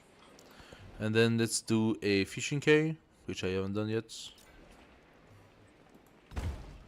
And then I do a library, because why not? And this one I wait. Urche. Well, now that you're here and that you cost money, you're gonna come up and you're gonna get rid of it.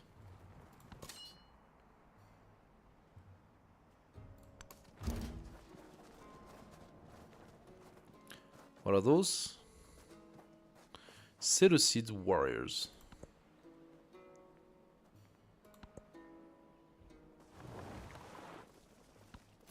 Perfection is achieved, not when there is nothing more to add, but when there is nothing left to take away.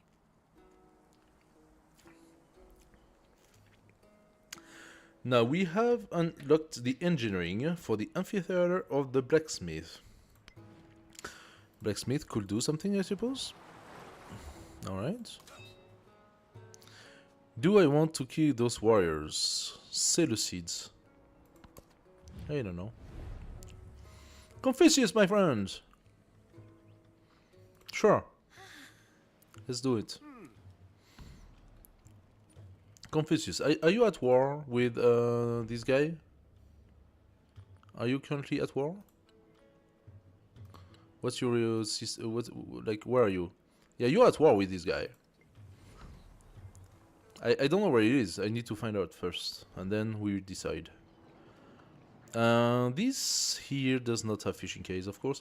The blacksmith, what does it do? Adjacent wonder, adjacent resource. Can I do the blacksmith here? Still not, and I still don't understand why. I could boost up my resource by diminishing my food a little bit. The barracks do 2 production. It's +5, and this is +4. I don't know why. Adjacent wonder, adjacent resource. And this one is +10% production to all non-units.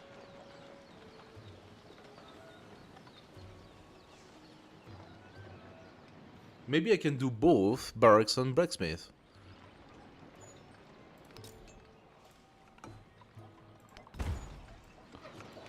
Let's see how that goes.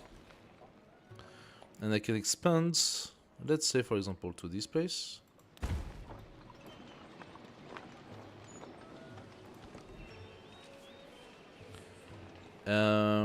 Oh, that was fairly quick. Can I put the blacksmith somewhere? Here?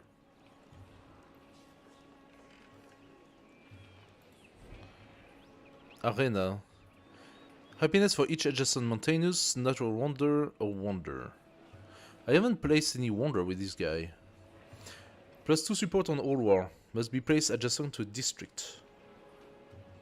I can of course do that.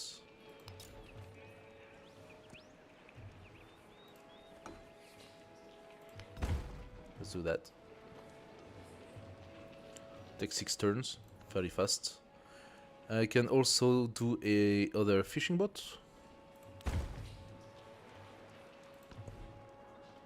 Mathematics, of course.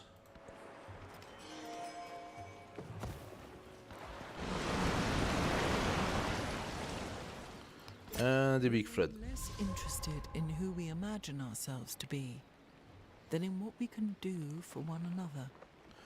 Alright. Civic unlocked the public life, so city guards plus 3 combat strength for 45 districts. And we can set up the oracle, but we don't really care for the oracle. We have another flood here that did flood my bath. Now, did it break it? My relationship went to friendly to F4. Yes, he loves me, I know that. Another leader started an endeavor with you. That would be Confucius. Yeah, okay. That's very strange, this message that comes like late. So, thankfully the damage appeared to be light. I really appreciate that. Establish a new trade route to your settlement. Ah, so that's what happened.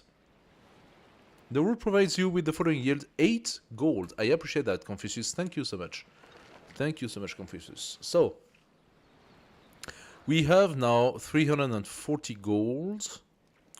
That should allow us to do something, no? Our influence is catastrophic. Like, the whole influence system, we suck at influence, like, really. But I'm thinking we could set up another city and just suck on our happiness a little bit. Because we're already at 6 out of 5.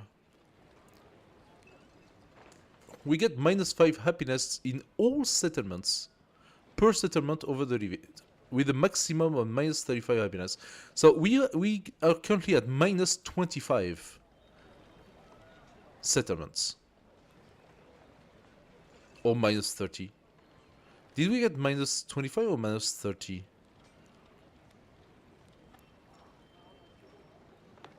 Because if we got -30, then I'm very happy to settle another one, no? Can we see it somewhere? Like, these tables are just bad. These tables are just badly made. I'm very sorry, but like, this is unreadable. Why is the minus not indicated anywhere? Like, I see some stuff here, but that makes no sense at all. And the -30 based on this, where is that? Where does that appear? What could we do with this? We did say we wanted a new settlement stuff, so we want entertainment, and we want organized military.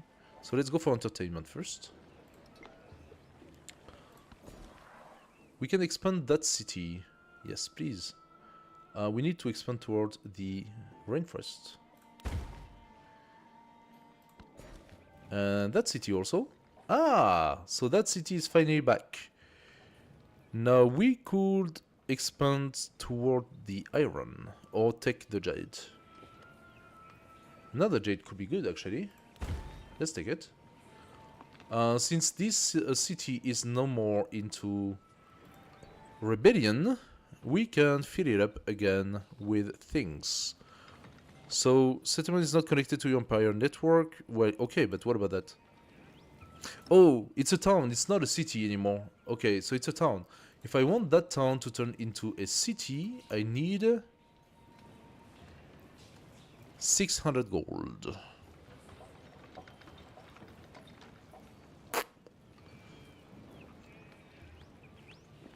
Yeah, I don't have that. I can repair the farm for 20 gold. I can do the altar.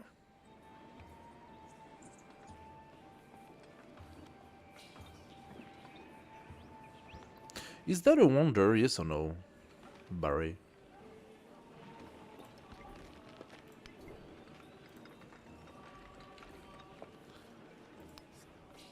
+3 food +1 food on all floodplain to this settlement. This is a getting started, so no, it's a normal. Angkorian civilization. Unique to Khmer. Okay, it's unique to Khmer.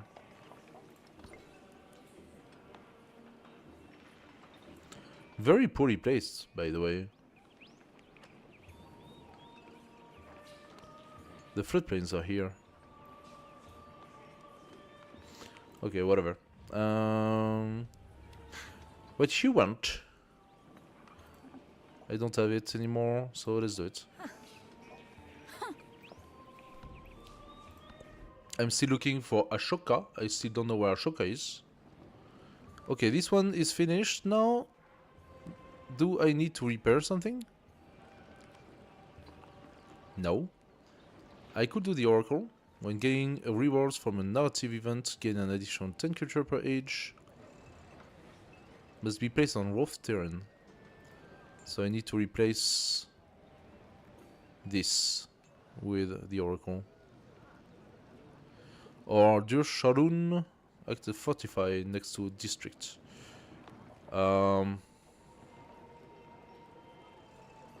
Yeah, they consume quite a lot.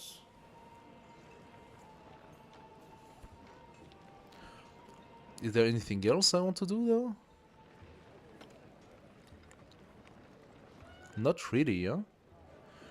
I have a woodcutter here. If I place 2 wonders here, I can probably place something really good here. Got the barracks here. So the blacksmith should be able to be placed in here as well. That's right. Tone specialization available. Do I want to do that? I could. I can set up a brickyard, clay pits, mines and quarries. We don't have any of that. Granary, farm pastures and plantations. We have 1 plantation.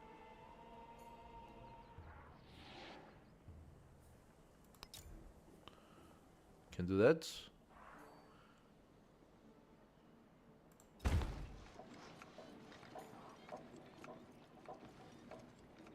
Okay. Do I want to change that?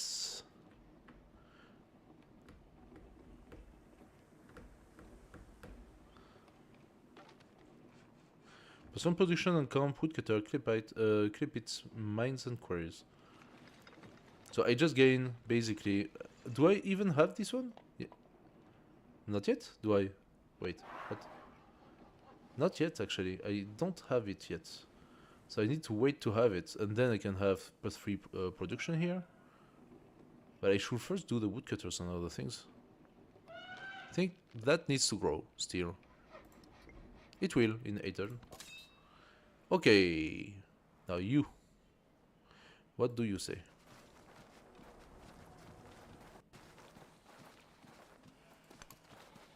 There we go. Solotia, and that's my friend Confucius.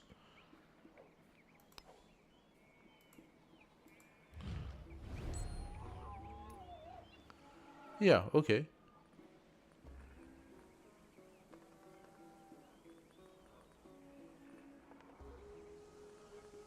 Fine. You belong to Confucius, I'm not going to kill you. Yes, I can do my trade routes. Off we go. Trade route it is. Now that does give us a lot of things. Alright, so. +3 happiness. We can send that to everything. Because it's a general bonus. Love it. Then send it here. The fish +3 food. Send it here. Incense +10% science. +10% culture. And +food. There we go.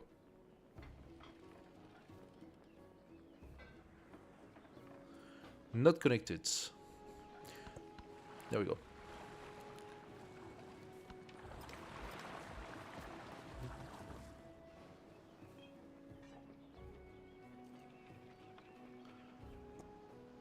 Okay, I don't care about that.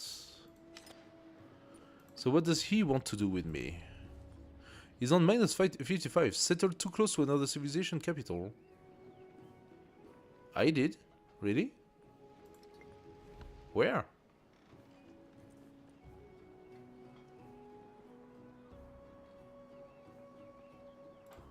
Well, that's confusing, my friend. I don't even know what you're talking about.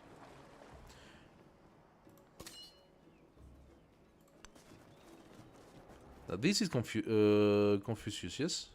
Yes.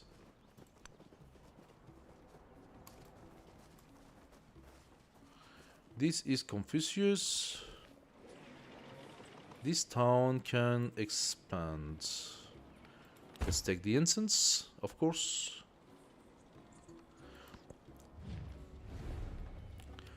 Alliance with Confucius, let's go for it. Now we have 2 alliances. I would love it, but I again do not have the necessary, but give me a little bit. Not having the influence is really annoying. The incense, plus 10% science, okay. Where can I send it? I can send it here to Yeso blah blah? No?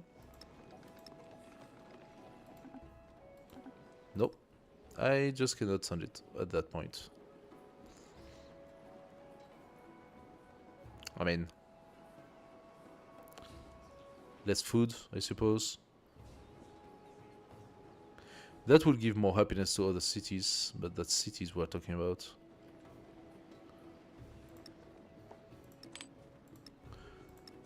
Yeah, we go for the science. What do we have here? Another is at war, yes. Support Confucius, of course. चारों ओर प्रजा के जीवन में और पूरा दुनिया में हिंसा गूंजताई और ये गूंज दोरा तक पहुंचतो. Okay, I cannot support myself for now. I hope Confucius will support me. I would really like to know where the guy is. So now we are at war. Let's go for it. He actually does have some pretty interesting troops here. Isabella also declared war on Ashoka. So Ashoka is barely... he's basically at war with everybody. So good luck for that, my friend. Another leader has opposed my war. Oh. How much did he put? No, he just put 1. He just put 1. I'm gonna have to wait for next turn to be able to support myself. I had open border that got...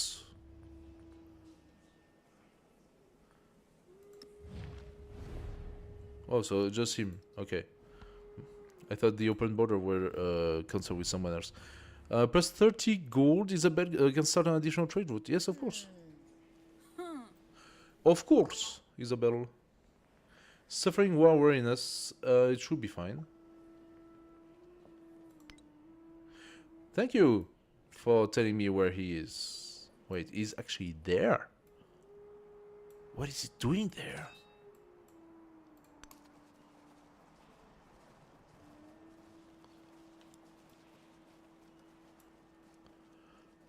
I wonder how long that's gonna take.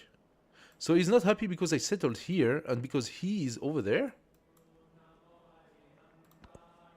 Like, how the hell would I know that? Low happiness. No, I'm having happiness. What are you saying? She's very happy with me, no problem. No trouble. War weariness. Let's lower that. So... stop receiving those messages. Thank you.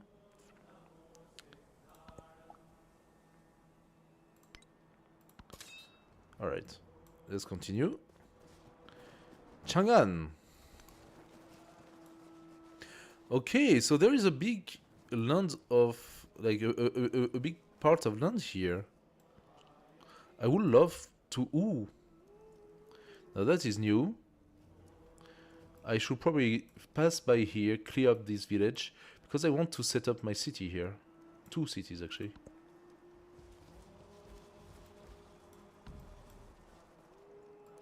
I can probably go to Cannes and buy myself another ballista. Civilization unlocked. Maya's siege spread terror among their rival. Even the hint of an approaching army is enough to make mayors and viceroys weak.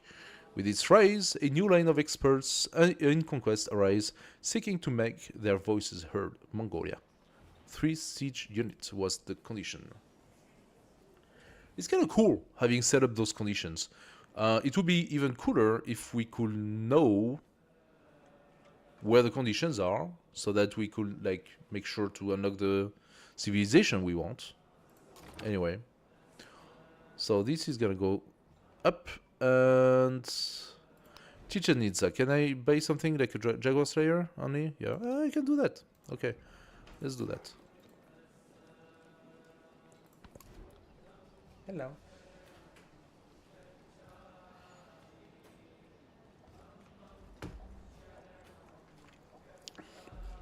What? Are you saying that it's like super late at night and I should stop playing Civilization?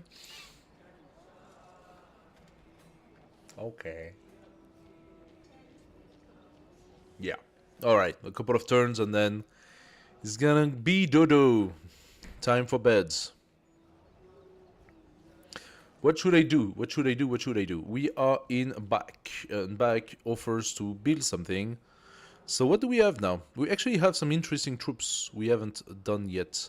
We could do the phalanx, for example, or the horseman that goes faster. The phalanx are pretty dope. They are basically our swordsmen.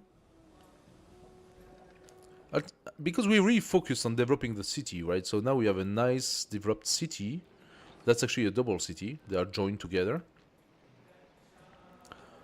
So I'm thinking I could do another settler, but it's not the time for that.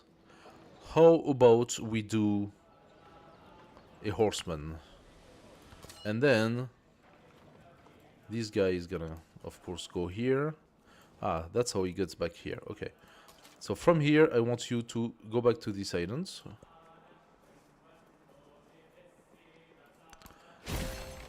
And Wonder of the Ancient World. Milestone completed. What did I do? What did I do? I validated the second milestone. Okay. I constructed 4 wonders. Did I do that? Looks like I did. I constructed 4 wonders. Okay. If I do 7, then I validate the Golden Age. And you know what? It would not be that difficult to do 7, to be fair. No man is foolish enough to desire war over peace. For in peace, sons bury fathers. But in war, fathers bury sons.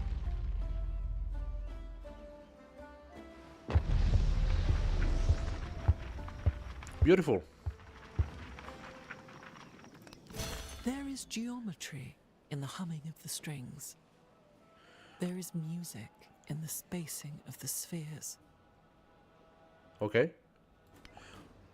Age transition. Units are need dependent. Some, if not all, of your units will survive through age transition.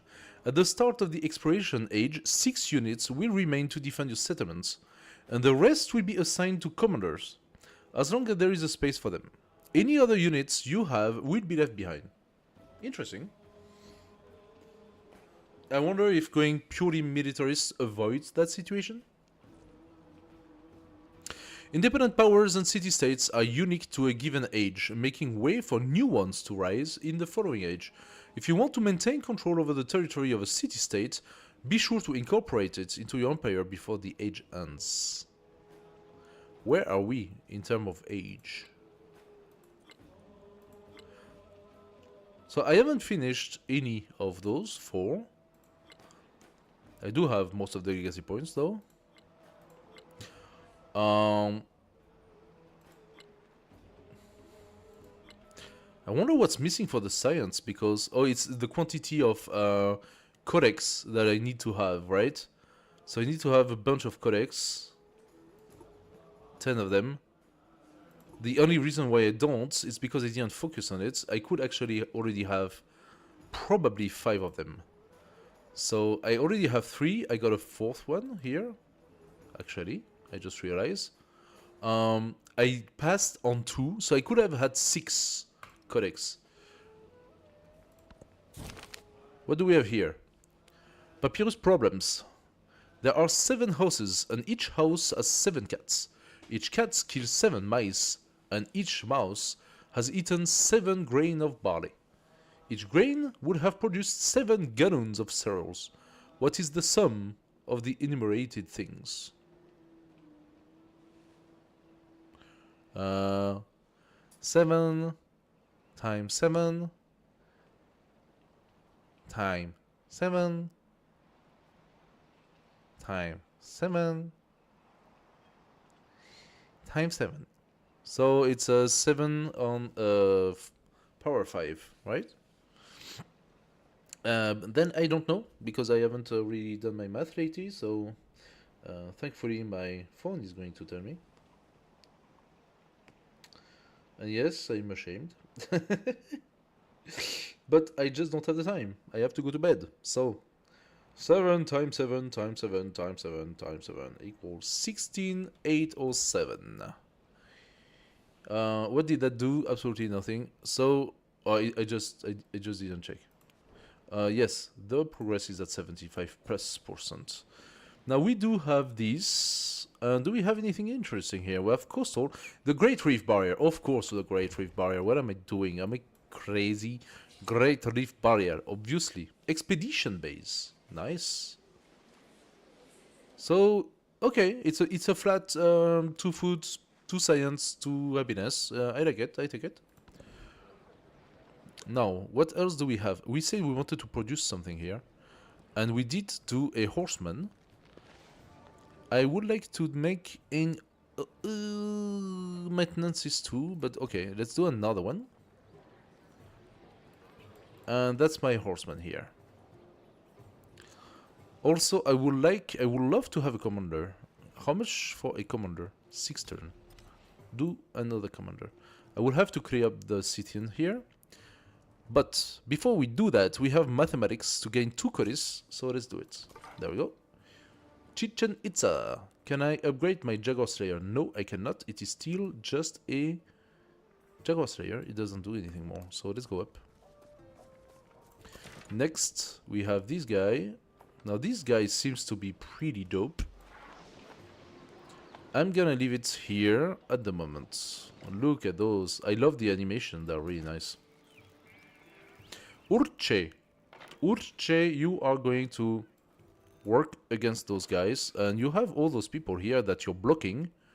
So how about Urche, you come here. There we go. So that you let them attack. And here we have another one. He's going to go and visit. Thank you. What just happened? What just happened? A lot of things are happening right now. The agenda of Confucius has changed your relationship. Okay, he must be very happy. Agenda of Isabella changed your relationship. She is very happy. Your diplomatic action research collaboration has completed. Research collaboration? Okay. But turns out I do not really have much influence right now. An unmet player has finished constructing the World Wonder Mausoleum of Theodoric. That would most likely be... Oh, no, it's not him. There is yet another player I haven't even met. You're gonna be kidding me. So these guys... There we go. Start attacking. You, Sirta, could you please attack? Like, could you do something? What am I supposed to do for you to move your butt and attack your neighbor? Like, I don't get it. I absolutely do not get the whole levy thing and how to deal with this. Like, I cannot befriend them? Or can I? That makes no sense. Can I? They act as a new... Okay, I could potentially befriend them? Now that is very strange. Because they are in a very nice position here. So maybe I kill the unit because it's useless. But maybe I befriend them. I need a lot of influence points for that. This guy is going to wait 1 turn.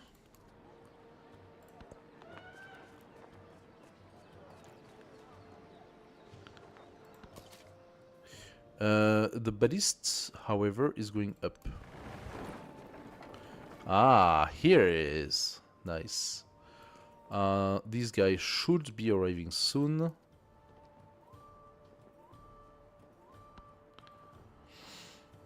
Come on. Confucius, what do you want, my friend? Oh, you're renewing the thing. And you just... you just took all of my influence points. Like, for Christ's sake. Is there any way for me to create more influence points? Instead of just losing it all the time? Like, I have so little way of getting influence. It's crazy. I could, however, create a bit more... I could do 2 more, even 3 more wonders. Starting by Dur Sharukin. Adjacent to districts. Let's do it. Because why not? City defense. A city cannot be captured by an enemy as long as its wall fortification still stands. Constructing them in your city center is best, and building them in other districts increase your security, as an invader will have to destroy all of your fortified districts in order to capture the city. Okay, not a problem. You keep shooting. Thank you. You go here and join the other one. There we are. And you just wait. And then you just wait. And then you advance 1. Nothing to shoot. So you advance. You cannot pillage with it. Ah, you cannot pillage. Alright. Now we are arriving in view of Ashota. Oh, is that 2? Your support of this war is causing penalty to Ashota. Nice. Who paid for the support? Wait, what? I paid 1 time.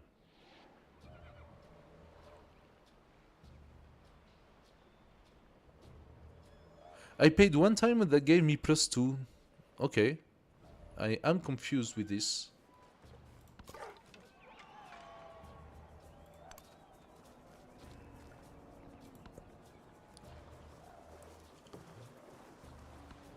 All the world's a stage, Nice. and all the men and women merely players.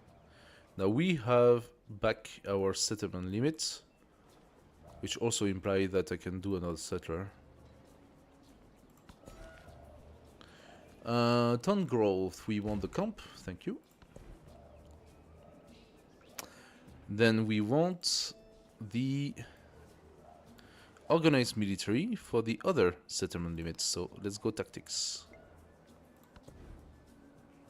Chichen Itza again can change the focus.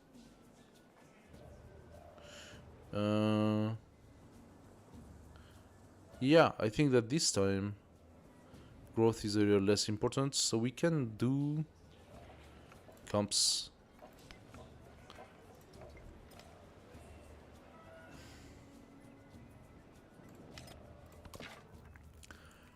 Shoot. There you go. You wait. You wait. Go up once.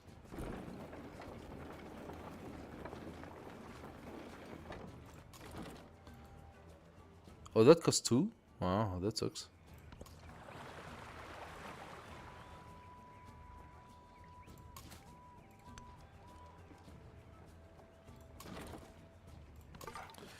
Okay, so you keep on traveling around. Nothing here. So you go up.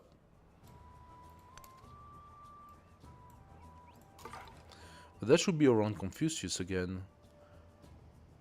Yeah. Well.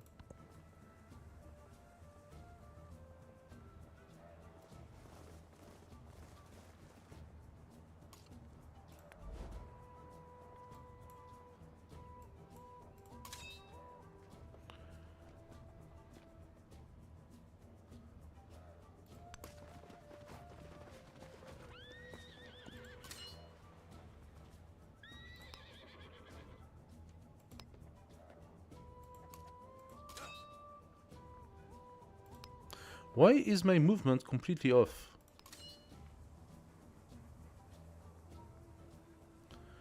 Barista, you go here.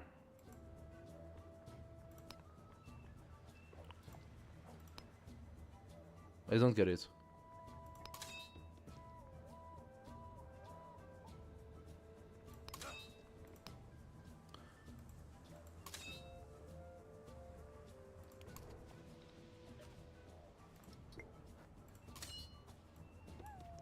Why did I lose all my movement? Or is it because it counted 3 for coming out of the water first?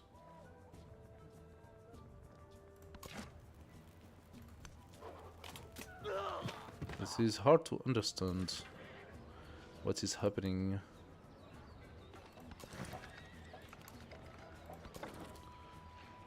There we go. Oh yeah!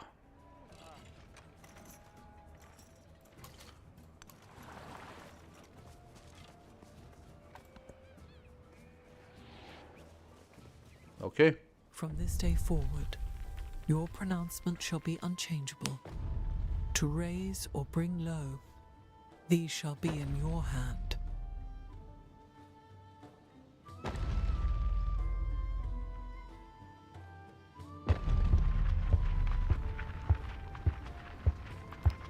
Very There is nice. geometry in the humming of the strings. Tumacoris, district fortification, we know you said it 5 times. Now we do have some great work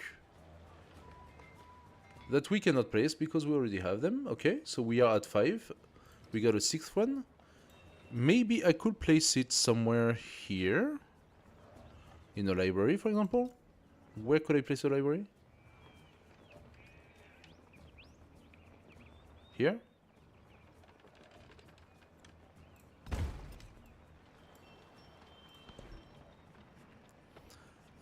Navigation could be something.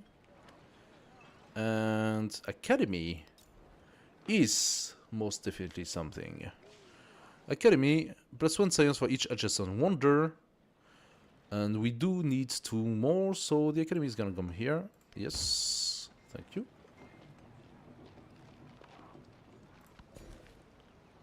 We can expand the city, so let's do it here.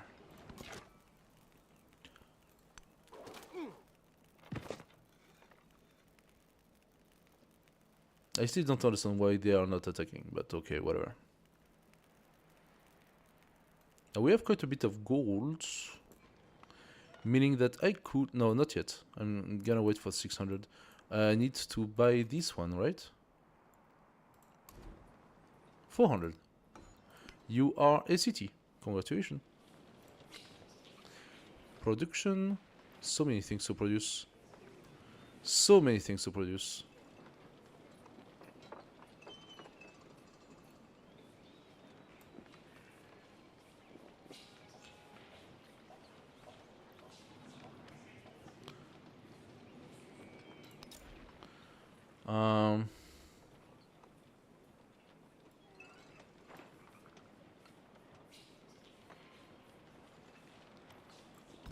Yeah. Let's do that.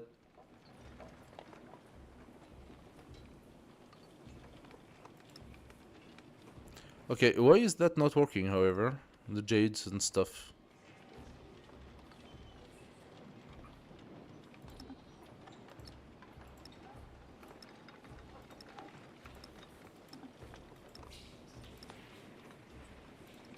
It's not connected to my Empire's trade network. That's very strange. So do I need to set up a market or something?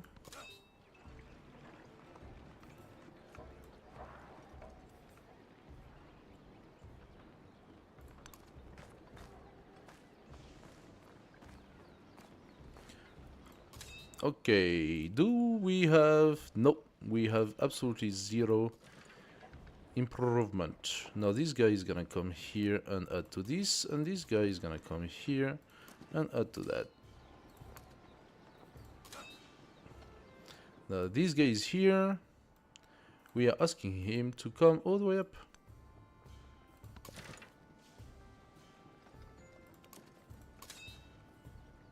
What's happening here?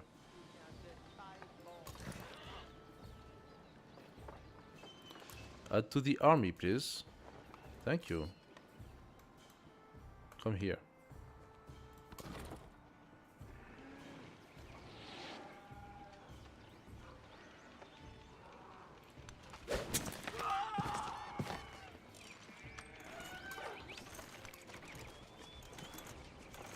I should probably put that. I should have put them together first, in order to benefit from the flanking bonus.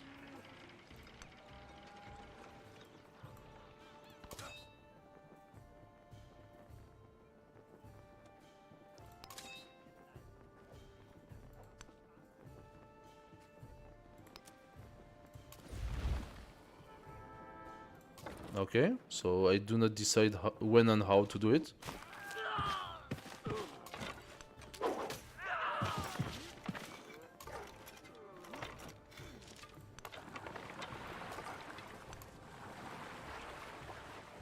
There you go.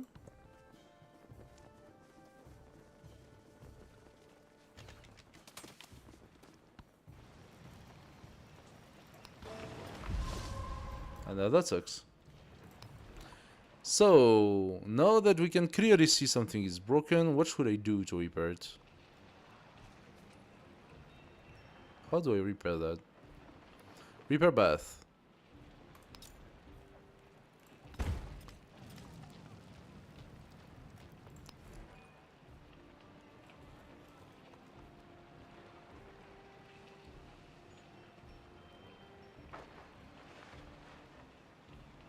Okay. That's all?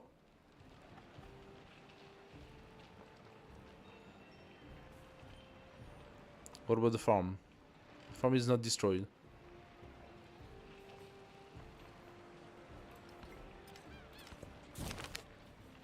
A flood of opportunity! One day a devastating flood rushes through the streets as the river swells its banks. Entire city districts are now dank, hazardous, and unlivable. With hundreds now homeless, in every crisis, however, there is an opportunity. +1 phalanx, +1 migrant. Migrant?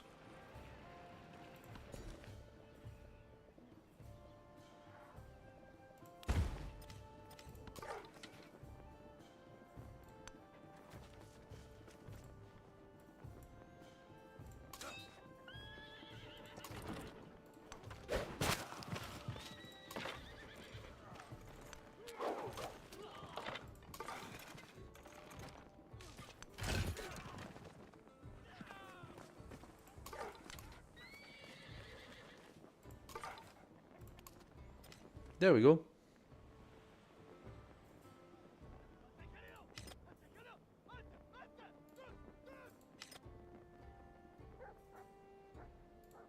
There we go. Good stuff. Now, everybody back in. No? Nobody wants to? Okay. Then, next turn.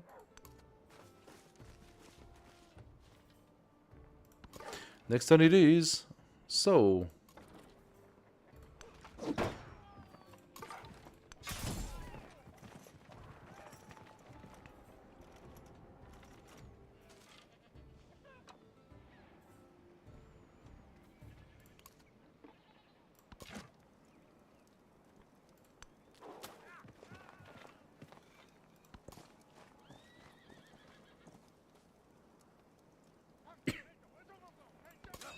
Alright. Those guys, I already told you, I want you to go up.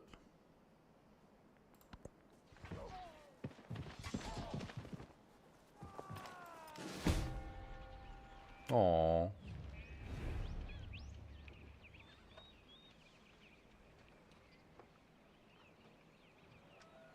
He offers me a city.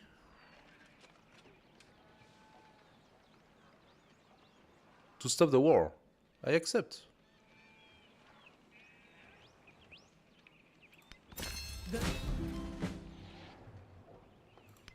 Those who delight to attack and to display their valor and fealty should be formed in companies. Very good. Legacy Path number 6. 12 settlement spreads across the map. bolstered by the might of our armies and the vision of the people. Yet more lands await our guiding hands. Sorry, let us seize them now. Very, very nice. It just gave me the city of Nargiri. Very nice little city up there. Yes. Some fishing. Woodcutter, different things. Oh, even some real salt mine, and I don't know what. Cute. Cute. I mean, I could have definitely destroyed him in like no time with the ballists. Okay, well. Alright, let's stick to this for tonight. And see you tomorrow for the continuation. Thank you for watching. Bye bye everybody. Good night.